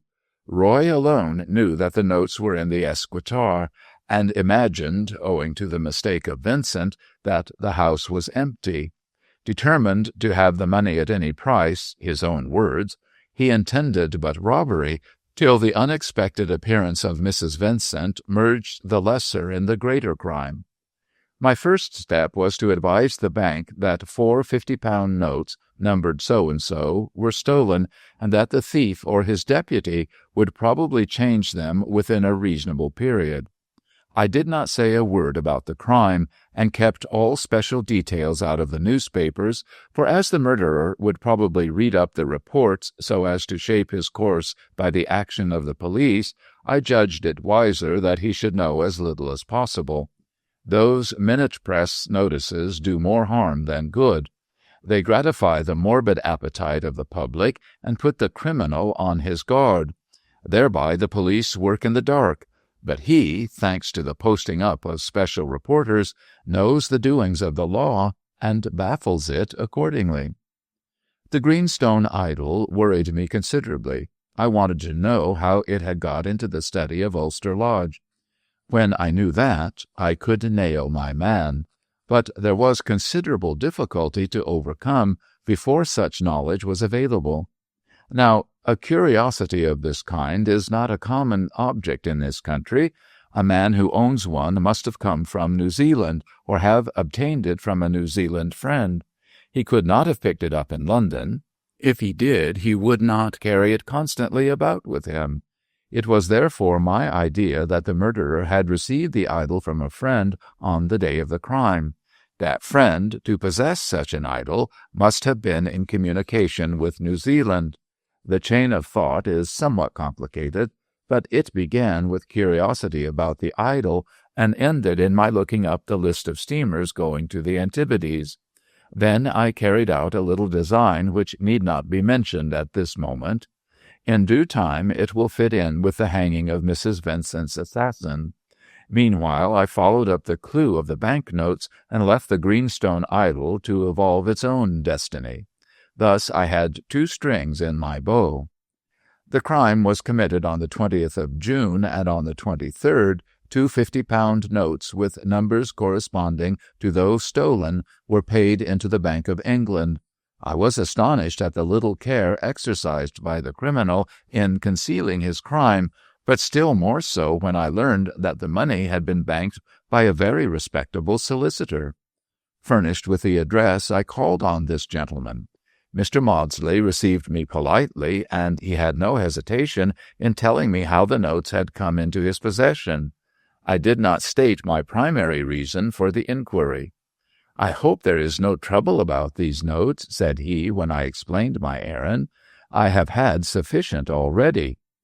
"Indeed, Mr. Maudsley, and in what way?"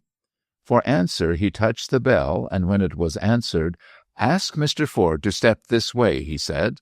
Then, turning to me, "I must reveal what I had hoped to keep secret, but I trust the revelation will remain with yourself." "That is as I may decide after hearing it. I am a detective, Mr. Maudsley, and you may be sure I do not make these inquiries out of idle curiosity." Before he could reply, a slender, weak-looking young man, nervously excited, entered the room. This was Mr. Ford, and he looked from me to Maudsley with some apprehension. "This gentleman," said his employer, not unkindly, "comes from Scotland Yard about the money you paid me 2 days ago." "It is all right, I hope," stammered Ford, turning red and pale and red again. "Where did you get the money?" I asked, parrying this question. "From my sister." I started when I heard this answer, and with good reason. My inquiries about Roy had revealed that he was in love with a hospital nurse whose name was Clara Ford. Without doubt, she had obtained the notes from Roy after he had stolen them from Ulster Lodge. But why the necessity of the robbery? "Why did you get £100 from your sister?" I asked Ford. He did not answer, but looked appealingly at Maudsley. That gentleman interposed. "We must make a clean breast of it, Ford," he said, with a sigh. "If you have committed a second crime to conceal the first, I cannot help you. This time matters are not at my discretion." "I have committed no crime," said Ford desperately, turning to me. "Sir, I may as well admit that I embezzled £100 from Mr. Maudsley to pay a gambling debt. He kindly and most generously consented to overlook the delinquency if I replaced the money. Not having it myself, I asked my sister. She, a poor hospital nurse, had not the amount. Yet, as non-payment meant ruin to me, she asked a Mr. Julian Roy to help her. He at once agreed to do so and gave her 2 50-pound notes. She handed them to me, and I gave them to Mr. Maudsley, who paid them into the bank. This, then, was the reason of Roy's remark. He did not refer to his own ruin, but to that of Ford. To save this unhappy man, and for love of the sister, he had committed the crime. I did not need to see Clara Ford, but at once made up my mind to arrest Roy. The case was perfectly clear, and I was fully justified in taking this course. Meanwhile, I made Maudsley and his clerk promise silence, as I did not wish Roy to be put on his guard by Miss Ford through her brother.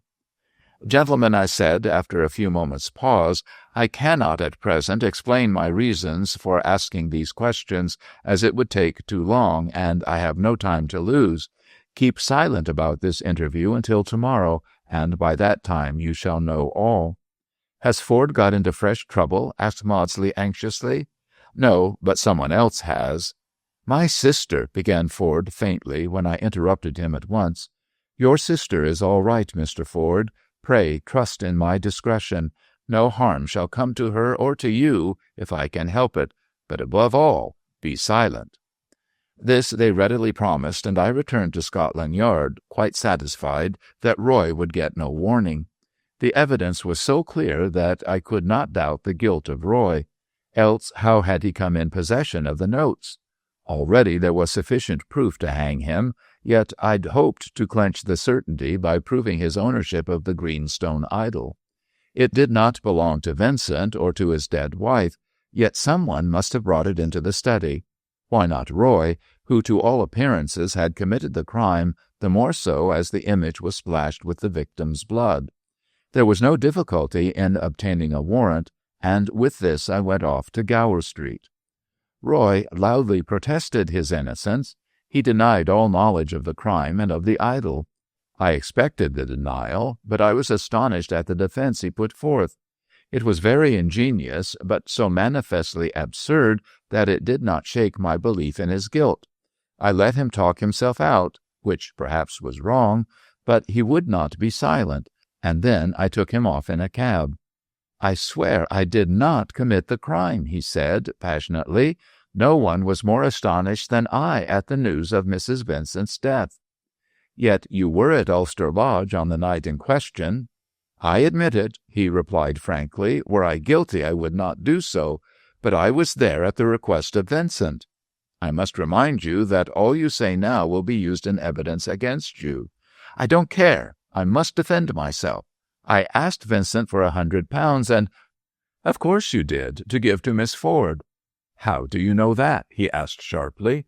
"From her brother, through Maudsley. He paid the notes supplied by you into the bank. If you wanted to conceal your crime, you should not have been so reckless." "I have committed no crime," retorted Roy fiercely. "I obtained the money from Vincent at the request of Miss Ford to save her brother from being convicted for embezzlement." "Vincent denies that he gave you the money." "Then he lies. I asked him at the Chestnut Club for £100. He had not that much on him, but said that 200 were in his desk at home. As it was imperative that I should have the money on the night, I asked him to let me go down for it." "And he refused?" "He did not. He consented and gave me a note to Mrs. Vincent, instructing her to hand me over £100. I went to Brixton, got the money in 250s, and gave them to Miss Ford. When I left Ulster Lodge between 8 and 9, Mrs. Vincent was in perfect health and quite happy." "An ingenious defense," said I doubtfully, "but Vincent absolutely denies that he gave you the money." Roy stared hard at me to see if I was joking. Evidently the attitude of Vincent puzzled him greatly. "That is ridiculous," said he quietly. "He wrote a note to his wife instructing her to hand me the money." "Where is that note?" "I gave it to Mrs. Vincent." "It cannot be found," I answered. "If such a note were in her possession, it would now be in mine." "Don't you believe me?" "How can I, against the evidence of those notes and the denial of Vincent?" "But he surely does not deny that he gave me the money." "He does." "He must be mad," said Roy in dismay. "One of my best friends, and to tell so great a falsehood. Why, if—" "You had better be silent," I said, weary of this foolish talk. "If what you say is true, Vincent will exonerate you from complicity in the crime. If things occurred as you say, there is no sense in his denial." This latter remark was made to stop the torrent of his speech. It was not my business to listen to incriminating declarations or to ingenious defenses. All that sort of thing is for judge and jury. Therefore I ended the conversation as above and marched off my prisoner. Whether the birds of the air carry news I do not know, but they must have been busy on this occasion, for next morning every newspaper in London was congratulating me on my clever capture of the supposed murderer. Some detectives would have been gratified by this public laudation. I was not. Roy's passionate protestations of innocence made me feel uneasy, and I doubted whether, after all, I had the right man under lock and key. Yet the evidence was strong against him.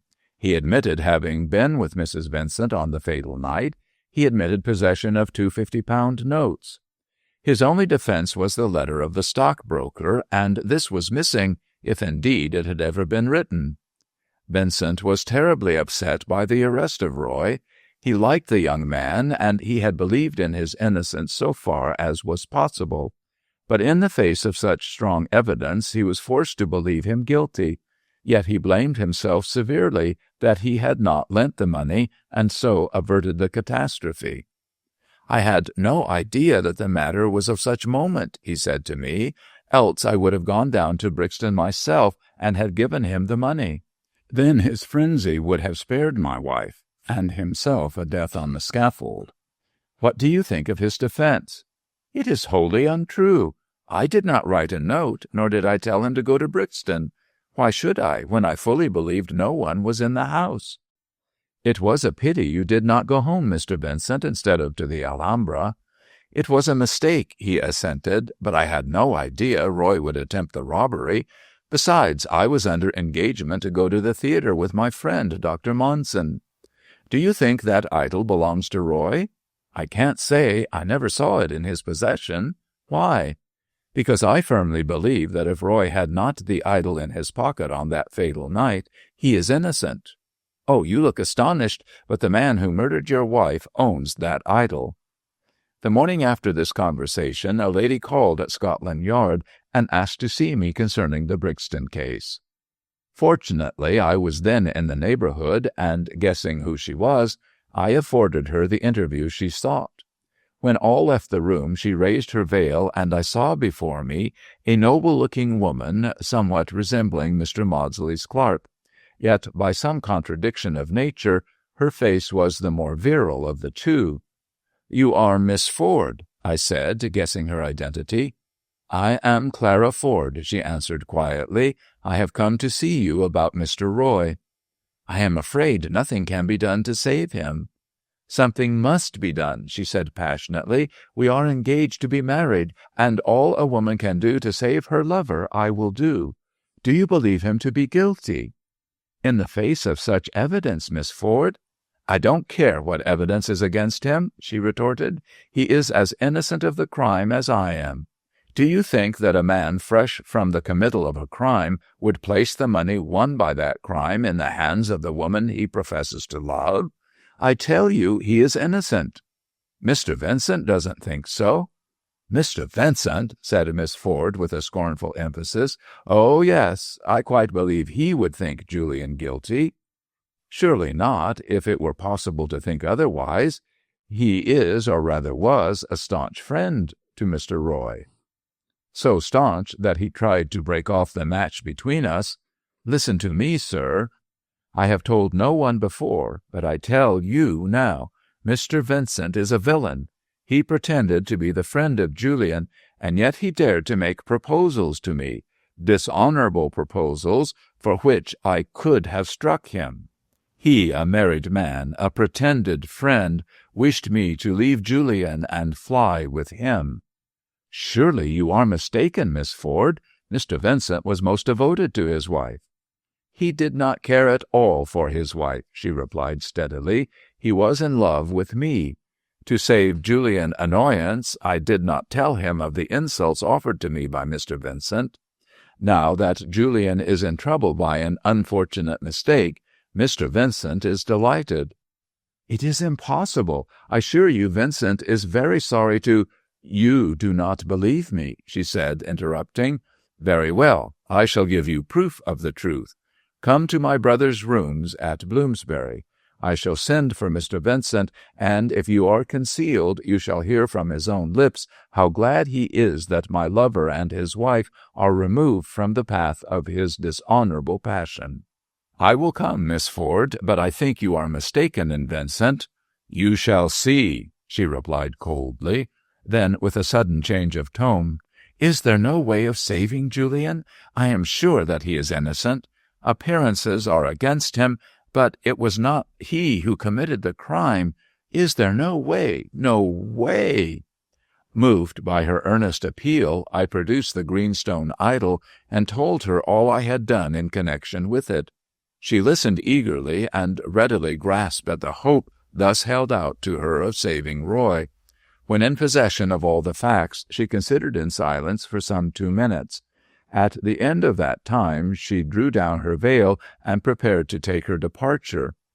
"Come to my brother's rooms in Alfred Place, near Tottenham Court Road," said she, holding out her hand.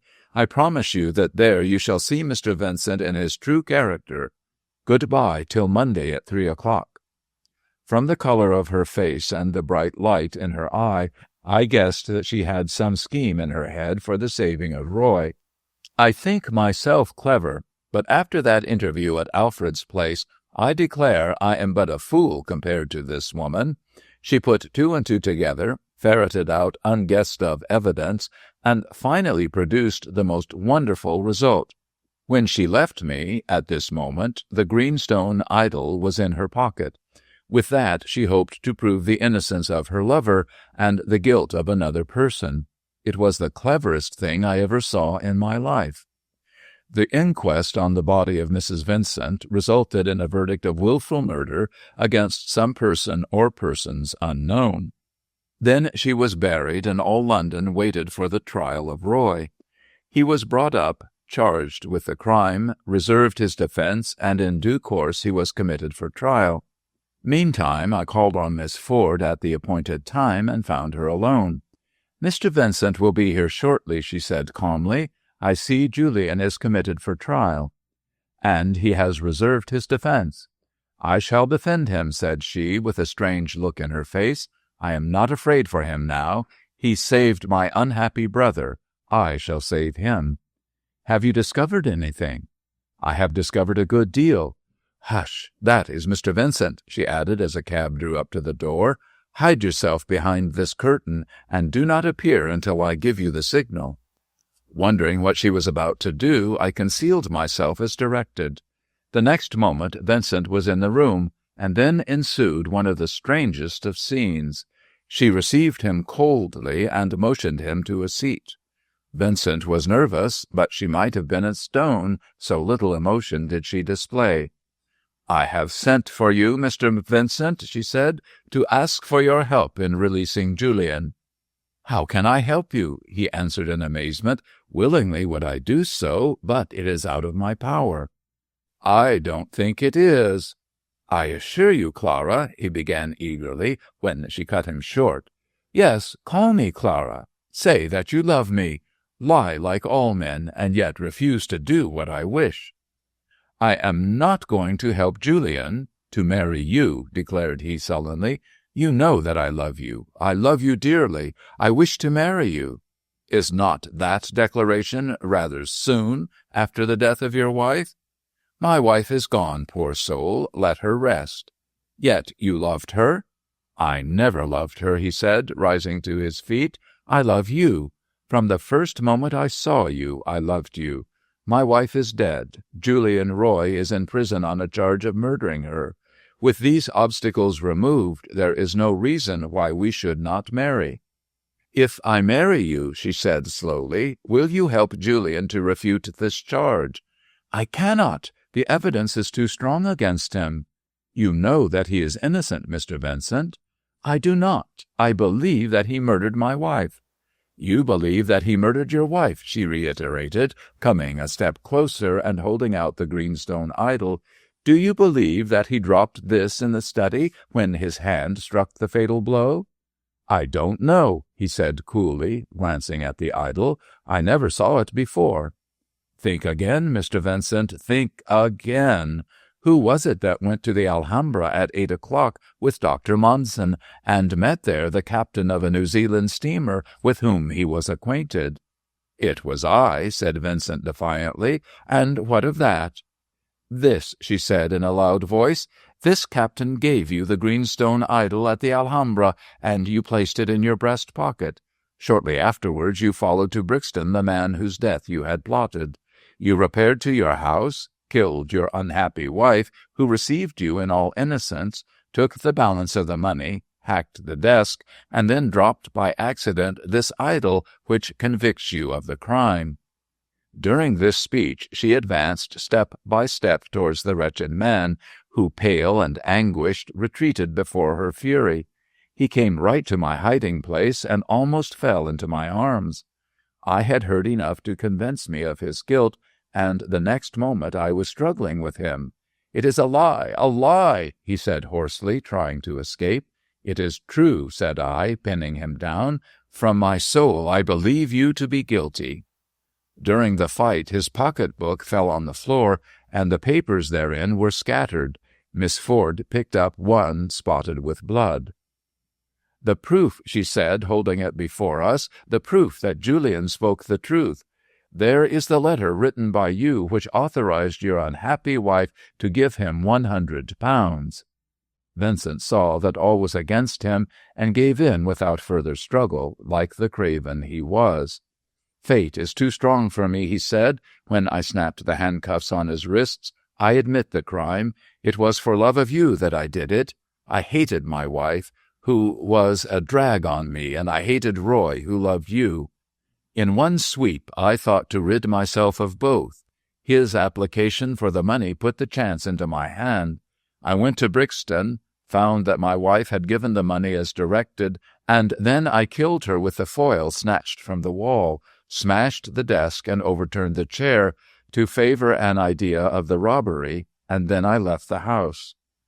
Driving to a higher station than Brixton, I caught a train and was speedily back at the Alhambra. Monson never suspected my absence, thinking I was in a different corner of the house. I had thus an alibi ready. Had it not been for that letter, which I was fool enough to keep, and that infernal idol that dropped out of my pocket, I should have hanged Roy and married you. As it turns out, the idol has betrayed me. And now, sir," he added, turning to me, "you had better take me to jail." I did so there and then. After the legal formalities were gone through, Julian Roy was released and ultimately married Miss Ford. Vincent was hanged, as he well deserved to be for so cowardly a crime. My reward was the greenstone god, which I keep as a memento of a very curious case. Some weeks later, Miss Ford told me the way in which she had laid the trap. "When you revealed your suspicions about the idol," she said, "I was convinced that Vincent had something to do with the crime. You mentioned Dr. Monson as having been with him at the Alhambra. He is one of the doctors at the hospital in which I am employed. I asked him about the idol and showed it to him. He remembered it being given to Vincent by the captain of the Kaitangada. The curious look of the thing had impressed itself on his memory. On hearing this, I went to the docks and I saw the captain. He recognized the idol and remembered giving it to Vincent. From what you told me, I guessed the way in which the plot had been carried out, so I spoke to Vincent as you heard. Most of it was guesswork, and only when I saw that letter was I absolutely sure of his guilt. It was due to the greenstone god. So I think, but to chance also. But for the accident of the idol dropping out of Vincent's pocket, Roy would have been hanged for a crime of which he was innocent. Therefore do I say that in 9 cases out of 10, chance does more to clinch a case than all the dexterity of the man in charge. Story 6. The Jesuit and the Mexican Coin. "Your reputation as a detective is known in Devon," said Lord Tormouth. "Therefore I wish you to conduct the case. It could not be in better hands." "I feel flattered by your preference, my lord," said I, "so I shall take charge of it with pleasure. But you must give me a free hand." "A free hand and as much money as you require. I see too much of the Pope's influence in England to grudge aught likely to keep the Kempion estates out of the priest's hands." "Amen to that," I answered, being a Protestant myself. "And now, my lord, give me your version of the affair." "It is now some 6 months old," he replied, "and not being so young as I was, I am apt to forget details. Roughly speaking, the story is as follows. Are you ready?" "One moment. My notebook. Oh, thank you. Now I am all attention. James Kempion died some 3 years back, leaving his estates to Francis, his son. The boy is now 18 years of age, and he has a rent roll of 8,000 a year. His father, like all the Kempians, was a Roman Catholic, and quite under the thumb of his confessor, Father Conde. Yet he defied the church and the priest sufficiently to marry a Protestant lady, Miss Lee of Barnstable. She died, poor soul, in giving birth to Francis, and with her last breath she implored Kempion to have the child brought up in the Anglican communion. Despite the wrath of Father Conde, this was done. Being a Protestant myself and a firm friend to Kempion, I supported the lad. All went well till Kempion, while on a visit to his brother in Mexico, chose to marry a second time. You did not mention the brother before. My failing memory, sir. John Kempion, the brother of James, is a red-hot papist, and at present owns the estates. But what about the heir, Francis? I'm coming to that, said Lord Tormouth grimly. As I said, James Kempion married a second time, a Mexican lady. I am not acquainted with her name or her family. Of Spanish descent? Of course, the fickle, faithless blood of Spain is in her veins. When Kempion brought her home, she and the boy got on together capitally. Then James died and left his heir to the tender mercies of Father Conde and La Señora. La Señora? So she is called by the countryside. When Kempion died, John came back to the old place and remained for 2 years and a half. At the end of that time, Francis disappeared. I thought you said he was drowned while bathing. That is the common report, with which I don't hold. One evening Francis told his stepmother that he was going to the beach for a swim in the moonlight. Since then he has not been seen. They found his clothes on the sands, and as the current sweeps strongly round that point of the coast, it was supposed that he had been carried out to sea. Then this idea of his death was generally accepted?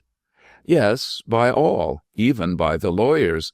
John Kempion, a Catholic, mark you, sir, a Catholic, was the next heir to the estates and entered into possession.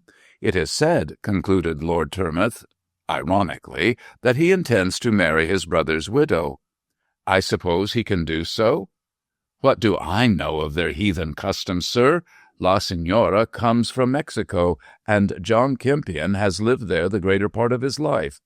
I am ignorant of their notions of morality, but I am certain that when the year of mourning for Francis is out, there will be a match between John Kempion and La Señora. Then, as now, Father Conde will reign supreme and use the moneys for the Church's benefit. Then you don't think Francis is dead? No, I do not, and it is the truth of this which I wish you to prove. It is my opinion, sir, continued Tormouth, tapping me on the knee, that the Jesuits carried off Francis so as to avert the disaster of a Protestant head to the Kempion family. They have murdered him, you think? I don't go so far as that. I will do Father Conde the justice to say that outside his religion he is a kind-hearted man. No, sir, Francis Kempion is not dead. He is alive, but he has been spirited away by the Jesuits for their own ends. So you want me to find Francis Kempion? Aye, sir, spare neither time nor money, but bring back my dear boy. It is a difficult task you have set me, my lord, I answered ruefully. However, I will do my best. Firstly, I should like to see the beach where the clothes were found. My servant will take you there tomorrow. Secondly, it is necessary that I see the Kempion household. That is rather difficult. I am not on speaking terms with John. However, you can call on the pretext of looking at their picture gallery. While there you will doubtless see some of the family and Father Conde. 'Tis a shabby method of getting inside the gates, but in this affair we must not be squeamish. Very good, my lord. I shall commence work tomorrow. Lord Tormouth's seat is, as everyone knows, situate on the north coast of Devon, within easy reach of Ilfracombe. It is built on a wooded hill which slopes down to a sandy estuary, and opposite rises another hill crowned by Kempion Hall. I had come down from London in response to his summons, and was not ill-pleased to find myself among such beautiful scenery even in December. Alas, though I did not then guess, I had but little time to sojourn in that rural paradise. The exigencies of the case sent me far across the ocean within a fortnight. Next day, escorted by the confidential valet of Lord Tormouth, I crossed the estuary and found myself on the long stretch of beach fringing the Cambian woods. A quarter of a mile's trudge brought us round a corner to a little bay, almost landlocked by the silt at the narrow mouth. Standing at the corner, I could see the current swirl in a curve and, following the indentations of the land, sweep out towards Lundy Island. It was from here, said the servant, that Francis Kempion had started on that fatal swim. As I surveyed the place, I saw at once the circumstances which gave rise to the doubts of Lord Tormouth. If Francis Kempion stepped into the water of the little bay, he certainly would not be so rash as to venture into the current without noting the force of the sweep, as he must assuredly have done. He would surely have been content to paddle about the safe bay in place of risking his life in the outer waters. After this examination, I was as certain as Tormouth that Kempion was not drowned. If so, he must have been drawn into the current, for I made sure that no man in his senses would have ventured in of his own free will. The servant, a very particular man, pointed out the exact spot where the clothes had been found. I looked round carelessly enough, not expecting to find anything connected with the unfortunate gentleman. As 6 months had elapsed since his disappearance, this was hardly to be expected. My casual glances, however, picked out a discolored coin lying lightly on the sand. It proved to be a Mexican peso, value 4 shillings and some odd pence. The discovery set me thinking and engendered a theory which later on I unfolded to Lord Tormouth. Meanwhile, I slipped the coin into my pocket, dismissed the servant as no longer necessary, and walked up the hill to Kempion Hall. There was some difficulty in seeing the pictures as the family were in residence. I represented that I was leaving the neighborhood in 24 hours, so the ancient housekeeper consented that I should walk through the gallery.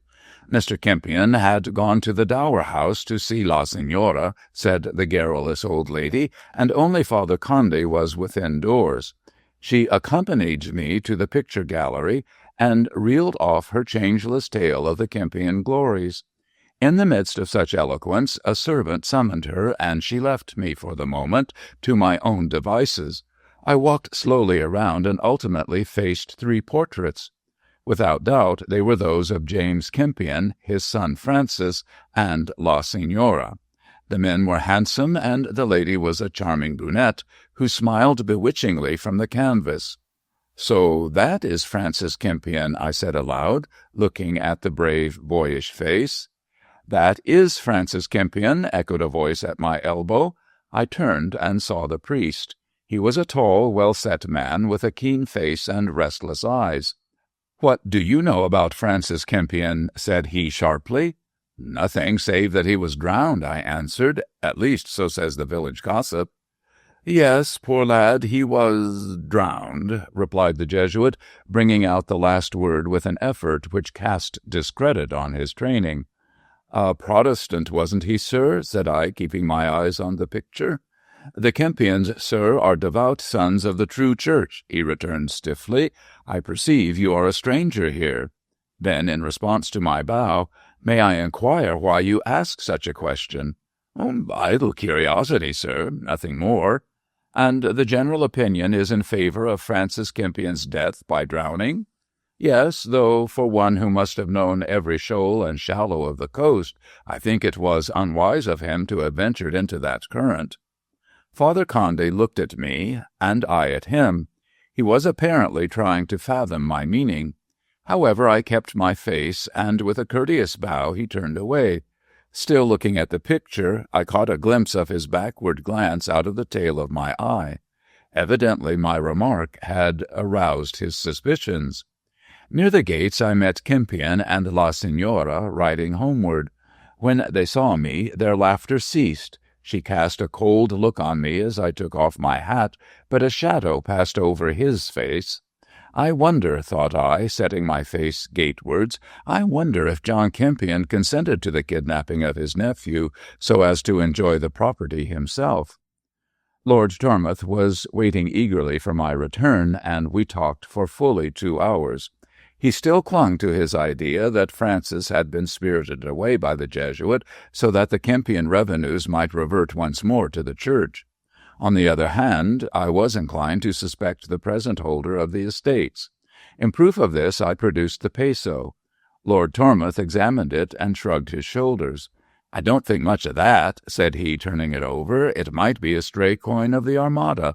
'Tis known that several treasure ships of Mexican moneys were wrecked on our coasts." "Look at the date, my lord." 1886, he read eagerly. "Why, God bless me, sir, this coin was struck last year." "Exactly. Therefore it must have been brought from Mexico shortly before Francis disappeared. I found it on the beach where he was last seen, so you think that his uncle had something to do with the kidnapping?" "That is my idea." "But he was in the house the whole evening. Francis went to bathe by himself." "He might have employed others to carry out his plans. John Campion, you say, lived most of his life in Mexico. Judging from the glimpse I had of his face, I should say he was a trifle wild." "He was a ne'er-do-weel, as the Scotch say," replied Tormouth dryly, "but he is respectable now." "Then you may be sure he knew a few desperate characters in Mexico who would kidnap the lad for a small sum. One of them dropped that coin. It proves that its owner must have come straight from Mexico. Such coinage is not common in England, and so recent a one as that could not have got there by any other means." "Oh, it might be so," said the old lord doubtfully, "but surely John Campion would not be such a scoundrel as to kidnap his own nephew." "8,000 a year is worth a crime," said I, smiling.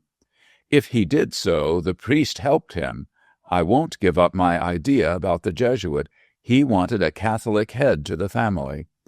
"Very likely Father Conde favored the idea," I replied, "but I think John Campion was the active party."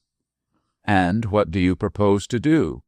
"Go to Mexico and make inquiries about John Campion. If he employed some Mexican desperado to kidnap Francis, the lad must have been taken out there. No safer plan could be discovered, beyond all law and order, without the pale of civilization. Depend upon it, my lord, Francis Campion is to be found in Mexico." "Then go at once," cried Lord Tormouth radiantly. "Draw on me for what moneys you like.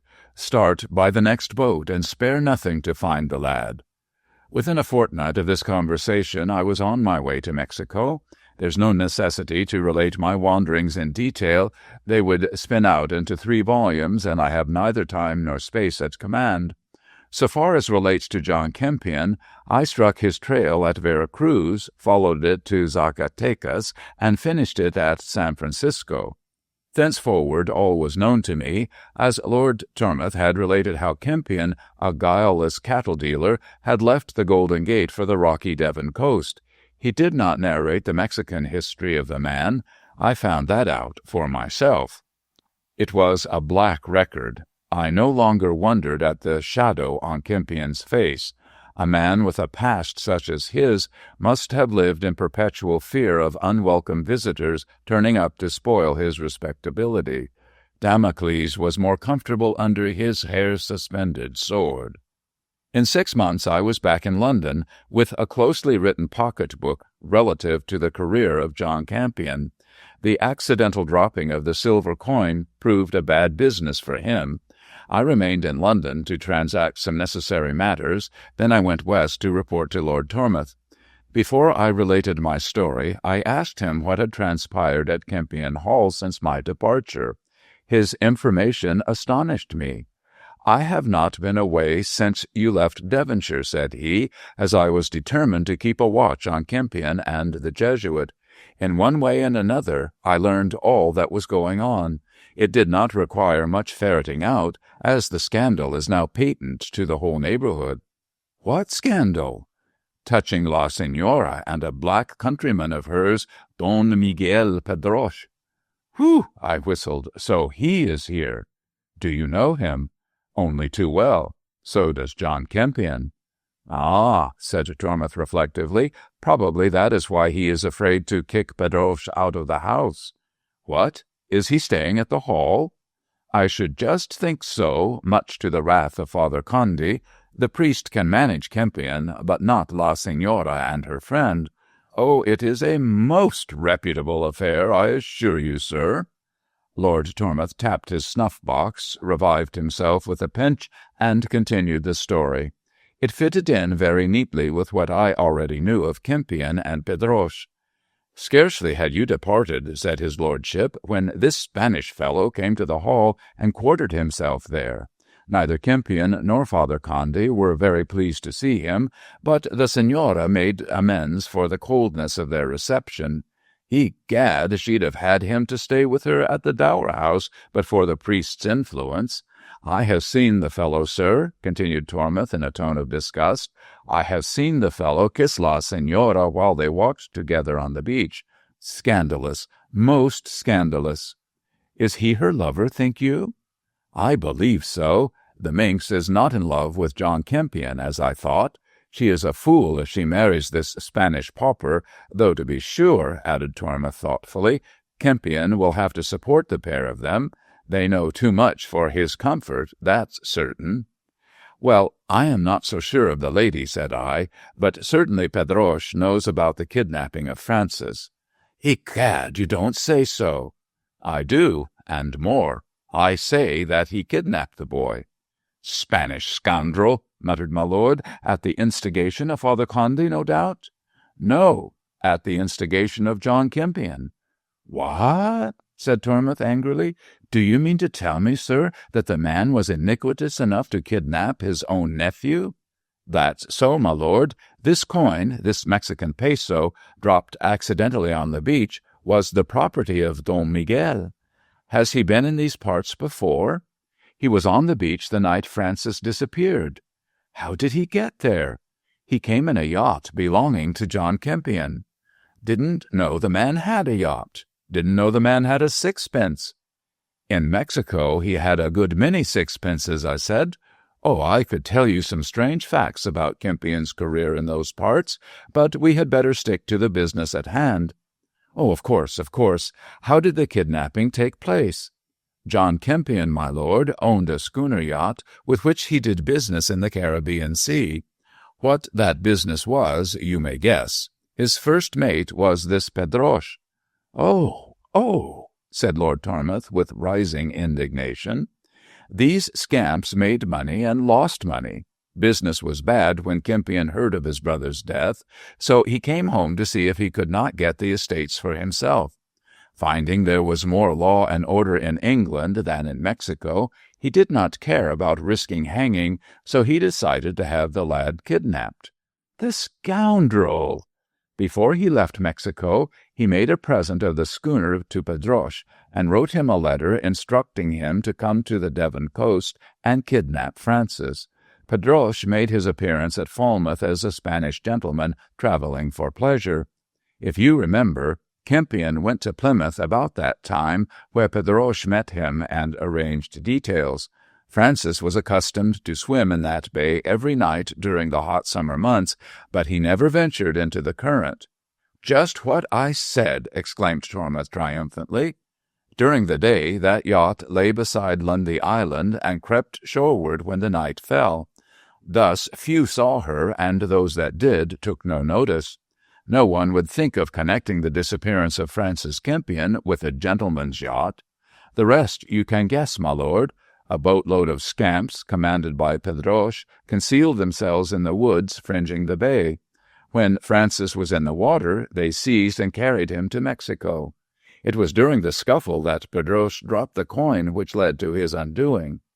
"Who told you all this, sir?" asked Tormouth, much agitated. "I gathered it from various sources, but principally from this gentleman." I opened the door while speaking, and the next moment Francis Kempion was in the old man's arms. Lord Tormouth prides himself on his self-control, but he broke down altogether at this point. I felt rather queer myself. "You look first-rate, lad," he said, holding Francis at arm's length. "They didn't treat you badly?" "Not during the voyage," replied Francis. "Pedroche was very kind, but they held me prisoner at Chihuahua, and I had rather a bad time of it there. Fortunately, this gentleman found me out and rescued me from their clutches. He wouldn't if Pedroche had been there." "Pedroche had gone to England, I suppose, to make love to La Signora?" "Not quite that," I said significantly. "He is her brother." "You don't say so," said Tormouth, genuinely astonished. "Then why is Kempion jealous?" "Oh, he is not jealous, but enraged. The Spaniard, no doubt, conducts himself insolently, and having Kempion in his power, he can do what he likes." "The biter bit," remarked Tormouth with a rap at his snuff-box. "By the way, Francis, do you think La Signora is mixed up in this nefarious transaction?"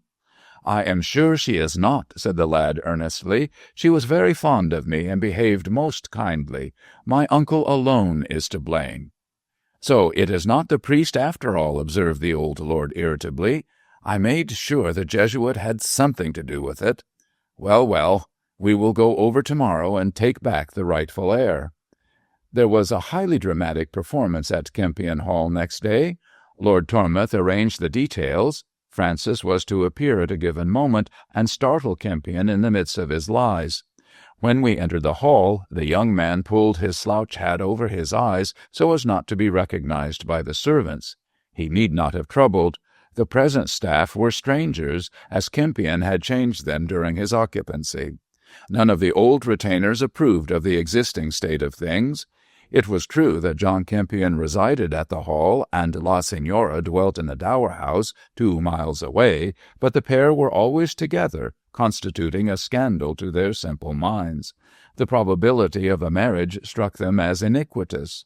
Father Conde thought so too, and had frightened Kempion into acquiescence for the time being. Much as it pleased the Jesuit to have a Catholic landowner under his thumb, he had anything but a pleasant time in keeping matters respectable. The butler announced myself and Lord Tormouth. Francis we left on the other side of the drawing-room door for production when necessary. Rather startled by the unexpected appearance of his enemy, Kempion arose to his feet, but La Signora and Pedroche, who were also present, exhibited no surprise. They knew nothing of Lord Tormouth's enmity to speak of, and received him as they would have any other visitor. Both were smoking cigarettes, much to the disgust of the punctilious old nobleman. "Mother of God!" said La Signora, removing her cigarette, "and who is this?" She spoke English very well, and so did her brother. They found the knowledge of tongues useful in conducting shady transactions. I have no doubt, with that pretty foreign lisp, La Signora had talked her way into the foolish heart of James Kempion. "Lord Tormouth," said Kempion, looking very pale, as well he might, for he guessed what was coming, "why do you enter my house uninvited?" "I wish to speak seriously with you, Mr. Kempion, and also I desire to avoid scandal." "Scandal, my lord? That is an ugly word." "I know of an uglier," retorted Tormouth, whipping out his snuff-box. "Kidnapping." Pedroche and La Signora glanced significantly at each other, but Kempion reddened with anger.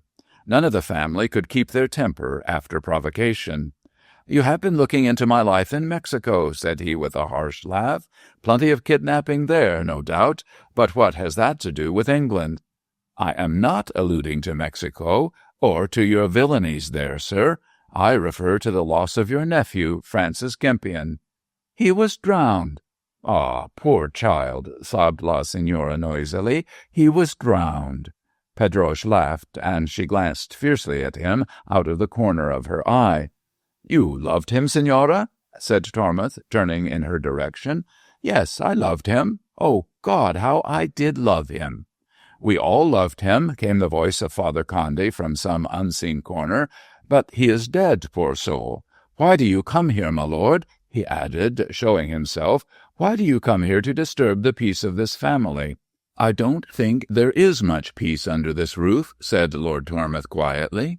"But I have no desire to prolong the scene, so—" "Then go," interrupted Conde, "and take with you that spy." This complimentary allusion was directed at me, but I am used to being called names in my profession, and I did not budge an inch. "This spy, as you term him," observed Lord Tormouth, patting my shoulder, "is a detective who has found out your villainy.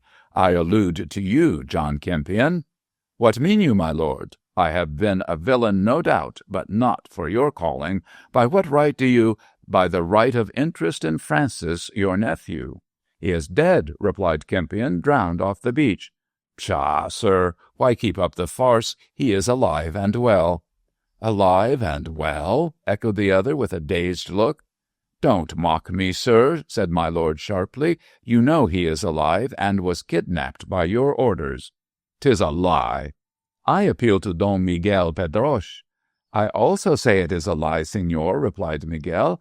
"By all the saints, I saw not the boy in all my life." "Yet he took a voyage with you to Mexico," said I. Pedroche looked surprised at my knowledge, but said nothing. "I did not have my nephew kidnapped," cried Kempion fiercely. "I have been a bad enough man in my time, but of this charge I am innocent.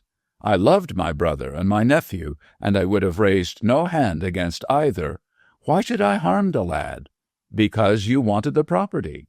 "I did not want the property. All I wished was to marry Mrs. Kempion here and return to Mexico. I hate your English life. Had I kidnapped the boy, I would have been by my faith bound to have told Father Conde. Would he have kept silent? Would he, a priest, have countenanced such injustice?" Tormouth muttered something about priests being capable of all things, but was too polite to say so out loud. "You doubtless told Father Conde under the seal of confession," I said. "Therefore, by the rules of his church, he was forced to hold his tongue.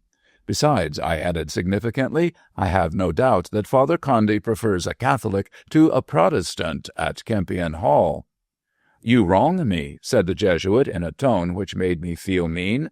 "Mr. Kempion made no such confession. Had he done so, I should have found means to have righted the injustice done to the lad, Protestant though he be." "You carry it off bravely, gentlemen," said Tormouth in his most cutting tones, "and had I not proof to the contrary, I might believe you. John Kempion," he added, turning sharply, "I say you kidnapped your nephew, and that Pedroche helped you." "I say you lie," retorted Kempion doggedly. "Would you welcome him back to rob you of your ease?" "Willingly. I take God to witness that the dearest wish of my heart is to see Francis Kempion, my nephew, in his rightful position."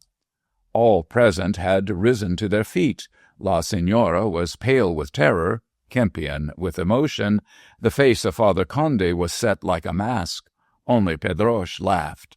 "You will never see him here," said he. "Holy Mary, no." In response to a nod from Lord Tormouth, I opened the door. Francis strode into the room and confronted the baffled conspirators.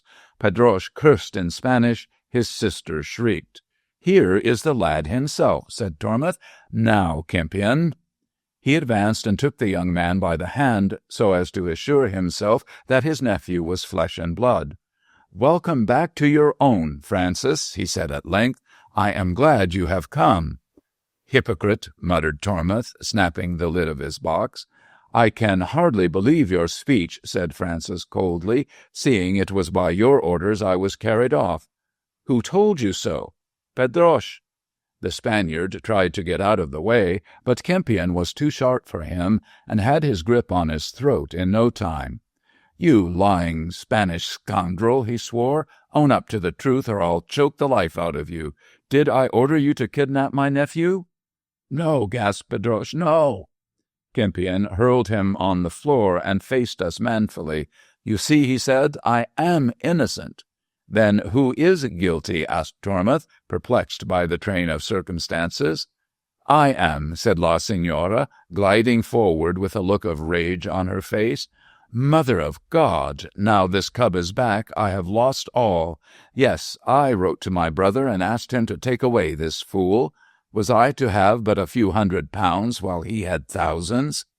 Well, I knew that if he were gone, John would make me his wife, and all the money would be ours. Snake," she added, turning towards Francis, Always I hated you, but pretended to love so that I could oust you from here. John is innocent. I ordered it all. Miguel obeyed me, but now, cursed ones, you gain, and I lose." She rushed out of the room, followed by Father Conde. Evidently she had told all this to the priest at confession, and he did not wish to be questioned about it. His reign was over, as he well knew. "Do you believe me now?" said Kempion. "Yes," said Turnmouth, and Francis simultaneously, "we believe you." "Then there is nothing more to be said. This reptile has been the bane of my life. He knew too much about my Mexican experiences for me to kick him out of here, but had I guessed his share in this black business, out he should have gone. By all the saints, yes. As to Louisa, she is a woman and not accountable for her actions. Goodbye." And he strode towards the door. "Where are you going, uncle?" asked Francis, blocking his way. "Back to the woods, lad. In spite of all, I shall marry Louisa and be friends with yonder scamp. It is my fate. Goodbye, nephew," he said, shaking the hand of Francis. "Do not think too badly of me. Come, Miguel, my brother scamp, let us depart." He caught Miguel by the arm and marched him off.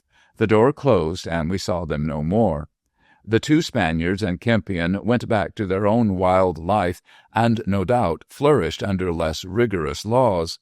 Father Conde went also. With a Protestant at Kempion Hall, he did not care about staying. Once more Francis entered into his heritage, and now that Lord Tormouth looks after him, there is no fear of him being kidnapped a second time. As I was leaving, the old gentleman made a remark. "I am sorry for John Kempion," said he. "There is more good in him than I thought. But had it not been for that Mexican coin, I might have deemed him a villain all my life." Of the reward he gave for finding Francis Kempion, I say nothing. It concerns me more than anyone else. Story 7. The Rainbow Camellia. Country solicitors have fewer opportunities than their urban brethren of handling exceptional cases. The friction of metropolitan life develops numerous strange episodes which are of rarer occurrence in provincial centers. Human nature is no doubt the same in country as in town, but the lack of a concentrated population, by demanding less ingenuity on the part of the criminal, reduces the level of crime.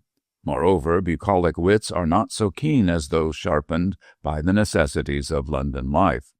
Agrarian wrongdoers are usually commonplace rogues who sin in a crude fashion unworthy of notice. Crime, which in the capital is a fine art, is in the country commonly the result of a childish outburst of temper. These remarks apply peculiarly to the inhabitants of inland market towns and to the rural population of their intervening pasturelands. Yet at times a case not easily to be paralleled even in the metropolis comes under the notice of a country solicitor. Such a one is that of the Rainbow Camellia, which is, to my mind, unique in the annals of crime. It was simply a case of theft, but sufficiently noticeable for the skillful way in which it was planned and executed. My first intimation of the affair came from my wife, who one morning entered the breakfast-room with a face expressive of consternation. "Fred," said she, in an awestruck tone, "do you remember Eliza Drupp, the housemaid who left 6 months ago?" "Was that the red-haired minx who smashed our best dinner service and who carried a bottle of diamond cement in her pocket to mend breakages?" "Yes, she has been arrested." "I'm not surprised. Whose dinner service is it this time?" "Don't jest, Fred. I am very sorry for the poor girl, though she has been stealing. Cook told me all about it. She is so excited." "Who is excited, Cook or Eliza?" "Oh, Cook, of course." "Then the dinner won't be fit to eat. I wish Cook would gossip less and attend more to her stewing and frying. Give me my breakfast, Nell. I must be off early this morning. Well," I added as my wife poured out the coffee, "and what has Eliza Drupp been stealing?" "The Rainbow Camellia." "What, the whole plant?" "No, only a bud. She went into the gardens yesterday and picked it. Audacious creature, she'll get 6 months for that. Old Bindle is on the bench, and as he is a prominent member of the Horticultural Society, Eliza need expect no mercy. I don't know what possessed her to do such a thing, said Nell reflectively, and the worst of it is that George Beanfield gave information about the theft. Who is George Beanfield, and why shouldn't he give information? Because he kept company with her. It is a piece of spite on his part to punish Eliza for taking up with the greengrocer. I congratulate you on your knowledge of kitchen gossip, Nell, but you have not answered my question. Who is George Beanfield? A gardener in the service of the Horticultural Society. I suppose he will be the principal witness against poor Eliza. How can a man be so mean? A man scorned is as dangerous as a woman scorned, my dear. Eliza should not have walked out with the greengrocer. By the way, was George the man who used to hide in the coal cellar? No, that was a soldier. Oh, then he was the gargantua who devours all the cold meat. Don't talk nonsense, Fred. Go to your office, and if you hear anything of the case, tell me when you come home.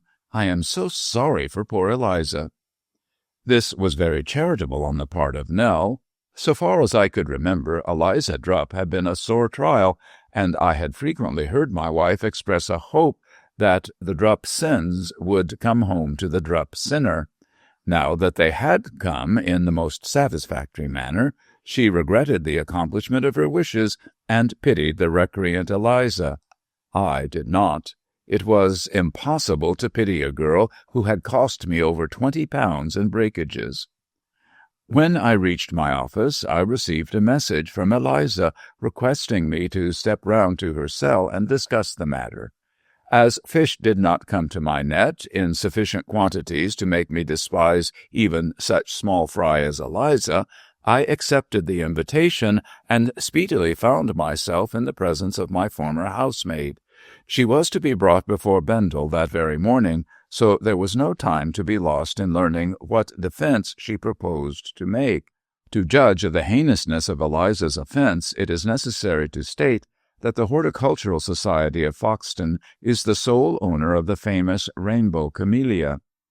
That unique plant had been brought from China many years ago by a vagrant Foxtonian, and it was the only one in existence on this side of the world.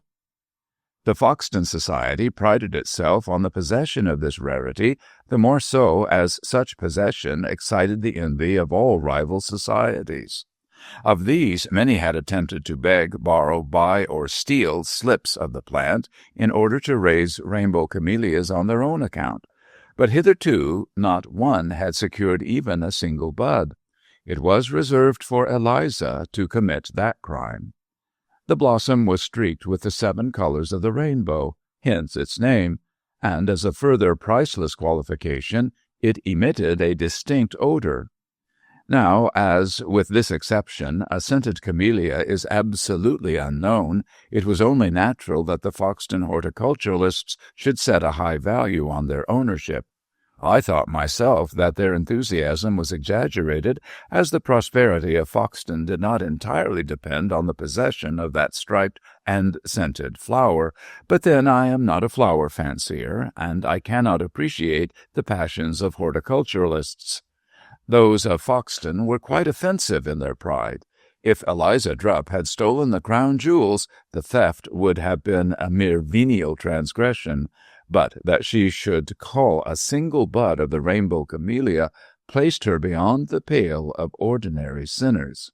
Eliza was tearful but voluble. She had been born within sound of Bow Bells, and talked with a strong Cockney accent, which became more marked with increasing agitation.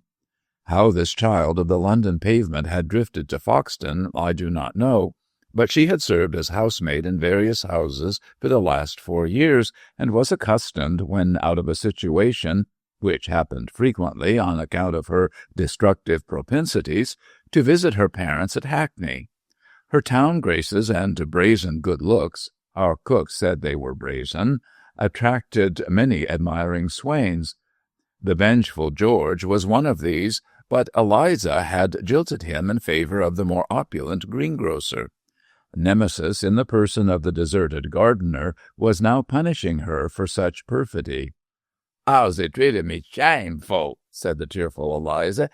"Just because I wouldn't take him, and he shows me up like this." "If you play with fire, Eliza, you burn your fingers as a natural consequence. But this is not the point. Have you any defense to this charge?" "I should say so, sir. 'Tain't true as I stole that measly camellia, or it was my own." "Come now, that's nonsense. The Foxton rainbow camellia is the only one of its kind in England." "'Tain't the only one in the world, anyhow, sir," retorted Eliza with some heat. "I have a rainbow camellia at me. If you won't believe me, just send to my father and see." "Do you mean to say that you possess a plant of the same species?" I asked, rather astonished at this information. "Course I do, sir. My brother, he's a steward, he is. He goes to China in a 3-star line, sir. He bought it to me 4 years ago from foreign parts, he did." "And the flower you wore was off your own bush?" "Yes. I came here yesterday from Atney, and I brought it with me, just to see if mine would like this one here." "Did you wear it when you entered the gardens?" "No, sir. I had it in a paper bag, and when I was in the greenhouse, I takes it out. When I thought it were the same, I pinned it on my dress. Then that bloomin' girl collared me. Do you see, sir?" "I see, but how is it that a blossom is missing from the tree?" "I don't know, sir. 'Twant me that took it, sir. You just telegraph to my father at me and ask him to bring down my camellia, sir."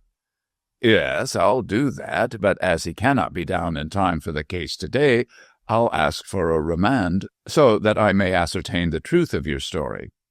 "Thank you, sir. Am I to stay here, sir?" "I hope not. I will be security for your bail myself." "That is handsome on you, sir. And if you see that there George Beanfield, sir, just tell him as how I'll scratch his his head." There was no necessity for me to deliver this agreeable message. She did so herself when brought before the magistrate. Beanfield seemed to appreciate the situation and to congratulate himself that Eliza was restrained from violence by 2 stout policemen. As long as possible, he remained modestly in the background, and it was with manifest reluctance that he came forward when called upon to enter the witness box. The lady in the dock glared at him with a mixture of scorn and rage, and again proclaimed her determination to scratch his eyes out. When ordered to be silent, she relapsed into tears and said she was being put upon. I had heard her make this remark before, when gently corrected for breaking 3 plates in succession. The court was filled with infuriated members of the Horticultural Society, who wished Eliza to be forthwith hanged and quartered. It was commonly reported that my client had not only picked the flower, but had also stolen a slip of the plant, which she designed to sell to a rival society. Believing that Eliza thus intended to rob Foxton of the glory of solely possessing the rainbow camellia, the horticulturalists thought no punishment too severe for so abandoned a creature. I applied for a remand, which old Bendel, who was a rabid member of the society, was disposed to refuse. I pointed out that in the interests of justice, the prisoner should be granted sufficient time to communicate with her friends and prove herself innocent of the charge. Bendel did not believe she had a defense and said as much, but after considerable argument I managed to obtain an adjournment for 3 days. In the matter of bail I was unsuccessful, as the magistrate declined to allow Eliza to be at large until the matter had been legally threshed out. He was supported in this decision by his angered confrères, who had already judged and condemned the delinquent housemaid. The ultimate outcome of my application was the removal of Eliza to her former captivity. When instructing the parental Drupp by letter as to the misfortune which had befallen his daughter, I suggested that to clear her character he should forthwith bring with him to Foxton the Hackney camellia. As to the existence of this plant, I had my doubts, expecting that Eliza had mistaken the variegated, scentless camellia for the unique plant of Foxton. But the bush brought by Drupp proved to be of the same genus. It was streaked with 7 colors, it was scented, and as a proof that Eliza was innocent, it still bore the stem whence the bud, alleged to have been stolen from the Foxton greenhouse, had been reft. Her story thus proved to be true, but I thought it strange that at such a juncture a blossom should also be missing from our local plant. The coincidence was peculiar, the inference doubtful. "My daughter growed this year," explained Drupp, who was quite as cockney in speech as Eliza. "It was brought from China by my son Sam, as is a steward on the Mendeley. Says Liza to me other day, I'll just take a flower to Foxton and see if that camellia is the same as mine. Which she did, and now they put her in quad. I hope so as how she'll get her orf." With so clear a defense, I thought it extremely probable that they would let her off, but as old Bendel was on the bench, I knew the fight would be a tough one. Had Eliza worn the bud when she entered the gardens, her innocence would have been proved beyond all doubt. Still, as the matter stood, I had every hope of clearing her character. When Eliza was again placed in the dock, the court was even more crowded than on the former occasion. A rumor had originated, I know not how, that a plant similar to that owned by the society would be put in evidence by the defense. As in duty bound, no horticulturalist believed this fable. As well say there were 2 queens of England as 2 rainbow camellias. The Foxton plant was displayed in all its glory, and, lost in admiration, the onlookers exclaimed that there was none like unto it. This biblical exclamation is suitable to the scene, for the plant might have been the golden image of Nebuchadnezzar, so abjectly did its worshippers grovel before it. The mere sight of the missing bud roused them to wrathful denunciations against the ravisher. When brought before the magistrate, Eliza wept loudly, but on the appearance of George in the witness-box, she recovered her spirits and called him names. Then she again relapsed into tears, and sniffed provokingly during the subsequent proceedings. Beanfield disposed that Eliza was not wearing the flower when she entered the gardens, but he admitted that she had carried a paper bag, which he feebly conjectured to contain biscuits. He had exchanged no words with her, as they were not on friendly terms, but he declared that she had made a face at him, and had derisively put out her tongue. When he saw her again, the bud, produced in court, was fastened in the bosom of her dress. He at once inspected the rainbow camellia, and found a blossom missing, upon which evidence he had given Eliza in charge for theft. Another gardener proved that no buds were wanting when he saw the plant half an hour before Eliza's visit. He was followed by the president of the Horticultural Society, who stated that outside China, to which the species was indigenous, there was no rainbow camellia in existence. The bud produced in court could only have been taken from the Foxton greenhouse. His assertion of the uniqueness of the plant was received with great applause by his fellow horticulturalists. Their jaws dropped when old Drupp brought forward Eliza's specimen. At first they insisted that the petals were painted, but when, by direction of old Bendel, the plant was handed round and handled and smelt and thoroughly examined, they were reluctantly compelled to admit that it was a genuine rainbow camellia. The admission almost drew tears from their eyes, and they mourned Ichabod, Ichabod. The 2 plants, placed on either side of the magistrate, appeared to closely resemble one another, save that Eliza's was the smaller of the 2. I forgot to mention that the Hackney plant had 8 buds, while the Foxton plant showed 12. As a blossom had been plucked from each, these were respectively reduced to 7 and 11. Drupp's evidence in conjunction with the production of the plant turned the scale in favor of Eliza. It was all plain sailing when he opened his mouth. The plant belonged to his daughter. It had been brought from China by her brother, the steward. Under her care it had grown and flowered, and she had plucked a bud to compare with the blooms of the Foxton bush. No link was wanting in the chain of evidence to prove the innocence of the prisoner, and Bendel was reluctantly compelled to discharge her without a stain on her character. I say reluctantly because he could not forgive Eliza for owning a duplicate of the Foxton fetish, and taking every possible advantage, he delivered a smart lecture to its iniquitous possessor. There was no applause when Eliza left the dock. Restored to freedom, she sought George Beanfield, but he, mindful of her threat, had departed long since. He left the town, he even left the country, for a letter addressed from the continent was received by the president of the society, which cleared up the mystery of the missing Foxton bud. George stated that in attending to the plant, he had accidentally knocked off a blossom, and, fearful of a reprimand, had burnt it in the greenhouse fire.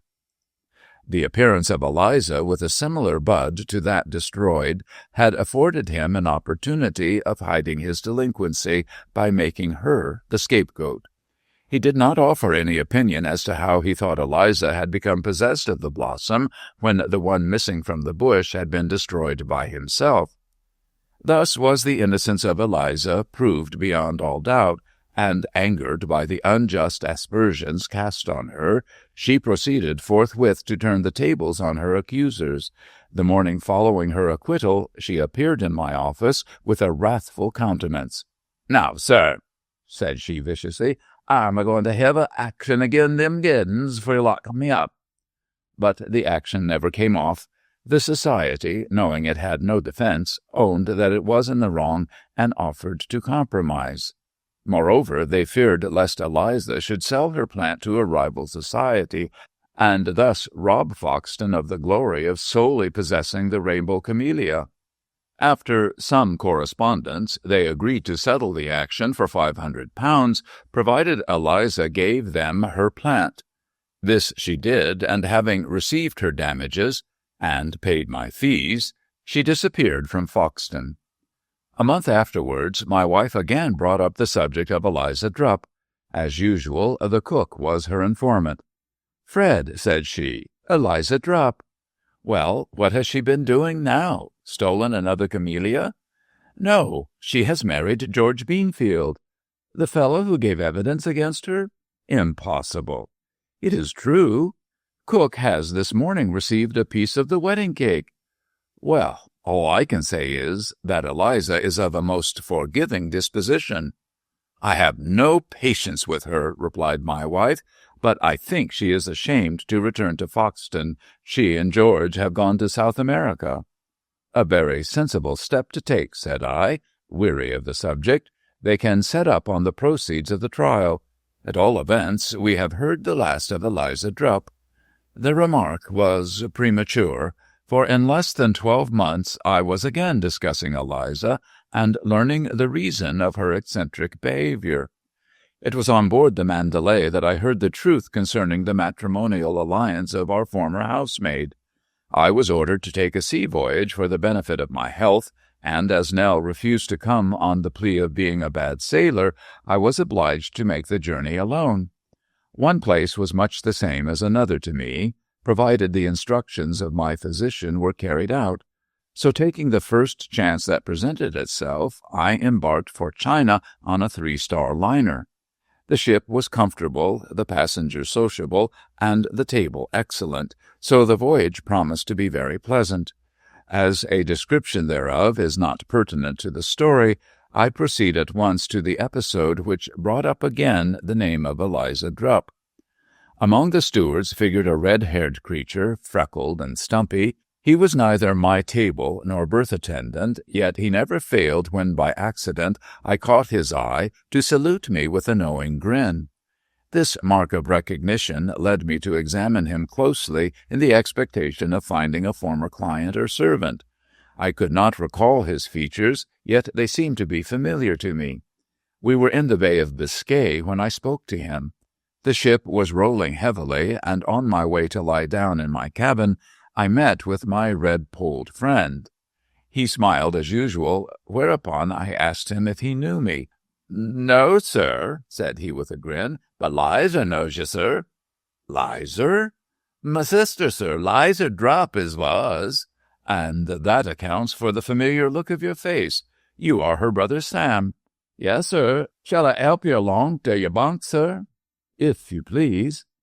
By this unexpected meeting, the circumstances of the case recurred to my mind, and I was pleased to meet with Sam. It was he who had brought the camellia to Eliza, and I wished to learn where he procured it, and also why his sister had married her enemy. Sam was not unlike my former client, but owing to his vocation, he had a less pronounced Cockney accent. At times, however, the Londoner peeped out. "How is Eliza?" I asked, when safely bestowed in my bunk. "And where is Eliza?" "In Paraguay, with her husband, sir. There's as happy as the day is long." "That is rather curious, Drupp, considering her husband was a witness in that case of—" Sam interrupted me at this moment by laughing violently. I checked his untoward mirth with a frown, whereupon he wiped his eyes and apologized. "Excuse me, sir, but I can't help laughing when I think of that there case. You got Liza 5 run red, you did, sir, and she and George have bought a ranch in Paraguay and are getting on fine. Wrong o'er ye is now, sir, and Liza's quite delighted." "Her bad luck was the cause of her good luck," said I epigrammatically. "It was a fortunate thing for Eliza that you brought her that rainbow camellia from China." Sam grinned and again apologized. "Bless you, sir, I didn't bring her no camellia for China, sir." "Then how did Eliza become possessed of the second plant?" "George, sir, he got her a clip off the Foxton plant."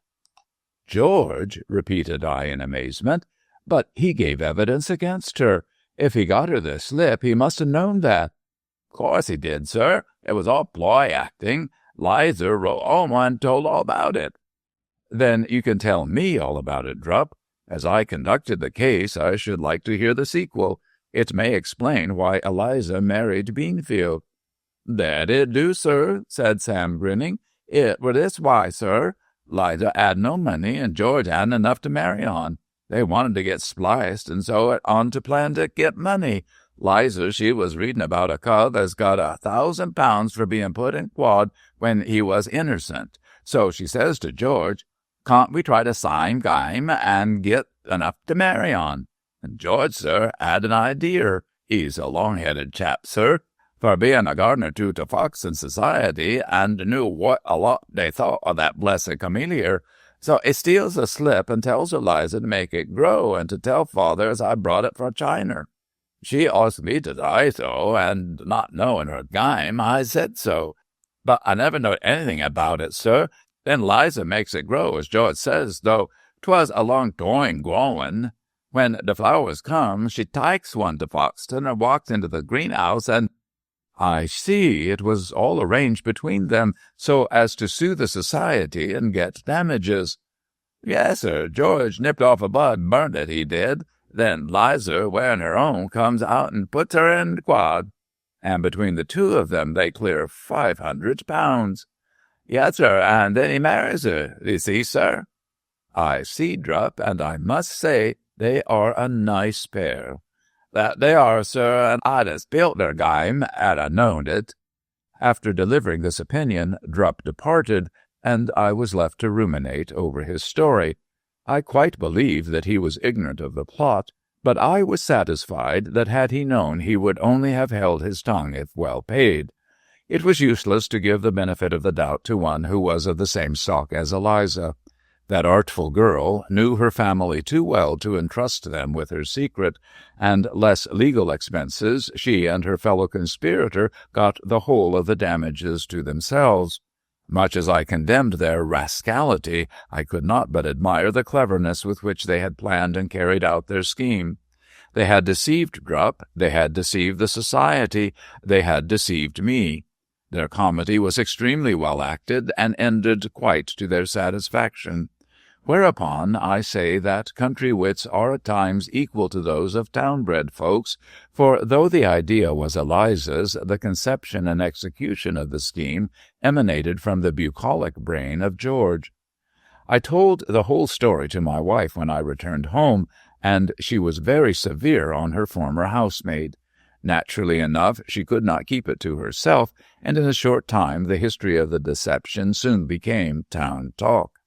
At first, the members of the Horticultural Society were angered at being so treated, but as the delinquents were in South America, it was wisely concluded to let the matter drop. They possessed both rainbow camellias, and, warned by the trickery of George and Eliza, watched the plants with renewed vigilance.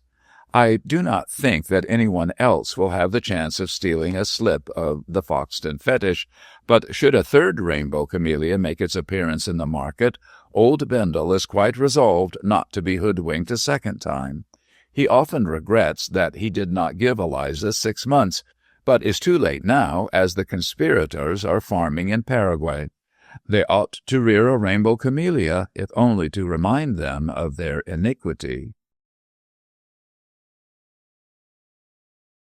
Story 8. The Ivory Leg and the 24 Diamonds. Members of a family may be selfishly proud of their individual perfections, yet take a collective pride in some special attribute or possession of their race. The O'Gradys, for instance, flatter themselves on owning a genuine banshee.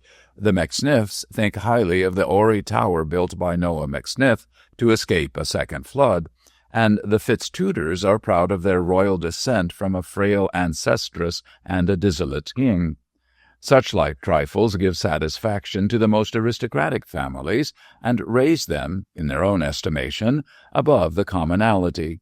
These do not recognize Adamic relationship otherwise than that they belong to the human race. The Dreuxfields, having made money by army contracting during the Peninsular War, cast round for some fetish to boast of, to expatiate on, and to bore their friends with. They had no ancestors worth talking about, their baronial halls were a recent purchase, and the family ghost of the former proprietors, not being a fixture, had passed away with the ancient stock. Ultimately, they hit on jewels as the most respectable thing to be proud of, and in pursuance of the idea, they acquired 24 diamonds, the like of which had never been seen since Aladdin looted the cave of the lamp. These were not all bought at once, or by one person. Such wholesale buying would have reduced the whole affair to the level of a Bond Street purchase. The collecting of these gems took time and money, and possibly the loss of immortal souls. For the last 50 years, every member of the family who could beg, borrow, buy, or steal a particularly fine diamond would forthwith contribute the same to the Dreuxfield fetish. Each jewel, worth no end of money, had a history, reputable or otherwise, and finally 24 gems of the first water were brought together to constitute the heirloom of the Dreuxfields. The fetish ever consisted of these 24 diamonds, but the stones varied in the setting according to the taste of the Mrs. Dreuxfield then in possession. They glittered a tiara for display at St. James's, or flared a jeweled belt for a waist. Sometimes they separated into bracelets of 12 gems each, or again collected into a necklace shooting 24 sparks of fire. In this latter form they were now, as the present Mrs. Dreuxfield's fine neck and shoulders formed an admirable background for the display of their splendor. Experts valued the necklace at £20,000, and it fully justified in worth and appearance the pride of its possessors. All the thieves in London had seen those diamonds, going to court on the fair neck of Mrs. Dreuxfield, and had calculated the chances of getting them into their clutches. They never found an opportunity of stealing them, however, as when not in use they reposed in the strong-room of Dreuxfield Hall, Malvern, the key of which was attached to the squire's watch-chain. Yet, notwithstanding the impossibility of a successful raid, one famous cracksman swore loudly that he would yet steal the jewels. So far he had not succeeded. His name was Cracky Bill of Whitechapel, and he was wanted by the police. Cecil Dreuxfield, who had lately succeeded to the property, was a young man of 30 whose parents, dying within a year of each other, had left him and his wife in possession of the hall and the diamonds. With them lived Cecil's sister, Kate, and Mrs. Dreuxfield's uncle, Josiah Onslow. The young couple were handsome and agreeable. The sister was a pretty girl fond of the curate, and the uncle a bad-tempered ancient who owned an ivory leg. This latter curiosity deserves a special mention. It is not every man who possesses an artificial limb made of ivory, and the major, he had retired from service of the 2nd EIC with that rank, was as proud of it as was Pelops of his ivory shoulder. Not born at Dreuxfield, he took no especial interest in the necklace, and bestowed all superfluous pride on his ivory leg. Onslow had imagination, and should have been a novelist. As it was, he told stories about that leg which outvied the Arabian Nights. There were 50 distinct narratives as to how he had lost his limb and gained the artificial understanding. He never repeated himself, and lied like a journalist short of news. The leg was turned like that of a pianoforte, and carved out of all smoothness. If anyone asked him if it was vegetable ivory, he threw everything handy at the head of the inquirer. "Vegetable ivory, you qualified fool," he would roar. "No, genuine ivory, elephant's tusks, bless me.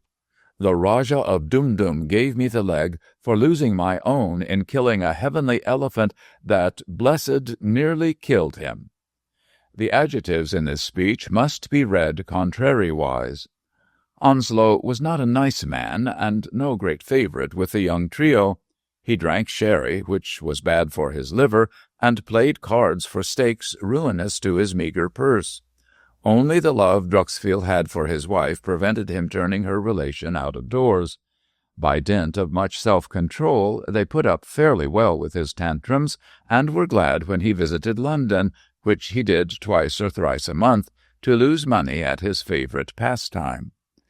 No one loved the old reprobate, not even his servant, whom he bullied unmercifully. Perhaps the present valet had not been long enough in his situation to love the major, for he was a new importation. Onslow rarely kept his men longer than a month. The incessant exercise of dodging missiles wore them thin. The new valet fared better, as he was deferential, and had been an attendant in a lunatic asylum. Moreover, he took a great interest in the major's ivory leg, and when it was unstrapped at night, he always carried it to his own room to polish up for the morning. These little attentions pleased the crusty old man. One evening in April, the curate came to dinner. He was a handsome, earnest young fellow, much in love with Kate Dreuxfield. His affection was returned, and it seemed probable that there would be a match. Everyone favored the idea, save Major Onslow, who hated the curate like poison. All the scandal he could gather about the parson he repeated to Cecil, but as he had discounted his veracity by ivory-leg stories, this gossip merely provoked distrust. After dinner, the curate followed Kate into the drawing-room, where he made love with the consent and in the presence of Mrs. Dreuxfield. Cecil, left alone with Onslow, drank his wine, smoked his cigar, and listened to the major raging. He was particularly offensive this evening, and his speeches need expurgation. "I hate that sneaking parson," he began without preamble. Dreuxfield interrupted him smartly. "You are in the minority, then. Jenny, Kate, and myself think no end of him." "Particularly Kate," sneered the major. "I suppose she will marry the fellow."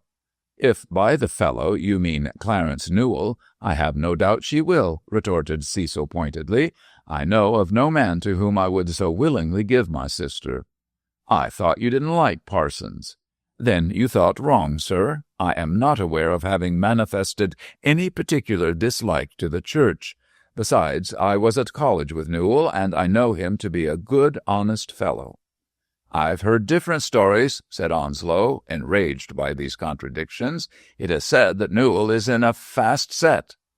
"Maybe, but he was not fast himself. You are thinking of his cousin, Clive Newell. The initials are the same. The natures are not." "You believe in him, I see," said the major huffily, making for the door. "But mark my words, he'll sell you yet. I never knew a parson that didn't." "Newell is quite sound, Major, as sound as that ivory leg you—" His speech was interrupted by the banging of the door. Onslow did not like his leg being made a jest of, and, moreover, finding he was getting the worst of it, he retired to bed. By no means sorry to see the back of this cantankerous elder, Cecil finished his claret and went to the drawing-room. Here he found the two ladies and Newell in eager conversation. "The Major has gone to bed, Jenny," he said to his wife. "Lost his temper, as usual." "What a cross old man he is," said Mrs. Druxfield, shrugging her shoulders. "Cecil, dear, I hope he has not vexed you. I really think we ought to take away his ivory leg until he promises to behave better." "Never mind, Jenny," whispered Kate. "He is going to town tomorrow, and will be away some days." "You look tired, Newell," said Druxfield, patting his friend on the shoulder. "I have been busy lately," answered the curate, "and besides, I'm rather worried over a family matter." "That scamp Clive again?" asked Cecil in a low voice. Newell nodded, and would have continued speaking, but that Kate interposed. "What are you two talking about?" she said. Then, without waiting for an answer, added, "Oh, Cecil, I want you to show Mr. Newell the necklace. He has never seen it, and you promised me this morning at breakfast to bring it out." "Come to the next drawing-room, Mr. Newell," said Mrs. Druxfield amiably, "and you shall see it on my neck." "I think he would like a closer inspection," laughed Cecil. "I'll fetch it down here." "Do," said Newell eagerly. "You have no idea how anxious I am to see the Druxfield diamonds." "What a curious odor," observed Druxfield, sniffing.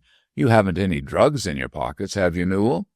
"Not that I know of," replied the curate, smiling, "but I was taking some medicine to a parishioner today, and the cork came out of the bottle. No doubt some of the contents were spilt."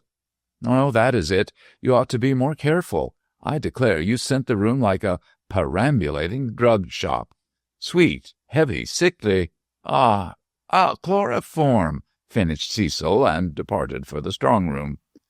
It seemed to Kate, who was watching his face, that her lover paled a trifle at this last remark. The momentary emotion passed, but she thought it strange. Then they fell to talking of the necklace and its worth. "I declare," said Mrs. Druxfield, with a pretty shudder, "that I am always nervous when going to the drawing-room. To sit in a carriage with hundreds of curious eyes fastened on those diamonds is enough to shake stronger nerves than mine." "I don't see why you should fear, Jenny. No one can steal that necklace. It is too well guarded." "Let us hope no one will attempt so daring a theft. Here comes Druxfield with the jewels." Cecil placed the morocco box on the table and lifted the lid. In the lamplight a glory streamed from the 24 gems. Even the two women, well accustomed to the sight, could not restrain a little cry of delighted surprise. Newell drew a long breath and gazed steadfastly at the glitter before him. The stones, but slightly set and connected, flashed a circle of sunbeams. "A king's ransom," he said, and turned away as if to shut out the too fascinating sight.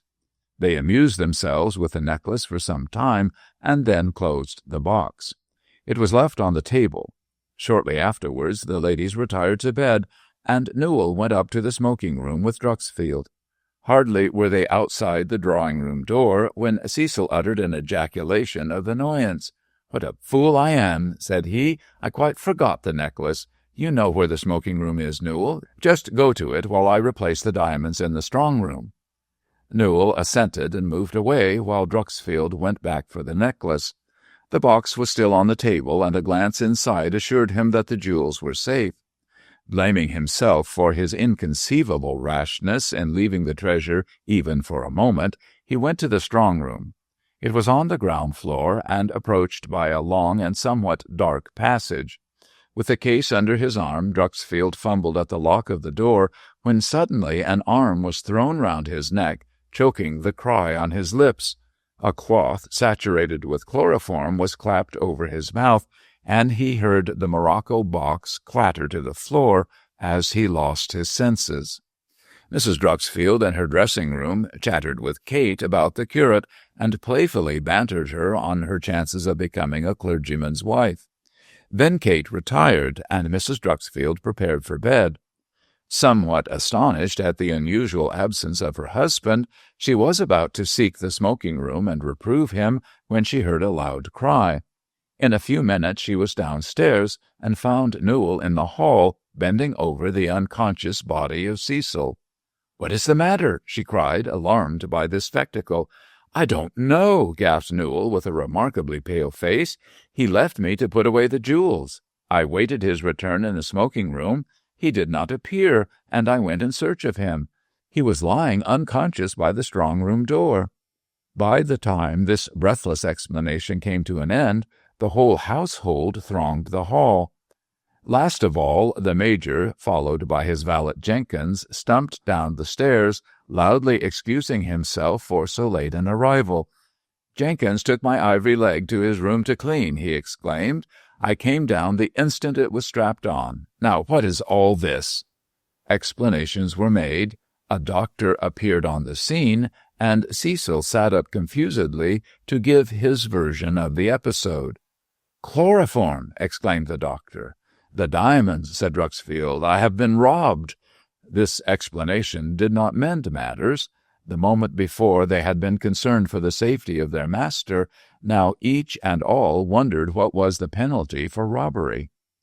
Pale servants looked askance at one another, and the female domestics shrieked themselves into hysterics.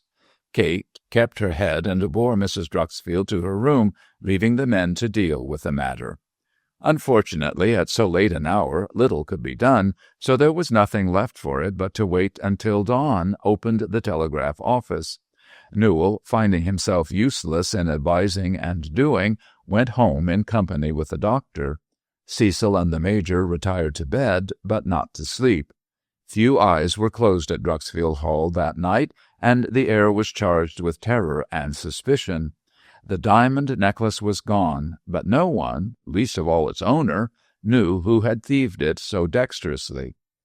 The next morning Dreuxfield wired for detectives and called in the local police.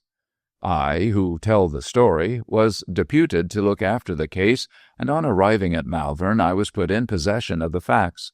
From such statements I could not guess who was the thief, and proceeded to examine the servants. The result was unsatisfactory, and I tackled the gentry. Dreuxfield, his wife, and sister could tell me nothing, and altogether the loss of that necklace was as deep a mystery as ever I had to do with. It rather added to my perplexity when I found that Major Onslow and his valet had that morning gone to London. He had explained that he knew a man who would elucidate any mystery better than a professional detective, and was going to fetch him down. Then I inquired after the curate, and Miss Kate produced a hastily scribbled note. "He went to town this morning," she explained, not without embarrassment. "Do you know on what business, Miss Dreuxfield?" "Something connected with a relative," said she, glancing at the note. I must say the conduct of the curate appeared suspicious. Dreuxfield very unwillingly told me of the chloroform episode in the drawing-room. This did not tend to exculpate Newell, so I examined the position of the smoking-room relative to the strong-room. Both were on the ground floor, and it was easy to get from one to the other.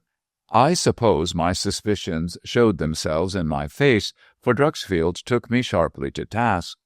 "I know what you're thinking of," said he, "that Mr. Newell did not go to the smoking-room, but when I returned for the jewels, hid himself in the strong-room passage. You are wrong. It is absolutely impossible that he should be the thief. Yet his clothes were scented with chloroform, and by that drug you were rendered senseless." "Yes," admitted Dreuxfield reluctantly, "but that proves nothing." "Nothing, save that he must have had chloroform on him yesterday. Rather a curious drug for a person to carry. Then he went to London this morning. That looks suspicious. I suppose you'll say he took the necklace with him?" "Well, it's not impossible." "I have known Newell for many years," said Dreuxfield earnestly, "and I assure you that he is incapable of such an act." His sister, who had overheard our conversation, withered me with a glance. "Mr. Newell is a gentleman and a clergyman," she declared indignantly. "I would as soon think of suspecting my brother as him. Tomorrow he returns, and he will face the charge you have brought against him." I have brought no charge against him, yet, I answered, and so closed the discussion. Notwithstanding all my efforts, I could discover nothing likely to lead to the arrest of the thief. The servants all asserted their innocence and supported one another strongly after the fashion of their kind. In my own heart I suspected the curate, and waited with some impatience for his arrival. A personal interview would simplify matters. Rather to the dismay of Kate Druxfield, he did not return next day, thereby confirming my suspicions. The last train brought the Major full of stories about the curate, none of which redounded to the young man's credit. "Do you know why I went to town, Cecil?" he asked Mr. Druxfield in my presence. "To fetch some special detective of your own." "That was merely an excuse to keep Kate quiet." "No, I followed Newell to town." "That is the curate, Major?" said I. "Yes, sir," he answered triumphantly, "that sneaking parson. I suspected he had something to do with the robbery, and I am right." "Do you mean to say that Newell stole the necklace?" asked Druxfield, looking very pale. "Yes, I do. I have no positive proof, but strong suspicions. Those go for nothing." "Wait a moment, Mr. Druxfield," I whispered. "Let Major Onslow tell his story." "After the robbery," said the ivory-legged gentleman, "I thought the parson might have had something to do with it, as I neither liked nor trusted him. If my suspicions were correct, I fancied he would go to town next day, so at dawn I sent out to learn his movements. Sure enough, Newell was going to town by the 10 o'clock train, so without saying anything, I followed him. Strange to say, he drove from Waterloo to my own lawyer's. I waited until his interview was finished, and then I saw my solicitor. He, of course, refused to reveal anything, but he hinted sufficient for me to know that Newell intended to pay him a large sum of money on that day. I then had no doubt that Newell had stolen the necklace and was about to raise money on it. But I don't see—" "Of course you don't," interrupted Onslow, cutting short Druxfield's remark. "You believe in the fellow. I don't. I know, and you know, that he hasn't a sixpence, and yet he traffics with lawyers over large sums of money. After that discovery, I left the office and hung about all day." "Most respectable employment," sneered Druxfield. "It was in your interest," reproved the Major with dignity. "In the afternoon I saw this wolf in sheep's clothing coming back. While he was with the senior partner, a clerk left the office and took a hansom. I followed in another. He went to the bank and presented a check for £3,000. I saw the check. It was signed by Newell. Now then," concluded Onslow triumphantly, "where did Newell get that money, if not by pledging the necklace?" Druxfield and I made no immediate comment. Things looked fishy for the curate, and his actions fitted in neatly with the suspicion that he was the thief. Meantime, I left Onslow to gloat over his perspicuity, and took Druxfield aside. "Excuse me, sir," said I, "but I am about to say something rude." "Say away," he answered, looking rather pale. "I won't be offended." "I have examined all the servants, sir, and I am pretty certain that not one of them is clever enough to have carried out this robbery. Suspicions point towards Mr. Newell, yet for the moment let us give him the benefit of the doubt and see who else could have stolen the jewels. Now if—" Seeing I hesitated, Druxfield anticipated my speech. "You are thinking of Major Onslow?" "Well, yes. I hear a good deal of club gossip, and to tell the honest truth, Major Onslow does not bear a good character." "I know all that," said Druxfield bitterly. "He is an old rogue who would sell his soul, if he has one, to gratify his vices, yet I don't think he is the thief. He retired early to bed, and his valet took his ivory leg away. Without that leg he could do nothing." "Suppose his valet didn't take away his master's ivory leg?" "Ah, you think the two of them are in it?" "Well, I can't say. Wait till I see the curate. It seems to me that Major Onslow is suspiciously active in getting evidence against him. At present I should like to see the valet." "Uncle," said Druxfield, returning to the old man, "can we see Jenkins?" "He didn't come back with me," replied Onslow gruffly. "I gave him permission to see his relatives." "When do you expect him back?" In a week? You don't think he stole the necklace, do you?" finished the Major defiantly. "No," said I, shirking the answer, "but I have examined all the servants except your man. It is only fair that he should have his turn." "Wait here for a week, and you'll see him," replied the Major ungraciously. "Or go to my London club. He calls there every morning for my letters and sends them on. I don't trust club servants." "Oh, I shan't trouble so much about him," I said, so our party of 3 broke up. It was too late that evening to wire, but in the morning I sent a telegram to a brother detective containing instructions to see Jenkins at the club. By noon I received a reply, with which I went in search of the Major. On the way, Miss Druxfield stopped me. "Mr. Newell is coming down this afternoon," she said, showing me a letter. "He will be here at 4 o'clock. Then your suspicions will be explained away." "I hope so, with all my heart. But I may mention, Miss Druxfield, that I brought no specific charge against Mr. Newell." I spoke to the empty air, for by this time she was out of hearing. My hintings had offended her mortally, but no one could have held the curate guiltless in the face of the evidence against him. Next I found the Major in the drawing-room and opened fire at once. "Your servant is coming down by this afternoon train, Major?" "Who sent for him?" "I did. It is as well that I should hear what he has to say." "He has nothing to say," growled the Major sulkily. "He put me to bed and took my ivory leg to his room. He wasn't near the strong room, or even downstairs. His assurance of that will be quite sufficient, so I am glad he is coming. Mr. Newell is also on his way. I hope he won't have the face to show here. Indeed, he is coming down for the purpose. Miss Druxfield has advised him of your accusations, and he desires to clear his character." "He won't be able to. I'm certain he stole the necklace." I had my own opinion about the robbery and held my tongue. If the Major was mixed up in the business with the valet, he had received due warning that justice was on his track. Contrary to my expectations, he was by no means startled. The man puzzled me.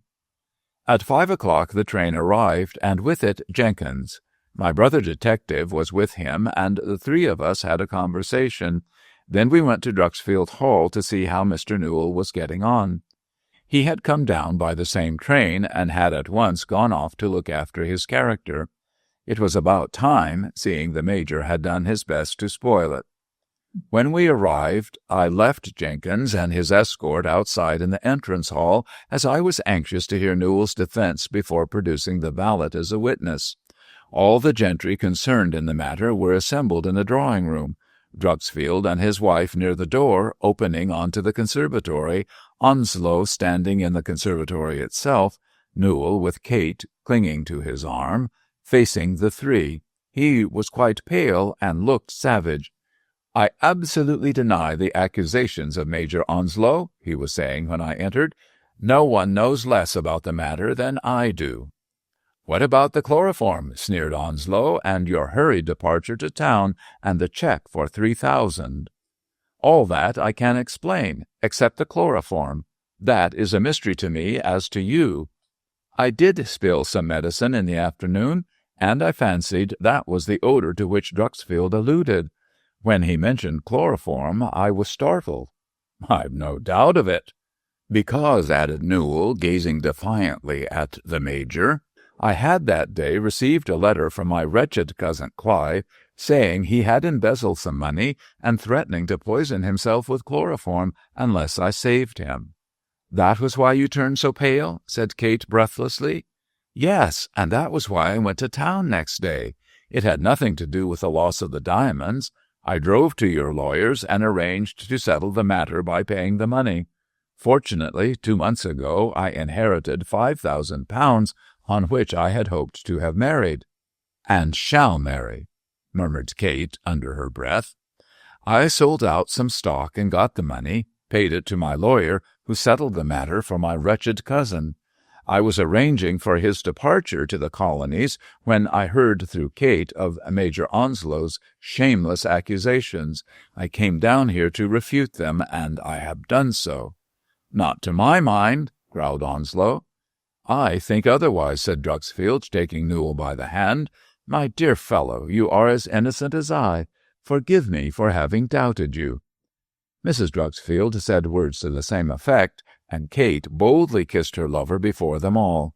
It was a pleasant sight, save to the Major, who swore loudly. This doesn't show who stole the necklace. If it wasn't Newell, who was it? Oh, what about yourself, Major? Said I, coming forward. The four people turned round in astonishment, and the Major, purple with rage, started forward. What do you mean, sir? He cried, with a few adjectives which I suppress. I went to the door and led in the respectable Jenkins, handcuffed. I mean this, Major, that your valet is about the biggest thief in London. He has been long wanted for several jobs, but he managed to evade the police. Thanks to your information, he was captured at your club and brought down to give evidence. Against you. Against me, said Onslow, growing gray. I swear I had nothing to do with the theft of the necklace. There was a dead silence, and all waited for the next remark. It came from Jenkins, from the respectable Jenkins, alias Cracky Bill.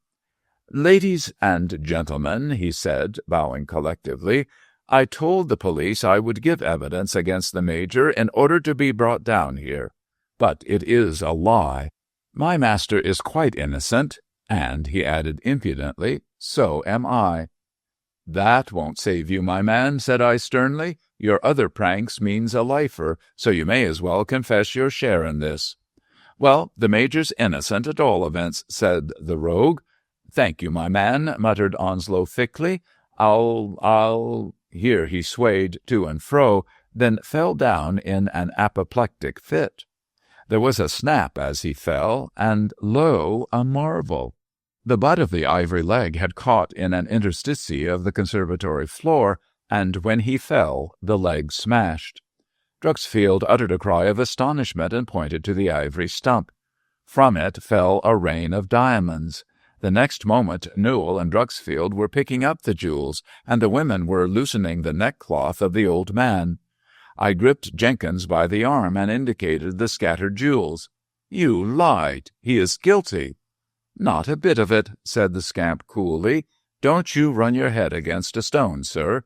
Major Onslow hasn't been a bad master as masters go, and I'm not going to get him into trouble. He is quite innocent. Then how did the diamonds get into the ivory leg? I put them there. It was this way.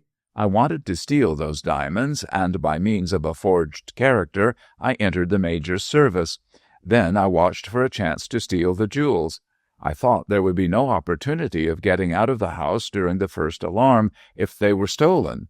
So I looked about for some safe place in which to hide them till I could take them to London at my leisure. As I cleaned the Major's ivory leg every night, it gave me an idea. I bored a hole halfway down the leg and dropped the diamonds in one by one. They just filled the hollow nicely. How did you steal them? I heard Miss Druxfield say at breakfast that the master was going to show them to Mr. Newell, so I watched. All my plans were made, and I waited by the strong-room door with a chloroformed handkerchief. When he came along, I used it and stole the jewels. In my own room, I separated them one from the other and dropped them into the hollow of the ivory leg. Then I plugged up the end with cotton wool and a round of ivory. The alarm was given, the Major called for his leg, and I took it to him. He went down to the hall with the diamonds safe in the ivory leg. Ah, cried Newell at this moment, you helped me off with my coat. Now I understand the smell of chloroform. I sprinkled you with a little, replied Jenkins. You see, parson, I wanted to get suspicion to fall on you. But for the smashing of the leg, I wouldn't tell all this. But I've lost the diamonds and my liberty, so it doesn't matter. The Major had by this time revived somewhat, and sat up to swear at his quondam servant. You villain, he said. Oh, you villain! And this, said Jenkins, as we marched him out, this is gratitude. Jenkins received the reward of his ingenuity and passed the rest of his life in jail for this and other offences. He always regretted not having pulled off the Druxfield fetish. The Major took himself away from Malvern and declined to have further dealings with the Druxfields. They were by no means sorry, and indeed had no time to be, for shortly afterwards Kate Druxfield married Newell, to the delight of all. I can imagine the Major's language when he heard of the marriage. He wears a wooden leg now. The 24 diamonds were at the last drawing-room on the neck of their owner. I have no doubt that sooner or later another attempt will be made to steal them, but it is questionable whether any thief will be as ingenious as Cracky Bill, alias Jenkins. But then, it isn't every valet and thief who chances on a master with an ivory leg. Story 9. My Cousin from France. Chapter 1. It has been stated, I know not on whose authority, that everyone is more or less mad in one special direction. When such particular insanity takes a form likely to be injurious to individual existence or to the well-being of the community at large, the person so afflicted is forthwith placed under restraint in the interests of law and order. Nevertheless, if a man be but reasonably unreasonable, and the contiguity of these words is not so incongruous as may appear, he is permitted to be at large and to indulge in such freaks as please him. Among such harmless weaknesses may be classed stamp acquiring, picture buying, first edition hunting, china gathering, and gem collecting. Since many men have many minds, and many minds have many predilections, the list can be indefinitely prolonged. But as the tag-end of the above catalogue reveals my crotchet, there is no necessity to multiply examples. To confess my hobby is requisite, as it begins and continues and ends this story. I am a gem collector. Women are enthusiasts in collecting jewels for the adornment of their beauty, but my weakness does not consent to such vanity. I wear neither ring, nor stud, nor breastpin, nor jeweled sleeve-link. It is true that for the gratification of my whim I purchase precious stones, but instead of glittering on my person, they repose on white cotton wool in glass-covered trays. To each gem is appended a ticket inscribed with its history and value, but this information is for the enlightenment of strangers. I know my collection so well that, if needs be, I can, in the dark, lay my hand on any particular stone. I experiment occasionally with my wits in this way. The possession of these valuables inspired me with a wholesome dread of burglars. My mother and I dwelt in a lonely house some distance from Lewes, and, mindful of our isolation, we took every precaution for the preservation of the collection. We had spring guns, electric alarms, patent locks, and various other contrivances for the baffling of the thieving fraternity. I kept the key of the strong-room on my watch-chain, and never slept without a revolver under my pillow. Our house was defended and sentinelled like a fortress, but as it proved in the end, all to no purpose. I possess no collection of jewels now. After such preamble, I may as well confess that I am a bachelor. My father died while I was forming the nucleus of the collection, and when I came of age my mother urged me to marry. Being then bent solely on filling my treasury, I had no time to affect the society of the other sex, and I refused to commit myself rashly to matrimony. And although my mother, disapproving of celibacy, talked matrimony to me for quite 10 years, I still held to my freedom. If she was obstinate, I was more so, and at 35 years of age I was still single. Candor compels me to confess that selfishness was at the bottom of such persistent refusal. Often did I point out to my mother the difficulty of obtaining a partner who would fall in with our views. I might marry a woman who did not care for collecting gems, or who might insist upon wearing those I possessed. She might even grudge the expenditure of further money on adding to the hoard. To these objections my mother turned a deaf ear, and still reiterated her request. Her pertinacity was praiseworthy, but wearisome. 20 years of the cuckoo cry, "Mary, Mary, Mary," is calculated to irritate the most good-natured of men. It was the sole point on which we disagreed. "There is my niece, Oswald," said my mother one morning, hot on her favorite topic, "your cousin Matilda Barbeau. You know all about her."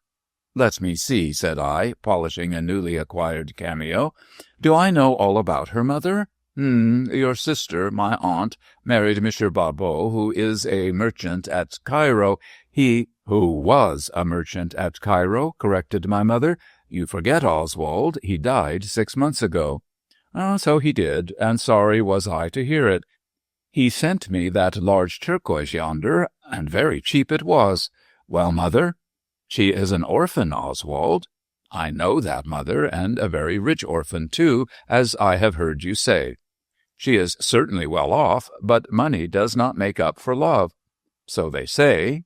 "Well?" "How indifferent you are, Oswald. I wish you to particularly note what I say. Matilda, finding herself lonely in Cairo, has written to ask if she can come to us." "To come here? To this house?" "And why not, Oswald? She is your cousin and my niece." "I don't deny the relationship, mother, but reflect. We have never seen her. She may be an undesirable addition to our household. You are happy, mother, and I shall be still happier when you are married to a woman of whom I approve, Oswald." "Ho, ho," I chuckled, now seeing her aim. "And you approve of your niece as a possible Mrs. Danefield?" "I think she will make you a good wife, Oswald. You need not laugh. For all you know, she may be an angel." "True, and for all you know, she may be the reverse. I should like to have some idea of what she is like. Why does she not send her portrait?" "She did, but it was lost on the way. You know how careless those foreign officials are. But we shall soon be able to judge of her for ourselves. She is at Marseilles." "Indeed? I understood you to say she was at Cairo." "You had not been listening, Oswald," said my mother reprovingly. "I mentioned some time ago that she had left Cairo for Marseilles. Thence she goes to Paris to stay a few days with her school friend, Madame Charlotte. I am to write to her at that address. Now, what am I to say?" "Ask her to come, by all means. If she takes after your family, mother, she is sure to be delightful." "Foolish, foolish boy," said my mother, beaming at the compliment. "But to tell you the truth, Oswald, I do not know whom she takes after. Monsieur Barbeau and I did not get on well, and, influenced by her husband, my sister corresponded very rarely with me. After her death, Monsieur Barbeau was not very friendly." "Well, he sent me the turquoise, however.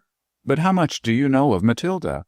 "Only that she was educated at the Pension des Anglais, and is a quiet little creature. Thanks to her mother, she writes and speaks English pretty well. This letter is admirably written for a foreigner." "How old is she?" 25, I believe, 10 years younger than you, Oswald. I always think," added my mother artfully, "that a wife should be 10 years younger than her husband." "Oh, mother, mother, you are driving me to the altar. I trust I shall like Cousin Matilda, but I cannot promise to fall in love with her." "Oswald," hinted my mother impressively, "she is fond of gems." "All women are, for that matter, mother. I dare say she'll ask leave to wear the cream of my collection before she's been a week in the house. Does she know about my treasures?" "Oh, of course she does. Did not her father send you that turquoise?" "He doubtless told Matilda, for she used to write to me from school, asking after her English cousin and his jewels." "Very kind of her, mother. No doubt she thinks I own a gem-encrusted Aladdin's cave. Do you wish me to cross over to Paris and escort her?" "No, Monsieur Chat is probably coming to London on business, so you can meet her at Newhaven." "Oh, very good. Ask her to send a portrait so that I may be able to distinguish her in the crowd." But no portrait arrived. Probably it was never asked for, as my mother's memory is not what it used to be. However, she duly wrote and invited Cousin Matilda to make her home with us. In due time a letter arrived, stating that the young lady was staying in Paris with her friends, the Sharretts, and would come over to England via Dieppe under the protection of the husband. A postscript stated that she was anxious to salute her cousin Oswald and to view his collection. From this I argued an artful nature.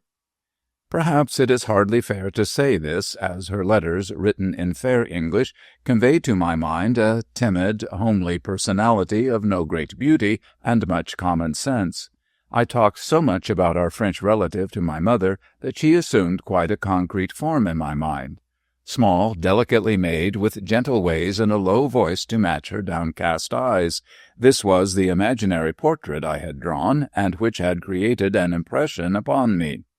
I actually considered the possibility of a marriage in the near future, and pictured this trustful creature winning her way into our hearts, and creeping about the house like a bright-eyed mouse. Strange to say, now that there was a probability of her wishes being gratified, my mother warned me against being too sanguine.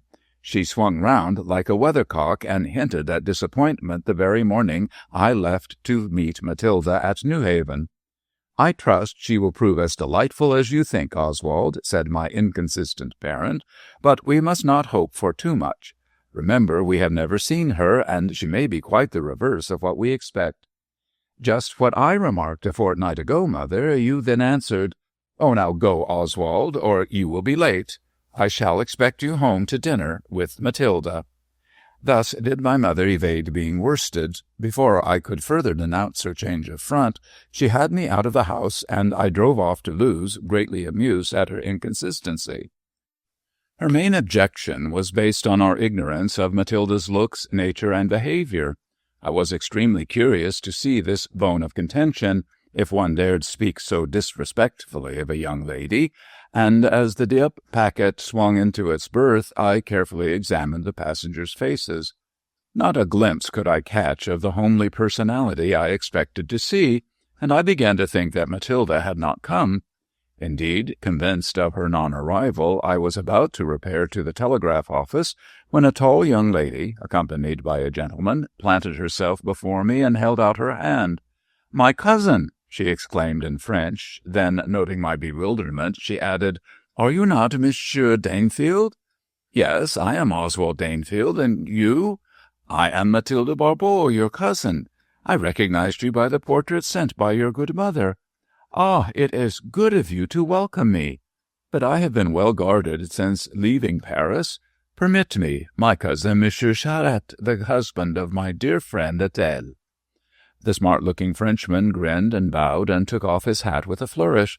Although rather amazed by the difference between the real and the ideal Matilda, I was sufficiently self-controlled to return his greeting. After a short conversation about the fatigues of travelling and the embarrassment of luggage, we boarded the express. At Lewes, Monsieur Charette took a polite farewell of me, an effusive one of Matilda, and then proceeded on his way to London.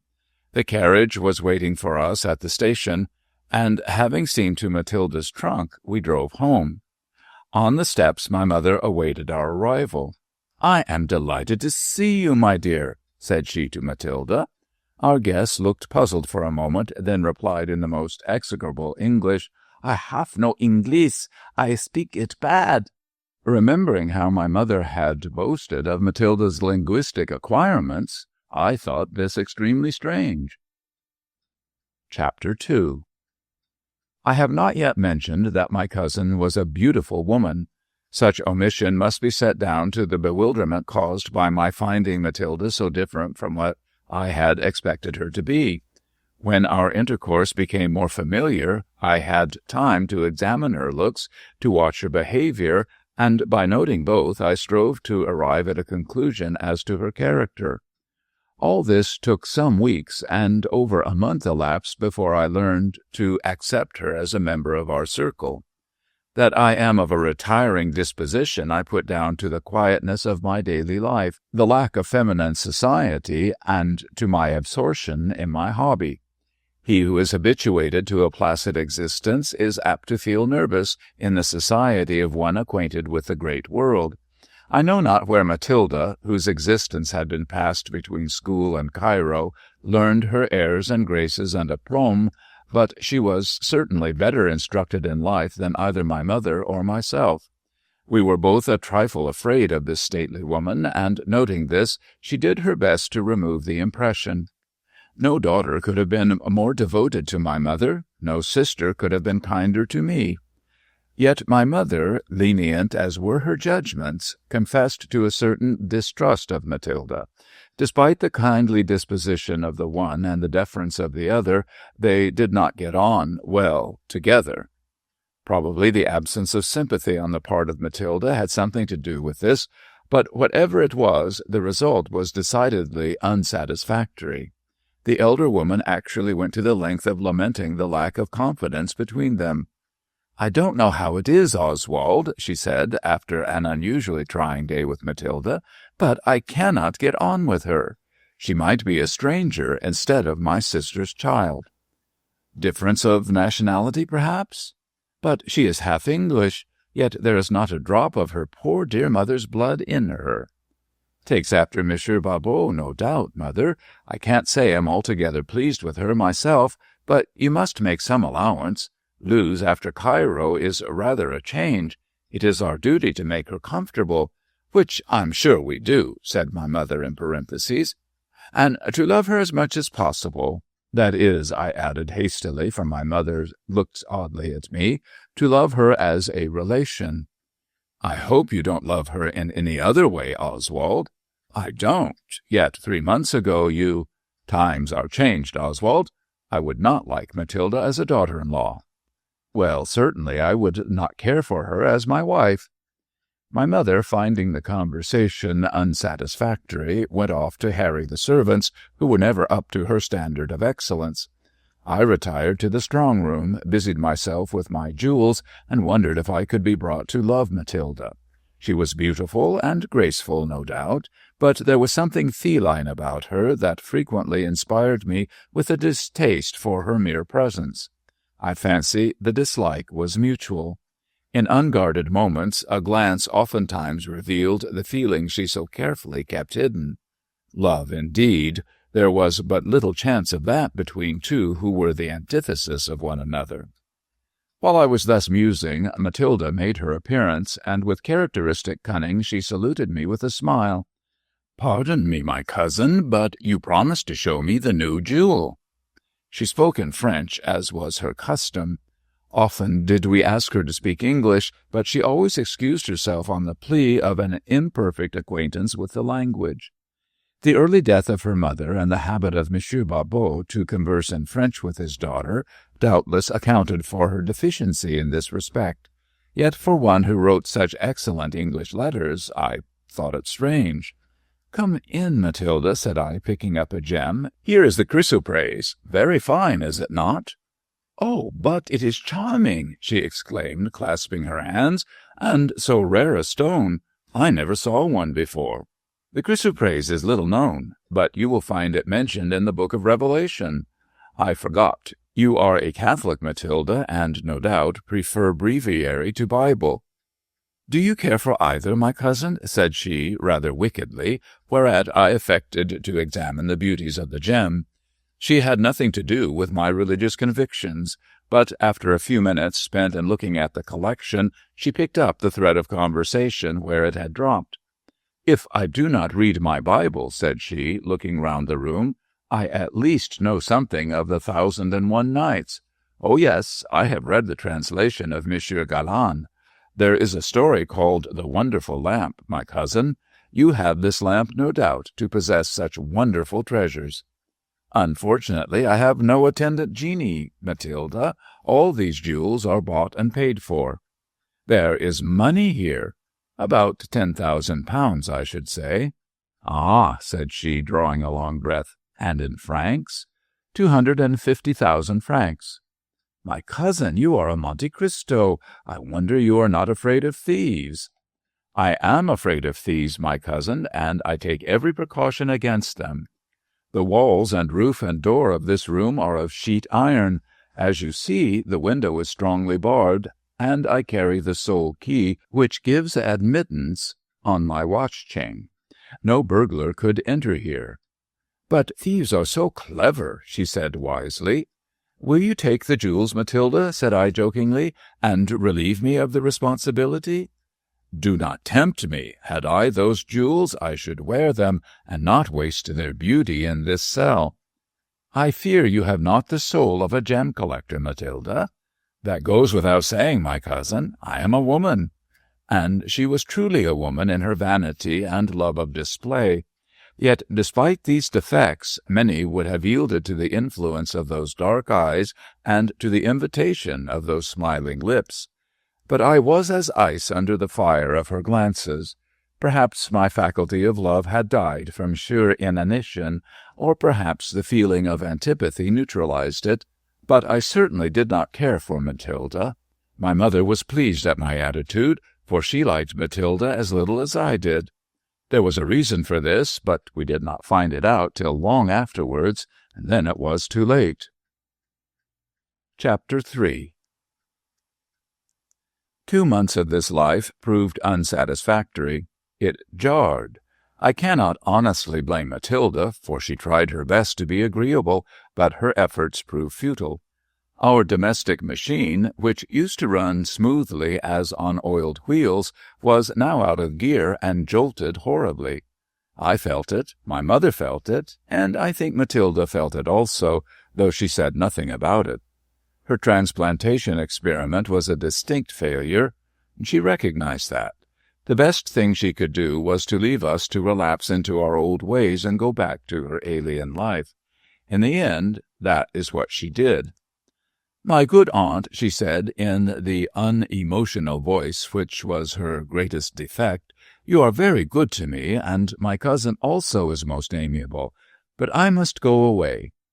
"I hope there is nothing wrong, Matilda," faltered my mother, feeling guilty. "Nothing that you or I can change, dear one. It is that my ways are not your ways. I am of a different nature. I have been trained in a different fashion. Every moment I do things which are not according to your English ideas. Your life is quiet and charming and full of sweetness, but it is not my life." "You find it dull." "Not dull. I find it impossible. See you, aunt, I cannot explain. Perhaps my cousin can." "I am afraid not, Matilda." "Oh, I know," she said, nodding her head. "It is hard to explain, but easy to feel. I thank you both for your kindness, but next week I will return to Adèle Charette at Paris. What say you, my aunt?" "I do not wish you to stay if you would rather go, my love, but if you think—" "Ah, then it is settled," said Matilda, in what I thought was a tone of relief. "I shall write for Monsieur Charette to come over for me." I offered to save Monsieur Charette the trouble. It was the least I could do, but my services were declined by Matilda. She wrote to Paris, and in due time received an answer that Monsieur Charette was coming over on business, and he would call at Luz on his way back to escort her, as requested. When the evening of her departure was settled, for she elected to go by the night mail to convenience Monsieur Charette, my mother became quite tearful. In the tenderness of her heart, she blamed herself for the girl's decision. "But indeed it is not my fault, Oswald. I have done my best." "My dear mother, you are hospitality itself. For my part, I am pleased she is going." "Our quiet life does not suit her."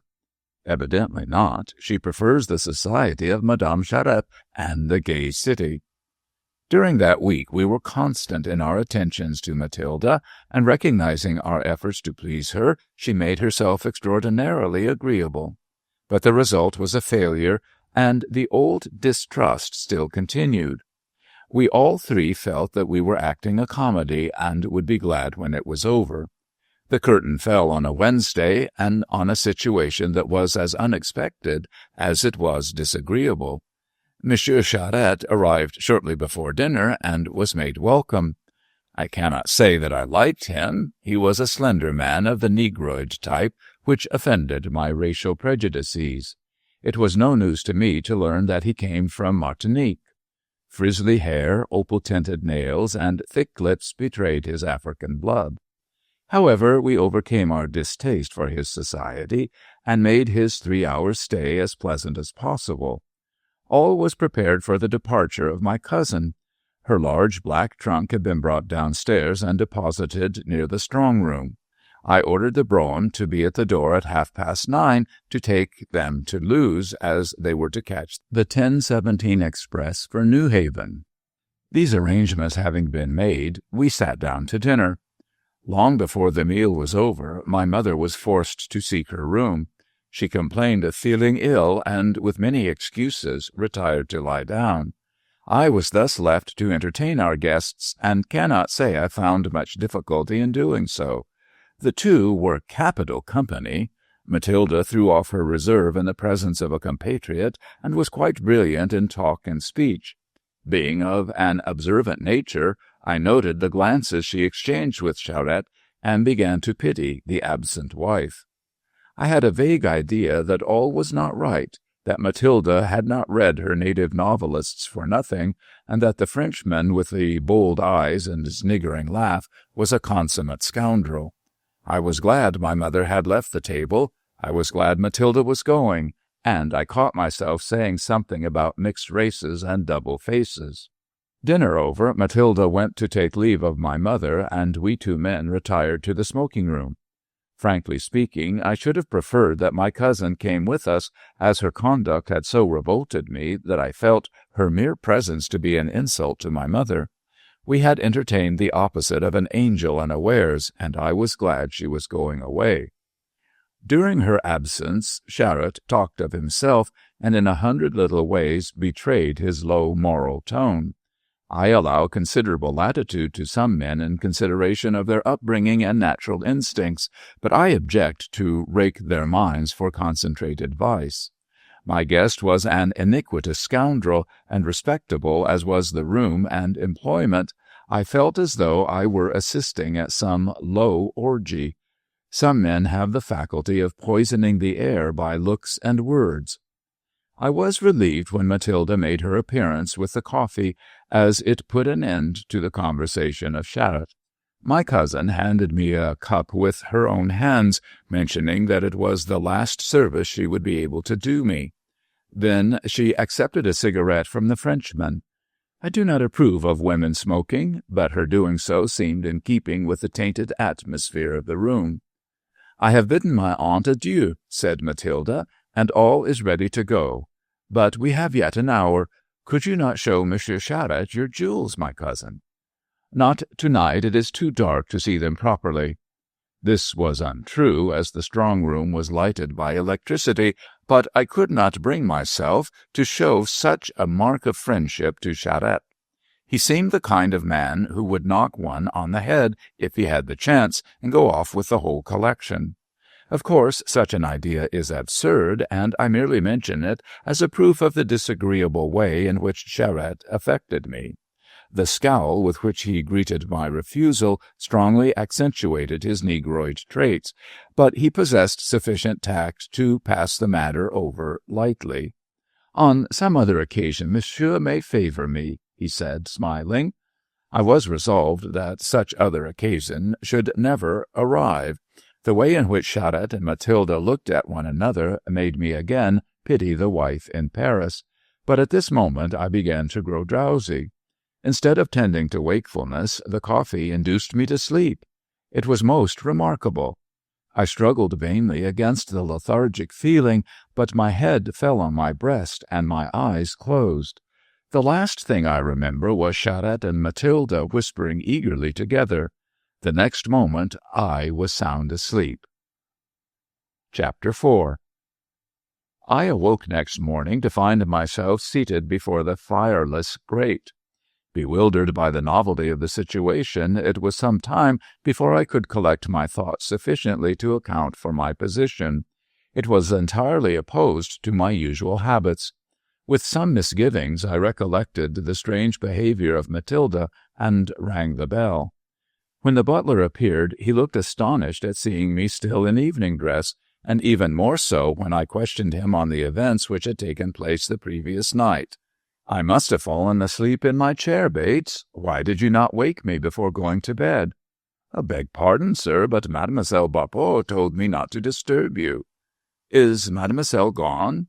"Yes, sir. She went with the French gentleman to catch the 10:17 express.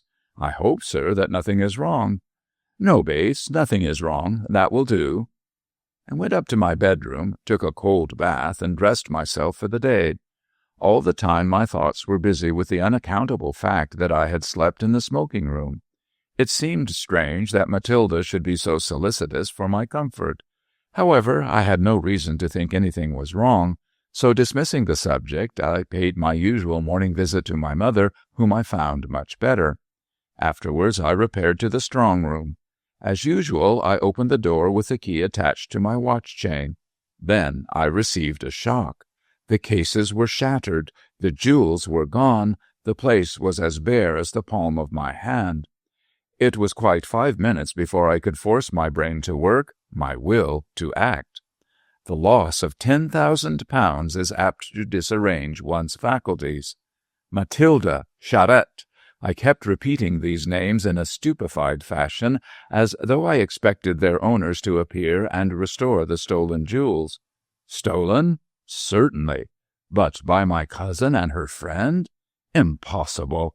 The mere idea was terrible. Yet she might have been coerced by Charette. With a brain as clear as crystal, after the fashion of brains at such moments, I rapidly constructed a theory to account for existent facts. Here it is. Charette had designed the theft and had carried out the plan with the assistance of Matilda. She had drugged my coffee and, while I slept, had stolen the key of the strong-room from my watch-chain. The rest was easy. They had packed the jewels in Matilda's trunk, closed the strong-room door, replaced the key, and had made off with their plunder. By this time they were in Paris. I made no outcry, for as one of the culprits was my cousin, I deemed it advisable to keep the matter quiet, at all events for the present. Locking the now empty strong-room, I interrogated the butler. "At what time did Mademoiselle Barbeau leave?" "About 9:30, sir." "Exactly 1 hour to clear the place," I thought, remembering Matilda's remark, then added aloud, "Mademoiselle took her trunk with her?" "Yes, sir. It was placed on the brougham, according to your orders." That was the irony of the thing. By my orders, the means had been provided for their flight. I have no doubt that the trunk was filled with my collection, but it was useless to ask further questions. I made up my mind to a course and acted. Ordering a portmanteau to be packed, I repaired to my mother's room. She was on the point of descending to the breakfast-room. "Are you better this morning, mother?" "Much better, thank you, Oswald, but I have a slight headache still." "So have I. We have both been drugged." "Oswald!" "It is true, mother. Your wine and my coffee were drugged, and while we were asleep, Matilda and her precious friend Charette have carried off all my jewels." "Matilda rob you? Are you mad?" "Not I. Come down to the strong-room if you don't believe me, mother. It is quite empty. She stole the key from my watch-chain, put the jewels in her trunk, and drove off with it to the station in our brougham." "My own niece! Oswald, what is to be done?" "I am going to Paris this morning, and will call at the Charettes. I do not suppose I shall find monsieur at home, but I shall put the police—" "The police, Oswald? Your cousin!" "I'll do what I can to save her, mother, but I cannot afford to lose £10,000 without making an effort to regain it." "Hush, mother, do not cry." "My own niece, Oswald." "We are well rid of her, mother. I think myself she is a bad lot." I passed over my mother's lamentations and the futile theories she put forward to prove the innocence of Matilda. By noon I was on my way to Paris with Matilda's letter, written from the Charette's address, to accept our invitation. She little thought when she penned that letter that it would some day prove a trap to catch her. By such trifles do we weave nets for our own snaring. There is no need to describe the journey. I duly arrived at my destination, left my portmanteau at the nearest hotel, and then, notwithstanding the lateness of the hour, drove at once to the Charettes. There I received a shock. "Both Monsieur and Madame Charette were away," explained the concierge. "They had been gone some days. But the mad Mademoiselle Barbeau was still within." This information pleased me. I should at least be able to reproach Matilda with her wickedness. But why did the concierge call her mad? The epithet was inapplicable to so ingenious a schemer. However, I wasted no time in vain inquiries, but mounted the stairs and rang at the door of the Charettes. A pretty little maid, who looked as though she had been crying, made her appearance. I saw at a glance that she was no servant, and shaped my speech accordingly. "Pardon me, but is Mademoiselle Barbeau within?" "I am Mademoiselle Barbeau, monsieur." The announcement took away my breath. I looked at her in astonishment, and in that brief glance felt satisfied that she had spoken the truth. There was a far-off resemblance to my mother in her face, and in all respects she was the bright-eyed little mouse of whom I had dreamed. But if this were the real Matilda, who was the false one? I lost no time in learning that fact. "I am Oswald Danefield." "My cousin!" she cried in English, which, by the way, she spoke excellently well. "Oh, how thankful I am to see you! Come in, Oswald. I have so much to tell you." She led me into an untidy room, and giving me a chair, sat down near me. Then for the first time I saw that she looked ill and worn. The remark of the concierge occurred to my mind. "Why do they call you mad, Matilda?" "Ah, why indeed, Oswald," she said sadly. "I am not mad. I came here to stay with Adele Charette and her husband, but when I wanted to leave, on receiving your dear mother's letter, they said I was mad, and shut me up in a little room. I have been there for 2 months, watched by old Madame Charette. Not once did I see Adele or her husband." "Could you not have escaped?"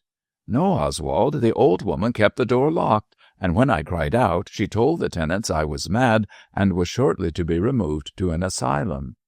"Where is the old woman now?" "I don't know. She went away this morning. I found the door of my room open and came out. Tonight I was going to write to you, but now there is no need. Oh, Oswald, how I have suffered! What does it mean?" "It means robbery, Matilda. Was Adele a tall, dark, handsome woman?" "Yes, she was my friend at school, and I loved her so. To think she should be so cruel. But you talk of robbery, Oswald." "I do. You spoke of my jewels to your friend." "Yes. Was it wrong?" "Very wrong, as it turns out," said I grimly. "Adele Charette impersonated you, and has been staying with us for the last 2 months. Last night her husband joined her. They drugged me and went off with £10,000 worth of jewels." "But how could she impersonate me?" cried Matilda, astonished at this recital. "She knew no English." "Oh, she accounted for that in a very ingenious way. Besides, we had never seen you, nor had we your portrait. There was no reason to think that Adele was not the real Matilda."